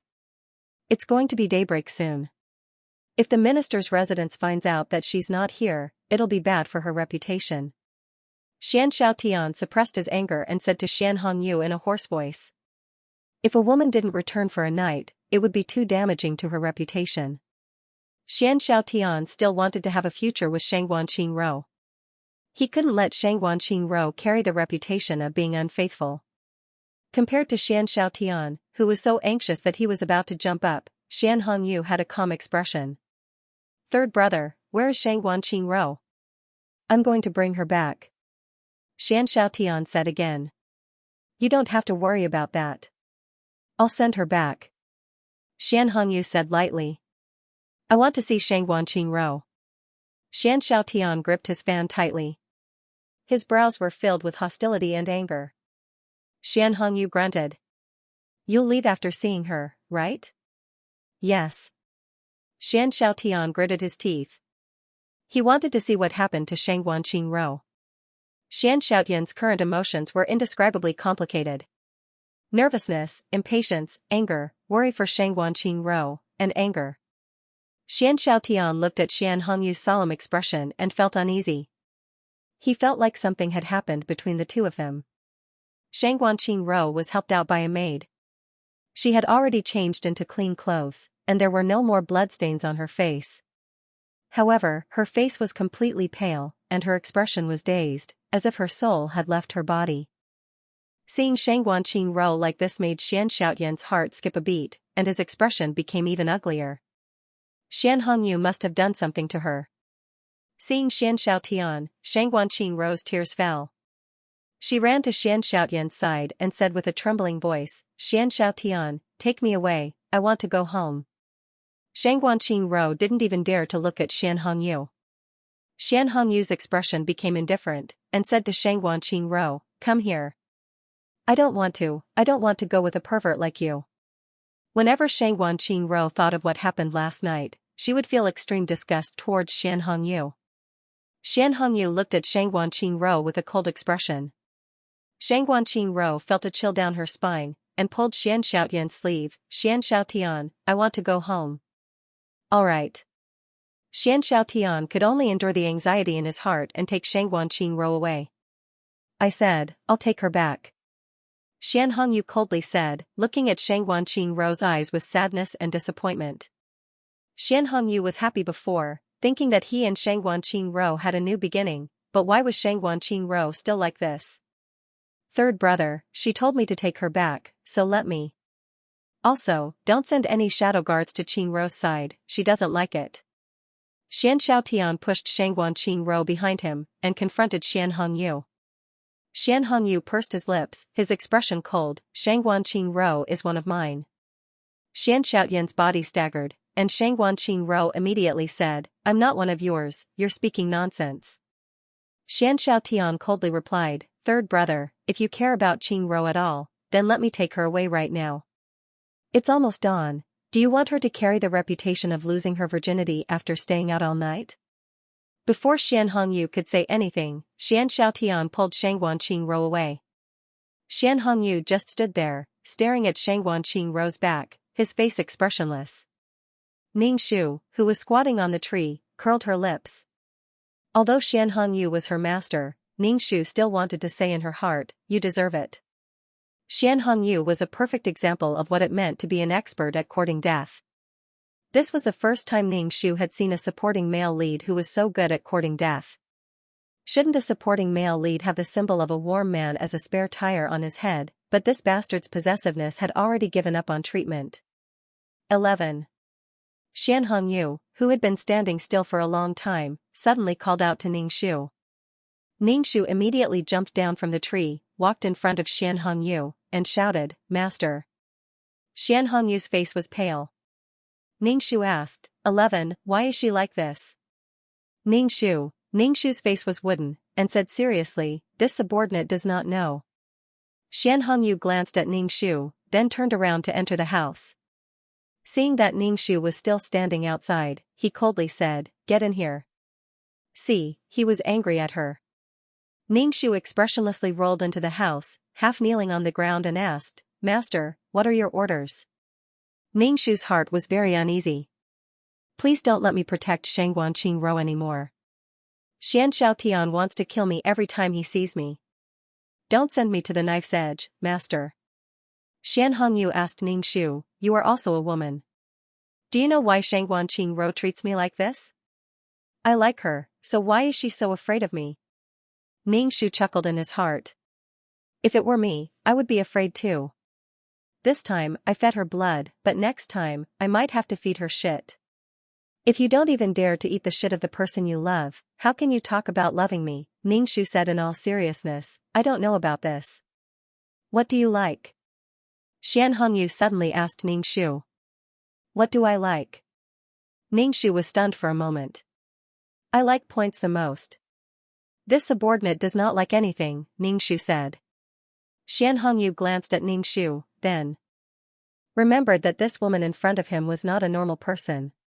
Strictly speaking, she was not even a woman. He waved his hand, leave. Ningxu was speechless. Call her in, say a few words, and tell her to scram. Call her in, send her away, no complaints. Ningxu turned to leave, but Xian Hongyu suddenly said, right, there is one more thing. Ningxu asked, Master, what else do you need this subordinate to do? Don't let me protect Shangguanqing. Continue to keep an eye on the minister's estate, Xian Hongyu said calmly. Fuck, Ningxu almost spat out blood. I still have to go? I don't want to go. Ningxu felt uncomfortable, but on the surface, he asked with a serious face, this subordinate feels that we cannot enter the minister's estate. His Highness the Fifth Prince will definitely send people to guard the estate. Just keep an eye on the surroundings of the minister's estate. If the Fifth Prince and Shangguanqing have anything to do, tell this prince. Xian Hongyu did not insist on sending Ningxu to his death. Ningxu accepted this task with a serious and honored expression. However, this task was relatively simple. It was to record Shangguanqing's movements. He did not need to stay on the tree outside Shangguanqing's room to feed the mosquitoes. Probably scared by Xian Hongyu, Shangguanqing did not leave the estate for a long time. During this time, Xianxia often went to the minister's estate. When he came out, it was the Minister of Rites who personally sent him off. Ningxu stopped the minister's servant who went out to do some work. He gave him some silver and asked, did something good happen at the minister's estate? The servant shook the silver in his hand and said with a proud smile, His Highness the Fifth Prince plans to propose marriage to our Mississippi. In a few days, His Highness the Emperor will grant the marriage. Ningxu immediately went back and told Xian Hongyu about this. When Xian Hongyu heard, he flipped over the gold-rimmed Phoebe Jinnan table with a confused expression. Ningxu suddenly did not know what to say to Xian Hongyu. Did Xian Hongyu think that after feeding each other blood, they would become one? After performing the sacred blood-feeding ceremony, she would be his. Seeing Xian Hongyu's confused expression, Ningxu asked, Master, are you all right? If you're fine, you'll eat some plums. Xian Hongyu's expression was ugly. His eyes were red. He took down the portrait of Shangguanqing hanging on the wall and tore it to pieces. He still felt that it was not enough, so he took out the previous portrait and tore it to pieces. Ningxu just watched silently. What's the use of tearing paper? After venting, Xian Hongyu's expression was cold. He seemed to have calmed down, but his face twitched occasionally. It was obvious that his heart was still raging. Go back and keep watching the minister's estate. Xian Hongyu said with his back facing Ningxu. Ningxu said yes and turned to leave. He did not intend to comfort Xian Hongyu. The plot progressed smoothly, and Xianxia and Shangguanqing were about to get married. The playful Shangguanqing had not left the residence for a long time. Even Xianxia rarely went to the minister's residence. In the past, Xianxia would frequently go to the minister's residence, probably because he was busy with the wedding. Ningxu asked the servant girl who went out to work, and she said that Shangguanqing was embroidering a dowry. Embroidering a dowry? Ningxu did not think that Shangguanqing could embroider a dowry. Not long after, the imperial edict for the marriage was passed down. Xianxia and Shangguanqing's marriage was set in stone. Even if Xian Hongyu tried to stop it, he could not stop the two from getting married. The wedding date was urgent, probably to guard against Xian Hongyu. Xian Hongyu went to see Shangguanqing, but he was rejected. Shangguanqing wanted to cut off all contact with Xian Hongyu, especially now that she was about to get married. She did not want to see him. Shangguanqing was in such a hurry to get married mostly because of Xian Hongyu, and Xianxia treated her well. But Xian Hongyu did not give up, and even sent death soldiers to the minister's residence to capture him. But Xianxia made sure that the entire minister's residence was well guarded, just to prevent Xianhongyu from causing any more trouble. Xianhongyu's face was cold all day, and the entire third prince's residence was in a gloomy atmosphere. Ningxu did not care about her master's pain or grievance, and was training hard. The battle between the two sides was getting more and more intense. According to what Ningxu knew, many of Xianhongyu's death soldiers had died, because of all kinds of missions, or because they were caught and bit their poison sacs to commit suicide, or because of their master's plan, they were sent to their deaths. This kind of battle was bloody and intertwined in private. This kind of killing, every mission was a narrow escape. It made Ningxu's hair stand on end. She could only calm down and cultivate. In comparison, her mission was much simpler, and she was much luckier. It was Shangguanqing Rou. She was monitoring the movements of the minister's manor from the surroundings. If Shangguanqing Rou left the residence, Ningxu had to inform Xianhongyu immediately. She was now a stalker and a peeping Tom. It was tiring to meet an abnormal master. There are so many hot women in the world. Why is Xianhongyu so fixated on Shangguanqing Rou? Xianhongyu's possessiveness made him want Shangguanqing Rou no matter what. Fuck, I want you. You must be mine. Your corpse is mine. Your hair is mine. Your nails are mine. If he couldn't get it, he would be in agony. He would be in so much pain that he would toss and turn in bed. On the day of the wedding, there was a lot of noise and gongs. The daughter of the minister's manor married the fifth prince and became his wife. It was the most lively event in the capital. Xianxia treated Shangguanqing Rou very well, and gave her enough face. The dowry was arranged from the prince's residence to the minister's residence. It looked very solid, and the weight of the carrying pole was bent and bent. It was obvious that the weight of the things inside was not small. Xianhongyu was prepared to rob the bridal sedan and make the bride disappear on the day of the wedding. However, Xianxiaotian managed to persuade the emperor to give him a group of guards to ensure that the wedding would go smoothly. Xianhongyu's face darkened as he ordered the death soldiers to retreat. These guards were Imperial Father's men. Letting the death soldiers go was the same as asking for a knife. It would also make Imperial Father suspicious of him. Xianhongyu stared at Xianxiaotian, who was riding on a horse and wearing a wedding dress. He wished that Xianxiaotian would fall off the horse and die. Ningxu stood behind Xianhongyu and curled his lips. Why didn't you just marry Shangguanqing Rou earlier? Why did you have to be so stubborn that Shangguanqing Rou belongs to you? You even fed her blood. Is she yours?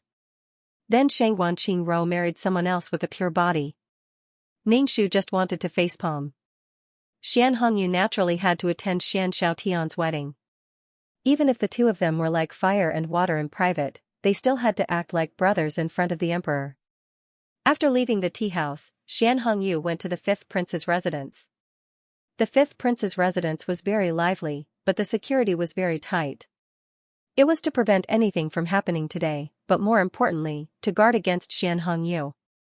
Xianhongyu stood in the corner and watched the newlyweds get married. He couldn't suppress the dark aura around his body anymore. His eyes and face were filled with, "As long as I'm with you, don't even think about living happily ever after."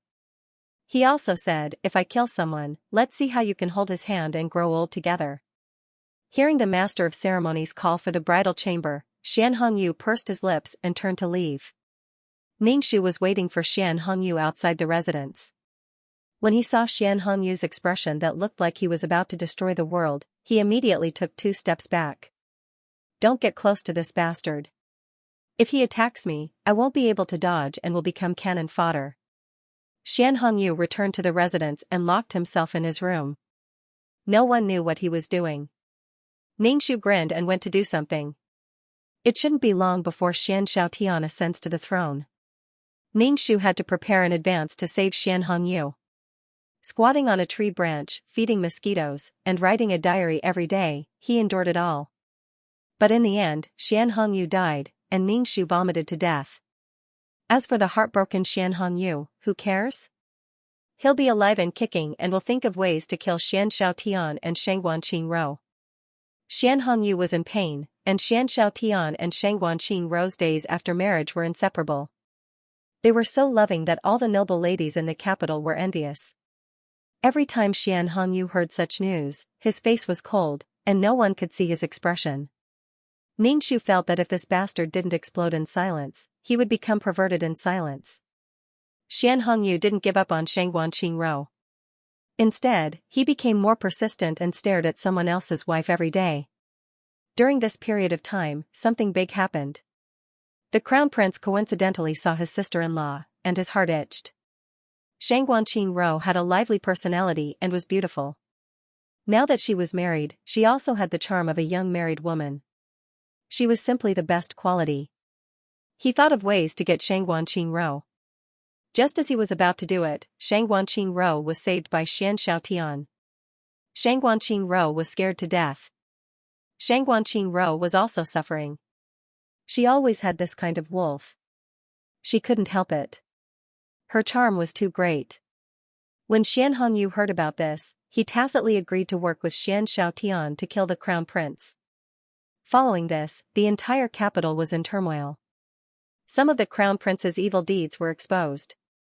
However, they were not big or small. Although it wasn't good for the crown prince's reputation, it couldn't shake his position. But the crown prince was angered to death. The crown prince knew that Xianxia Tian was taking revenge on him, so he chose to go against Xianxia Tian. In the crown prince's heart, this world will be his in the future. What's wrong with me sleeping with your woman? You better bear with it. You're going against the heavens. The two sides fought fiercely. The crown prince was the heir to the throne and had been in the court for many years. His strength couldn't be underestimated. Xianxia Tian had Xian Hongyu's help, so they were evenly matched. Shangguan Qingrou became the fuse that ignited the struggle for the throne. In any case, the two sides were fighting fiercely, and the situation in the capital was unclear. As far as Ningxu knew, Xian Hongyu sent out a wave of death soldiers, but they were all wiped out. Not even two of them returned alive. Ningxu was shocked, but he also knew that he did not have much time, and could only work hard to improve his strength. But one day, when the emperor was in court, he suddenly spat out blood and fell from his throne. The imperial physician examined him and said that he had been poisoned, and that he would not live for more than half a year. The emperor was so angry that he spat out another mouthful of black blood and fainted. Since the emperor was poisoned, the crown prince naturally became the regent, and the emperor could only wait for death. But not long after, it was revealed that the crown prince was the one who poisoned the emperor. He bribed the emperor's eunuch, and all kinds of evidence. Even the emperor's eunuch admitted that it was the crown prince who ordered him to do it. The reason was that the crown prince was accused of poisoning the emperor in order to protect his position. After the emperor died, the crown prince would naturally become the emperor. All kinds of evidence made it difficult for the crown prince to defend himself. He knelt by the emperor's bedside, crying that his son was wronged. The emperor was so angry that he spat out blood. Ever since he was poisoned, the emperor would spit out blood every day, and it was all black and smelly blood. This feeling of waiting for death was not good. Now that the emperor was about to die, and seeing that his own son did not kill the crown prince, he was demoted to a commoner. Even if the emperor wanted to drag someone down with him, he still had to consider his reputation in 100 years. Father and son killing each other was a scandal. As for the crown prince who was demoted to a commoner, he was already a loser, and no one paid attention to him anymore. After the crown prince was removed from his position, Xian Hongyu and Xianxia Tian immediately turned their spearheads, and the two who were previously working together immediately started fighting. Things happened very quickly, and Ningxu saw too much for his eyes to take in. In the end, things had developed to this point. The emperor had at most half a year to live. Both Xian Hongyu and Xianxia Tian had to enter the palace to serve the emperor and fulfill their filial piety. Of course, they were also fighting for the throne.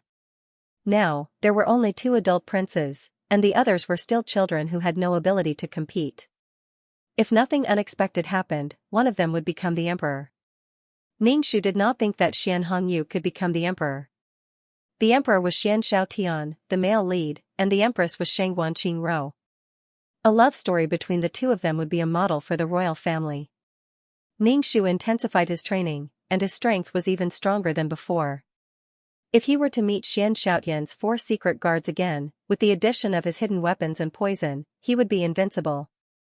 Regardless of the raging waves outside, Ningxu silently practiced his martial arts.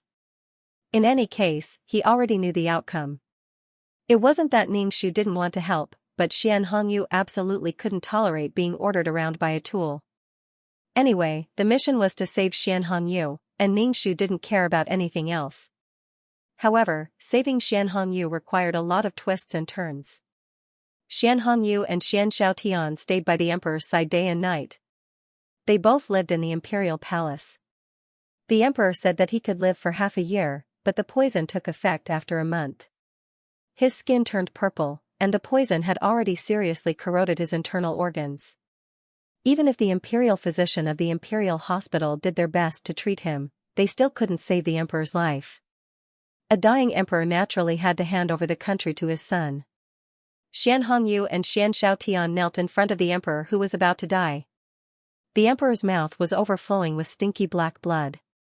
In front of his trusted officials, he said with difficulty, "After I pass away, the 5th prince, Xianxiaotian, will inherit the throne.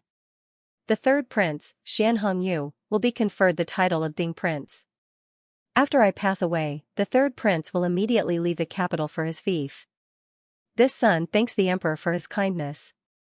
Xianxiaotian and Xian Hongyu kowtowed to express their gratitude. Xian Hongyu tightly pursed his lips.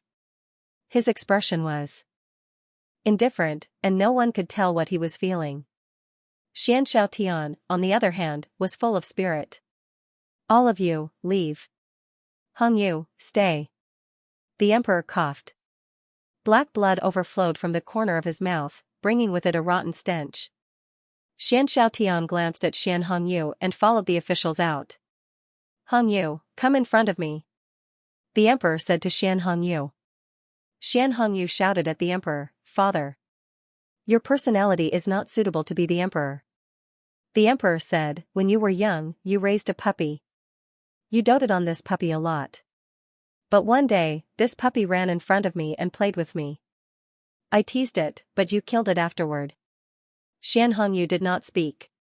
The emperor coughed, and large mouthfuls of black blood gushed out. Xian Hongyu said, "Father, don't speak now." As he spoke, he used a handkerchief to wipe the black blood from the emperor's mouth and neck. "I originally thought that you were a bloodthirsty person, but I found that you are indifferent to other things. But when it comes to the things you care about, you are incomparably stubborn. Go to your fief, don't return to the capital." Xian Hongyu pursed his lips and did not speak.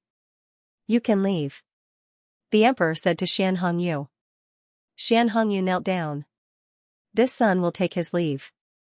After Xian Hongyu left the bedroom, he saw Xianxiaotian and the minister still waiting outside. Xianxiaotian walked forward and asked Xian Hongyu, "What did father say to you?" Xian Hongyu looked at Xianxiaotian and smiled for the first time. He looked so peerless that Xianxiaotian, who was opposite him, was stunned. Xian Hongyu said lightly, "Guess." Xianxiaotian narrowed his eyes. Before he could speak, he heard the eunuch's sorrowful voice, "The emperor has passed away." Ningxu, who was cultivating in the 3rd prince's residence, heard the funeral bell in the palace and knew that the emperor had passed away. The housekeeper immediately took down all the fancy things in the residence and hung a plain cloth. When Xian Hongyu returned, he brought with him a cold aura. Seeing him like this, Ningxu knew that Xian Hongyu had no chance. After hearing the emperor's decree, Ningxu's heart jumped with joy. If Xian Hongyu waited until after the emperor's funeral and went to his fief, then there would be no more after. Actually, the emperor did this to protect Xian Hongyu, hoping that Xian Hongyu would understand his father's painstaking efforts. Ningxu originally wanted to ask Xian Hongyu if he would leave the capital after the state funeral, but when he saw Xian Hongyu's indifferent face and strange eyes, Ningxu swallowed his words. He almost forgot that this brat was an expert at courting death. If he didn't cause some trouble, he wouldn't give up. It was truly a tragedy to have such a master. Why couldn't Xian Hongyu change his target? Why did he have to keep an eye on Shangguan Qingru? Although Ningxu had a certain understanding of Xian Hongyu's courting death, he did not expect him to be so courting death. While Xianxiaotian was busy with the funeral and ascension, Xian Hongyu kidnapped the future empress, Shang Wanqingru. Ningxu could only kneel and write the word respect for this action. Her mission was to save a master who was constantly courting death. Let her master live a little longer and then continue courting death. She really wanted to shout at her master and ask him to stop for a moment. The old emperor did this to prevent brothers from killing each other. Xian Xiaotian might not do anything to Xian Hongyu due to the emperor's orders, but Xian Hongyu would definitely kill him. Ningxu sighed helplessly. She could not understand Xian Hongyu's obsession. He would display a frightening possessiveness over the things he cared about, just like how he professed his love for Shang Wanqingru. He would even cut his own wrist to feed her his blood. But he was indifferent to things he did not care about, even his own life. Did Xian Hongyu not know the consequences of his actions? He knew, but he still did it. The problem was that Ningxu did not know where Xian Hongyu had taken her. A portion of the hidden guards in the prince's residence were also gone. They should have left with Xian Hongyu. Ningxu was speechless. His wife had gone missing. Xian Xiaotian was almost instantly sure that Xian Hongyu was the culprit. He immediately sent people to search the third prince's residence. Now that Xian Xiaotian was the emperor, it was very convenient for him to search a prince's estate. Moreover, he personally led people to search the entire third prince's estate. However, he still couldn't find Xian Hongyu and Shang Wanqingru. Ningxu had already run away and hid before Xian Xiaotian came to the third prince's residence. If he was caught by Xian Hongyu, he would definitely be tortured, whipped with chili, stewed with tiger, burned with iron, and pierced with needles. Ningxu did not think that he could endure such cruel torture. Xian Xiaotian, who did not find anything, left the third prince's residence with a cold face. He secretly sent many guards to search for Xian Hongyu, using the excuse of capturing a fugitive. A country's empress had gone missing. If such news were to spread, it would cause chaos. Xian Xiaotian could only suppress the news. While Xian Xiaotian was investigating Xian Hongyu, Ningxu was also wondering where Xian Hongyu had run off to. She had angered Xian Xiaotian and caused him to bleed for 1,000 miles. Furthermore, it was such an act of cuckolding the emperor. Xian Xiaotian's actions caused the atmosphere in the capital to become very tense. Everyone felt that the new emperor was going to make an example out of them, and all of them were extremely obedient. Even the business of the brothel had slowed down a bit, and from time to time, there would be guards coming in to search. Ningxu was previously hiding in a desolate house. Seeing Xian Xiaotian searching like this, he could only hide back in the third prince's residence. However, after searching for a few days, they still could not find Xian Hongyu. Too many things could happen in a few days.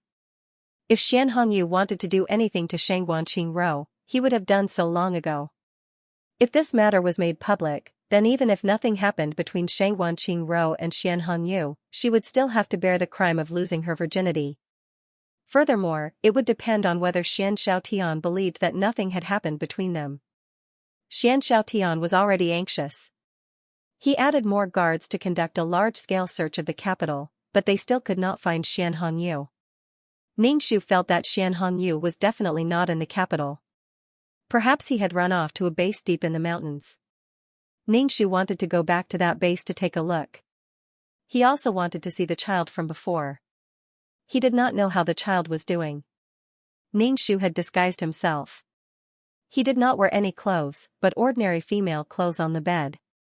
The color was gray, and there was a poor quality silver hairpin in his hair. The original owner was originally ordinary, and after this disguise, he was easily forgotten. However, when Ningxu reached the city gate, he found that the security was very tight. There were many guards standing guard, and all of them had portraits in their hands.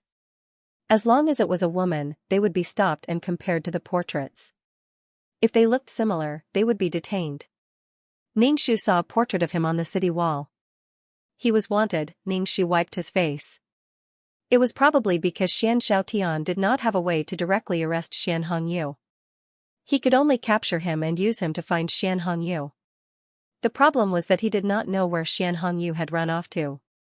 Even if he caught her, he would not be able to find Xian Hongyu. Ningxu felt that he had been tricked by Xian Hongyu. F***ck, he let her attract the firepower in front, but he did not let her know where Xian Hongyu and the others were. Ning Shu turned and left. With this kind of search, he had no way of leaving the city. As long as these guards felt that he looked similar to the portrait, he would be arrested. They would rather kill the wrong person than let him go. Ning Shu did not think that he could escape like this. When he arrived at the third prince's residence, Ning Shu found that there were people loitering outside the residence. It was obvious that they wanted to catch him. Then he could not return to the third prince's residence. He could only hide in the desolate residence. He did not even dare to go to the inn. Ning Shu cursed Xian Hongyu's 18 generations of ancestors in his heart. Ning Shu hammered his chest. Even if he wanted to save Xian Hongyu, he would have to think of a way to take revenge in the future. If he did not teach Xian Hongyu a lesson, he would not be able to vent his anger. Ning Shu really did not understand why 11 would sacrifice her soul to save Xian Hongyu. Xian Hongyu did not treat her as a human at all. He did not even care about her life. Even so, she was willing to risk her life for Xian Hongyu. Ning Shu did not understand this fanatical loyalty. Every time he encountered an unsolvable problem, Ning Shu realized that he knew too little. If he knew how to disguise himself, he could easily leave the city. He still had to learn more in the future. If he learned how to disguise himself, he could exchange for disguise pills in the system store.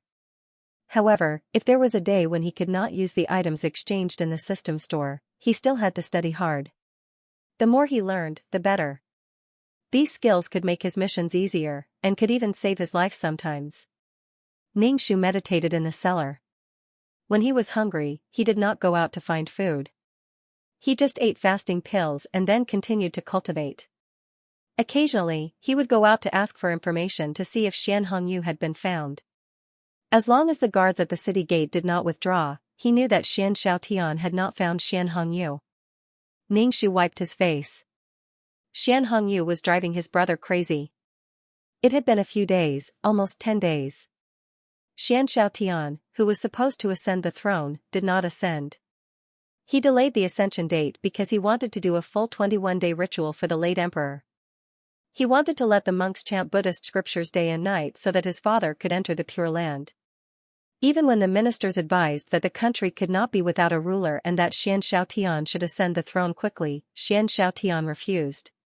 He insisted on waiting 21 days, until the late emperor was buried. No one could persuade him, so they could only let him be. Xianxian knelt in front of the late emperor's coffin every day. He also had to look for Xian Hongyu and Shang Wanqing grew in private. Xianxian's reputation as a filial son spread. Filial son, when Ning Shu heard about Xianxian's filial son, he almost laughed out loud. Putting a corpse out there for 20 days in the middle of summer, even ice couldn't stop the corpse from rotting. Speaking of which, the previous emperor was quite pitiful. He was caught up in the battle between his 3 sons, poisoned, and died. After he died, his sons didn't even bury him, and still had to go through so much trouble. Before Shang Wanqing was found, Xianxian didn't dare to ascend the throne. When he ascended the throne, the empress wasn't present, and there was no master in the harem. Xian Hongyu's ability to court death was once again in a new light. Xianxian probably wanted to skin Xian Hongyu alive. What made Ning Shu the most unhappy was that she didn't do anything. Why the hell did they put her on the wanted list? In the end, Shang Wanqing was found, right before the previous emperor was buried. It was Xian Hongyu who brought Shang Wanqing into the city. When they entered the city, the guards at the city gates even bowed to Xian Hongyu. When Xianxian received the news, he quickly rescued Shang Wanqing. Even Xian Hongyu was locked up in the palace to observe filial piety for the previous emperor. When Ning Shu heard the news, he was dumbfounded. This is Xian Hongyu sick in the head? He kidnapped Shang Wanqing, then sent her back. Now she's in the tiger's den, controlled by Xianxian. Ning Shu grabbed his hair. He was on the verge of collapse. If you came back a few days later, let's see how Xianxian would deal with this. Ning Shu's heart was filled with anger. You like Shang Wanqing, and you've already kidnapped her. You might as well just leave with her. Why the hell did you come back? Ning Shu really wanted to beat up Xian Hongyu, who was locked in the palace. Damn it, she couldn't understand what he was thinking. Now that Shang Wanqing Ro had been found, the guards in the capital would naturally not search for her anymore. Ningxu let out a sigh of relief. To be honest, Ningxu was very afraid of being caught and tortured. Just thinking about it was terrifying. He planned to return to the prince's estate first. Seeing that there was no one watching over it, Ningxu climbed over the wall. When he jumped down from the wall, he saw a mark at the foot of the wall. It was left by the leader of the base. Ningxu followed the mark and came to a dilapidated temple. After walking in, he saw many people standing or sitting. They all had cold expressions, and there was a baleful aura between their eyebrows. He looked at Ningxu and asked coldly, "Why are you only here now?"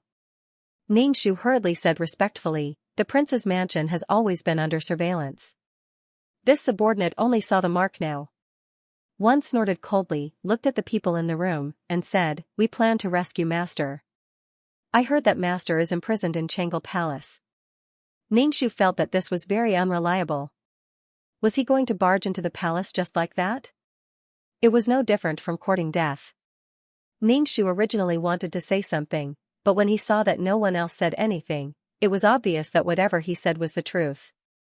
Ningxu pursed his lips and asked, "When are we going to act?" "Tomorrow night," one said decisively. "Tomorrow is the day of the new emperor's ascension. At that time, there will be very few people paying attention to Changle Palace, so we will go and rescue Master at that time." As he said this, he took out a map from his chest. It was a detailed map of the palace. Ningxu said, "Actually, we can dig a tunnel to Changle Palace." One looked at Ningxu with a very cold and murderous gaze. 11. You talk too much. Are you thinking of betraying Master? After the Dog Emperor ascends the throne, he will definitely kill Master. How long will it take to dig a tunnel? The other men of sacrifice looked at Ningxu. Some of them even pulled out their swords, wanting to kill Ningxu in one fell swoop. Ningxu was speechless. Did she say something wrong? She was just giving an opinion. Remember, your life belongs to Master. Everything you have belongs to Master. The meaning of your existence is Master. One said coldly, "What you need to do now is to rescue Master, even if it means using your life." Ningxu's heart skipped a beat. She looked at the other people's expressions and suddenly understood why 11 had sacrificed half or more of her soul to save Xian Hongyu. It was because the value of her existence was Xian Hongyu. Before, he didn't understand and had been thinking about how Xian Hongyu was worthy of 11 sacrificing her soul to save him. Now, he truly understood 11's mentality. Men of sacrifice were no longer normal people. They were used to being assigned tasks by their master, and then they would not hesitate to sacrifice their lives for the task. This was their spiritual support. If this spiritual support fell, where would they go? They were used to being assigned tasks. If one day, the person assigned to them was no longer around, they would be terrified and at a loss of what to do. With their hands stained with blood, the ruthless men of sacrifice could no longer live the lives of ordinary people. Their every move was different from ordinary people. Standing under the sun, they could be distinguished at a glance. Xian Hongyu's attitude towards 11 was to treat her as a tool. Even if he had to abandon her, 11 could not abandon Xian Hongyu. Ningxu sighed in his heart and said, "This subordinate is just too worried about Master." One looked coldly at Ningxu and began to assign tasks. They were obviously going to die, but Ningxu could only watch and not say a word. How could the few people in their house be enough for the imperial guards to kill? One's plan was to create a diversion. First, they would send some people to assassinate Xian Xiaotian to attract the attention of the palace guards. Then, some people would go to Changle Palace to save Xian Hongyu. Those who were assigned to assassinate Xian Xiaotian were basically going to die to attract the attention of the guards. However, they did not have any expression on their faces and calmly accepted the task. This made Ningxu gulp. Being afraid of death was an instinct. Were these people not even afraid of death? After the mission was assigned, Ningxu was the only one left who hadn't been assigned a mission. Ningxu asked, "Where is my mission?" One looked coldly at Ningxu, his eyes flashing with killing intent. Ningxu suddenly had a bad feeling. He suppressed his desire to run and asked curiously, "What's wrong?" "Tie her up," one said coldly. Immediately, someone came forward and pressed Ningxu down with his hands behind his back. Ningxu used all his strength to break free from their control and pulled out his sword to confront them. "Did I do something wrong? Why are you tying me up?" Ningxu was very puzzled. One looked coldly at Ningxu and said, "I suspect that you have already betrayed Master." Ningxu, huh? She betrayed Xianxia? How did she not know? In order to prevent you from leaking this mission, you can't go. One took out a bow from his waist and pointed an arrow at Ningxu's head. "I originally wanted to capture you and let Master punish you after we rescue him. But now, I can't tolerate you." Ningxu was speechless. He was accusing her of betraying Xianxia for no reason. Where was the evidence? As soon as he pointed the crossbow at Ningxu, the arrow flashed with a dark light. This kind of crossbow had a very strong lethality, and it also had barbs. When it was pulled out, it could tear off the skin and flesh. Ningxu's body tensed up, and stared at the arrow, and coldly said, "I did not betray the Master. I believe in my feelings. Even if you did not betray the Master, I cannot let you live." I shot an arrow at Ningxu's head. Ningxu used her qi to dodge the arrow. "Give me a reason to kill me." I coldly said, "The current you does not look like a death warrior, you cannot live." Ningxu froze for a moment. What kind of reason was this? She saw the other party shooting arrows at her, and several death warriors were surrounding her. Ningxu used her qi, turned around and ran out of the ruined temple, and disappeared like a wisp of smoke. Ningxu's heart was proud, the current her was stronger than before, at least she could escape from the hands of so many people. After running for an unknown amount of time, Ningxu stopped, stepped on a tree trunk and flew up. Seeing that no one was following behind, she patted her chest. Oh my, why did it feel like the whole world was an enemy? Xianxia wanted to kill her, and now Xianxia's death warriors also wanted to kill her. When she said that she did not look like a death warrior anymore, Ningxu patted her mouth. "Who told you to talk too much?" Death warriors did not have their own thoughts, they only needed to unswervingly carry out the Master's orders. She and 11 were not the same person, she did not go through the Death Warrior's training, and her mental state was not the same. She and 11 were not the same person, and there would be subtle differences. Sometimes a person's subconscious actions could not be changed. Since they wanted to save people, then go save them. Saving people with such fanfare was no different from sending people to their deaths, it was meaningless. Ningxu thought that under the premise that her life was not in danger, she would only think of saving people. Ningxu did not enter the city directly. Instead, he sat on a tree branch and cultivated for the entire night. He only returned at dawn. As soon as he arrived at the city gate, Ningxu was stunned. This was because there was a row of corpses hanging neatly on the city wall. Beside them, there was the sound of a guard beating gongs and drums. He said loudly, "These traitors tried to assassinate His Majesty." In order to warn others, His Majesty exposed these traitors' corpses to the sun for a month. Ningxu saw a corpse on the ground. His neck was strangled by a rope. His body was pulling at his neck, as though his neck was being stretched out. His face was slightly tilted up, and a scar ran through his face. His face looked ferocious and full of unwillingness. The person who wanted to kill her with a crossbow was now a corpse. In this society where the imperial power was supreme and lives were worthless, they should have been completely wiped out. Ningxu glanced at them and retracted her gaze before entering the city. He didn't know how Xianxia was doing now. Did he know that so many death warriors had died to save him? But even if he knew, he probably wouldn't care. Ningxu went into the city to inquire about the imperial palace. At most, he heard about the assassination last night. He didn't hear anything about Xianxia. Ningxu wanted to return to the third prince's palace, but there were people guarding around the third prince's palace. They were probably waiting for him to walk into the trap. Ningxu turned around and left. He came to a very ordinary house. He pushed the door open with a creak. A thick layer of dust fell from the door. The whole house was very dilapidated, and everywhere was covered with dust and cobwebs. Ningxu went straight to the cellar. There were people talking in the cellar. There were dim oil lamps on both sides of the cellar. Ningxu walked over and asked a person, "Where are we now?" A man in his 40s said, "We have reached the martial arts hall. We will soon reach the Changel Palace. You know it's not easy to dig in the palace. Maybe there is a lake in front." Ningxu frowned and said, "Can you hurry up? It's too slow. Wages are not a problem." He took out 2 ingots of gold. "Okay, I will tell the workers to hurry up. We should reach the Changel Palace tonight." The man shook the gold in his hand and smiled. The cellar was not very spacious. Ningxu went out and waited. Ningxu found a group of grave robbers. They were very good at digging tunnels. From the moment he stepped into the capital, Ningxu had been planning this. Ningxu wanted to tell them about the tunnels, but they wanted to kill her. Ningxu thought about it and left the house. When he came back, he was carrying a sack on his shoulder.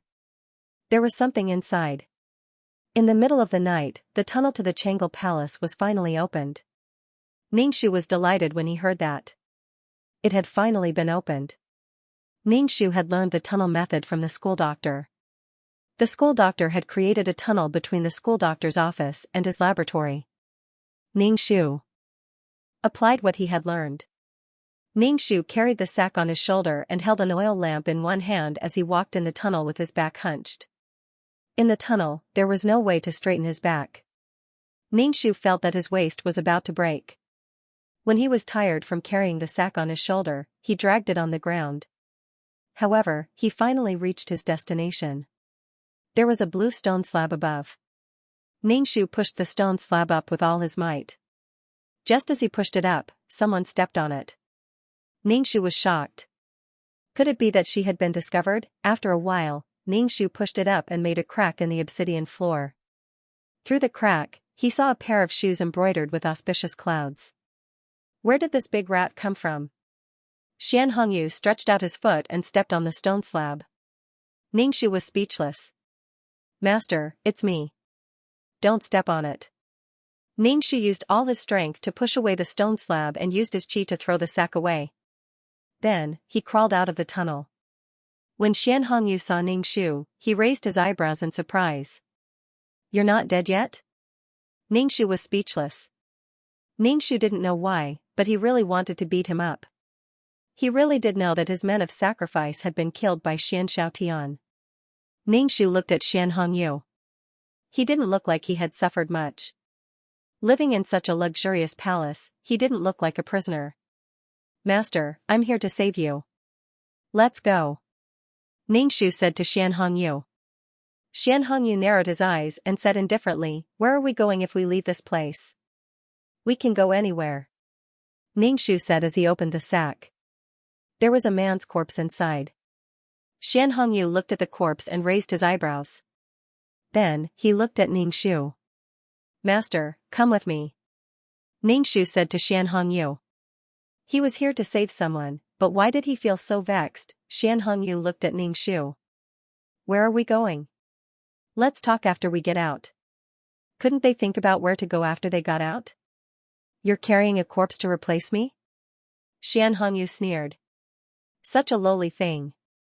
You want to be buried with King Ding's honor and enjoy the incense offerings of the royal family?" Ningxu was speechless. "CKU, you're so hard to please." Was it easy for her to find a corpse similar to Xianxia's? Now Xianxia was still complaining. "Master, what should I do?" Ningxu asked with a wooden face. Xianxia glanced at Ningxu. "Put the corpse away." "Why would I want to die?" Ningxu could only pick up the sack and put the corpse into it.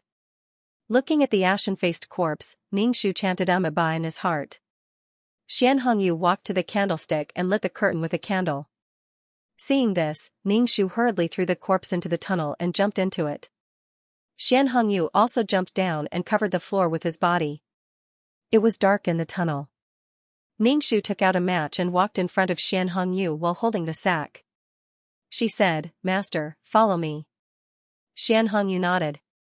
Ningxu dragged the corpse of a man without saying a word. She was so tired that she wanted to die. She wanted to find a corpse to replace Xianxia so that people would think that Xianxia was burned to death.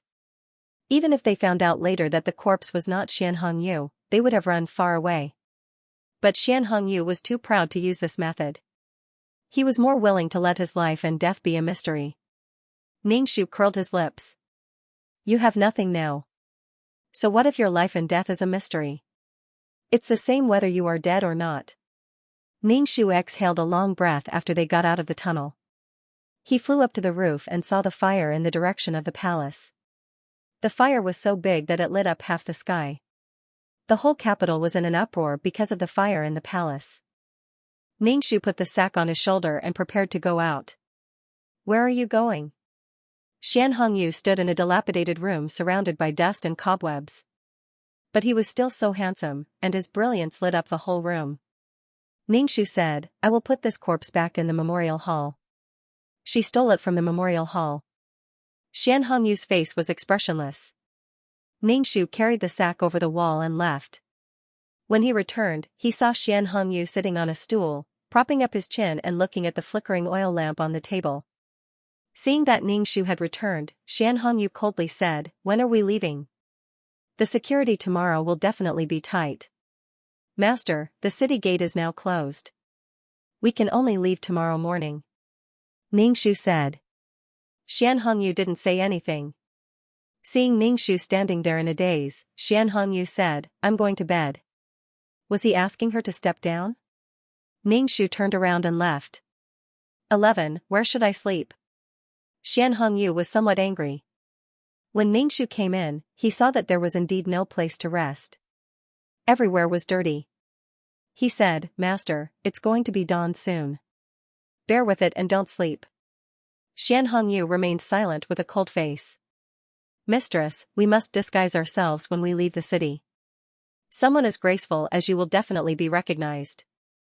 Xian Hongyu still didn't say anything. Ningxu looked at Xian Hongyu's face for a while. The originally slanted eyebrows had turned into slanted eyebrows. His face was smeared with powder, and his complexion became waxy yellow. In addition, Xian Hongyu's brocade clothes were too eye-catching. Ningxu found a set of coarse clothes for Xian Hongyu to change into. Xian Hongyu glanced at the coarse clothes and then glanced at Ningxu. Ningxu said with a serious face, Mistress, this is all to get out of the city. Please bear with it. Xian Hongyu changed into coarse gray clothes. Although the disguise wasn't very good, there were still some differences between Xian Hongyu and the previous Xian Hongyu. Ningxu also fiddled with himself for a while. An ugly woman came out. Xian Hongyu glanced at Ningxu and immediately looked away. Other than necessary conversations, Xian Hongyu didn't talk to Ningxu at all. The palace caught fire, and it was the place where the third prince lived. After a long time, they finally extinguished the fire, only to find that the third prince wasn't inside. No matter how big the fire was, it wouldn't burn a living person to death. Xianxiao snorted. Shang Guanqing Ro, who was beside him, pouted, her face full of grievance and sadness. Xianxiao, you just won't believe that nothing happened between me and Xian Hongyu. How long are you going to be angry with me? Xianxiao rubbed his forehead and didn't say anything. He turned and left, sending people to search for Xian Hongyu's whereabouts.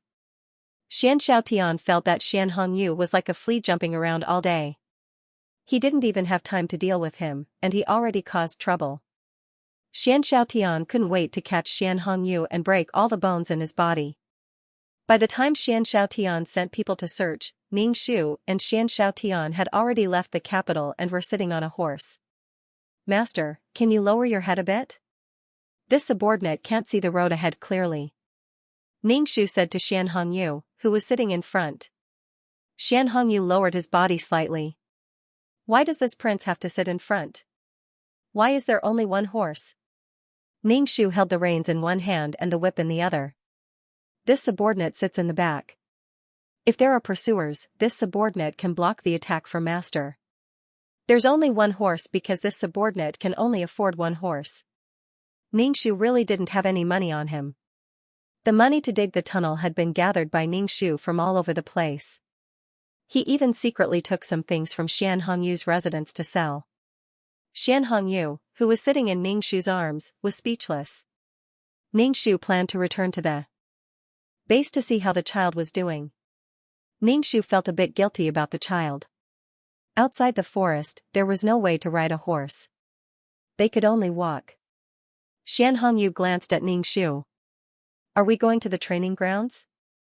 Ningxu grunted. Although Xian Hongyu was a noble prince, he was also a person with great martial arts skills. It was very easy for him to walk through the forest. They're all dead. Why are you still alive? Xian Hongyu suddenly asked Ningxu. Ningxu hugged his sword and said, they said this subordinate betrayed master and didn't let this subordinate participate in the assassination. Xian Hongyu didn't say anything. Ningxu was very curious about what happened between Xian Hongyu and Shangguan Qingru. After all, the two of them had disappeared for a long time. Master, what happened between you and Miss Shangguan? Ningxu asked. Xian Hongyu glanced at Ningxu and let out a cold chuckle. His sallow face coupled with such a smile made him look even more sinister and treacherous. Nothing happened between us. I didn't touch her. Xian Hongyu's voice was filled with satisfaction and schadenfreude. Ningxu was speechless. Nothing happened? Why are you so happy, crazy? This prince told Xian Xiaotian that Shangguan Qingru has a mole on her back. Xian Hongyu sneered. Ningxu was speechless. Ningxu looked at Xian Hongyu strangely. How immoral would he have to be to do something like that? He purposely told Xian Xiaotian that he and Shangguan Qingru were no longer innocent. They had already done that. But Shangguan Qingru felt wronged. Nothing happened. Why didn't Xian Xiaotian believe her? Whether or not it happened, who could say for sure? Ningxu was very surprised. According to Xian Hongyu's personality, why didn't he do anything to Shangguan Qingru? Didn't Shangguan Qingru's body belong to him?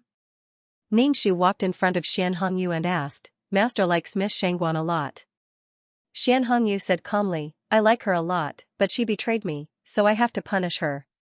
What your highness wants belongs completely to me, but Shangguan Qingru is already dirty, Xian Hongyu said calmly. Ningxu, Shangguan Qingru is dirty? She's dirty just because she didn't marry you? This prince has thought of a new method. Didn't you want to live happily with Xian Xiaotian and grow old together? I want them to be suspicious of each other and have this thorn in their hearts for the rest of their lives. Xian Hongyu raised his chin slightly and said. Ningxu, so wicked. Xian Hongyu's attitude towards Xian Xiaotian was that there was something between him and Shangguan Qingru, but he didn't touch her. No matter how Shangguan Qingru explained, no matter how she said that there was nothing going on between her and Xian Hongyu, the thorn in Xian Xiaotian's heart was already planted and couldn't be removed. Every time this topic was brought up, the thorn would be stabbed deeper. Ningxu looked at Xian Hongyu and asked, Master really didn't do anything to Miss Shangguan? Xian Hongyu glanced at Ningxu. 11. You're talking too much. Ningxu closed his mouth and didn't say anything else. The two of them passed through the forest. After walking for half a day, they finally arrived at the training ground. There was no one in the base. It was very spacious. There were some daily necessities that should last for a while. Xian Hongyu found his stone room with familiarity. This stone room was unique to Xian Hongyu. It was very big inside and had a complete set of study tables and furniture. Xian Hongyu looked at Ningxu. 11. I'm hungry. Then I'll go hunting. Ningxu turned around and left the cave. She quickly traversed through the forest and arrived at the she-wolf's territory. She wanted to see how the child was doing. Before Ningxu went to the capital, the little wolves were still little wolves, but now they had grown very big. A few wolves were playing in front of the wolf den, and among them, there was a dirty child. He was crawling on the ground, crawling or sitting like a wolf, and his long hair was so dirty that it was tangled in knots. This child should be almost 1 year old, but he had no intention of walking. Instead, he crawled and walked like a wolf. He even wanted to jump like a wolf. Perhaps it was because he had been with the wolf for too long, but his eyes were a little cold. He even mimicked the wolf and bared his teeth, howling out of tune. Ningxu walked over and picked up the child, holding him under his arm. The child was frightened by Ningxu. Ningxu roared and struggled violently. He even used his teeth to bite Ningxu. Ningxu pressed his head down to make him behave. His hand stroked the child's neck, and the child immediately became obedient, sensing danger. Ningxu went to the riverside to wash himself. The child looked at Ningxu and bared his teeth, showing off to Ningxu. Ningxu pressed his head down and pressed him into the water, looking at him coldly. The child's whimpers became softer, and he obediently let Ningxu bathe him, but his eyes were like a wild beast's. Ningxu washed the child clean. Other than the sword wound on his chest, there were other wounds on his body. Obviously, he had lived with the wolf and was not taken care of. There was a scar on his forehead. Ningxu sighed. He had left the child behind because he was a rascal. Now that the matter was resolved, he naturally had to let the child return to human life. The child took advantage of the time when he was bathing himself and bit Ningxu's wrist, not letting go. Ningxu's face was expressionless. He pinched the tendons on the child's arm. The child did not let go at first, probably because it was too painful. The skin on his wrist was bitten, and blood was flowing out. Such a small child had a fierce strength. Ningxu held the child under his arm and then hunted a few rabbits for dinner. Back in the cave, Xianxia saw that Ningxu had such a big child after going out for a trip. He said lightly, "What's wrong with this child?" Seeing a stranger, the child roared at Xianxia. It was a strange tune, and its voice was young. "Wolf baby?" Xianxia smiled and took the child from Ningxu. He narrowed his eyes slightly, thinking about something. The child was held by Xianxia. Ningxu whimpered softly. The tune sounded very pitiful, as if it wanted Ningxu to save it. "I heard that people who grew up drinking animal milk are all gifted," Xianxia said and glanced at the child's lower body. "I heard that the great general of the Qin kingdom is a wolf baby." The Qin kingdom was a neighbor of his own country, and the two countries were about the same strength. "Ningxu, master, let me take care of this child. He is very wild now." Ningxu felt that Xianxia was up to no good. Xianxia held the child with both hands. "Well, I have decided to raise this child and see what is so special about him. I will let him fight with the great general of the Qin kingdom in the future." Ningxu scratched his head. No, Ningxu wanted to raise the child to be normal, and then find a family for the child to live with instead of her and Xianxia. But Xianxia wanted to raise the child. Was he going to raise the child into a death warrior? "Master, raising a child is very difficult. Let's send him away," Ningxu said. There was no need to raise the child into a death warrior. Xianxia had nothing now, and was being chased by Xianxiaotian. He had no capital to turn the situation around, unless he returned to his fief. Ningxu said, "Master, are we going to the fief next?" "No hurry." Xianxia put the child on the bed. The child immediately crawled to the corner and confronted Xianxia. He leaned forward and made an attacking posture. Xianxia was very happy. Such a young child has such keen senses. Ningxu touched her forehead. She regretted bringing the child back. She didn't expect Xianxia to be so interested in the child. But Ningxu didn't want to give the child to her. The child was already unfortunate, and Xianxia would make it worse. "Master, I will find a family for the child tomorrow. It is not suitable for you to raise the child." Xianxia raised his eyebrows and looked at Ningxu. He said coldly, 11, are you disobeying me?" 11 is thinking for you, master, Ningxu said indifferently. "What kind of person do you want to raise him into?" "Like I said, someone like the great general of the Qin kingdom." Xianxia looked unhappy. Obviously, he was very dissatisfied with Ningxu's disobedience. Ningxu said, "But the child needs parents." "Parents?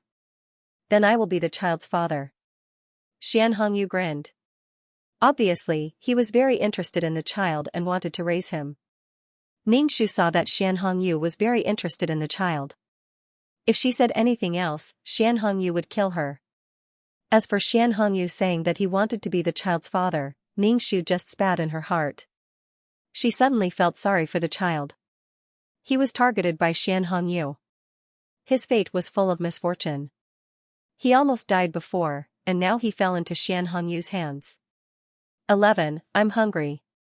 Xianxia looked at Ningxu who stood there motionless. My son is hungry too. F***ck, you want to raise the child. You should cook for yourself. Ningxu went out of the stone room and killed the rabbit. Considering the child, she cut the rabbit meat into cubes and mixed it with rice to make meat porridge. To be a man of sacrifice, one had to be multi-talented. Not only could he kill, but he also had to be able to cook. He had to do whatever his master wanted. The kitchen was smoky, especially in a cave. The smoke did not disperse easily. Ningxu choked to death. She barely cooked a pot of rice. Finally, she sprinkled some salt and the porridge was ready. Xianxia looked at the porridge. The rabbit meat inside was snow white. He had no appetite just by looking at it. 11. You're making this for me? It was good enough to have something to eat. Ningxu rolled her eyes in her heart. She said shamefully, I only know how to make this. Eat it or not, forget it. Although Xianxia did not like to eat, the child on the stone bed smelled the food and climbed over to look at the food in the bowl. Oh, do you like it? Xianxia fed the child a spoonful. It was just out of the pot, so it was very hot. The child's lips immediately turned red. He whimpered pitifully. Ningxu immediately poured cold water on the child.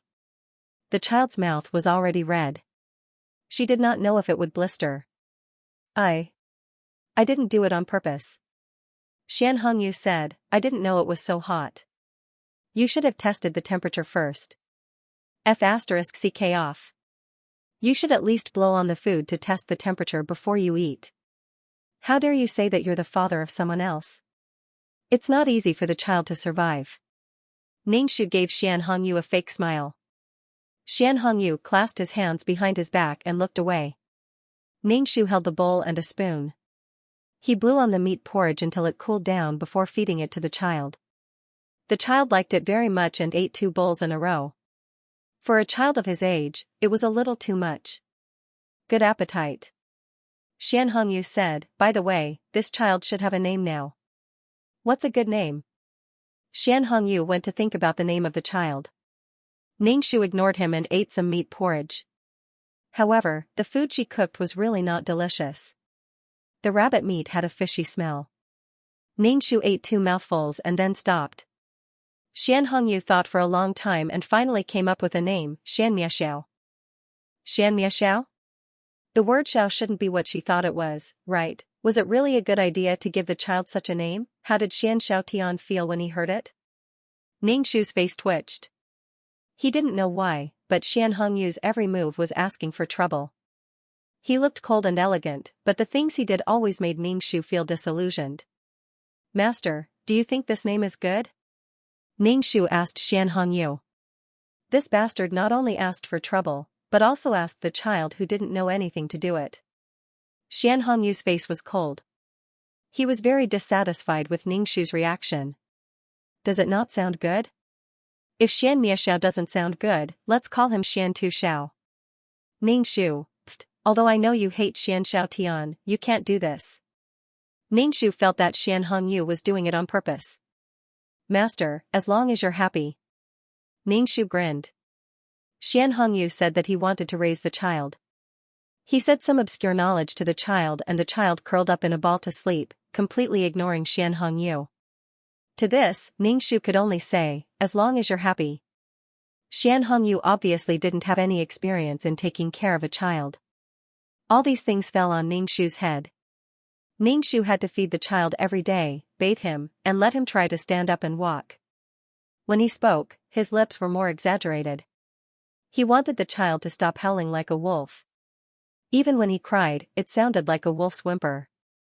Xianxia was only responsible for holding books and educating the child. All day long, he would talk to the child about things that even Ningxu couldn't understand. Taking care of a child was very frustrating. It made Ningxu very frustrated, especially when the child only knew how to crawl like a wolf. He wasn't used to pulling him up and even opened his mouth to bite people. When he was relieving himself, he wouldn't call for help. He would crawl wherever he went and poop. Then, he would be covered in feces. Ningxu didn't know how difficult it was to raise a child. It was simply mentally and physically exhausting. When he talked to him, he was ignorant and didn't know anything. Ningxu silently chanted the clear heart mantra. When she thought about how she was partly responsible for the child's current state, she suppressed the anxiety in her heart. After a period of feeding, the child became more familiar with Ningxu. They were closer, but he still couldn't speak. Occasionally, Ningxu would hold his hands. He could walk upright for 2 steps, but he couldn't walk more. There wasn't much food left in the cave. Ningxu planned to go out to get some daily necessities. He also wanted to find out what was going on outside. Ningxu instructed Xianhongyu, "Master, I'm going to buy some food." "Xian. Miao, please take care of him." Xianhongyu coldly grunted, "Go ahead. I can take care of him." Ningxu didn't believe that Xianhongyu could take care of the child. "Master." Ningxu looked at Xianhongyu. Xianhongyu glanced at Ningxu and said as if he was doing him a favor, "Go and come back early." "Ningxu, Master, I don't have money to buy anything," Ningxu said. Xianhongyu glanced at Ningxu and went to the stone room to take 2 silver ingots for Ningxu. "Go and come back early." Ningxu took the silver ingots. Xianhongyu was indeed rich. This was one of Xianhongyu's dens. "Buy a few dishes when you come back," Xianhongyu said. Xianhongyu wasn't someone who had a strong appetite. He was probably doubting his life after eating Ningxu's food all this time. Ningxu took the silver ingots and left. He first bought the things he needed to buy. Then, he began to inquire about what happened in the capital. The news he received made Ningxu dumbfounded. Xianhongyu was dead. Chang'e Palace caught fire.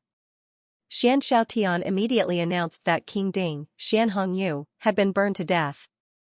Then, Xianhongyu had been buried. Ningxu frowned. Xianxiaoyan's move directly cut off Xianhongyu's escape route. Xianhongyu could no longer return to his fief. After all, Xianhongyu was dead. If Xianhongyu returned to his fief, he might even be arrested. Impersonating a relative of the emperor was a serious crime.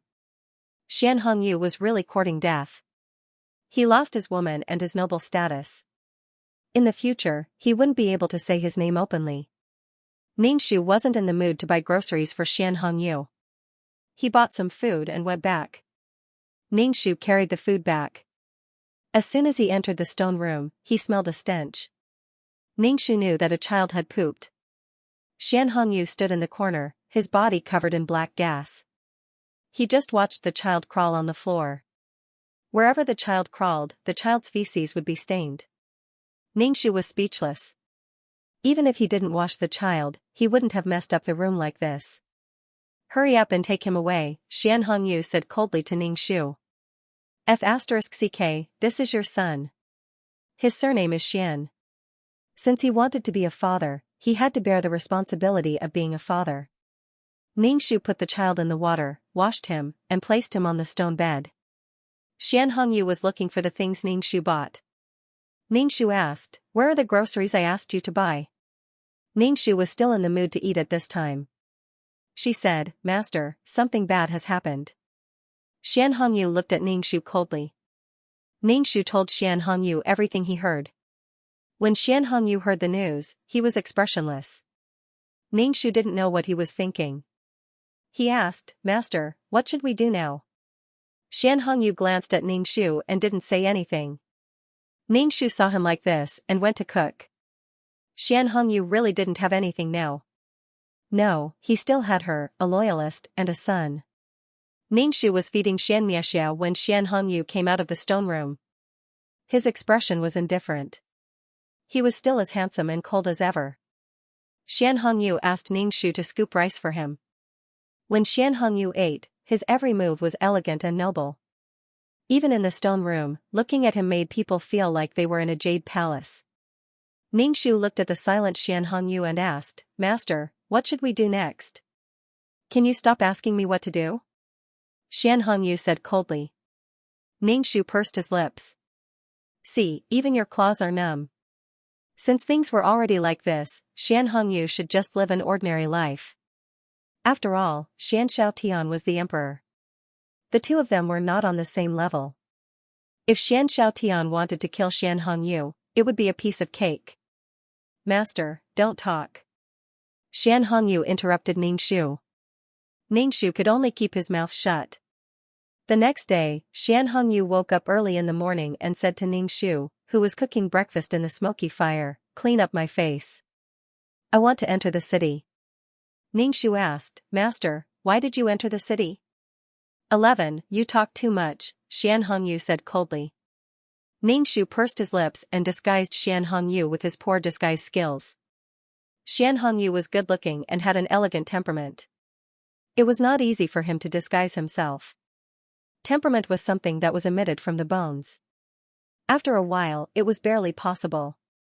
Ningxu could not help but say to Xian Hongyu, "Master, it is very dangerous for you to enter the city like this. Why don't I go with you?" Ningxu had to keep Xian Hongyu alive. At least when she left this world, Xian Hongyu would be alive. As for whether Xian Hongyu lived or died after she left, she did not care. Xian Hongyu looked coldly at Ningxu. "What danger can there be? I am not going to barge into the palace." "You will." Ningxu felt that with Xian Hongyu's death wish, he would definitely do such a thing. If he was caught by Xianxia, Ningxu did not think that he could get him out again. Most likely, Xianxia would kill Xian Hongyu immediately to prevent him from causing any more trouble. Ningxu's heart was filled with apprehension. "Don't be impulsive," Ningxu exhorted. "Master, you must be careful." Xian Hongyu nodded and looked at Xianxia, who was crawling on the ground. He said, "Take care of him. I will be back soon." After Xian Hongyu left, Ningxu felt very anxious. He was afraid that Xian Hongyu would cause trouble. Xian Hongyu finally came back in the afternoon. Seeing that he had returned safely, Ningxu was relieved. Seeing the smile on Xian Hongyu's face, Ningxu felt very uneasy, very uneasy. "Master, do you want to eat?" Ningxu asked Xian Hongyu. Xian Hongyu waved his hand. Ningxu smelled a faint smell of alcohol on him. He must have eaten outside. Ningxu was very curious and asked, "Master, what did you do today?" 11. Are you questioning me? Xian Hongyu's face was cold. "I don't dare." Ningxu saw that Xian Hongyu was holding back his evil intentions, but when she asked him, he wouldn't tell her. Ningxu found an excuse to go to the city to buy some vegetables for her child. She went to the city to see what Xian Hongyu had done. Hearing that Ningxu was going to buy things, Xian Hongyu's face darkened. He said, "Come back quickly. Otherwise, he will go around." The elegant young master couldn't say such vulgar words. After Ningxu entered the city, he found that the security was tight again. Xian Hongyu's arrest warrant was hung on the city wall. The warrant said that Xian Hongyu was a fugitive. Ningxu? What did Xian Hongyu do in the city to make Xianxia arrest him? What did he do to make Xianxia so angry? Ningxu went to a tea house. In this kind of place, he could hear what was happening in the capital. Following that, Ningxu heard something that made him spit out his tea. Prince Ding, who had died not long ago, was burned alive in Chang'e Palace by the current emperor. His body was so charred that even the previous emperor couldn't recognize him. As for why the emperor wanted to kill Prince Ding, it was because Prince Ding made a cuckold of the emperor. The empress, Xianxia, had an affair with Prince Ding, so the emperor burned Prince Ding alive out of anger. In any case, this royal affair had spread through the streets and alleys. Even if Xianxia wanted to shut the mouths of the people, there were so many people that he couldn't stop them. Ningxu, this matter was definitely done by Xian Hongyu. Since Xianxia wanted him dead, he would make Xianxia a cuckold. This, Ningxu didn't know what to say. He could only kneel down in front of Xian Hongyu. How could he do such a thing that hurt the enemy and hurt himself? Furthermore, Xian Hongyu was one of the people involved in this story. Xian Hongyu would only be satisfied if he dug his own grave. He really wouldn't stop digging his own grave. Not only did he want to take revenge on Xianxia by killing him, he also wanted to sow discord between Xianxia and Shangguanqing. He even ruined Shangguanqing's reputation. For the empress of a country to do such a thing, Shangguanqing's current situation must be very bad. Even if Shang Wanqing was innocent, the public opinion didn't care whether she was innocent or not. The most sullen thing was that she was innocent. If she really did it, she would be willing to admit to it. But she didn't do it, it was simply mentally and physically exhausting. This was like Shang Wanqing being roasted alive. He finally understood why Xian Hongyu didn't want to meet Shang Wanqing. After Xian Hongyu kidnapped Shang Wanqing, he didn't do anything to her. He even brought Shang Wanqing on a tour. Shang Wanqing seemed to be having a lot of fun. Shang Wanqing definitely didn't expect this to happen. Xian Hongyu said he wanted to destroy Shang Wanqing. Now, Shang Wanqing had already been destroyed. His obsession with Shang Wanqing was still in his bones. He used this method to destroy Shang Wanqing. This was a terrifying possessiveness. Xianxia was probably driven mad by Xian Hongyu. He used this method to make everyone uneasy. Especially now that Xian Hongyu had nothing, he wasn't afraid of anything. Ningxu went back after buying groceries. When he returned to the mountains, he saw Xian Hongyu holding a book and talking to Xianxia about profound and incomprehensible things. Thinking about the rumors in the capital, Ningxu sucked in a toothache. Ningxu felt that they should move. If they continued to stay like this, they would definitely be caught. Especially when Xian Hongyu was plucking a tiger's beard. Seeing Ningxu come, Xianxia actually got up from the ground and staggered towards Ningxu. Ningxu put down the things in his hands and caught the child who was about to fall. Xian Hongyu glanced at Ningxu, closed the book, and entered the stone room. Ningxu followed behind Xian Hongyu and said to him, "Master, why don't we change places?" Ningxu felt that they couldn't stay here any longer.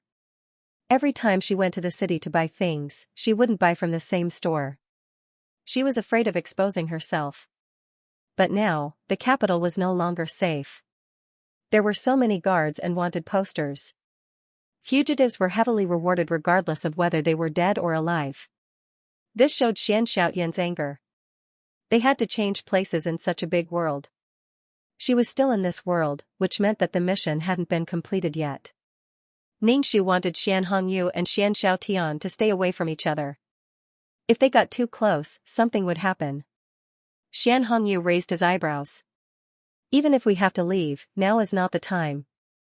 "Ningxu, don't tell me you still want to see Xianxia's battered appearance, rejoicing in his misfortune. If you're really caught by Xianxia, you'll die a horrible death." After plucking the tiger's beard, he didn't run away immediately. Instead, he wanted to admire the tiger's painful expression. Ningxu's horizons were truly broadened by this kind of suicidal behavior. "Master, don't talk." Xian Hongyu interrupted Ningxu. "This prince is hungry." Ningxu really wanted to slap him in the face. If people wanted to court death, there was no way to stop them. Ningxu angrily chopped the vegetables and then the meat, mixing them into a pot of porridge. This was the only thing she knew how to do. Stir-frying was too difficult. When the food was placed on the table, Xian Hongyu looked at the food in the bowl and shook his head helplessly. Ningxu fed Xianxia while saying to Xian Hongyu, "Master, this subordinate still thinks that we should change places. This place is too dangerous." The power of a country couldn't be underestimated. Ningxu didn't think that they would be safe here. "Moreover, Master, you're wanted. It's precisely because I'm wanted that I have to stay here. If I leave here and interact with people frequently, I'll be recognized." Xian Hongyu said indifferently. Ningxu was speechless. Didn't he just not want to leave? Why was he so persistent? He felt that Xian Hongyu's true love for Xianxia was. He was so persistent and kept causing trouble for Xianxia. "You mischievous little vixen." Xian Hongyu glanced at Ningxu and said indifferently, "If you want to leave, then leave. This prince won't force you to stay." Ningxu wanted to leave, but when she thought of the mission, she couldn't straighten her back and say that she didn't want to play with Xian Hongyu anymore. Although she only knew how to make all kinds of things mixed with rice, Ningxu was sure that once she left, Xian Hongyu would have to wait to eat dirt. Also, could Xian Hongyu take care of his son? Could he take care of this child just like that? Ningxu pursed her lips and said unwillingly, "Master, you must be joking. This subordinate is Master's secret guard." How could I leave master? Xianxia nodded and instructed Ningxu, don't go into the city to buy things for a while. Yes. Ningxu pursed her lips. Of course, she wouldn't go at such a critical time. Instead, she was worried that Xianxia would cause trouble again. Master, don't go either. Ningxu said to Xianxia. Xianxia nodded and put down his chopsticks. It's really enough to eat this every day. Next time, cook some dishes with oil. Master, there's meat and vegetables in the porridge. It's very healthy. Ningxu said, the child likes it too. It was fine as long as there was something to eat. Why did he have so many opinions? If he wanted to eat, he could make it himself. Recently, Xianxia had been staying at home obediently. Sometimes, he would read some obscure books to Xianxia. Sometimes, he would even go fishing by the river. He seemed to be very relaxed. However, Ningxu's heart was in suspense. When she saw Xianxia courting death, she was scared witless. Even if he didn't court death now, Ningxu's heart would still be in suspense. Meeting such a master was simply the misfortune of 18 lifetimes. However, what made Ningxu happier was that Xianxia, this child, could now hold on to the stone wall and walk slowly step by step. Sometimes, 1 or 2 syllables would come out of his mouth. Obviously, he was learning how to talk to Ningxu and Xianxia.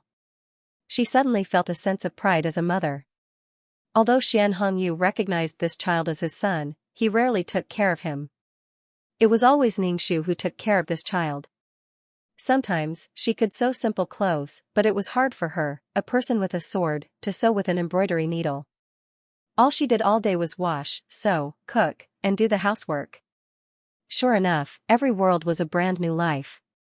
However, this kind of daily life was very tiring and draining for people. A woman staying at home and taking care of everything at home was much more difficult than a man. Ningxu hoped that when 11 came back, he would be able to find his own happiness instead of putting everything on Xianxia, waiting for Xianxia to assign him tasks, and standing behind Xianxia without any complaints or regrets. Others treated her as a tool, but she couldn't treat herself as a tool. Humans had pain and joy. 11 had the right to find her own joy and make herself happy. Xianxia's attitude towards 11 was that she was a tool. How could he have any emotions towards a tool? Even if Xianxia was now in dire straits, he still acted high and mighty in front of her. Their thinking had already been fixed. Would the farmers be polite to the hoe in their hands? Therefore, Ningxu hoped that 11 could have her own life instead of using Xianxia as her spiritual support. To be honest, a person of Xianxia's status would never consider people like 11. However, a person like 11 had to risk her life for Xianxia. Previously, so many shadow guards died to save Xianxia, but Xianxia didn't say anything. In the end, Ningxu decided to leave. The capital had been turned upside down. The guards were not only searching the city, they were also searching for Xianxia. It was obvious that they were determined to catch Xianxia. Xianxiaotian had been stabbed in his sore spot. If they didn't leave, they would be caught sooner or later. However, what made Ningxu even more frustrated was that Xianxia refused to leave. The current Xianxia gave Ningxu the feeling that he didn't care about life or death. It was as if he didn't care about anything. It made him gnash his teeth in hatred. Ningxu was burning with impatience. He couldn't calm down even when he was doing the college entrance exam. Ningxu looked at the leisurely Xianxia. Since you don't want to leave, I can only use force. For the sake of his mission, Ningxu decided to give it his all. If it wasn't for the mission, Ningxu would definitely laugh and watch Xianxia court death. Ningxu sneered as he touched the medicinal powder in his arms. Under the moonlight, Ningxu drove the horse carriage on the road. He already had a destination in mind. Ningxu lifted the curtain and looked at Xianxia and Xianxia who were sleeping in the carriage. I was talking nicely to you, but you didn't listen and forced me to use force. If this wasn't despicable, then what was? Ningxu didn't close his eyes for the entire night. He drove the horse carriage, thinking that it would be better to get as far away from the capital as possible. When the sun was about to rise, Ningxu stopped to let the horse rest. He also lit a fire to make some breakfast. What kind of place is this? Xianxia came out of the horse carriage. When he came out, his head hit the carriage and his body staggered. Xianxia rubbed his groggy head and looked around. Ningxu questioned, 11, what are you doing? You are offending your superior, Xianxia said coldly as he looked at Ningxu. His eyes were narrowed, and there was a murderous aura in them. This subordinate is thinking for master's safety. There are already people coming from the surroundings of the training grounds. If we don't leave, we will definitely be captured. Ningxu explained. There were only 2 of them, and Xianxia had thousands of soldiers and horses. How could they win? Xianxia didn't care about his own life, but Ningxu had to ensure Xianxia's survival. If he didn't complete his mission, he would be obliterated. Damn, it's really hard to protect someone who's always looking for trouble. Xianxia coldly stared at Ningxu. He walked over and said to Ningxu, I'm thirsty, pour me a cup of water. Ningxu went to the carriage to get a bowl. He poured some water from the water bag and handed it to Xianxia. Xianxia reached out to take the bowl, but when he saw his hand, he was instantly stunned. He stared at his hand in a daze. Xianxia's jade-white hand had many oval-shaped sores, and these sores were emitting yellow water. Xianxia was incomparably shocked. He turned his hand over and looked at it. How did his hand become like this when he woke up? When he touched his face, there were these things on his face. What happened? Xianxia's expression was confused and shocked, as if he had been frightened. Ningxu's expression was very sad. He opened his mouth and finally said, Master, you have leprosy. Impossible. Xianxia refuted without thinking. Impossible, how could I have leprosy? Xianxia looked at Ningxu. What did you do to me? This subordinate didn't. Ningxu hurriedly shook his head. This subordinate only put some aphrodisiac in Master's food. I really don't know why Master is like this. Master, did you eat something strange? Ningxu's face was serious and loyal. Master, when we reach the next town, let's find a doctor to take a look. Xianxia frowned tightly, his face trembling. He looked as if he was about to collapse. He looked at Ningxu. You must have done something to me. This subordinate really didn't. Why would this subordinate do such a disgraceful thing to Master? Ningxu was very serious. Furthermore, this subordinate doesn't have the ability to do so. Xianxia frowned tightly and lowered his head slightly. For a moment, he was somewhat dispirited. In this era, leprosy was an incurable disease. Alright, since it's like this, let's go back. Go back to the capital. Xianxia said indifferently. Ningxu, could it be that he felt that he didn't have long to live and simply let Xianxia catch him and then pass the leprosy disease to Xianxia? Ningxu's mouth twitched. Master, the capital isn't safe now.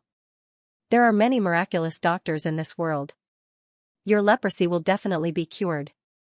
Master, even if you have leprosy, we have to be strong. Ningxu encouraged Xianxia. Xianxia looked at Ningxu indifferently. Did you poison me? Xianxia couldn't believe that he had leprosy because he had never come into contact with a leper before. How could he suddenly have leprosy? Ningxu hurriedly shook his head. Master, this subordinate really has no reason to do so. This subordinate is loyal to Master and would never do such a disgraceful thing. This subordinate doesn't know what kind of poison can cause syphilis, no, leprosy. Since I have leprosy, why aren't you afraid of me? This thing is contagious. Xianxia looked at Ningxu. Ningxu immediately puffed out his chest and firmly said, this subordinate is Master's death soldier. I live for Master and die for Master. I will climb a mountain of swords and dive into a sea of fire for Master. Even if Master has leprosy, this subordinate is not afraid. Xianxia laughed coldly. Coupled with his face full of eczema, it was needless to say how horrifying it was. Seeing such a peerless face ruined like this, Ningxu silently looked away and chanted Amitabha in his heart. It was a tragedy that such a beautiful thing was destroyed. Xianxia turned his hand over and looked at it with an indifferent expression. Ningxu was afraid that Xianxia would take things too hard and asked, Master, how do you feel now? Is it itchy? Even if it's itchy, don't scratch it. If you scratch it, it will fester. Master, wait until we reach the city and find a doctor to take a look. While you're at it, ask about miraculous doctors and then this subordinate will take you to find one. Master, please don't scratch it if it's itchy. Ningxu said again. Xian Hongyu didn't feel anything before, but now that he heard Ningxu say the word itchy, he suddenly felt itchy all over his body. He couldn't help but want to scratch it. Master, please don't scratch it. Ningxu immediately stopped Xian Hongyu. Master, just bear with it. Even if it's itchy, don't scratch it. The more you scratch, the itchier it will be. You shut up. The more you say, the itchier it will be. Xian Hongyu growled at Ningxu. Ningxu immediately shut his mouth. Ningxu took out a cloak from the carriage and said to Xian Hongyu, Master, leprosy can't be exposed to the wind. Wear this cloak. Xian Hongyu sneered, you even prepared a cloak. 11. If you don't have a guilty conscience, this prince will kill himself. Ningxu took the cloak and said with a face full of grievance, Master, this subordinate really doesn't have a guilty conscience. I'm wearing this cloak because Master is too handsome.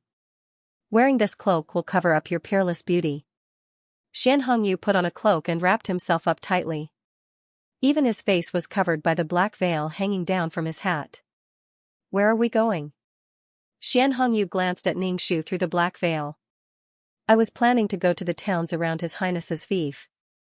Now that something like this has happened to His Highness, I've decided to bring you there to treat your illness, Ningxu said seriously.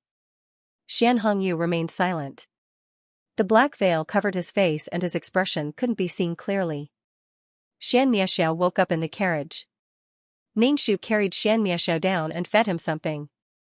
Xian Hongyu sat on the other side of the bonfire, further away from Ningxu and Xianxiao. Master, it's okay.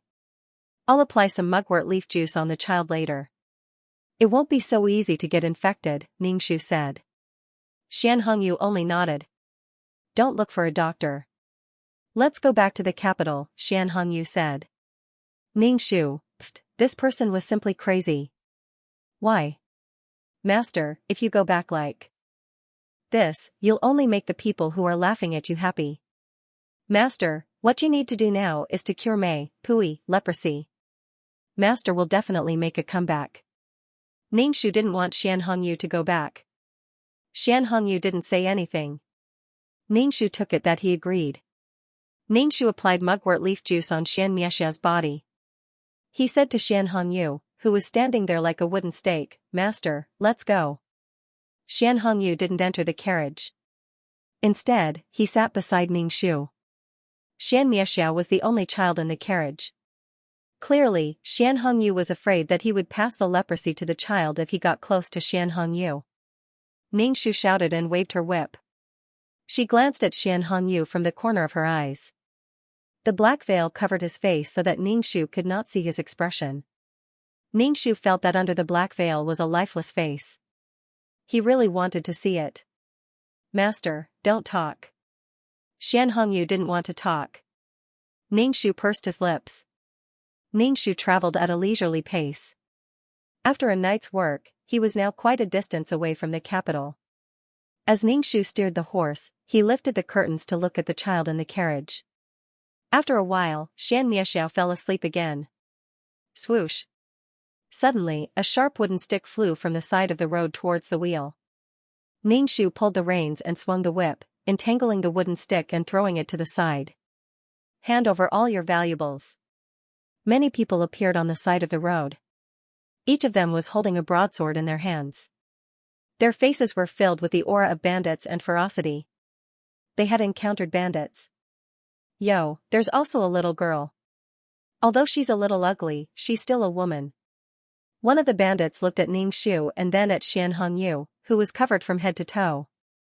He said to the leader, Boss, this person is covered so tightly. If he's not a beauty, then he's an ugly freak. Capture him. The bandit secretly looked at Xian Hongyu with a lustful gaze. Let me have a taste first. Xian Hongyu had a noble aura. Even if his entire body was covered, he still made people feel that he was inviolable. Ningxu was speechless. Damn, he was treating Xian Hongyu as a woman. How could a woman have such a big frame and not remember anything? It was probably because of the dangerous atmosphere outside that Xianxia, who was in the carriage, became restless and impatient.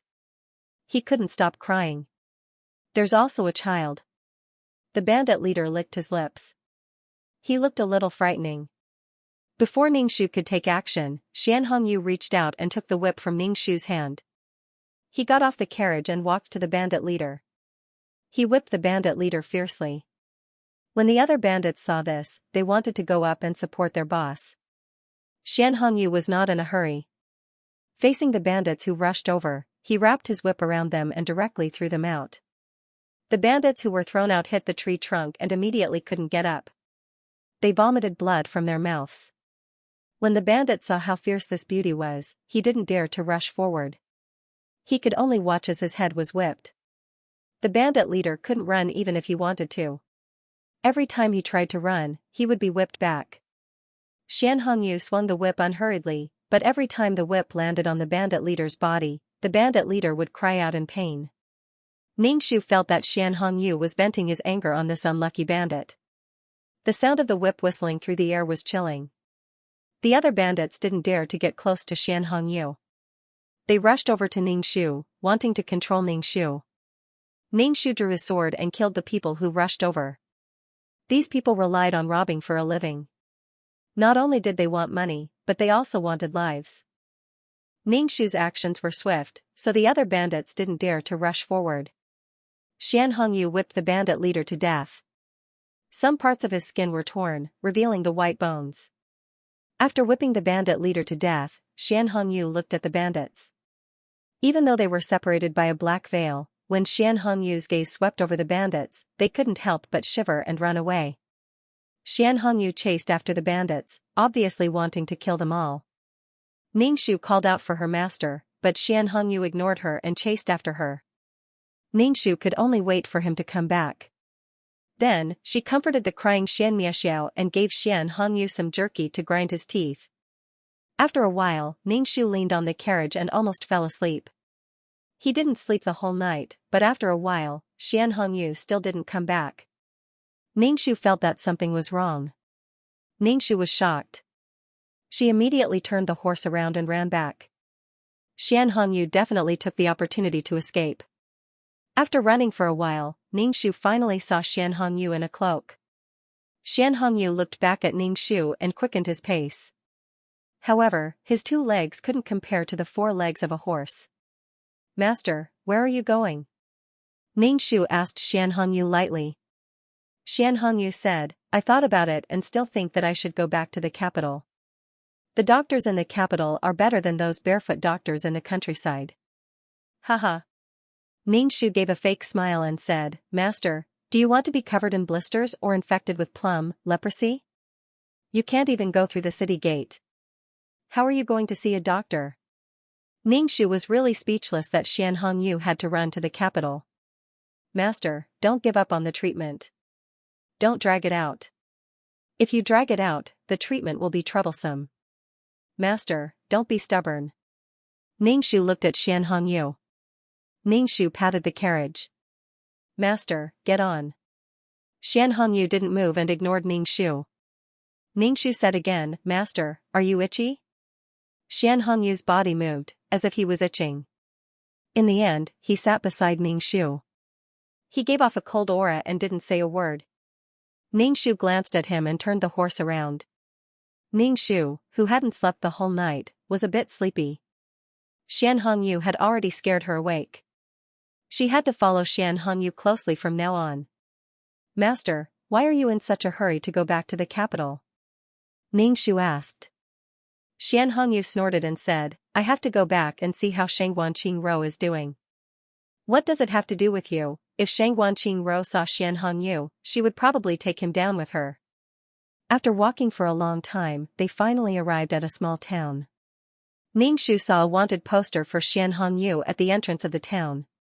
Was he going to be wanted all over the country? This time, Xianxia was really pissed off. Seeing the wanted poster, Xianhongyu didn't say anything, as if he didn't care at all. When the carriage was about to enter the city, it was stopped. The guard said to Xianhongyu, who was completely covered, "Take off your hat." Ningshu hurriedly said, "Sir, this is my master. Because he is sick, he has been seeking treatment everywhere. It is really inconvenient for him to take off his hat." "No, there are rules above. Anyone who wants to enter has to be checked," the guard said mercilessly. Ningshu had no choice but to grab Xian Hongyu's arm and lift up Xian Hongyu's sleeve, revealing an arm full of pus. When the guard saw the arm, he hurriedly retreated and covered his mouth. Ningshu waved his hand and said, "Go in, go in." "Thank you, sir." Ningshu whipped the horse and entered the city. Once in the city, Ningshu first went to the medical hall. The doctors there all said that it was leprosy. Xian Hongyu pursed his lips and didn't say anything. He put on his hat, but there was a sense of desolation all over his body. Ningshu said firmly, "Master, you will get better." Xian Hongyu didn't say anything. Ningshu carried Xianxia and started to shop. He bought tiger cubs and candied haws for Xianxia. Xian Hongyu followed behind Ningshu silently. Ningshu gave a stick of candied haws to Xian Hongyu. Xian Hongyu said coldly, "I don't eat this kind of thing. Anyway, you are going to die. What's the loss in trying it?" Master, I said something wrong." Xian Hongyu's eyes were cold through the black veil. He took the stick of candied haws from Ningshu's hand and held it in his hand without eating it. "I want to return to the capital," Xian Hongyu said. Ningshu ignored him and bought some rouge and face powder from a small stall. These things were all for disguise. Then, he went into the shop to buy clothes and shoes for Xianxia, as well as clothes for Xian Hongyu. Xian Hongyu had to change his clothes frequently. Xian Hongyu followed Ningshu and said, "I want to go back to the capital." "Go back to the capital." "Master, let's talk about this later. Let this subordinate buy the things." Ningshu bought some dry food and salt. Xian Hongyu said coldly, 11, you've got guts now. You even dare to disobey my orders. Do you think you can escape from my control just because I have nothing left?" "Master, I don't think so. No matter what I do, I want you to live. It's all for your safety. Even if you want to kill me, I will still do it," Ningshu said. After buying the things, Ningshu left the city. It was already dark, so they could only spend the night outside. "Why don't you spend the night in the inn?" Xian Hongyu asked coldly. Ningshu said, "Master, the inn won't accept us in such a situation." Xian Hongyu took off his hat, revealing a head of beautiful black hair. However, his face wasn't very good-looking. However, his facial features were still very exquisite and his foundation was good. Even if his face was full of pustules, he wouldn't be too ugly. "What are you looking at? There's no one here. It's too hot for me to wear a hat," Xian Hongyu said as he found himself with his hat. Ningshu didn't say anything. He helped Xianxia apply some mosquito-repellent medicine. There were many mosquitoes in the wild, but he didn't know how long this kind of life would last. Ningshu had no choice but to drag Xian Hongyu around. Actually, it wasn't bad to run around. He could see the local customs and customs of various places. This kind of life was very good. "Master, I've heard that there's a godly doctor in the western region with superb medical skills. Master's leprosy will definitely be cured. Master, let's go to the western region," Ningshu said to Xian Hongyu. Xian Hongyu stopped fanning himself with his hat. There was anger between his brows. "Are you sure that I'll still be alive when we reach the western region?" "I'm sure." Ningshu nodded. Xian Hongyu was speechless. Xian Hongyu fanned himself with his hat. Finally, he said to Ningshu, "I've decided to go back to the capital." Ningshu poured a bowl of medicine for Xian Hongyu. He handed it to Xian Hongyu and said, "Master, it's time to take your medicine." "Master, your condition doesn't look serious now. However, in the later stages, your eyes will be corroded and your skin will fester. Master, when we find a godly doctor, you'll be cured completely," Ningshu said calmly. Xian Hongyu looked coldly at Ningshu. He held his breath and drank the bowl of medicine. At night, Xian Hongyu slept in the carriage. Ningshu squatted on a tree. He practiced his ultimate martial arts while paying attention to Xian Hongyu.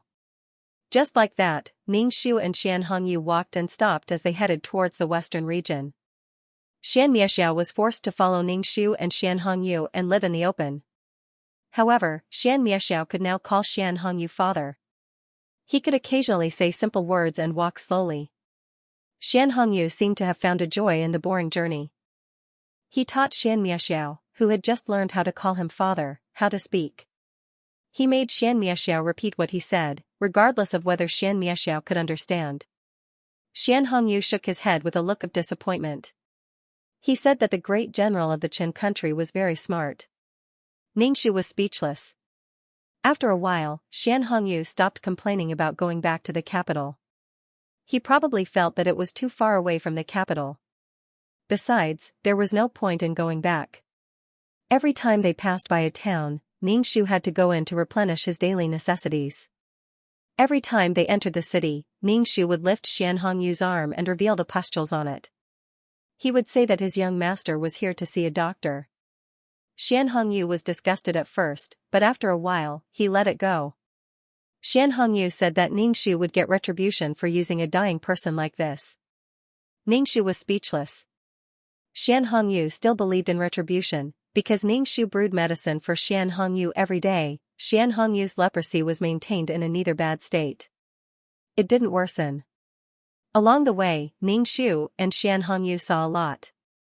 They passed by grasslands and saw herds of cows and sheep. They arrived at Sand City. The houses here were all made of mud. There was also an endless desert. They walked from summer to winter, and then to summer. Xianxiaotian could speak clearly and concisely. They changed horses many times, and a few carriages were worn out. Traveling in ancient times was really slow. Every time they saw a different scenery, Ningxiu's heart was very calm. His heart was very smooth. From the small bridge, flowing water, and houses to the lonely smoke in the desert, it was simply a spiritual cleansing. Xian Hongyu sometimes didn't even wear a hat and directly showed his face. The current Xian Hongyu looked more carefree than before. Although traveling was difficult, it had its own flavor. Seeing the shocking scenery, it was all worth it. Not knowing the situation in the capital, Ningxiu felt that after such a long time, Xianxiaotian should have given up looking for Xian Hongyu. After all, it had been almost a year. They had already reached the western region. The western region was just a general term. As for where the godly doctor was, no one knew. Xian Hongyu was not in a hurry. Ningxiu would ask about the godly doctor whenever he had nothing to do. Ningxiu asked Xian Hongyu, "Master, do you still want to know about Shangguan Qingro?" "Of course." Xian Hongyu said matter-of-factly. Ningxiu, she should not have asked. 11. How do you think Shangguan Qingro and Xianxiaotian are doing now? Xian Hongyu chatted with Ningxiu. A nation's mother was labeled as having lost her chastity. The civil and military officials would not let such a woman with a ruined reputation become the head of the harem. Shangguan Qingrou's situation was not very good. It depended on whether Xianxiaotian could withstand the pressure of the outside world for her. Only by withstanding the impact of reality could love grow strong. However, more often than not, love would be defeated by the cruel reality. Especially when Xianxiaotian was the ruler of a nation. To protect his throne, he had to make some sacrifices. Who knew if Xianxiaotian would sacrifice his love with Shangguan Qingro? Love was an illusory and fragile thing. Even if you fell in love with someone with a look, it would dissipate quickly. It was like a mirage. What Ningxiu wanted was not to have someone by his side who loved him, but to be able to live freely in the thousands of worlds. To be able to live forever, to be able to see the clouds in every world. Especially after seeing Xian Hongyu, Ningxiu felt that being a single dog was pretty good. Meeting someone like Xian Hongyu, life was basically a big pain in the ass. She, as Xian Hongyu's subordinate, was already so miserable, she wondered how Shangguan Qingro felt. "This subordinate does not know how Miss Shangguan is doing?" Ningxiu said with a grin. Xian Hongyu sat in the carriage and used his hand to support his chin. His hair was loose, and occasionally, it would be swept up by the wind. His back was like a killer, and his face was full of bumps. This prince wishes for Shangguan Qingro to be the empress forever. Ningshu glanced at him. Did he finally find his conscience? This way, they can torture each other for the rest of their lives, Xianxia said. Ningshu, how wicked. Master, can you stand Miss Shangguan being with other people? Ningshu asked. This was not Xianxu's character. Xianxia glanced at Ningshu and indifferently said, of course not. Even if you want to torture each other, you still have to do it with me. There was nothing to talk about with a lunatic. Ningshu managed to find out the whereabouts of the godly doctor. The godly doctor was an old man with a white beard. His hands were trembling when he took Xianxu's pulse. After taking Xianxu's pulse, he gave Xianxu a prescription without hesitation and asked Xianxu to drink it 3 times a day. Xianxu did not like this godly doctor. He came all the way here to see this godly doctor. Ningshu kept the prescription and brewed medicine for Xianxu every day. He had 3 meals a day, and each meal was a big bowl, which made Xianxu's face turn green. It did not seem to have any effect. Go to Jiang province. Xianxu said to Ningshu. Ningshu was curious and asked, why are you going to Jiang province? Xianxu squinted his eyes and rubbed something in his hand. It was a bronze tiger-shaped object. Ningshu looked at the object in his hand and was stunned. If he was not wrong, Xianxu was holding a commander's seal. He still has this, no wonder Xianxiaotian was looking for him. It was not only because of Shangguan Qingro, but also because of the commander's seal. Ningshu rushed to his next destination, Jiang province. Running around every day, Ningshu felt that he had aged a lot. His hands were already thick, but now they were even thicker. When he washed his face, it hurt. Ningshu was confused. Xianxu was already dead. Even if he had the commander's seal, what use would it be, Ningshu wanted to ask, but it was best not to ask about such confidential matters. Seeing that Xianxu was no longer heading to the capital, Ningshu would add some antidote every time he boiled medicine for Xianxu, allowing him to slowly recover. Xianxu saw some pustules forming on his body and was surprised. That old godly doctor actually had some skills. He rushed all the way to Jiang province. Xianxu used some unknown method to take over the Jiang province army. Then, using his identity as Prince Ding, he questioned Xianxiaotian. He said that the Empress, Shangguan Qingro, was promiscuous and unfit to be the mother of a nation. He said that the Empress must be deposed, or else he would lead the Jiang province army to attack the capital. Ningshu, oh, hearing Xianxu's declaration, Ningshu did not know how Xianxu's face grew. The Empress was promiscuous, but how good were you? You had an affair with your own sister-in-law. You were the person involved in this story, right? You even used this reason to threaten Xianxiaotian. Where was your face? Xianxiaotian did not use this reason to kill you, but you actually said that the Empress, Shangguan Qingro, was promiscuous. She had never seen such a shameless person. In the capital, Xianxiaotian was probably vomiting blood from anger. Shangguan Qingro's situation was not good to begin with. She was able to sit on the Empress's seat because Xianxiaotian had true feelings for her. But Xianxu did not want to see her living a good life. By issuing such a declaration, he tore open the wound that should have been covered. Ding, quest completed. Do you wish to leave the quest world? 2333's voice sounded. Ningshu said, wait a moment. Ningshu put all the antidote in the bowl and gave it to Xianxu to drink. After drinking this bowl of medicine, the pustules on Xianxu's body should disappear. Ningshu patted Xianxia's head. If Xianxia could live with 11 and let 11 experience the life of a normal person, it would be good. 2333, leave the world, Ningshu said to 2333 in his mind. This mission was considered complete. Now that Xianxu had the Jiang province army and a shield in his hands, Xianxu wouldn't die so easily with an army in his hands. In fact, Xianxu had hidden himself well. Where did he get the commander's seal? Xianxu and Xianxiaotian were both members of the royal family. Everything they did had their own goals. But poor Shangguan Qingro, who had a free spirit, did not even understand the twists and turns. Xianxu wanted to be the emperor, but the old emperor passed the throne to Xianxiaotian. Xian Hongyu was also chased out of the capital by the old emperor. Xian Hongyu used Shangguanqing Rou's matter to lead an army into the capital. Because of Shangguanqing Rou, the battle between the crown prince, Xian Hongyu, and Xian Xiaotian started. Now, because of Shangguanqing Rou, the battle between Xian Hongyu and Xian Xiaotian was in full swing. Fighting for power, killing, and lust all needed a gentle mask. Shangguanqing Rou did not control the country. Instead, she became an excuse and target for men. Ningxu felt dizzy. Goodbye, Xian Hongyu. No, never again. Ningxu was in a trance for a moment. When he opened his eyes, he was already in the system space. Ningxu raised his hand and looked at it. He didn't consume much of his soul. In the future, the damage to his soul from doing missions should be less and less. Let's look at the points this time. Ningxu said to 2333. Also, thank you for the fake death medicine. After Ningxu finished speaking, a status panel appeared in front of him.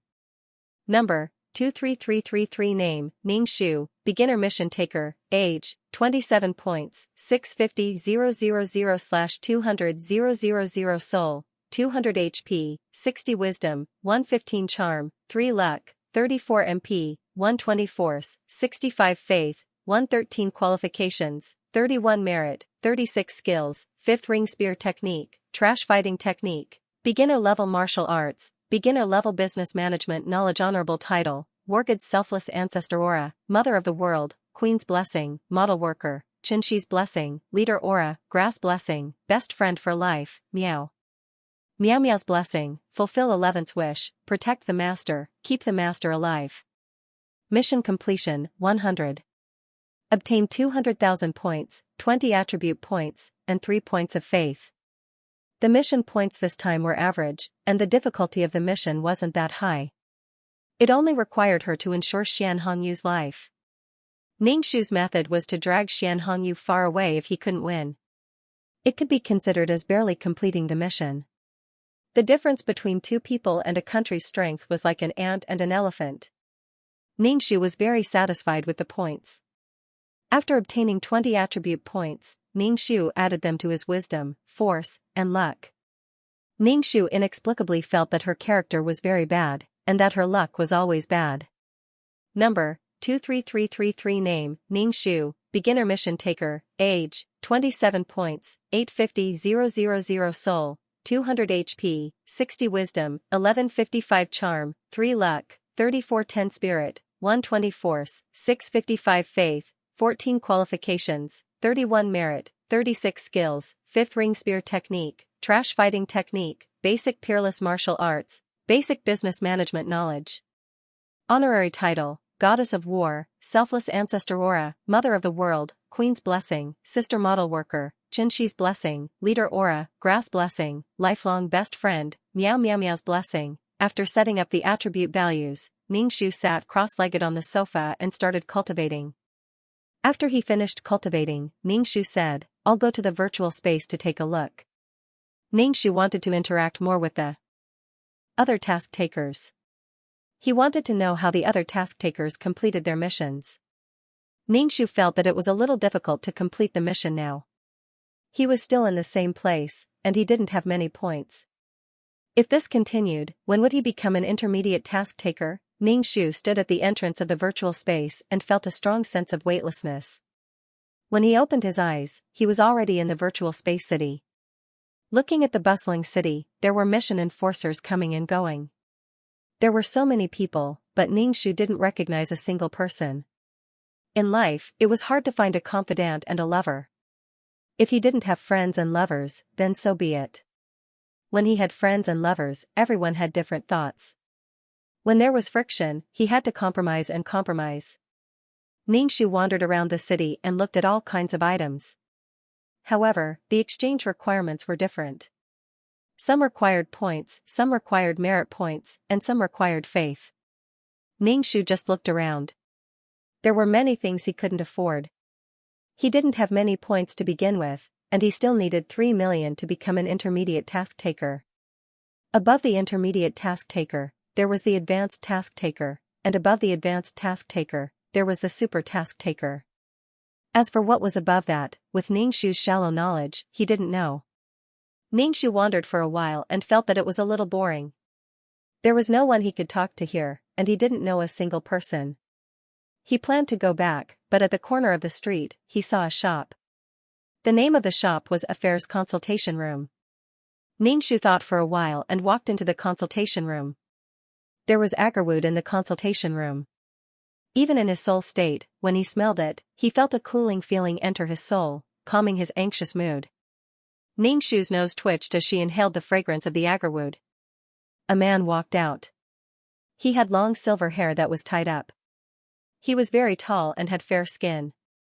His facial features had an unusual beauty to them. His facial features weren't very good-looking, but when put together, they gave off a very beautiful feeling. He had a book in his hand. He glanced at Ningxu and said, "Have a seat." His voice was very cold. He wasn't very enthusiastic about Ningxu as a guest, and his attitude was indifferent. Ningxu sat across from him. The man lowered his head and flipped through the book in his hand. He didn't raise his head and asked Ningxu, "What do you want to ask?" "I just want to ask how I can increase my points when doing missions," Ningxu said. She felt that she had reached a bottleneck. The man raised his head to look at Ningxu. When he moved, his silver hair reflected the silver light. The man closed the book and said indifferently, "The client offers half of his soul power, or even more of his soul." "What is it for?" "Is it to change his tragic life and obtain happiness?" Ningxu said. "What kind of life is considered a happy life? What kind of life is considered a successful life?" "Power, money, status, reputation. Achieving one of these is considered a successful life," the man said. Ningxu looked at the man. "Can you be more straightforward? In other words, not only do you have to fulfill the client's wish, but you also have to seek a happy life for the client. Or what kind of person the client wants to be, you have to do your best to help them become that kind of person. For example, your client likes to draw and wants to become an artist. If you complete this kind of hidden counterattack mission, you will naturally have a lot of points. Power, money, status, reputation. If you achieve one of these, it will be considered a successful counterattack, the man explained to Ningxu in detail. Ningxu suddenly understood. So that was how it was. Sometimes she felt that her points were very high, but sometimes they weren't. However, just fulfilling the client's wish wasn't considered a successful counterattack. If your points are low, it means that the client has offered less souls. If the points are low, it means that the client isn't satisfied with your mission. She might even offer another soul and ask other mission takers to help her counterattack. Ningxu nodded. She more or less understood. "Thank you," Ningxu said gratefully to the man. "No need. The reward is 300,000 points, the man said calmly. Ningxu? Ningxu was scared out of his wits when he heard that a few sentences would cost him 300,000 points. F***ck, why don't you just rob a bank? Isn't this reward a bit high? Ningxu said embarrassedly. The man raised his eyebrows. You want to go back on your word? Ningxu, so painful.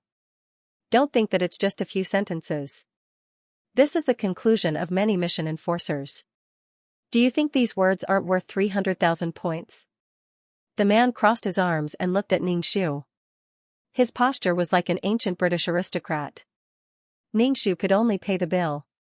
He didn't have many points to begin with. Just like that, he used up 300,000 points. Ningxu's heart ached so much that his whole body trembled. After playing around for a while, he actually used up so many points. As soon as he left the affairs consultation room, Ningxu felt that his soul was floating. Forget it, these points were worth it. At least Ningxu had found a new goal to strive for. Come on, Ningxu cheered himself on with trembling lips. Ningxu planned to go to a restaurant and eat to relieve his stifled mood. Ningxu turned around and walked towards the restaurant. A man in black suddenly appeared in Ningxu's eyes. This man was tall and straight with a pair of extremely long legs. He wore a black trench coat. When he walked, the wind slightly rolled up the corners of his coat. He looked incomparably ascetic and sexy. The man walked in front with many people following behind him. Beside him, a person was saying something to him. His expression was indifferent. Only his glasses occasionally reflected a cold light. Ningxu almost screamed. "Isn't this the school doctor, uncle?" Ningxu's lips moved twice. He wanted to say something. His feet moved twice before he finally stopped. The school doctor uncle indifferently walked past Ningxu. He glanced at Ningxu and moved away without stopping. Ningxu felt a chill when the school doctor walked past him. It made him feel like his soul was frozen. Ningxu looked at the back of the school doctor, his heart full of doubts. Why did he see the school doctor in the virtual space? That time, when she was in the Sea of Law, she saw the uncle in a trance. "Excuse me, who were the people who just passed by?" Ningxu asked one of the mission enforcers. The mission enforcer said, "Oh, one of them is the manager of the virtual space." "Someone in black?" Ningxu asked. "The person who spoke is a manager." The mission enforcer looked at Ningxu. "You must be new. You don't even know this." "I'm a newbie." "What about the person in black?" The person who spoke to the school doctor was the manager of the virtual space. "Who was the school doctor?" The mission enforcer looked embarrassed. "I don't know." Ningxu was speechless. To be able to talk to the manager of the virtual space, the uncle's identity should not be simple. 2333, let's go back to the system space, Ningxu said to 2333 in his heart. Ningxu suddenly felt dizzy. When he opened his eyes, he was in the system space. Ningxu said, "I just met a familiar person. It's the man in the black windbreaker." "Do you know him?" "I'm just a small system." "What do I know?" 2333 said unhappily. Ningxu said, "Can't you use your smart search? Can't you find out who this person is?" "Forget it. There are too many powerful people up there. I can search just because I say I can. Maybe the system will catch me and I'll be reformatted," 2333 said. Ningxu was speechless. Useless trash. Ningxu did not bother about the school doctor uncle anymore. She could see that the school doctor uncle's identity was not simple. She and the school doctor uncle were not in the same class. The school doctor uncle did not know her. At most, he was just a familiar stranger. Ningxu forgot about the school doctor uncle and opened the exchange shop. He exchanged for fasting pills, water, and medicine. Because of the lesson in the last world, Ningxu exchanged for fake death medicine and realgar powder. Ningxu wanted to exchange for an amulet. However, this amulet cost 35 merit points. Ningxu was worried that the amulet would only be effective in one world. Moreover, Ningxu felt that 35 merit points was too high. Even the system could not calculate the merit points. It must be something good.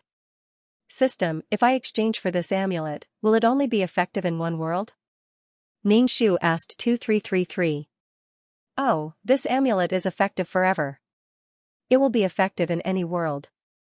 It can save your life," 23333 said. Ningxu was relieved. He clicked on the exchange button and let out a sigh of relief. If he encountered any danger that he could not resist, at least he had a guarantee. "I say, do you really not know who the school doctor uncle is?" Ningxu asked again. 23333 said, "I really don't know." Well, when he saw the school doctor uncle, his heart was beating fast. He wanted to know who this guy was. "What use do you have?" Ningxu said unhappily. 23333 responded with silence. "What about your man in the consultation room?" Ningxu asked. "I don't know him.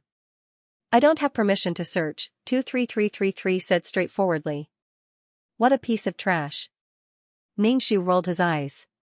Well, it felt like the water here was very deep. Each one was stronger than the other. She was the only one who was weak. She had to work hard to improve her strength. Not only for her safety, but also to stand firm in this turbulent Jianghu. Ningxu took the watering can and watered the potted plant. Then, he took it to the bookshelf to read. After finishing the book, Ningxu slowly placed it back on the bookshelf. Then, she ran on the treadmill for a while. The only regret was that she didn't have a body.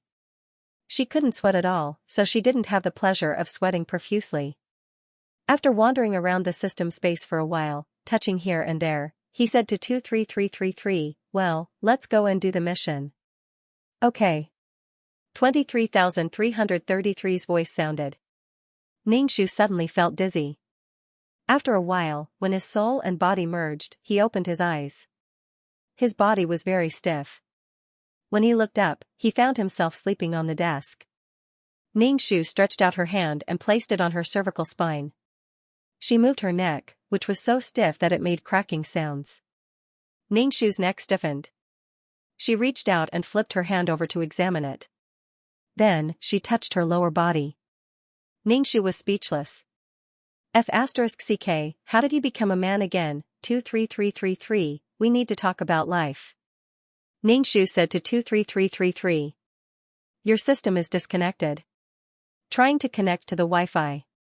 Ningshu rubbed his forehead. 23333, stop messing around. Your system is disconnected. Trying to connect to the Wi-Fi. It's not fun anymore. Ningshu did not want to talk to this guy. 23333 said, there's nothing wrong with becoming a man. I'm used to squatting and peeing. What's so good about becoming a man? Ningshu said. Besides, am I not a supporting female character? Why did she have to be both the female and the male lead? This time, she would not be a supporting male character, right? Ningshu had no choice but to accept the fact that he had become a man. How many times had it been? It was already the third time. Ningshu felt that 2333 was a defective product. That was why the positioning was wrong. It was not easy to stay alive. With the addition of this system, it was simply one disaster after another. However, Ningshu still accepted the system in his heart. When he was at his most helpless, 2333 risked being formatted to help him. Ningshu was very grateful, but it could not hide the fact that 2333 was a piece of trash. Ningshu looked at his surroundings. He was in a small office. Through the window, he could see employees coming and going in the big office outside. Ningshu felt very tired. His throat was dry and he felt light. He was very sleepy. This body probably did not sleep for the whole night. Ningshu poured a glass of water from the water dispenser. He drank a large glass of water to relieve the dry itch in his throat. He rubbed his forehead. His temples were throbbing with pain. Feeling that his current condition was very bad, Ningshu reluctantly began to accept the storyline. The original owner was called Su Wenlang. He was a lawyer. Soon, he would have a case. He had been busy with this case for several days and had stayed up 2 nights. The main character of this story was not Su Wenlang, but Su Wenlang's childhood sweetheart, Xiaoxiaoman. Xiaoxiaoman was a few years younger than Su Wenlang, and Xiaoxiaoman was Su Wenlang's goal. Unsurprisingly, Xiaoxiaoman and Su Wenlang were able to support each other for a lifetime. They knew each other very well. Their relationship was also good. Everything in the world was a what-if. Su Wenlang and Xiaoxiaoman's fates had a turning point. This person was Chu Xiaoran. This person was the CEO of a listed company. Chu Xiaoran met Xiaoxiaoman one day. When he saw Xiaoxiaoman again, he was holding nude photos of Xiaoxiaoman. There were all kinds of nude photos of her changing clothes and bathing. Xiaoxiaoman was not aware that she had been photographed. Some of the photos were even taken at Xiaoxiaoman's home. Xiaoxiaoman was shocked when she saw these photos. Looking at the handsome Chu Xiaoran, this person was simply a beast. Chu Xiaoran threatened Xiaoxiaoman to become his woman and his mistress. Xiaoxiaoman originally wanted to marry Su Wenlang, but now such a person popped out and made such an outrageous request. Of course, Xiaoxiaoman wouldn't agree. Chu Xiaoran then threatened Xiaoxiaoman that if she didn't agree, he would expose the photos. Then, Xiaoxiaoman agreed, and Chu Xiaoran began to keep her in his house. What Xiaoxiaoman needed to do was to wait in the villa for Chu Xiaoran to come to the villa. Once Chu Xiaoran came, she would do something indescribable. Chu Xiaoran was the one who had resorted to trickery. When Su Wenlang found out about this, he was determined to rescue Xiaoxiaoman. However, Xiaoxiaoman had no choice but to endure the humiliation. In addition, Chu Xiaoran threatened Xiaoxiaoman. Su Wenlang was just a small lawyer. It was too easy for Chu Xiaoran to kill Su Wenlang and drive him into a corner. Xia Xiaoman endured everything alone. She endured her unbearable identity, endured Chu Xiaoran's contempt for her, and also endured her inner struggle. In the end, Su Wenlang died because of Xia Xiaoman. Ningxu was speechless. After reading the story, Ningxu was deeply drunk. She was so drunk that she couldn't take it anymore. Xia Xiaoman could still fall in love with Chu Xiaoran and end up happily with him in the end. She didn't think of calling the police even though someone took nude photos of her. Hence, Chu Xiaoran got what he wanted and continued to violate her. What's the point of being a police officer? What made Ningxu the most speechless was that Xia Xiaoman fell in love with Chu Xiaoran. A man's love passed through his stomach, while a woman's love passed through her vagina. Xia Xiaoman fell in love with the man who threatened her and almost raped her. He was a man who didn't treat her well. Because of Xia Xiaoman's death, there was no one to take care of Su Wenlang's parents at home. The Su family and the Xia family completely fell out and the Su family moved away. Xia Xiaoman and Chu Xiaoran got married.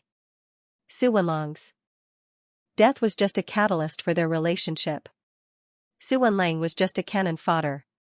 Su Wenlang's years of care and love couldn't compare to Chu Xiaoran, who treated her badly. Don't talk about love. Xia Xiaoman was suffering from Stockholm Syndrome. Chu Xiaoran appeared in front of Xia Xiaoman with a despicable image. He didn't treat Xia Xiaoman well either, but he would occasionally show some warmth to Xia Xiaoman.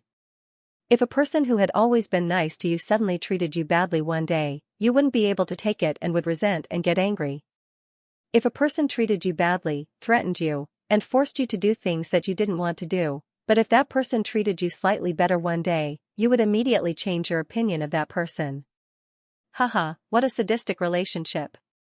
Xia Xiaoman really suffered all kinds of grievances and endured all kinds of grievances for the sake of her reputation, for the sake of not embarrassing her parents, and for the sake of her childhood sweetheart's future. Regarding this, Ningxu could only use the word cheap to describe it. Xia Xiaoman could have used other methods to protect herself. Besides, Su Wenlang was a lawyer. Her actions would only give Chu Xiaoran a chance to hurt her. Would it kill him to call the police? Oh, it was as if the CEO was omnipotent. This was a requirement of the plot.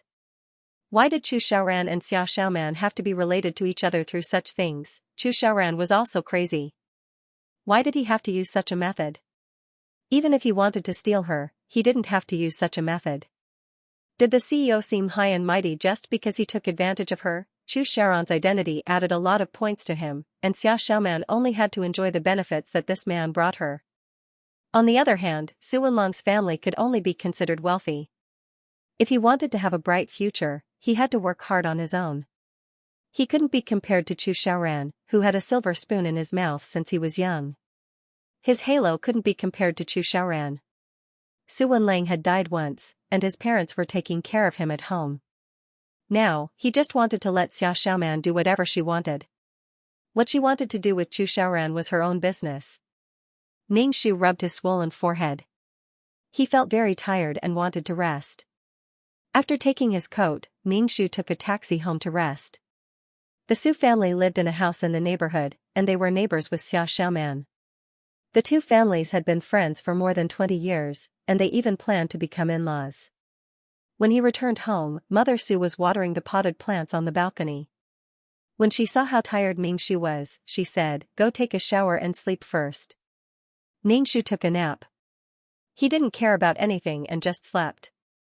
Ningxu was sleeping soundly when he was woken up by his phone's alarm. Ningxu opened his eyes. Damn, his head hurts. She looked at the caller ID and saw that it was Xia Xiaoman. She picked up the phone. Before Xia Xiaoman could say anything, she started crying. The phone was filled with the sound of a woman sobbing. Ningxu's sleepy head was about to explode. Oh, damn. Xia Xiaoman kept crying on the phone, and Ningxu couldn't take it anymore.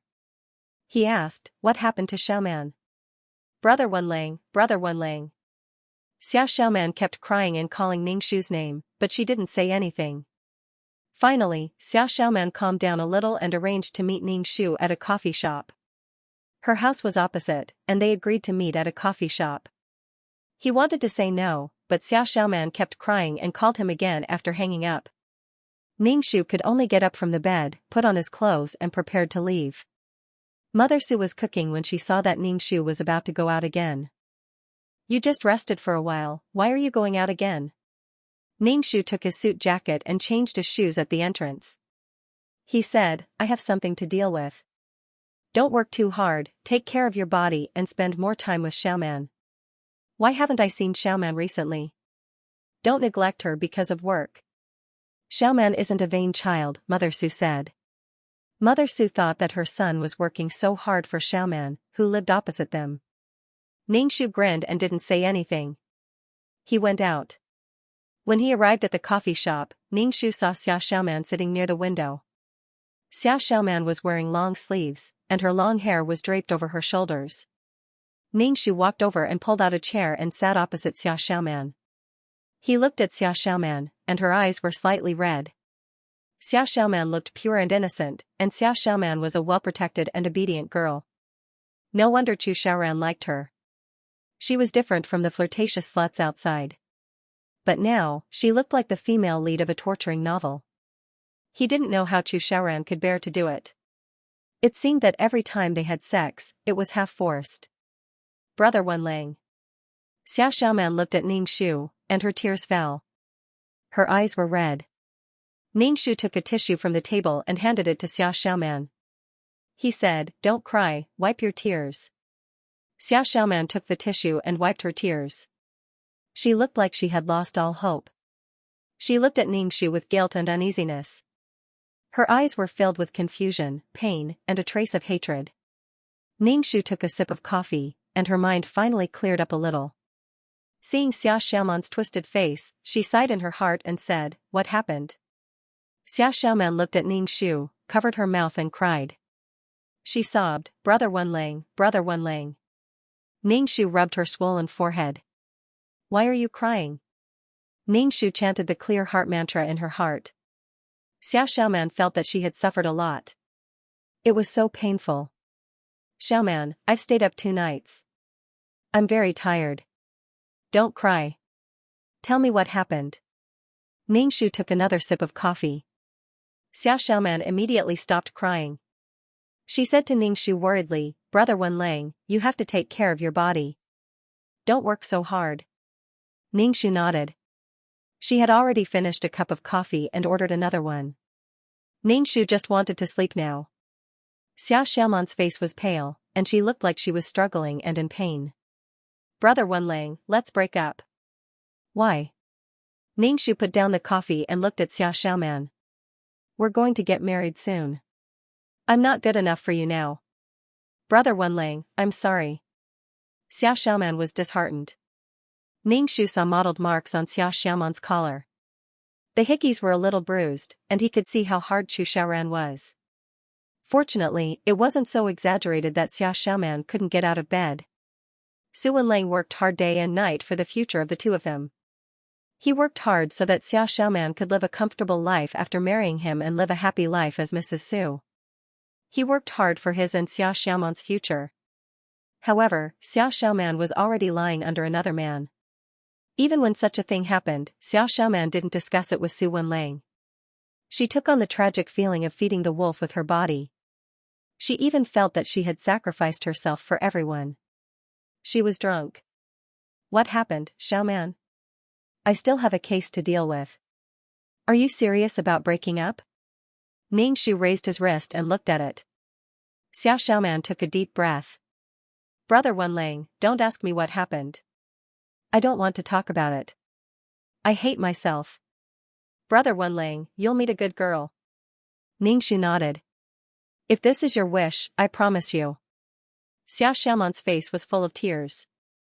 She looked at Ningshu with teary eyes. Brother Wenlang, I hope you'll be happy. Ningshu nodded. It was ironic. Every time Xiao Xiaoman was hurt, she would cry to Su Wenlang. Su Wenlang was so anxious that his heart was in a pot of oil. He would risk his life to save Xiao Xiaoman from Chu Xiaoran. However, Xiao Xiaoman would stop Su Wenlang, saying that Chu Xiaoran was too powerful and she couldn't win against him. He didn't know if it was because of this reason or because Xiao Xiaoman couldn't bear to leave Chu Xiaoran. Xiao Xiaoman had Stockholm's disease. She developed feelings for the person who hurt her and didn't want to face the problem. She avoided, forgot, and felt pain for the things that hurt her. In the end, they could still be happy together. It was just a tremor. Love was a beautiful and hazy thing. If this was love, Ningxu could only say that this kind of twisted love wasn't beautiful at all. It wasn't desirable at all. Su Wenlang respected Xiao Xiaoman, and the most intimate thing he did was kiss her. He hadn't done anything out of line for so many years. The person whom he had protected for so many years was taken away by a wolf. Su Wenlang hated Chu Xiaoran very much, and he was also angry and disgusted with Xiao Xiaoman. He was angry that Xiao Xiaoman didn't love herself. No amount of excuses could cover up Xiao Xiaoman's foolishness and frivolity. There were clearly many ways to solve the problem, but she chose the stupidest way. What made Su Wenlang even more disgusted was that Xiao Xiaoman fell in love with Chu Xiaoran. Chu Xiaoran treated her like this and humiliated her. She fell in love with Chu Xiaoran and even said that she had always treated him as her brother. When she was with Su Wenlang, her heart was very calm. She didn't feel the same as when she was with Chu Xiaoran. To hell with your heartbeat. You're addicted to being abused. Su Wenlang's wish was to take revenge on Chu Xiaoran. As for Xiao Xiaoman, Su Wenlang didn't feel anything in his heart. He didn't want to redeem anything, nor did he want to see her happy. Hence, now that Xiao Xiaoman proposed to break up with him, Ningxu agreed without hesitation. He didn't want to snatch a woman from another man. The most important thing was that he didn't want to be a trash can. A trash can that would listen to Xiao Xiaoman's cries whenever he was called. A trash can that hated Xiao Xiaoman so much that he couldn't voice out his grievances. If there was a misunderstanding, he would rather die than say anything. Xiao Xiaoman looked for Su Wenlang and cried. After crying, she returned to Chu Xiaoran's side and endured the humiliation in her heart to do what a mistress should do. Ningxu was not in a good mood to begin with. Now that she heard Xiao Xiaoman sobbing and crying, she had been talking about breaking up for almost half an hour. Xiao Xiaoman had been crying all this time. It was the kind of silent crying that made her feel suffocated. Brother Wenlang. Xiao Xiaoman forced a smile on Ningxu's face. I hope Brother Wenlang can find his own happiness. Please forget about me. Okay. Ningxu replied. Xiao Xiaoman's face stiffened. But when she thought of the overbearing and evil Chu Xiaoran and his ability to do whatever he wanted, she had to make Brother Wenlang leave her for his future. Brother Wenlang, I'll leave first. Xiao Xiaoman stood up and stared at Ningxu. She smiled sadly. Brother Wenlang. Xiao Xiaoman did not seem to know what to say and turned to leave. Her back was filled with sadness. Step by step, she seemed to have exhausted all her mental and physical strength to walk towards an unknown future. Ningxu finished the coffee in his cup and planned to go back to sleep. He had not been in a good state of mind, so he must have a good sleep. Ningxu had a general direction in his heart for the mission. He would not go head-to-head with Chu Xiaoran.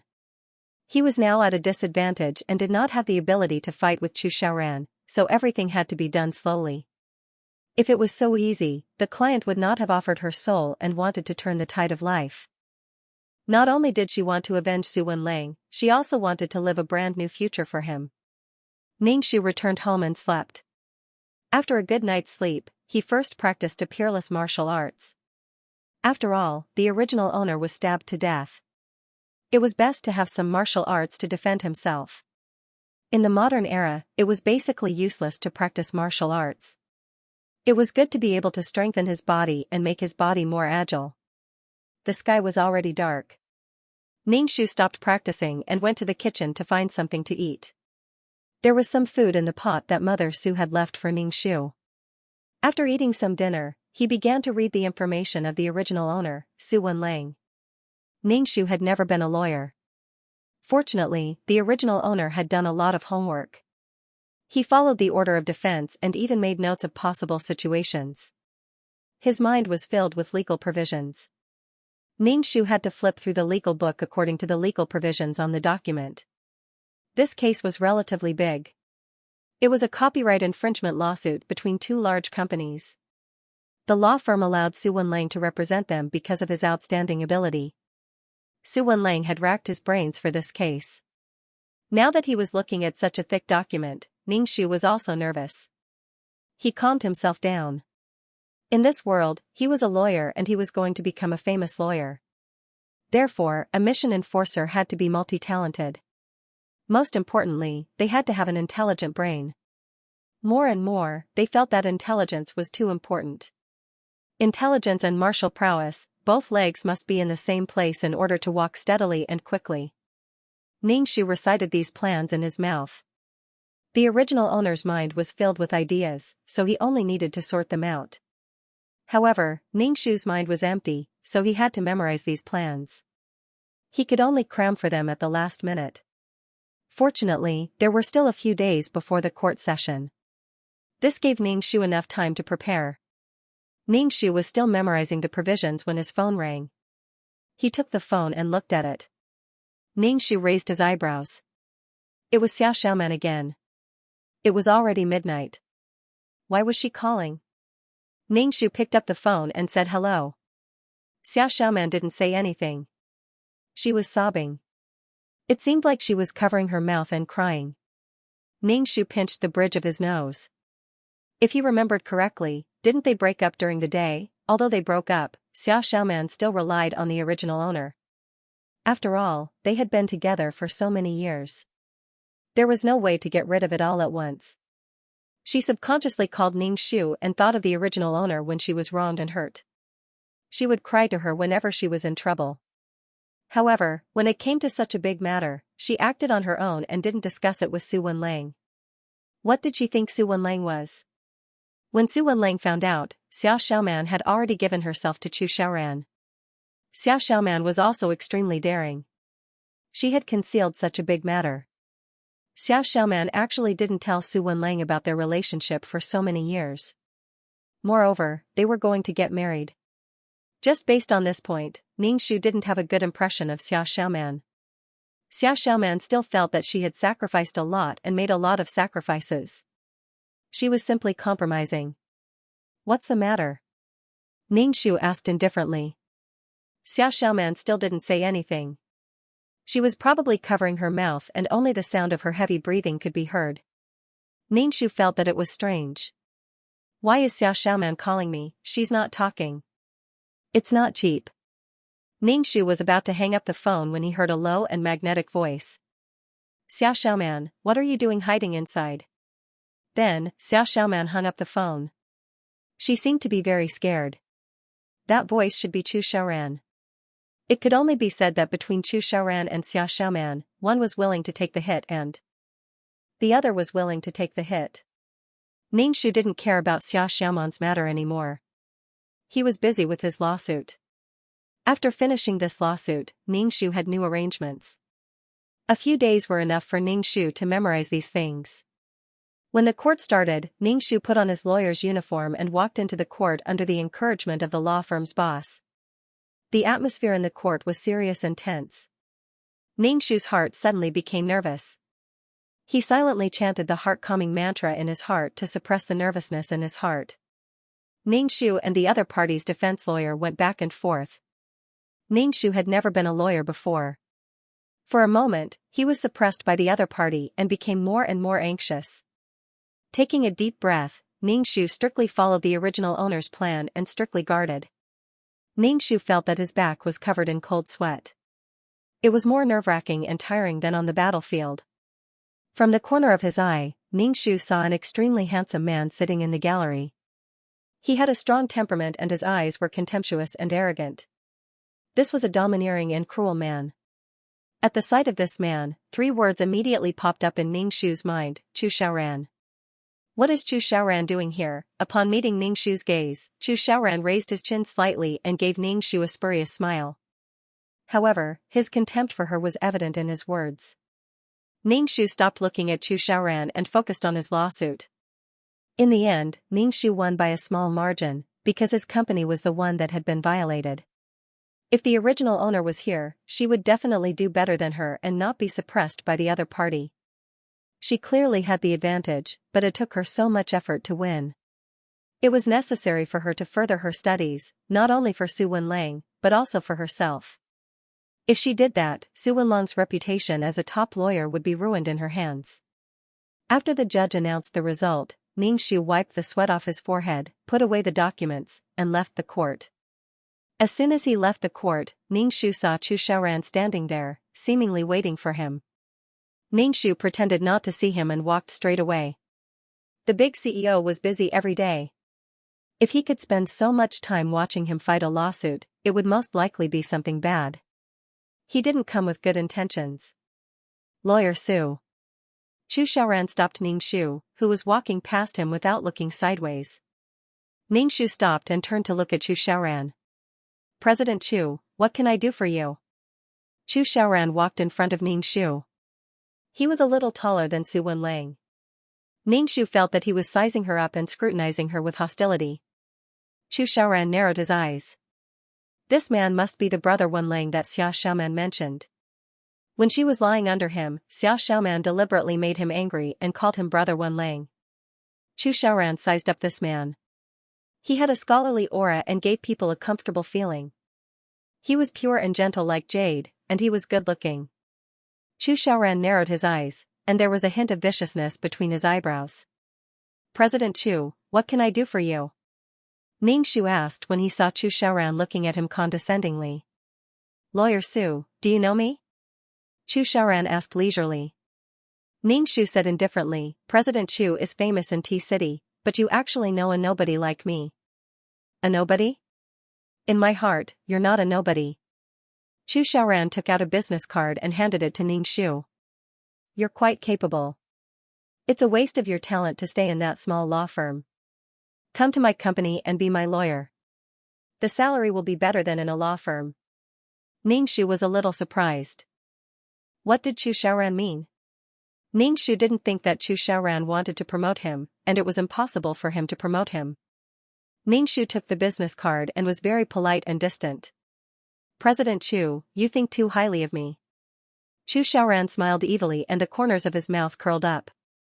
He reached out and patted Ningxu's shoulder. He used so much force that Ningxu's shoulder was almost crooked. Ningxu's expression didn't change, and he looked at Chu Xiaoran indifferently. Chu Xiaoran and Ningxu looked at each other, opened the car door, and said to Ningxu, Lawyer Su, we'll meet again. After Chu Xiaoran finished speaking, he got into the car and drove away. Ningxu lowered his head and looked at the elegant business card in his hand. He smiled faintly and tore the business card. Judging from Chu Xiaoran's reaction, he was afraid that Chu Xiaoran was dissatisfied with his identity and his relationship with Xia Xiaoman. Ningxu would wring his brain out of his head if he said that he was appreciating him. This high and mighty attitude was a demonstration. Ningxu knew that he didn't have the ability to retaliate against Chu Xiaoran now, but there would always be a way. Chu Xiaoran was powerful, but there would always be someone stronger than him. Back at home, Ningxu was about to go to bed when his father, who was reading the newspaper in the living room, called out to Ningxu. Mr. Su and Mrs. Su were both retired now, and their monthly retirement salary was very high. Moreover, Mr. Su was a director in the company. The Su family's living standards were not as high as those at the top, but they were better than those at the bottom. It was a simple and warm family. Even if Xia Xiaoman married him, she would have a good life. It was supposed to be a happy life, but it was ruined by Chu Xiaoran, and the two elders of the Su family had to send their son off. Their only son was killed because of Xia Xiaoman. The Su family and the Xia family had completely fallen out with each other. Ningxu endured his fatigue and sat opposite Mr. Su. He asked, Dad, what's the matter? Mr. Su took off his reading glasses and said to Ningxu, when are you and Xiaoman getting married? You're not young anymore. You should settle down with the girl across the street as soon as possible. The two families know each other very well. While your mother and I are still young, we can help you. Ningxu pursed his lips. Let's talk about this later. I don't plan to get married for the time being. Mr. Su furrowed his brows and looked suspicious. Did something happen? Did something happen to the girl next door? Dad, it's nothing. I'm just a little tired. I'm going to rest first. Ningxu pinched his eyebrows, feeling mentally and physically exhausted. I just fought a lawsuit. I'm a little tired. Then go and rest. Mr. Su hurriedly said, take a shower and have a good sleep. Ningxu picked up his clothes and went back to his room. After washing up, he sat cross-legged on the bed and began to cultivate the ultimate martial arts. Just as he entered the state, he was interrupted by his phone ringing. Ningxu was a little annoyed. There was an irrepressible anger in his heart. He silently recited the clear heart mantra to calm himself down. He picked up his phone and saw that it was Xiaoxiaoman again. Ningxu hung up without hesitation and turned off his phone. It was so annoying. She called him every 2 to 3 days. Did it look like they had broken up? It was annoying to hear her sobbing. With his cultivation interrupted, Ningxu went straight to sleep. It was not easy to cultivate in the modern world. There was a lack of spiritual energy and it was basically impossible to cultivate internal force. There was also the suppression of the laws of heaven and earth. Ningxu had just fallen asleep when someone knocked on the door again. In a daze, Ningxu heard Xiaoxiaoman's voice outside. Brother Wenling. Ningxu felt like he was dreaming. But the knocking lasted for a long time. Ningxu had no choice but to get out of bed. He had never been so desperate to sleep in a world. Why was it so annoying? Ningxu opened the door and saw an anxious Xiaoxiaoman. She was so anxious that her forehead was sweating. It looked like something serious had happened. Brother Wenling, I have something to tell you. Let's talk outside. Xiaoxiaoman reflexively wanted to pull Ningxu's hand and go outside. But when she remembered that they had broken up, she retracted her hand. Brother Wenling, I have something important to tell you. Xiaoxiaoman looked anxious. She was afraid that Ningxu would not go out with her. She looked at Ningxu with pleading eyes. Ningxu could only go out with Xiaoxiaoman. When they reached the park in the neighborhood, Xiaoxiaoman said anxiously to Ningxu, Brother Wenling, did you meet Chu Xiaoran? Don't believe him. He is a devil who eats people whole. Don't be fooled by him. It turned out that Xiaoxiaoman had such an image of Chu Xiaoran in her heart at the beginning. But in the end, she fell in love with this devil. Xiaoxiaoman saw that Ningxu was silent and said anxiously, Brother Wenling, trust me. Don't have any contact with Chu Xiaoran. You know Chu Xiaoran? Ningxu looked at her. At this time, Xiaoxiaoman still had not told him the truth. Now, she was saying that it was for his good. Ningxu simply did not know what to say. Xiaoxiaoman's expression froze and she looked a little embarrassed. Ningxu said, Brother Wenling, trust me. I won't harm you. Xiaoxiaoman was a little embarrassed. Was she going to tell Brother Wenling that she was dirty and embarrassed now? Was she going to tell him that she was someone's mistress? She was a mistress who was always at someone's beck and call. Xiaoxiaoman was now thinking about when Chu Xiaoran got tired of her and let her leave and return the nude photos to her. Brother Wenling, I have no choice but to do this. But you must believe Chu Xiaoran. He is a sinister and cunning devil. Xiaoxiaoman looked at Ningxu and said, You are the person I care about the most in my life. Brother Wenling, I don't want you to get hurt. Ningxu listened to Xiaoxiaoman's painstaking advice as if she was very concerned about him. Ningxu's heart was indifferent and unmoved. Things had developed to this point entirely because of Xiaoxiaoman's own initiative. If she had been willing to discuss it with others, it wouldn't have been so tiring. Until now, Xiaoxiaoman still didn't intend to say anything. She kept saying that she didn't want to hurt Su Wenling, but what Xiaoxiaoman did hurt Su Wenling the most. Xiaoxiaoman's I have my own difficulties look made Ningxu unable to feel Xiaoxiaoman's concern for Su Wenling. I'll remember what you said. Ningxu looked at Xiaoxiaoman. You're on your own.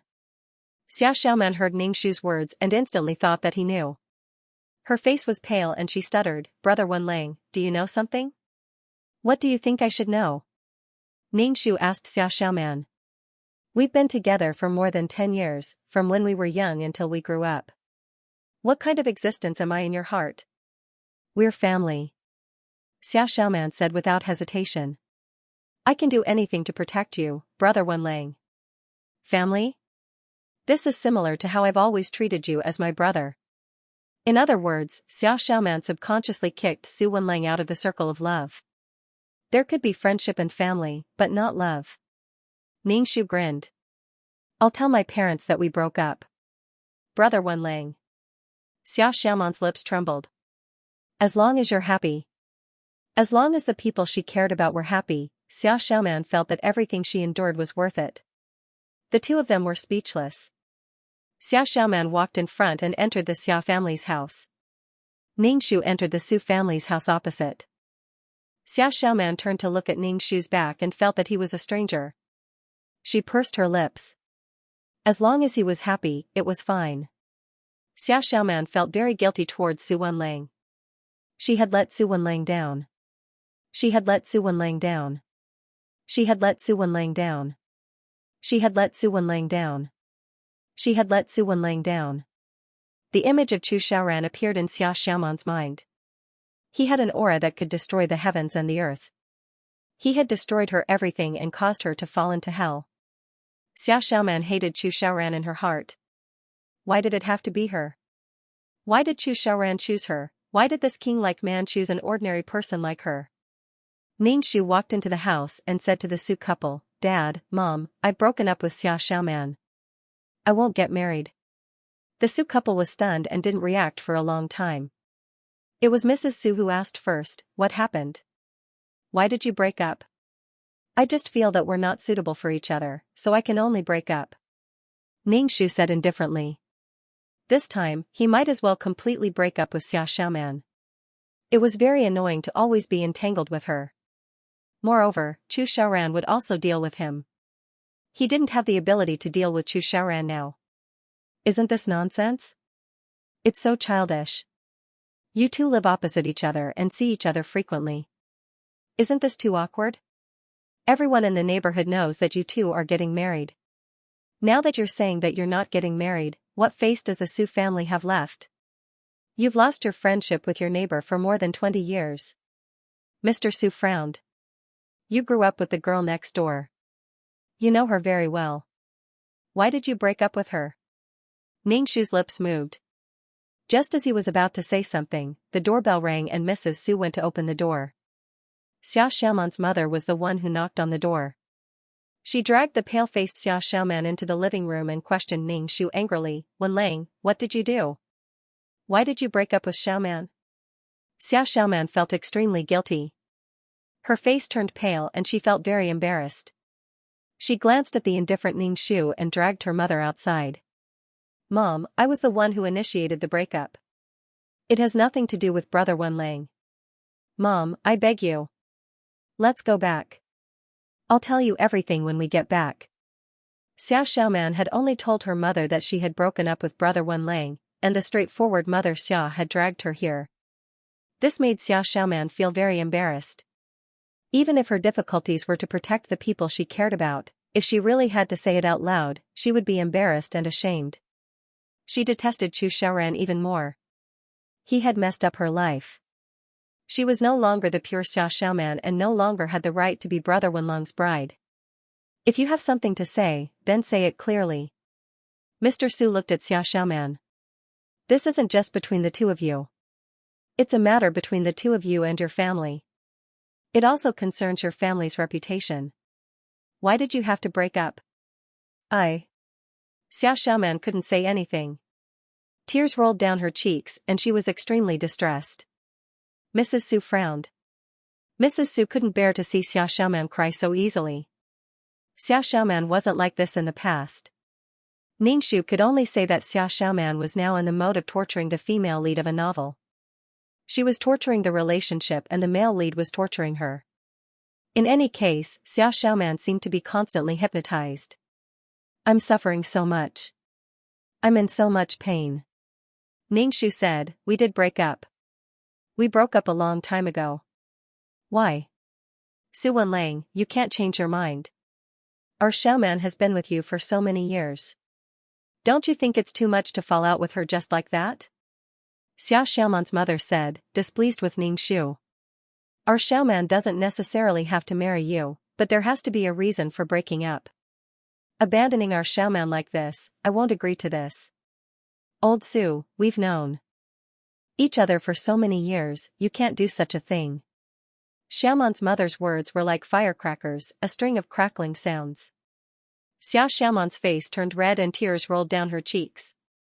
Ningxu saw this scene. From this moment onwards, the Su family and the Xia family were no longer on friendly terms. It was impossible for them to be as close as they used to be. I wasn't the one who broke up. As for the reason, I don't know either. Ningxu said calmly, I want to ask why Xiaoman broke up with me. Xiaoman's mother frowned and retorted, Xiaoman is a timid child. She wouldn't break up with you first. Xiaoman wasn't a very opinionated person. It could be seen from the photo that Chu Xiaoran used to threaten her. As for Xiaoman's mother saying that she was timid, Ningxu snorted.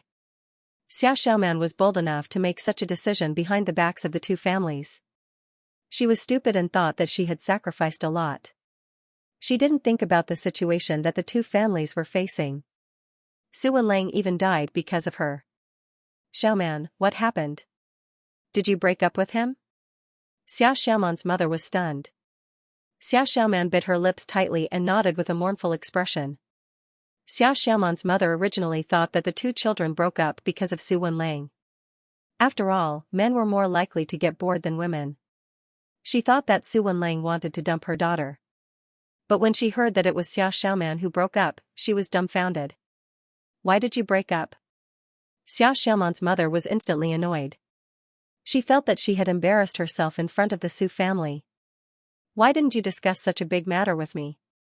Mom. Xiaoman felt exhausted. Let's go back. I'll explain it to you.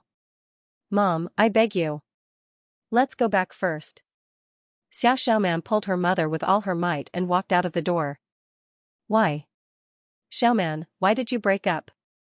We should know the reason, and your brother Wenlang should know the inside story. You can ask Wolf if he doesn't know anything. If you want to break up, your brother Wenlang will break up with you. You can't humiliate your brother Wenlang like this, Mother Su said with a straight face. Xiaoman bit her lip and looked at Ningxu with pleading eyes. Her whole body was trembling in fear. She was like a prisoner before her execution. Even if she really became a mistress, now that she had to remove the cover, Xiaoman was so ashamed that she wanted to jump off the building. Xiaoman, tell us. Xiaoman's mother was angry at her daughter. Seeing that the Su family didn't look good, she became even fiercer. You wretched girl, tell us. Xiaoman burst into tears. I became someone's mistress. I'm not good enough for brother Wenlang. I was the one who degraded myself and became someone else's mistress. Xiaoman turned and ran after saying that. Everyone in the house was shocked. Xiaoman's mother was shocked. She looked at the few people in the house and quickly chased after Xiaoman. Mother Su looked at Ningxu and asked, what did you hear Xiaoman say just now? Ningxu's expression was calm. I heard it. Father Su frowned. What's going on? How could such a well-behaved girl do such a thing? How could she become someone's mistress? Mother Su looked at Ningxu. Wenlang, what do you think we should do? Are you and Xiaoman still getting married? Ningxu shook his head and said to his parents, let's move. After we move, I want to study abroad. Mr. and Mrs. Su looked at each other. Move? All right. Mr. Su said in the end. Ningxu said, I have some money to buy a new house. Let's sell this house. Ningxu had some savings in his hands. This was originally Su Wenlong's wedding fund, and he had been saving it all along. Mr. Su's parents were afraid that their son would be sad, so it was better for him to leave this sad place. Mr. Su said, keep your money. Go abroad if you want. Mother Su sighed. How did things turn out like this? Ningxu asked, who is she working for? I don't know. Ningxu said indifferently, there's no need to talk about this in the future. Xiaoman and I will not get married. We don't want such a girl who doesn't love herself, Mr. Su said coldly. What can't she solve? Why does she have to be someone's mistress? Ningxu returned to his room, took a shower, and slept. When he woke up, he began to memorize the law. She had to go abroad. Firstly, it was to study and seek better development. How could she fight with Chu Xiaoran if she was not capable? T-City was Chu Xiaoran's territory, and he could do whatever he wanted here. Secondly, she did not want to get involved in Chu Xiaoran and Xiaoman's affairs. Ning Shu planned to study for at most 2 years.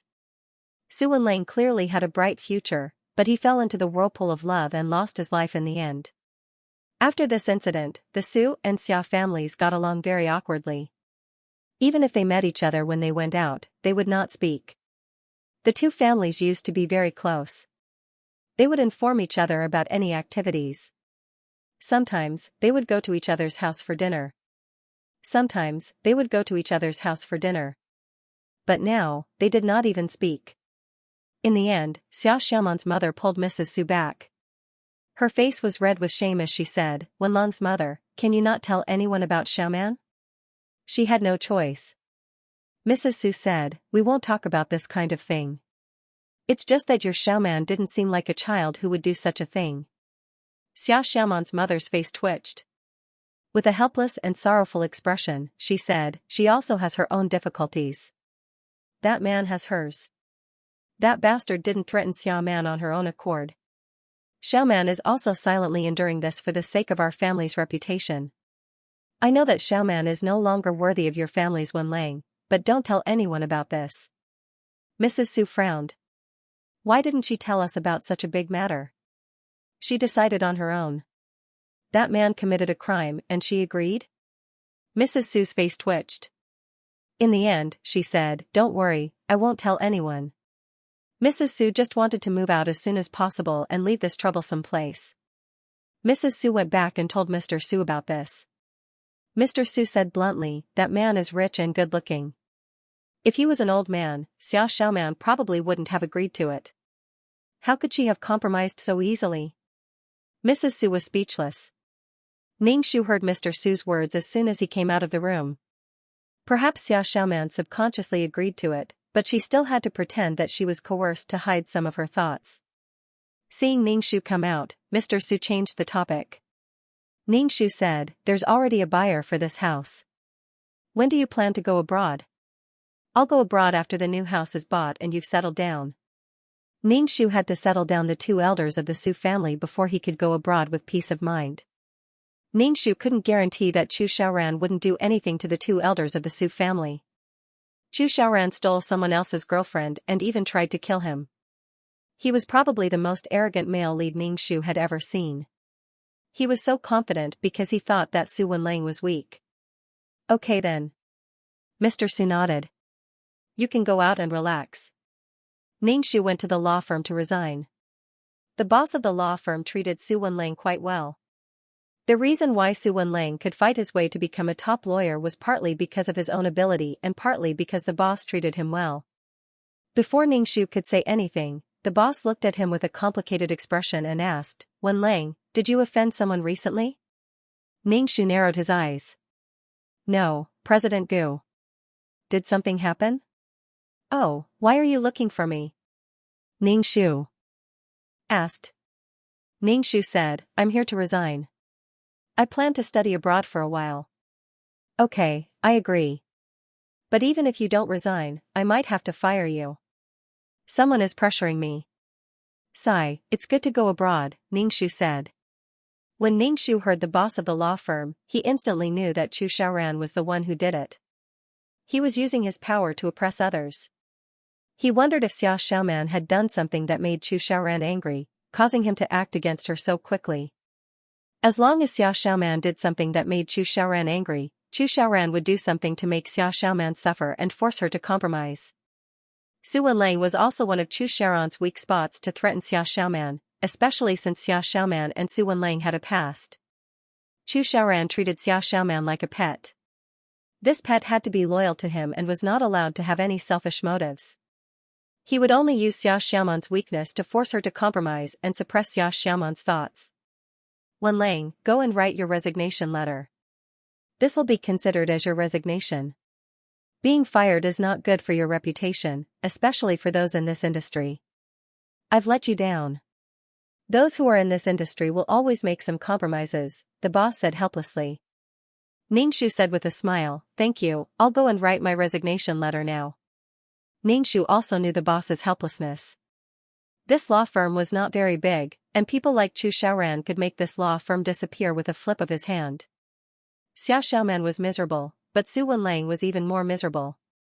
Not only did his fiancée get snatched away, but he also became the cannon fodder of their love. From time to time, Xiao Xiaoman would drag Su Wenlang out for a walk. In order to anger Chu Xiaoran, Xiao Xiaoman would say that the person in her heart was Brother Wenlang. Even if he had her body, he would not be able to get her heart. She would not give in to him.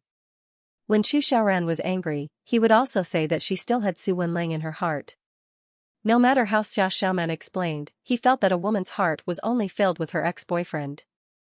If he could not get her heart, he would abuse her body. He could start to communicate with her body anywhere. Ningxu wrote his resignation letter and the boss approved it. He even gave Ningxu a red packet. Finally, he patted Ningxu's shoulder and said, "Be careful." Ningxu nodded and left the law firm. Ningxu sneered in his heart. He would remember this. It was simply annoying to meet people like Chu Xiaoran and Xiao Xiaoman. Perhaps the two of them had feelings for each other, but both of them used extreme methods to test each other and even implicated innocent people. With Chu Xiaoran's tyranny and his ability to summon wind and rain, it was impossible for him to make Su Wenlang feel comfortable. Ningxu went to apply for a visa and prepared to go to England. This was a country that was known for its strictness. He wanted to further his studies there.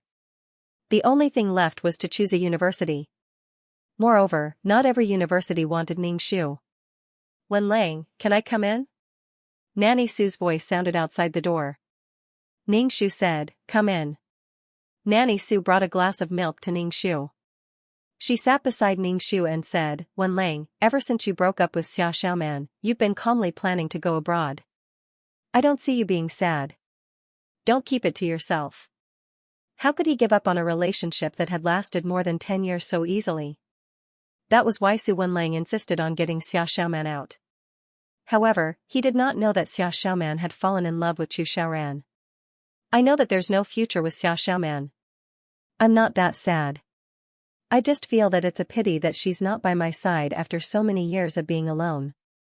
Ningxu said calmly, "Xiao Xiaoman actually doesn't have me in her heart. She agreed to marry me out of habit. She was just used to being alone." That was why Xiao Xiaoman later said that she did not feel her heart beating when she was with Su Wenlang.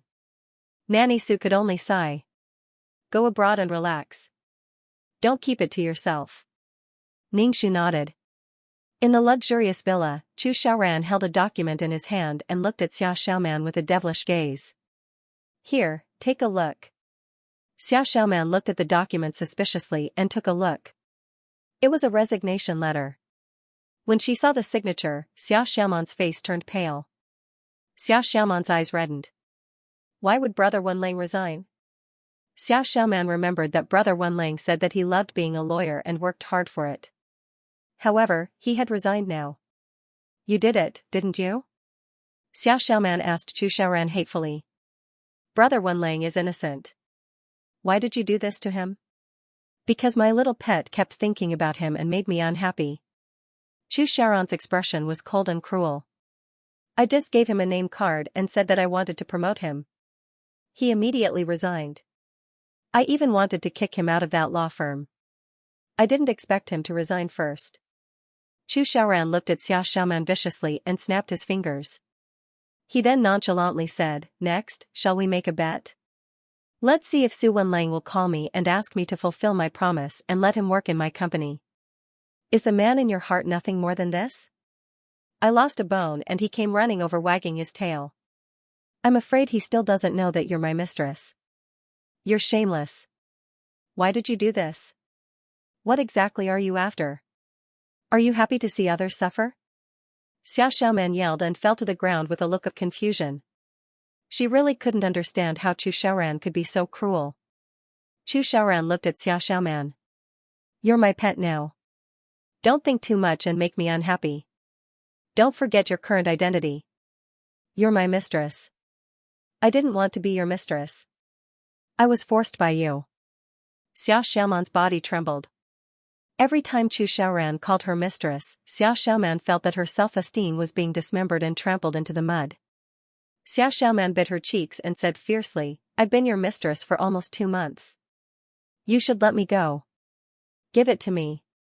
Chu Xiaoran smiled faintly, as if he had heard something funny. He touched his chin and said, I can give it to you. Xiaoxiaoman was in disbelief. He gave it to her so easily. This was something she had been looking forward to, but now that it was in her hands, she suddenly felt a little lost. For a moment, she didn't know what was wrong with her. Are you really willing to give it to me? Xiaoxiaoman asked. Chu Xiaoran nodded. Of course, because I don't need it anymore. I have something new. Chu Xiaoran leaned forward slightly and got closer to Xiaoxiaoman. When you begged me to enter you on the bed, I took a picture of it. It's even better than a nude photo. Xiaoxiaoman was dumbfounded. She felt like she was struck by lightning. She asked while trembling, What did you say? Chu Xiaoran seemed to admire Xiaoxiaoman's reaction. Do you want a nude photo? I'll give it to you. Chu Xiaoran, you bastard. Why don't you die? Why? Why did you do this to me? I hate you, Xiaoxiaoman yelled at Chu Xiaoran. Xiaoxiaoman stared at the demon-like Chu Xiaoran with a look of despair and panic. Why are you doing this to me? Why? What do you want from me? Chu Xiaoran, just kill me. Why would I kill you? I've said it before, you're my little pet now. I'll naturally let you go when I'm tired of you. I'm still addicted to your taste now, Chu Xiaoran said casually. Chu Xiaoran rubbed his forehead. You just have to be obedient. Don't make trouble for me when I'm tired of you. Be obedient and do what a pet should do. Otherwise, I'll have no choice but to cut off your claws. Xiaoxiaoman stood in a daze and did not move. In the end, she slapped Chu Xiaoran twice as if she had gone mad. She slapped Chu Xiaoran twice with all her might and screamed at the top of her lungs, Chu Xiaoran, you're not human, you're not human. Chu Xiaoran's face was slapped to the side. He smiled evilly and touched his face. He turned to look at Xiaoxiaoman and raised his eyebrows. Did I not satisfy you? Why are you so resentful? You're shameless, you're shameless. Xiaoxiaoman was so angry that she cried. Chu Xiaoran, you'll go to hell. I curse you to go to hell. Is that so? I'll go to hell, but I'll die because of you. Chu Xiaoran lifted Xiaoxiaoman up. Xiaoxiaoman was so angry that she hit him with her fists. Chu Xiaoran, you bastard. Let go of me. I hate you. I hate you to death. You'll love me to death later. Chu Xiaoran smiled evilly and patted Xiaoxiaoman's butt. Look, there's always a camera nearby. It's not bad to admire it afterward. Chu Xiaoran pressed on Xiaoxiaoman's body. Xiaoxiaoman was in so much pain that she felt as if she was going to die. Why did he have to torture her like this? He took her body and trampled on her dignity. For some reason, Chu Xiaoran felt very good today, especially when Xiaoxiaoman struggled violently. Her face was flushed red, making her look very sexy and charming. Since you like violence, fine, I'll play with you. Chu Xiaoran looked at Xiaoxiaoman who was beneath him and tapped the tip of her nose. Little wildcat, you're really wild. Xiaoxiaoman was a little flustered when Chu Xiaoran tapped the tip of her nose and coupled with his devilishly handsome face. She immediately thought that this man was a demon and struggled violently. Chu Xiaoran, let go of me. I'm not feeling well today. Please. Chu Xiaoran smiled evilly. When have you ever felt comfortable? You always say that you're not feeling well. Chu Xiaoran, I'm begging you, I'm really not feeling well, really. Xiaoxiaoman's face was pale. I'm begging you. Beg me now.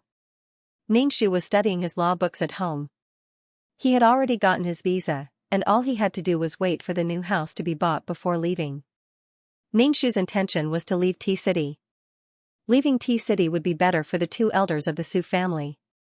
Ningxu didn't dare to risk the safety of the two elders.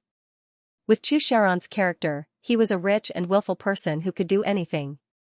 However, the two elders were a little hesitant.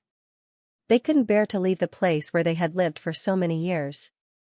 Besides, they were already old and it would be difficult for them to adapt to a new environment in a new place. Hence, they were still in a dilemma. Ningxu flipped through the book, his lips moving as he recited the law. Mother Su walked in and Ningxu said, something happened to the girl next door. Ningxu closed the book. What happened? Mother Su frowned and said, she's already in the hospital. Xiaoman's mother is now rushing to the hospital to take care of her. What happened to the hospital? Ningxu was a little surprised. Did Chu Xiaoran do something to Xiaoman? Ningxu thought for a while. Mom, come with me to see her. Alright. Although we don't interact with each other now, we've been friends for so many years. Mother Su nodded and was still boiling soup for Xiaoman in the kitchen. When they arrived at the hospital, Ningxu pushed open the door and saw Xiaoman lying on the bed, staring at the ceiling with a dull expression and tears in the corners of her eyes. Her face was as pale as a sheet and even her lips were colorless. She seemed to be seriously ill. Girl, what happened? Where's your mother? Mother Su put down the thermos and asked Xiaoman, who was in a daze. Xiaoman turned her head and saw Ningxu. Her eyes were red and her lips moved. She said hoarsely, Brother Wenlang. Rest well, don't think too much. Ningxu glanced at Xiaoman. She seemed to be suffering from a great loss of vitality and excessive blood loss. She looked like a miscarriage. Ningxu looked at Xiaoman's stomach. Rest well. Brother Wenlang, I'm in so much pain. Xiaoman said with tears streaming down her face. Brother Wenlang, what should I do? Ningxu said calmly, it's okay, there's nothing you can't get over. Ningxu did not want to see Xiaoman's face contorted in pain. He went to ask the doctor, who said that she had a miscarriage because of intense sexual intercourse. Ningxu was speechless. Did she have a miscarriage and lose the child? Didn't Xiaoman know that she was pregnant? Ningxu returned to the ward and looked at Xiaoman. Rest well, don't think too much. Xiaoman turned to look at the man beside her. He was still as gentle as ever, but they had already missed each other. Xiaoman looked at the ceiling. What happened last night was a nightmare. She was in so much pain, but Chu Xiaoran refused to stop. She was pinned under his body and her stomach was in so much pain that it felt like a knife was cutting it. Her child was gone and she did not even know about the existence of this child. Ningxu looked at Xiaoman, who was in so much pain and despair. His heart did not waver at all. Even if she hated him to death, they still ended up together happily. Xiaoman was AB*TCH. She was hurt so badly, but she was still able to forgive him. Ningxu did not pity Xiaoman at all, no matter how much misfortune she had encountered. Perhaps it was because Chu Xiaoran had given her too much misfortune. Once Chu Xiaoran treated her better, she immediately softened her attitude and pounced on him. Brother Wenlang, I don't want to live anymore. Xiaoman looked at Ningxu. I feel that living is so painful, so painful. Ningxu asked, that man didn't come? Xiaoman's face twitched and she looked a little agitated. I don't want to see him, I don't want to see him. Ningxu comforted Xiaoman and turned to leave the hospital. She was here to see how long it would take. What a sin. After Mother Su left the ward, Ningxu shook his head and said, this girl is too silly. As soon as Ningxu left the hospital, he met Chu Xiaoran, who was holding a bouquet of flowers in his hand. The two of them bumped into each other. Chu Xiaoran took off his sunglasses and looked at Ningxu with raised eyebrows. Lawyer Su, who are you here to see in the hospital? To see a friend.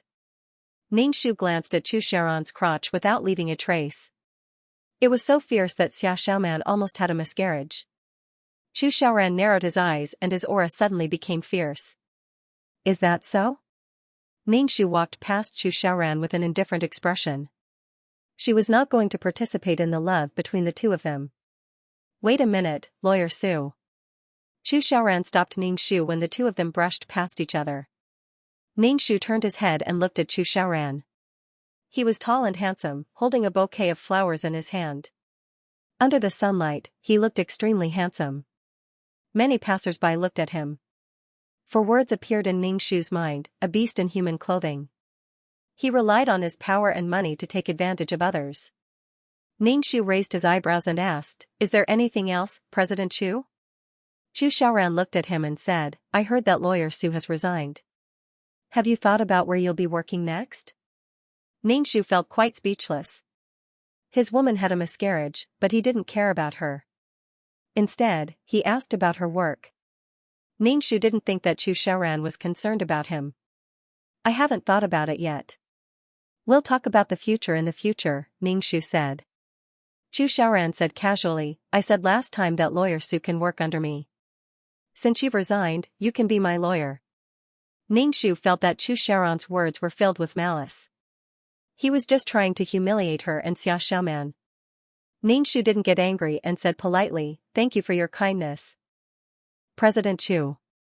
I don't think I'll be working for a while. Chu Xiaoran smiled slightly, giving people a feeling of evil charm and cruelty.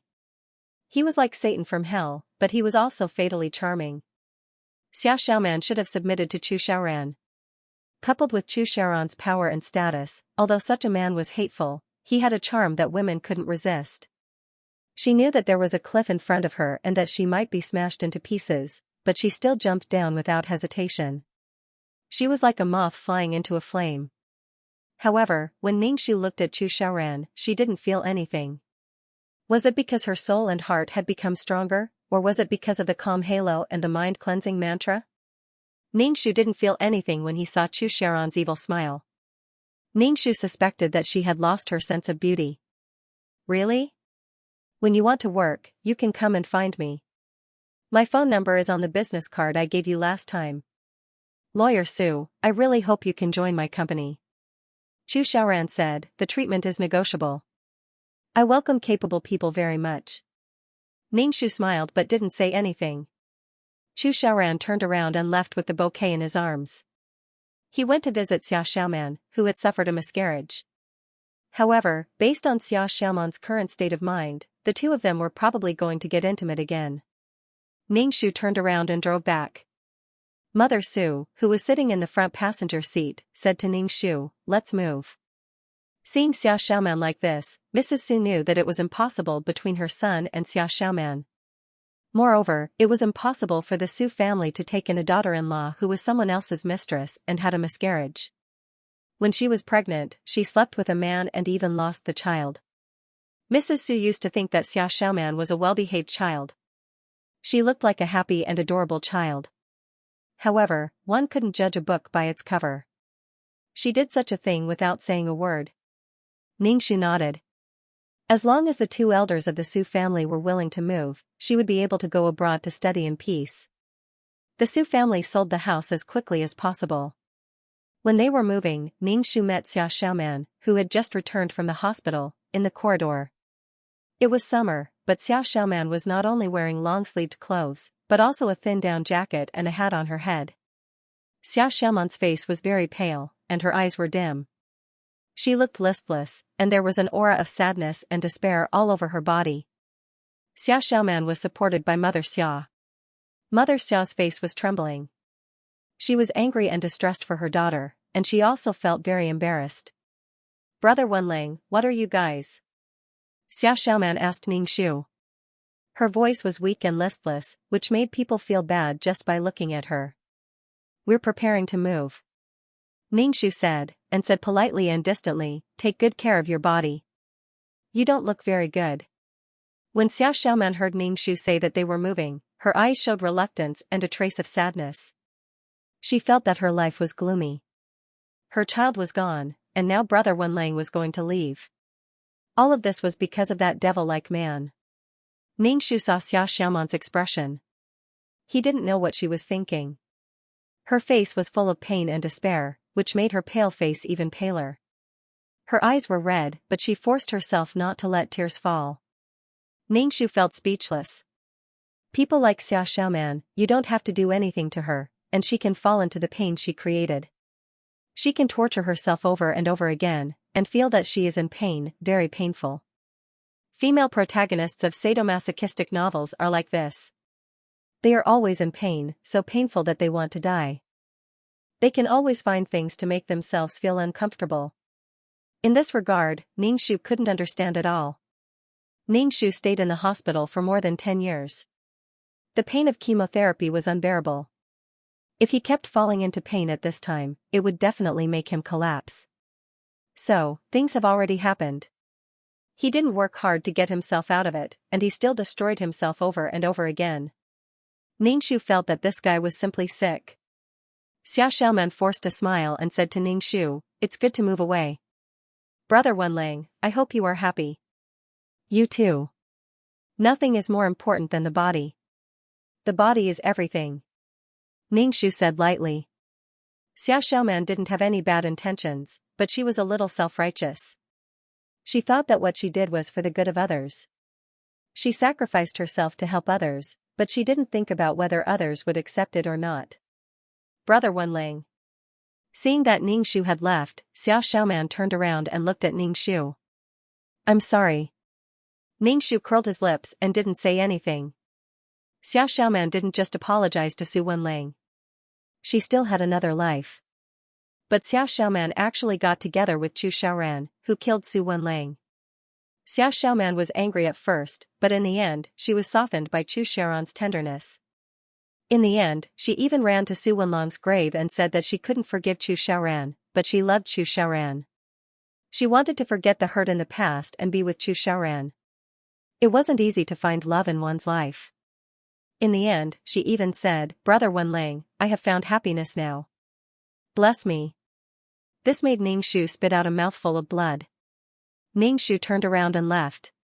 If people like Xiaoxiaoman ignored him, she could also humiliate herself. But in front of Chu Xiaoran, she had a strong self-esteem. "Even if we slept together, I was forced. I am a person with dignity." The Su family's new house was bought in W City, which was next to T City. Chu Xiaoran didn't have much power in W City. Even if he wanted to interfere, there were many restrictions. Now, he was hibernating to strengthen himself. The Su family's new house was bigger than the previous one. Ningxu added some money from the sale of the old house and bought a bigger house. She wanted the two elders of the Su family to live more comfortably. Su Wenlang, the person who entrusted the house, felt guilty towards his parents. He didn't fulfill his filial duty by letting them send off their children. Ningxu wanted to fulfill his filial duty for the original owner of his body. The environment of the neighborhood was pretty good. There were many green belts and a city garden next to it. Su Wenlang spent more than half of the wedding fund that he had saved up for so long. Su Wenlang's father said that it was too expensive, but he was happy when he saw all kinds of exercise equipment in the neighborhood. There were also many old men playing chess and exercising. After the family settled down, Ningxu started preparing to go abroad while studying the law. He had already contacted the school. What made Ningxu nervous was that there might be a language barrier over there, and he would have to start over. He regretted not having enough knowledge when it came to using it. He felt like he was useless every time. If he started studying now, he would become a knowledgeable person one day. He would also be able to easily deal with small problems during missions. Mrs. Su made a sumptuous dinner. At the dining table, Mrs. Su kept putting food in Ningxu's bowl. She looked reluctant and reminded Ningxu, "Take good care of yourself when you go abroad. If you need money, call home. If you're having a hard time, come back." However, Mr. Su said, "Go abroad to train yourself. Study hard." Ningxu accepted the concern of his parents. The next morning, Ningxu went to the airport after his parents sent him off. Sitting on the plane and looking at the clouds outside the window, Ningxu's mood was very calm. This was the first time she felt like she was fighting for herself during a mission. In the past, she was always thinking of ways to complete the mission. She only had the mission in her mind. But now, Ningxu wanted to slow down and enrich herself. She wanted to learn and enrich herself. When the plane landed in the capital of a foreign country, Ningxu started his busy studying life. Because of the language barrier, Ningxu found it difficult to study.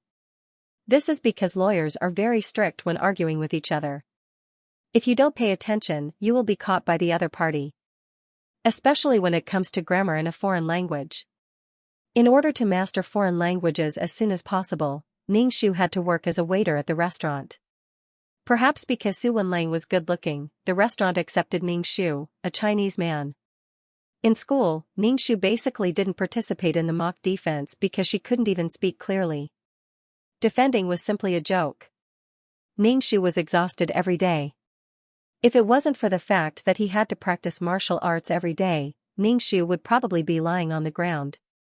No matter how busy he was, Xianxia had to practice martial arts every day. The bones of Chinese people were smaller than the bones of Westerners. They were easy to bully, so it was necessary to have a certain level of martial arts. Only by beating the other party down would they not dare to provoke you. Furthermore, in a country where guns were legal, Xianxia had to ensure his own safety. Some cruel people wouldn't care if you were innocent or not and would shoot you to death. In half a year, Xianxia barely grasped a foreign language and gradually started to participate in mock defense. Of course, the defense was based on the laws of the country he was in. In the beginning, Xianxia lost more than he won, so he could only learn slowly. Xianxia felt that in the future, he would only add attribute points to his wisdom and martial arts. He wouldn't care about the rest. Occasionally, Xianxia would help the Chinese fight some small cases. The remuneration wasn't much. This allowed Xianxia to gain some reputation among the lower-class Chinese. Those who came to Xianxia to fight cases were the Chinese who didn't have a good life. Xianxia would symbolically collect some money. Of course, it was impossible for him to do it for free. If he did it for free, it would only make these people feel that it was natural. People always didn't care about things that they could get easily. Xianxia had a faint idea in his heart. However, this idea wasn't mature yet and required a plan. As his learning deepened, Xianxia had basically grasped the defense routine. This allowed Xianxia's success rate in mock defense classes to increase. The number of Chinese who came to Xianxia to fight cases also increased. In fact, if the Chinese fought cases in other countries, the success rate wasn't very high. After all, the laws in this country were biased towards the Chinese. Xianxia could only try his best to win this kind of biased case that hadn't even been heard yet. Now, Xianxia's mind was only filled with the law. The law. It was as if he had been possessed. This was the first time Xianxia was so obsessed with something other than cultivating peerless martial arts. In the process of arguing, it wasn't just a test of one's reflexes and courage. More importantly, it was a test of one's calm heart. No matter what the situation was, one had to maintain rationality in order to turn defeat into victory. Xianxia realized that in the process of arguing, Xianxia didn't even need to chant the clear heart mantra to ensure his inner peace. As Xianxia went to court more and more, many Chinese people asked Xianxia to represent them. Xianxia politely rejected them. He usually only represented the Chinese. Xianxia also received an invitation from the embassy in China, asking Xianxia to become the embassy's lawyer and deal with the Chinese who came to the embassy for help. Xianxia gladly accepted this job. The embassy in China was backed by the country. It was absolutely glorious to have this work experience on his resume. The country's weapon couldn't be shown to others. Xianxia didn't believe that Chu Sharon's ability could be stronger than the country's. In addition, Xianxia used his own money to invest in a Chinese restaurant. The head chef was a man whom Xianxia had helped in a lawsuit. Although he won the lawsuit by a narrow margin, he lost his job. Xianxia invested in a Chinese restaurant for the couple. The business was pretty good. In addition, Xianxia was the embassy's lawyer, so there were very few people who found trouble with the restaurant. Some people dared to bully the Chinese, but they didn't dare to openly go against the embassy and the country. This allowed Xianxia to earn money. Xianxia was pleasantly surprised that the money increased each time. After a period of time, Xianxia actually had a lot of money in his hands. Xianxia originally planned to return to China in 2 years, but it was delayed to 3 years. The stronger his foundation here, the easier it would be to deal with Chu Shaoran when he returned. Xianxia was now thinking about working hard in the embassy. He wanted to try his best to win the lawsuit for the Chinese who came to him for help under extremely unfair circumstances. When the 3 years were up, Xianxia returned to China with a recommendation letter from the embassy. This recommendation letter was stamped with the embassy's seal and was more valuable than anything else. It represented the government's recognition of him. After getting off the plane, Xianxia went home first. First, he comforted Mother Su, who had been crying for a long time. Then, he said to Father Su, who was holding back his excitement, "Dad, I'm back." "It's good that you're back." Father Su nodded. Mother Su prepared a lot of food for Xianxia. She kept saying that Xianxia had suffered outside and told Xianxia to eat more. Ningshu ate all the food that Mother Su gave her. However, when Ningshu saw that the two elders of the Su family were in good health, she heaved a sigh of relief. Although the two elders kept saying that everything was fine when they called, Ningshu was still a little worried. Because of the jet lag, Ningshu was dispirited for several days. After he recovered, Ningshu planned to go to Tea City. When Mother Su heard that her son was going to Tea City, she quickly asked, "Are you going to see Xiaoxiao Man?" Ningshu was a little stunned. "Mom, I almost forgot. I'm going back to see my former boss and some colleagues. It's fine even if I see Xiaoxiao Man." When he was abroad, Ningshu did not pay attention to the matter between Chu Xiaoran and Xiaoxiao Man, nor did he have any channels to find out. The main purpose of returning to Tea City this time was to find out how the two of them were doing. After about a few hours of driving, Ningshu returned to Tea City. First, he went to visit the boss of the law firm. The two of them also went to have a meal. The boss asked Ningshu, "What are your plans this time?" Ningshu could tell that the boss did not want to invite him back to the law firm, which meant that he still had scruples in his heart. Ningshu said, "I have some money on hand, and I plan to open a law firm." The boss nodded and looked a little disappointed. "You're a good lawyer. It's a pity. Forget it, let's not talk about this. Where do you plan to open the law firm?" "Tea City," Ningshu said. The boss frowned. "You may not be able to walk in Tea City. Besides, the two of us will really become rivals in the same industry." "We can cooperate," Ningshu said. "Wenlang, someone is pressuring you behind your resignation. Why do you still want to stay in Tea City?" "It's the same in other cities," the boss said. On the one hand, it was because there were indeed people who wanted to deal with Wenlang. On the other hand, he did not want a competitor to appear. Ningshu just shook his head and did not speak. After the meal, Ningshu went to find out more about Chu Xiaoran and Xiaoxiao Man. In 3 years, Chu Xiaoran and Xiaoxiao Man's relationship changed from underground to public. Xiaoxiao Man changed from a mistress to a girlfriend. Occasionally, Chu Xiaoran would take Xiaoxiao Man to parties. However, there were still a lot of problems between the two of them. Chu Xiaoran was the kind of man that all women wanted to get close to. Naturally, there would be a lot of women around him. It was as if they were trying to plot against him. These women naturally framed and mocked Chu Xiaoran's real girlfriend, Xiaoxiao Man. These women deliberately got intimate with Chu Xiaoran or rolled around together to make Xiaoxiao Man sad. Xiaoxiao Man was the kind of person who would not voice out her grievances and would only feel sad on her own. She would then ignore Chu Xiaoran. Chu Xiaoran was infuriated by her behavior. He then forced Xiaoxiao Man onto the ground and began to move passionately. Xiaoxiao Man felt even sadder. Chu Xiaoran had already slept with another woman, and he still wanted to take her body. Anyway, the two of them were extremely awkward. They seemed to have feelings for each other, but they were also hurting each other. No, it was more like Chu Xiaoran was hurting Xiaoxiao Man emotionally and physically. But even so, Xiaoxiao Man still stayed by Chu Xiaoran's side for 3 years. Her body and mind were damaged. Every time Xiaoxiao Man was hurt and decided to leave, Chu Xiaoran would tie her up and bring her back. There was nothing that could not be solved with 1 round of sex. If there was, they would do it twice. That was how Xiaoxiao Man and Chu Xiaoran got along. Then, they would start a period of sweet times. Not long after, some other women would come out and make Xiaoxiao Man sad again. The cycle repeated itself endlessly. Ningshu let out a long breath. Damn it, I feel so tired just hearing about it. Are these two not tired at all? Ningshu shook his head. Ningshu did not sympathize with Xiaoxiao Man at all. Chu Xiaoran had hurt her so much, but she could not bear to leave him.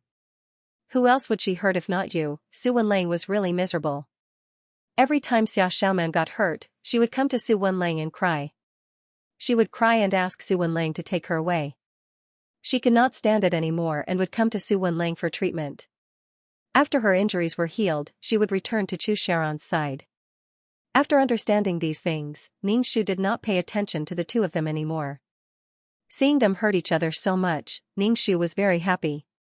Ningshu began to set up her own law firm. She chose a better location. For the time being, she was the only one in the law firm. She hired a young girl who would serve tea and organize documents. It was impossible to receive a big case right from the start. Ningxu went to T-City's government and took out the recommendation letter from the embassy. She said that she planned to set up a law firm and that the law firm would be a semi-profitable charity organization. The law firm would provide free legal advice for people who were in financial difficulties. Ningxu wanted to inform the government in advance. The government supported such organizations. With the recommendation letter from Ningxu's embassy, Ningxu was able to get a business license very quickly. It was really not easy to set up a law firm on her own. Ningxu contacted the embassy's lawyer and said that if anyone returned to China, they could come to her law firm to take a look. Ningxu invited many people to attend her opening ceremony. Ningxu did not expect that there would be people from the government who would attend the opening ceremony. In fact, it could be said that the law firm was backed by the government. In the beginning, only people who heard that the law firm would be free came to the law firm. Ningxu verified the family conditions of these people.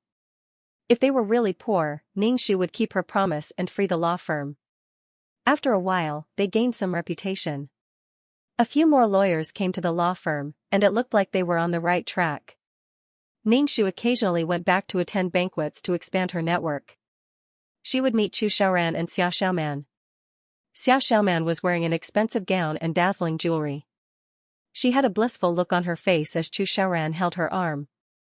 Ningxu narrowed his eyes and looked at the high-spirited Chu Xiaoran. Various thoughts flashed through his mind. Chu Xiaoran felt that someone was looking at him with a scrutinizing gaze. There was also a hint of hostility. Chu Xiaoran turned around and saw Ningxu. He was stunned for a moment and pulled Xia Xiaoman over to Ningxu. Xia Xiaoman was confused at first.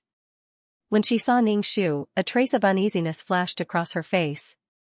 She wanted to pull her hand out of Chu Xiaoran's hand, but Chu Xiaoran grabbed it tightly. "Lawyer Su, it seems that we haven't seen each other for a long time." Chu Xiaoran looked at Ningxu and narrowed his eyes slightly. This man looked more mature than before, as if he had settled down.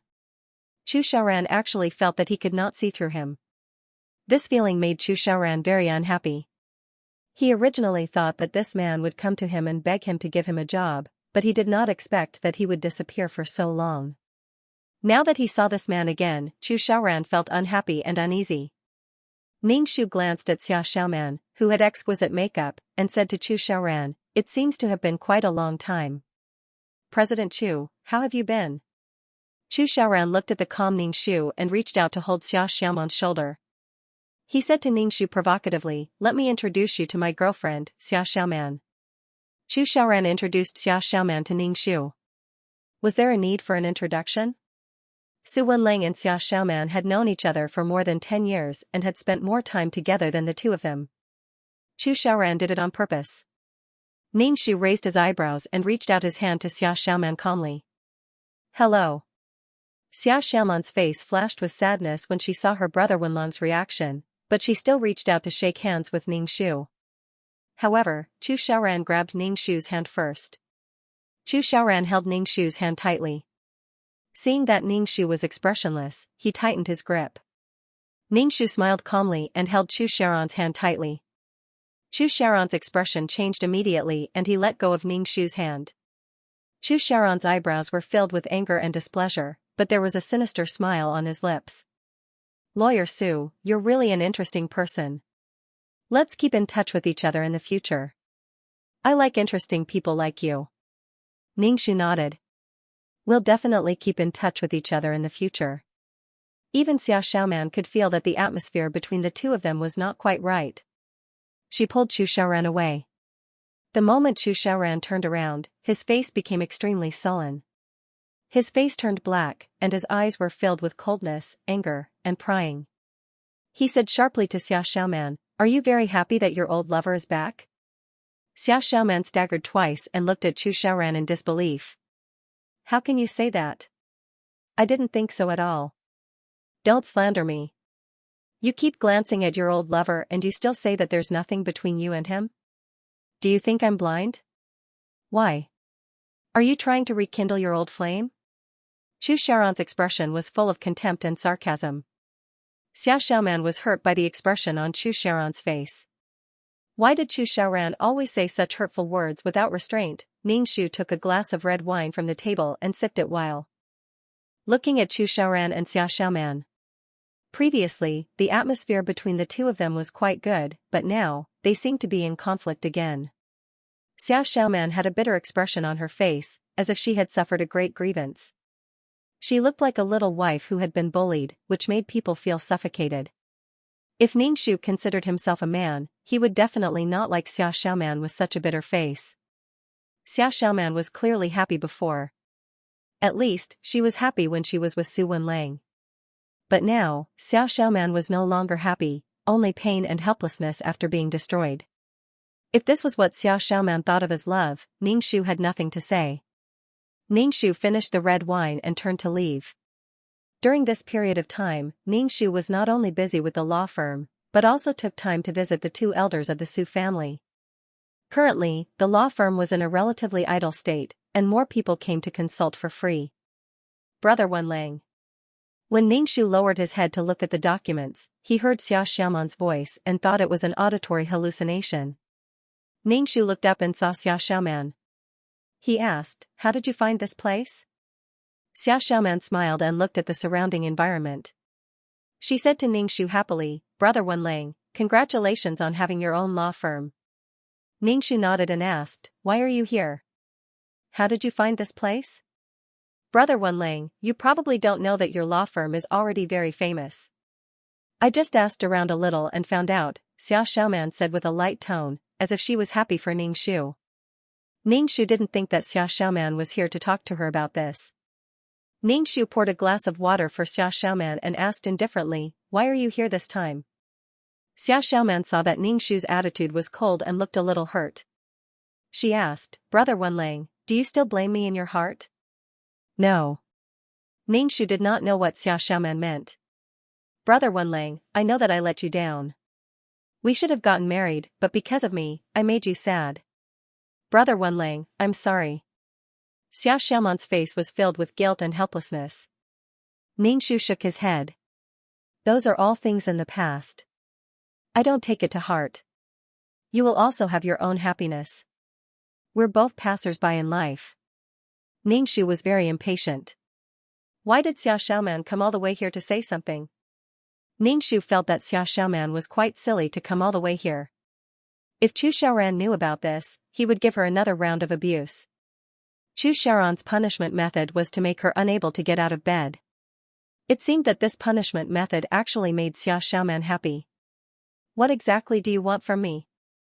Ningxu pinched the space between his eyebrows and asked. He really did not want to see Xia Xiaoman's bitter face. Seeing her guilty look made him feel bad. Xia Xiaoman always said sorry, but it did not mean that she really knew that she was wrong. Xia Xiaoman just habitually said sorry. As for what she was thinking in her heart, no one knew. "Brother Wenlang." Xia Xiaoman bit her lips tightly. She looked like she wanted to say something but found it difficult to speak. Her face was so twisted that it was unbearable to look at. Ningxu wiped his face and did not look at Xia Xiaoman's face. "Tell me, what's the matter? Brother Wenlang, please help me." Xia Xiaoman seemed to have thrown caution to the wind and said to Ningxu. Ningxu's body trembled and he looked at Xia Xiaoman. "Is she here for my help?" "Brother Wenlang, I'm really tired. I want to leave Chu Xiaoran. I'm already exhausted." Xia Xiaoman wanted to grab Ningxu's hand and beg him, but Ningxu dodged. "Leave if you want," Ningxu said calmly. "What's the point of telling me?" Xia Xiaoman shook her head and looked bitter. "Brother Wenlang, this matter is not that simple. Chu Xiaoran not only has my nude photos, but also the video." Ningxu. Ningxu looked surprised and asked, "You're already boyfriend and girlfriend now. Why didn't he give these to you or destroy them?" Ningxu's lips twitched. Looking at Xia Xiaoman's tired face, there were only two words in his heart. "Serves you right, serves you right." Xia Xiaoman's inaction allowed Chu Xiaoran to bully her without any worries. She never thought of resisting and silently endured it. If he didn't bully her, who would he bully? It was intolerable if he didn't bully her. Now, he's here to ask me for help again. Ningxu felt that this guy is here to trick me again. She was infinitely tolerant towards the male lead, but the unlucky ones were always the ones who were nice to her. She really treated the male lead as her first love even if he tortured her thousands of times. She was simply too cheap. Ningxu hated Xiaoxiaoman very much. He didn't give me the things. Xiaoxiaoman looked at Ningxu. Brother Wenlang, I want you to help me fight a lawsuit and help me get these things back. Ningxu didn't even look up and said calmly, this lawsuit is not easy to fight. Since your boyfriend and girlfriend, Chu Xiaoran, can be said to be your romantic interest. If you really want to leave Chu Xiaoran, you can just leave. Why go through so much trouble? She should have used this method when the nude photos were exposed, but she chose to compromise. It wasn't so easy to deal with the matter now. Besides, Ningxu didn't intend to help her at all. If she did, she would be busy with Xia Xiaoman's matter and risk being killed by Chu Xiaoran. Chu Xiaoran and Xia Xiaoman bickered and rolled around together, but decided not to break up. He was speechless. Given Xia Xiaoman's character, she would definitely do such a thing. Brother Wenlang, please help me. Xia Xiaoman begged Ningxu. I must leave Chu Xiaoran. He doesn't love me at all. He has been toying with me. I'm really tired. Ningxu was speechless. Get lost. She had endured it for so many years and was extremely determined now, but she still went back after Chu Xiaoran hooked her. Xia Xiaoman was crazy. Ningxu said calmly, I can't help you with this matter. You need evidence to file a lawsuit. Besides, what crime are you going to sue Chu Xiaoran for? Xia Xiaoman was at a loss for words.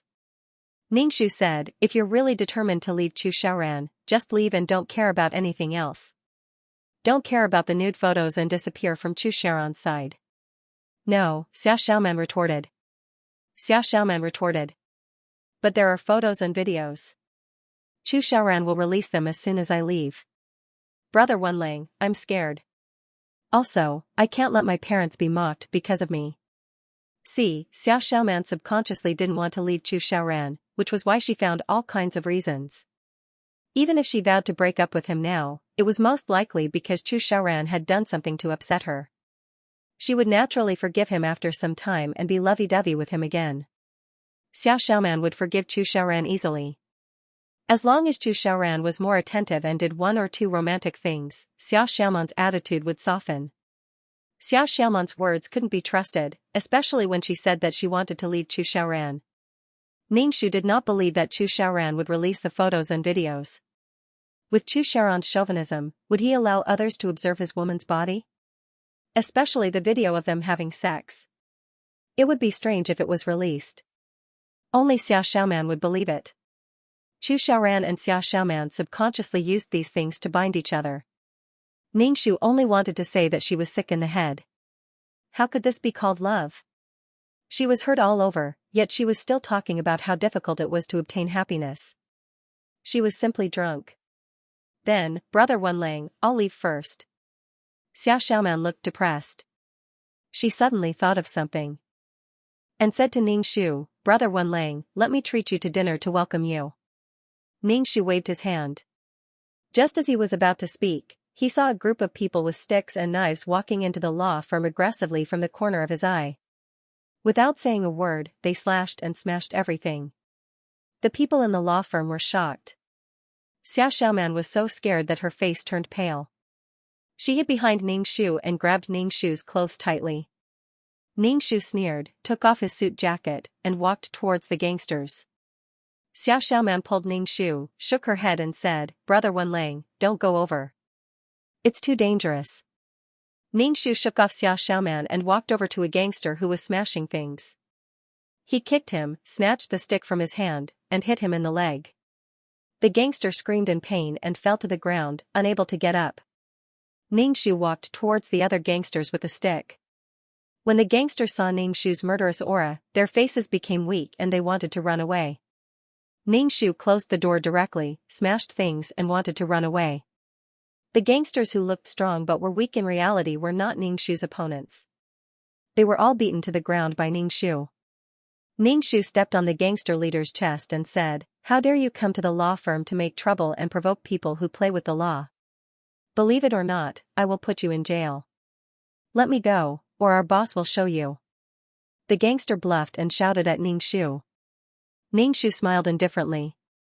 He raised the stick and hit the gangster's arm. When the stick hit the gangster's arm, a clear sound of bone cracking could be heard. The gangster let out an inhuman cry. Ning Shu threw the stick, clapped his hands and said to the somewhat sluggish staff, "Call the police. Today, no one who smashed things can escape." "Boss, you're too domineering." The little sister who sorted out the documents immediately called the police. After a while, a police car came and took these gangsters away. Ning Shu arranged a lawyer to deal with this matter. He said to the lawyer, "The more serious the better." The lawyer nodded, indicating that he understood. Ning Shu felt a little hot. He unbuttoned his shirt. Seeing Xiaoxiaoman staring at him, he said, "Aren't you going to leave?" "Oh."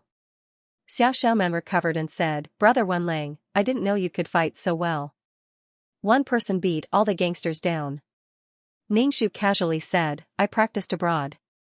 Xiaoxiaoman saw that the law firm was in a mess. It wasn't good for her to stay here, so she could only leave. Ning Shu narrowed her eyes slightly. It was too obvious who was the culprit today. Xiaoxiaoman had just arrived and something like this had happened. The naive Xiaoxiaoman probably didn't know that she was being monitored. Chu Xiaoran was warning her. Ning Shu smiled. Did Chu Xiaoran really think that he was so great that he could do whatever he wanted? After this incident, the law firm was relatively peaceful.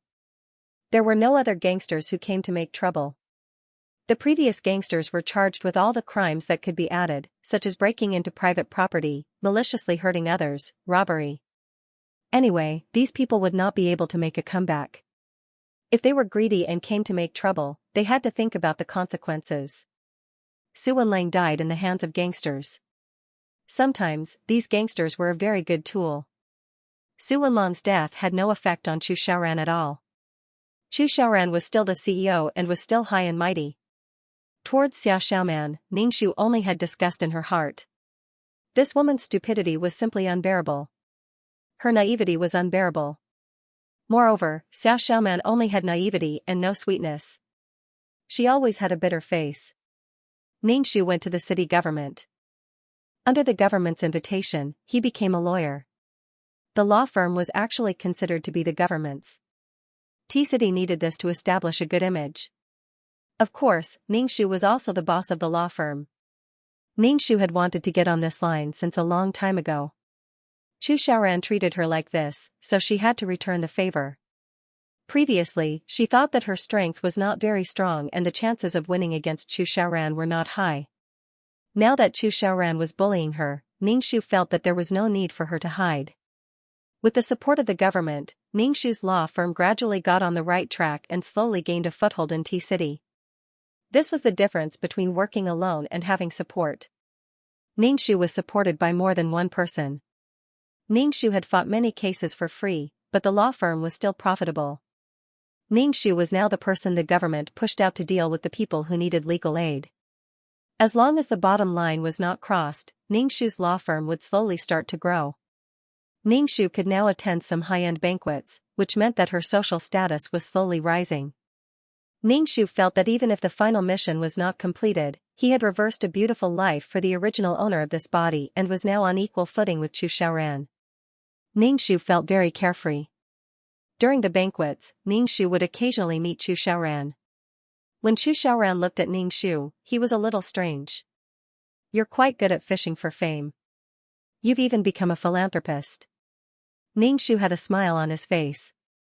"Even if I'm fishing for fame, I've done it." Chu Xiaoran had a strong temperament. When his eyes met with Ning Shu's, a cruel smile appeared between his eyebrows. "You're really an interesting person." "You're interesting too." Ning Shu held a red wine glass and clinked it with Chu Xiaoran's. "Here's to you." Chu Xiaoran's pupils constricted. He raised his head and drank the red wine. Looking down at the wine glass in his hand, Chu Xiaoran was a little afraid of this man. He had only symbolically made a move, but he was already warned. What kind of background did this man have? Chu Xiaoran had a smile on his face. Ning Shu said, "We may work together in the future. There will definitely be a chance to work together." Ning Shu nodded and said affirmatively. Chu Xiaoran glanced at Ning Shu and turned to leave. Ning Shu looked at Chu Xiaoran's back with an indifferent expression. Chu Xiaoran and Ning Shu both understood that there was a deep hatred between them. Although they appeared polite on the surface, they were actually thinking about how to destroy each other and make it impossible for them to recover. Chu Xiaoran relied on his power to take advantage of the situation. Now that he no longer has the capital to take advantage of the situation, let's see what he can do. Chu Xiaoran was the one who made things difficult for Ning Shu when the hooligans smashed up his shop previously. Ning Shu also made things difficult for Chu Xiaoran. This time, Ning Shu acted as the lawyer for the tax bureau and followed the tax inspector to Chu Xiaoran's company to check the accounts. Chu Xiaoran's company was very big, and it was one of the largest in T-City. In order to show how awesome Chu Xiaoran was, he even said that he dominated T-City's economy. He even said that the economy of T-City would be shaken by a stomp of his feet. No one in T-City was a match for Chu Xiaoran. All of them prostrated themselves before Chu Xiaoran and the business tycoons, wagging their tails and begging for mercy. Chu Xiaoran gave them food to eat, but these businessmen seemed to only have food to eat. Awesome to the heavens. In response, Ning Shu simply smiled faintly. Ning Shu looked up at the towering skyscraper and rubbed his neck. How much did this building cost? Ning Shu followed the tax inspector into Chu Xiaoran's company. Chu Xiaoran did not appear, and instead, he got his secretary to receive the tax inspector. For a big company like Chu Xiaoran's, there were many people in the finance department who did a good job with the accounts. Even if there were any loopholes, they would deliberately let the tax inspector find out. After paying a fine, everyone would just brush it aside. Ning Shu sat at the side and watched as these people checked the accounts. This time, they checked very carefully, and their attitude was very different from before. They were very serious. If there was anything wrong, the auditors would get to the bottom of it. Chu Xiaoran's secretary could tell that something was amiss. The Chu family's company had always paid a lot of taxes. It was just a routine audit, and these small loopholes were just for the auditors to gain some benefits. However, now that they were so serious, Chu Xiaoran's secretary immediately informed Chu Xiaoran to let him handle this matter. When Chu Xiaoran arrived, he saw Ning Shu leisurely sitting on the sofa and drinking coffee. Chu Xiaoran glanced at the tax inspectors and walked over to sit opposite Ning Shu. He raised his eyebrows and said, "Lawyer Su, you're not only a lawyer, but also an accountant? It's not easy to survive in this society." "One more skill means one more mouthful of food," Ning Shu said as he took a sip of coffee. Chu Xiaoran narrowed his eyes and looked at Ning Shu. The corners of his mouth curled up slightly and he looked casual. It was as if he was smiling, but no one could tell what he was thinking. However, Ning Shu knew that this bastard must be thinking of ways to kill a flea like her. Ning Shu also suspected that Chu Xiaoran was involved in the underworld and had a group of underlings who challenged the country's laws. These seemed to be trivial matters, but they might be the last straw that broke the camel's back.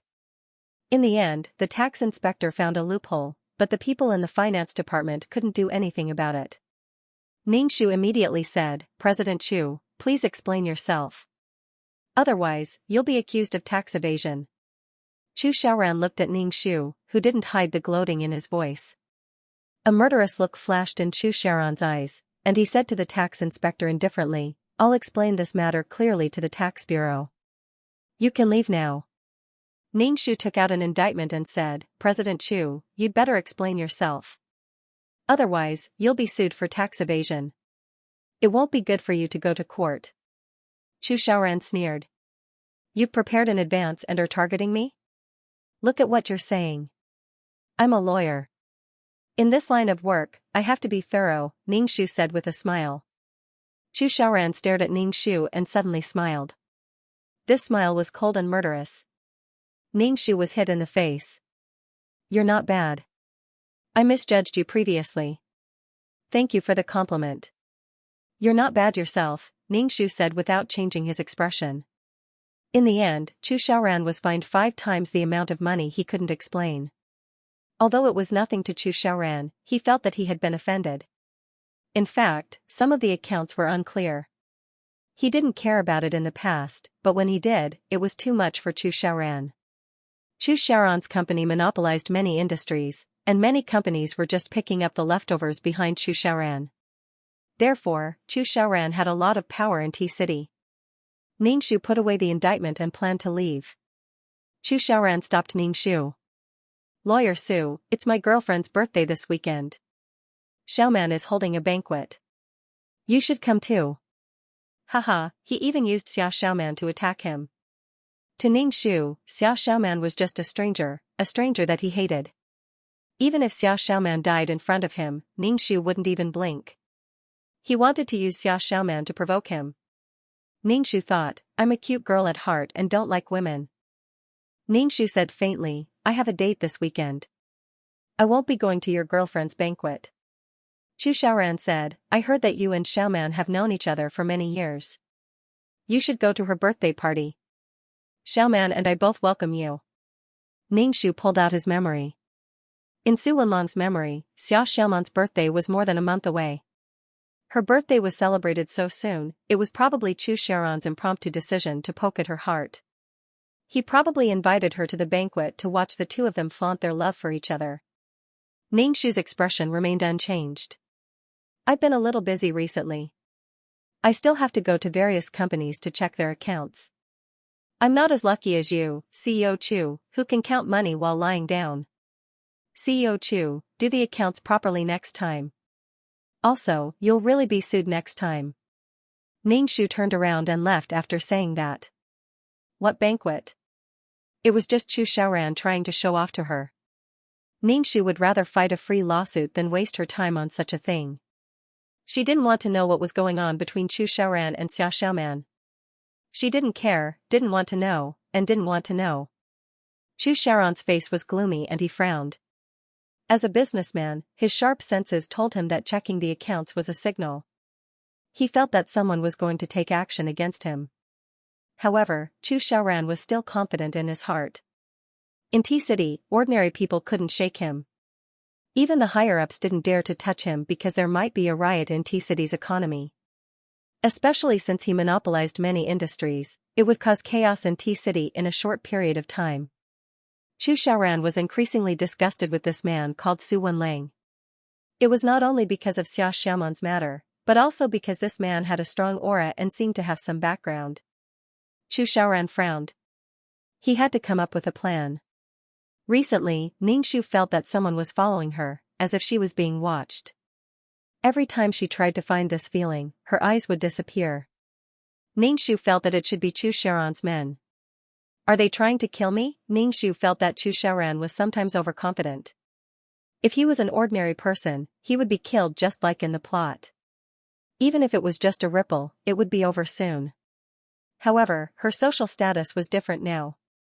It was a kind of image that the government pushed in front of others. Especially since she still had to run the law firm, her death would have a certain amount of influence.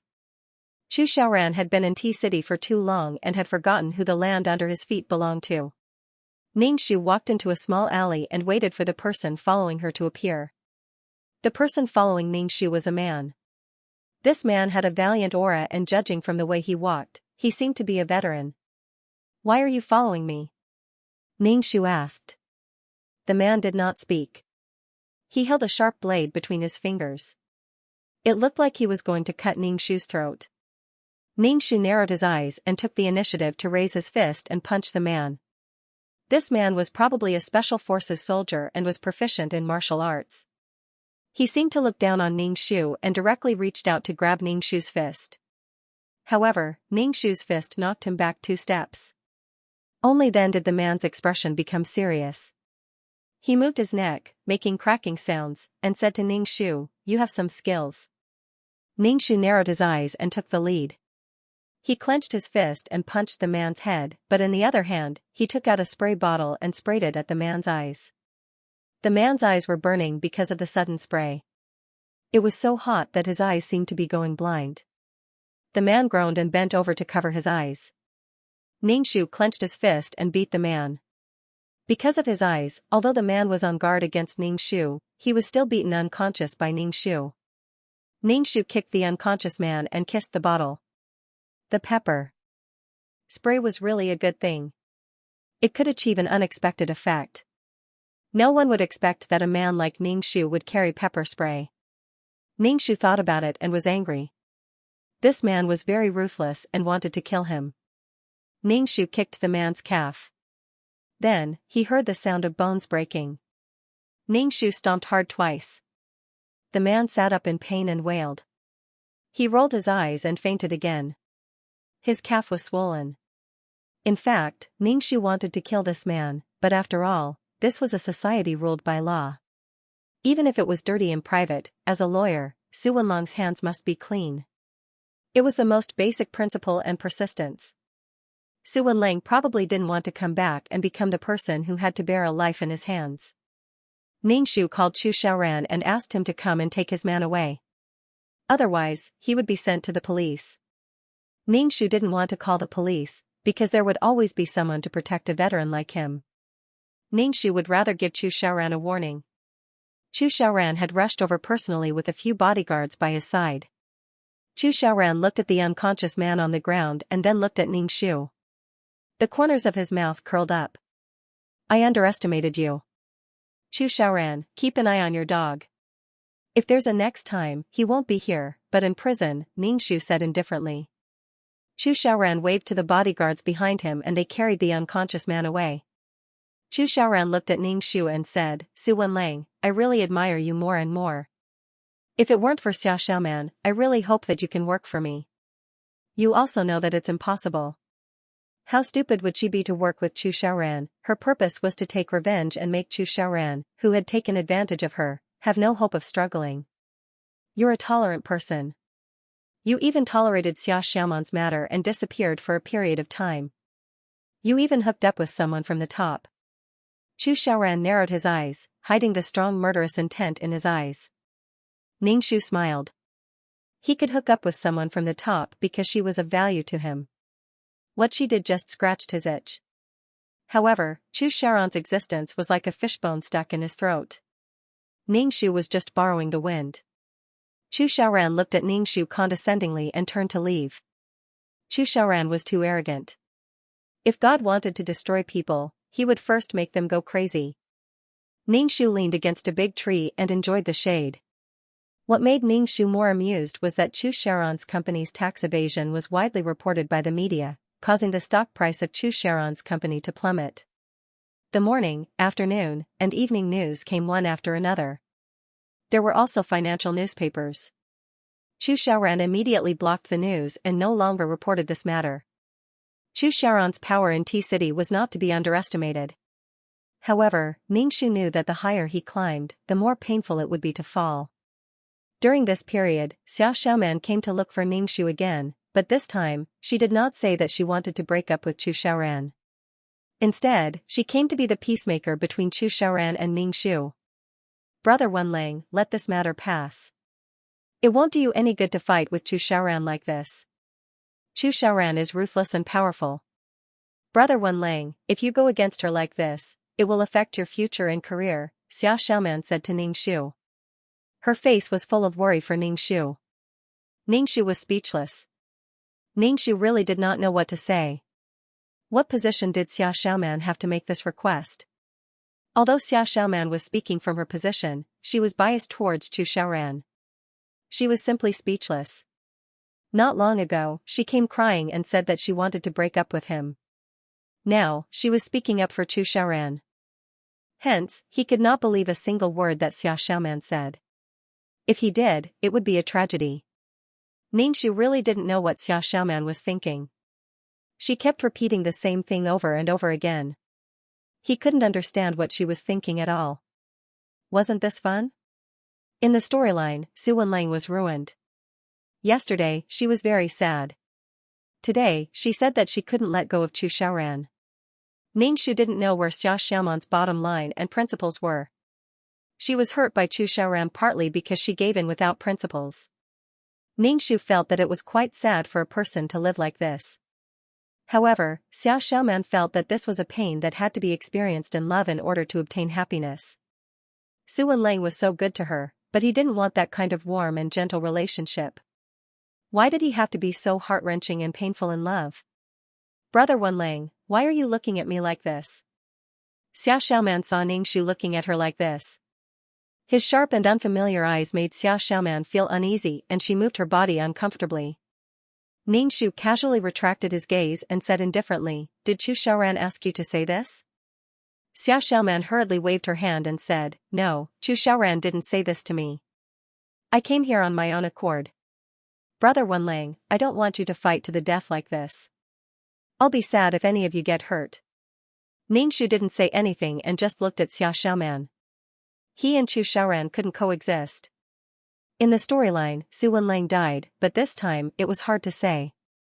Xia Xiaoman didn't have the right to say these words in front of him. She betrayed Su Wenlang and even asked him to let go of everything and coexist peacefully with Chu Xiaoran. Scram as far as possible. Just looking at her made him feel suffocated. Xia Xiaoman, who was a selfish person in the name of doing good for others, especially when she was in love, was very annoying. Ningxu had never hated a woman so much. He couldn't say that Xia Xiaoman was detestable. She was just a powerless woman who chose to resign to her fate in the face of harm. However, her actions would hurt those who truly cared about her and bring disaster to others. Yet, she was very tolerant of those who hurt her. If he wasn't sick, then what was? If Ningxu encountered such a situation, he would definitely fight to the death instead of choosing to deal with this matter in such a way. More importantly, using threats and promises to make people compromise was a kind of harm in itself. Xia Xiaoman, has anyone ever told you that you are very cheap? Ningxu was really annoyed with Xia Xiaoman appearing in front of him all the time and overdrawing her relationship with Su Wenlang. Does Chu Xiaoran know that you're here? Brother Wenlang, you. Xia Xiaoman was stunned. She couldn't believe that these words came out of the mouth of the gentle brother Wenlang. Xia Xiaoman's face turned purple. Anger and embarrassment filled her face. Her voice trembled. Brother Wenlang, do you know what you're talking about?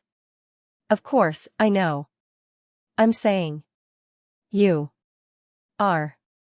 Very. Cheap. Ningxu said word by word. Xia Xiaoman was so angry that her chest heaved up and down.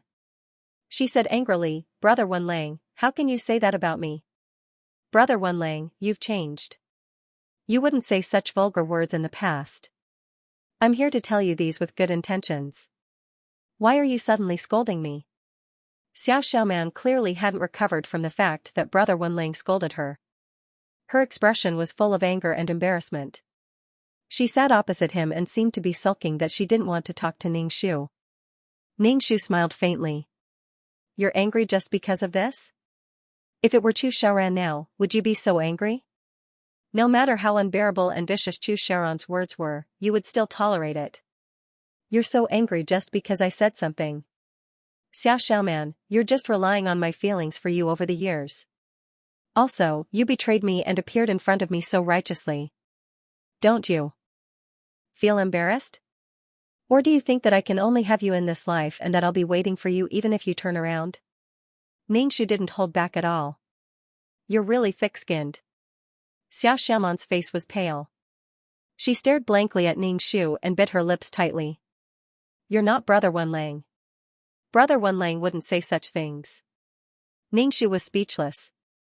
Scram, don't come looking for me in the future. If you still have a little bit of shame, don't come looking for me. Ningxu felt that it was useless to say anything to Xia Xiaoman. In her heart, Su Wenlang was the warm and comforting man who could understand her difficulties and helplessness. Now that Ningxu was acting a little worse, Xia Xiaoman, who was used to Su Wenlang's silent sacrifice, suddenly felt a sense of betrayal. Xia Xiaoman stood up, her face pale. She took a deep breath and said, Brother Wenlang, I know you hate me in your heart, but everything I did was to solve the problem. My original intention was not to hinder Brother Wenlang's career. It's very dangerous to go against Chu Xiaoran. I don't dare to do anything, but I don't want Brother Wenlang to get hurt. Ningxu didn't even raise his head. Are you done? If you're done, please leave. Xia Xiaoman bit her lips and turned to leave. When she reached the door, she glanced at Ningxu. Seeing that he didn't raise his head, Xia Xiaoman frowned and left. If you have any shame, don't come again next time. In fact, Xia Xiaoman didn't know that every time she came to look for Su Wenlang, she was increasing the danger for him. Would Chu Xiaoran be willing to see his woman find another man for no reason? Moreover, this man was Xia Xiaoman's old lover. He was definitely going to rekindle their old flame. Just in case, the best way was to make Su Wenlang disappear. Xia Xiaoman couldn't think of these and wouldn't think of these things.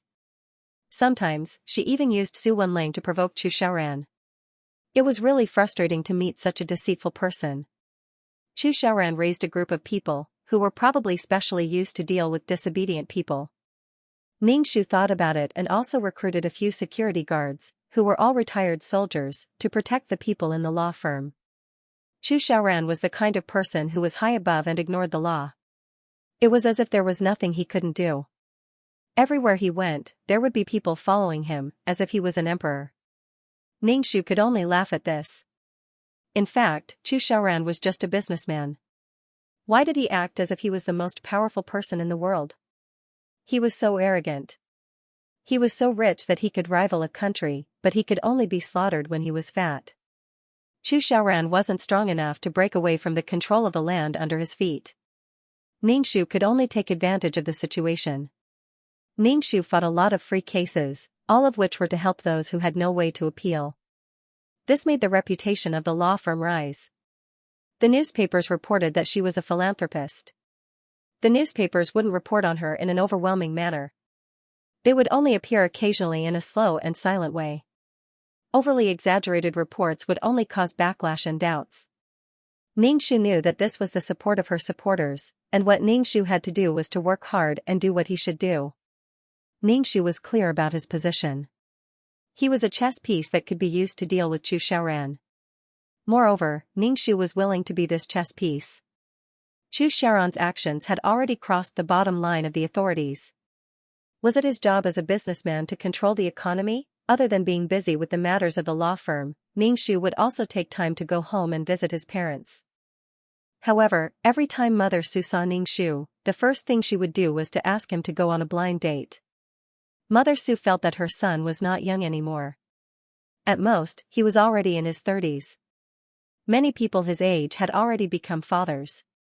Moreover, her son's career was now considered successful and he could marry a woman who was better than Xia Xiaoran.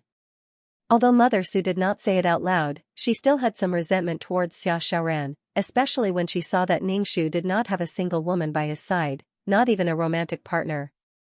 Mother Su felt that her son still had Xia Xiaoran in his heart. Ning Shu was sweating profusely. She wanted him to marry a woman? What a joke. He told Mother Su that he was trying hard to find a girlfriend and that he would bring her back once he found one. Then, he ran away as if he was escaping. Even so, he could not resist Mother Su's enthusiasm. Every 2 to 3 days, she would ask Ning Shu to go home to see a woman, saying that she was virtuous and beautiful. She wanted Ning Shu to come home to take a look. Ning Shu was about to break down. It was better to wait for Su Wenlang to come back and resolve this matter himself. Ning Shu focused on his work. Xia Xiaoran did not look for him for a long time, probably because Ning Shu was too rude the last time. She did not call him either. Sometimes, when Xia Xiaoran attended banquets as Chu Xiaoran's female companion, she would look indifferent when she saw Ning Shu. She did not speak to Ning Shu, nor did she greet him. Even if she met his eyes, Xia Xiaoran would immediately look away. TSK, TSK, TSK. Xia Xiaoran's behavior was still sulking.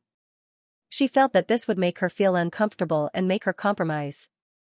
People would always love themselves, tolerate their own people, and be self-righteous. Chu Xiaoran gave Xia Xiaoman the cold shoulder because he felt that Xia Xiaoman couldn't leave him, so Xia Xiaoman compromised. Xia Xiaoman gave Ning Shu the cold shoulder because she felt that Ning Shu had her in his heart and should compromise for her. Ning Shu was a little surprised. Could it be that Xia Xiaoman wanted her to apologize?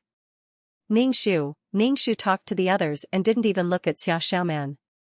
Even if Xia Xiaoman died in front of Ning Shu's heart wouldn't waver. Chu Xiaoran squinted at Ning Shu and pulled Xia Xiaoman over to Ning Shu's side. Xia Xiaoman was unwilling to go over and said, "I'm not going." Chu Xiaoran raised his eyebrows and tolerated Xia Xiaoman's willfulness. Obviously, Xia Xiaoman's action of avoiding Su Wenlang pleased Chu Xiaoran and made Xia Xiaoman wait for him there. Lawyer Su.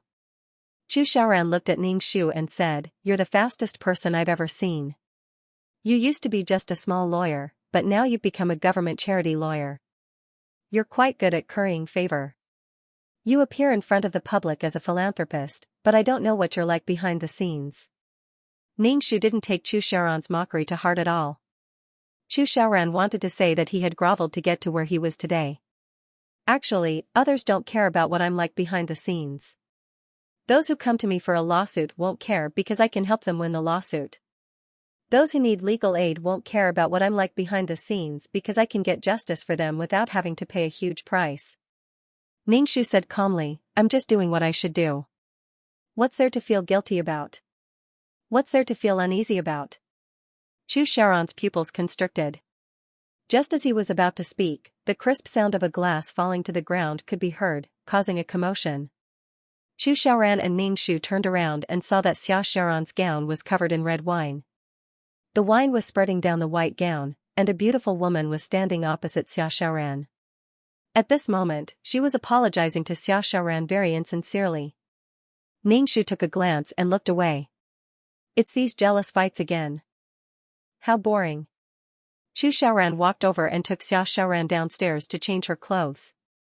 When Ning Shu saw this scene, he felt that Xia Xiaoran was like an overaged baby who would only be at a loss when faced with trouble and wait for the prince to save her. It was no wonder that she refused to leave Chu Xiaoran. She had developed a dependence on Chu Xiaoran. Chu Xiaoran was as cruel as a demon to her one moment, but he was gentle and romantic to her the next. Xia Xiaoran couldn't leave him no matter what. Xia Xiaoran used photos and videos to cover up this mentality, saying that she couldn't leave Chu Xiaoran because of the photos. Anyway, there were a lot of reasons. In short, Xia Xiaoran fell in love with the man who raped and coerced her. Ning Shu still followed the tax inspector to Chu Xiaoran's company to check the accounts. Now, the audit was more frequent, about once every 2 months. This situation was relatively unusual. The audit usually started at the end of the year, and the most frequent audit was once every 6 months. When Chu Xiaoran saw Ning Shu, his face was cold and cruel as he said, "Lawyer Su, you're really going against me. You're checking every 2 months. Do you still want my company to do business?" Ning Shu said with a smile, "Not only your company, but other companies will also be investigated.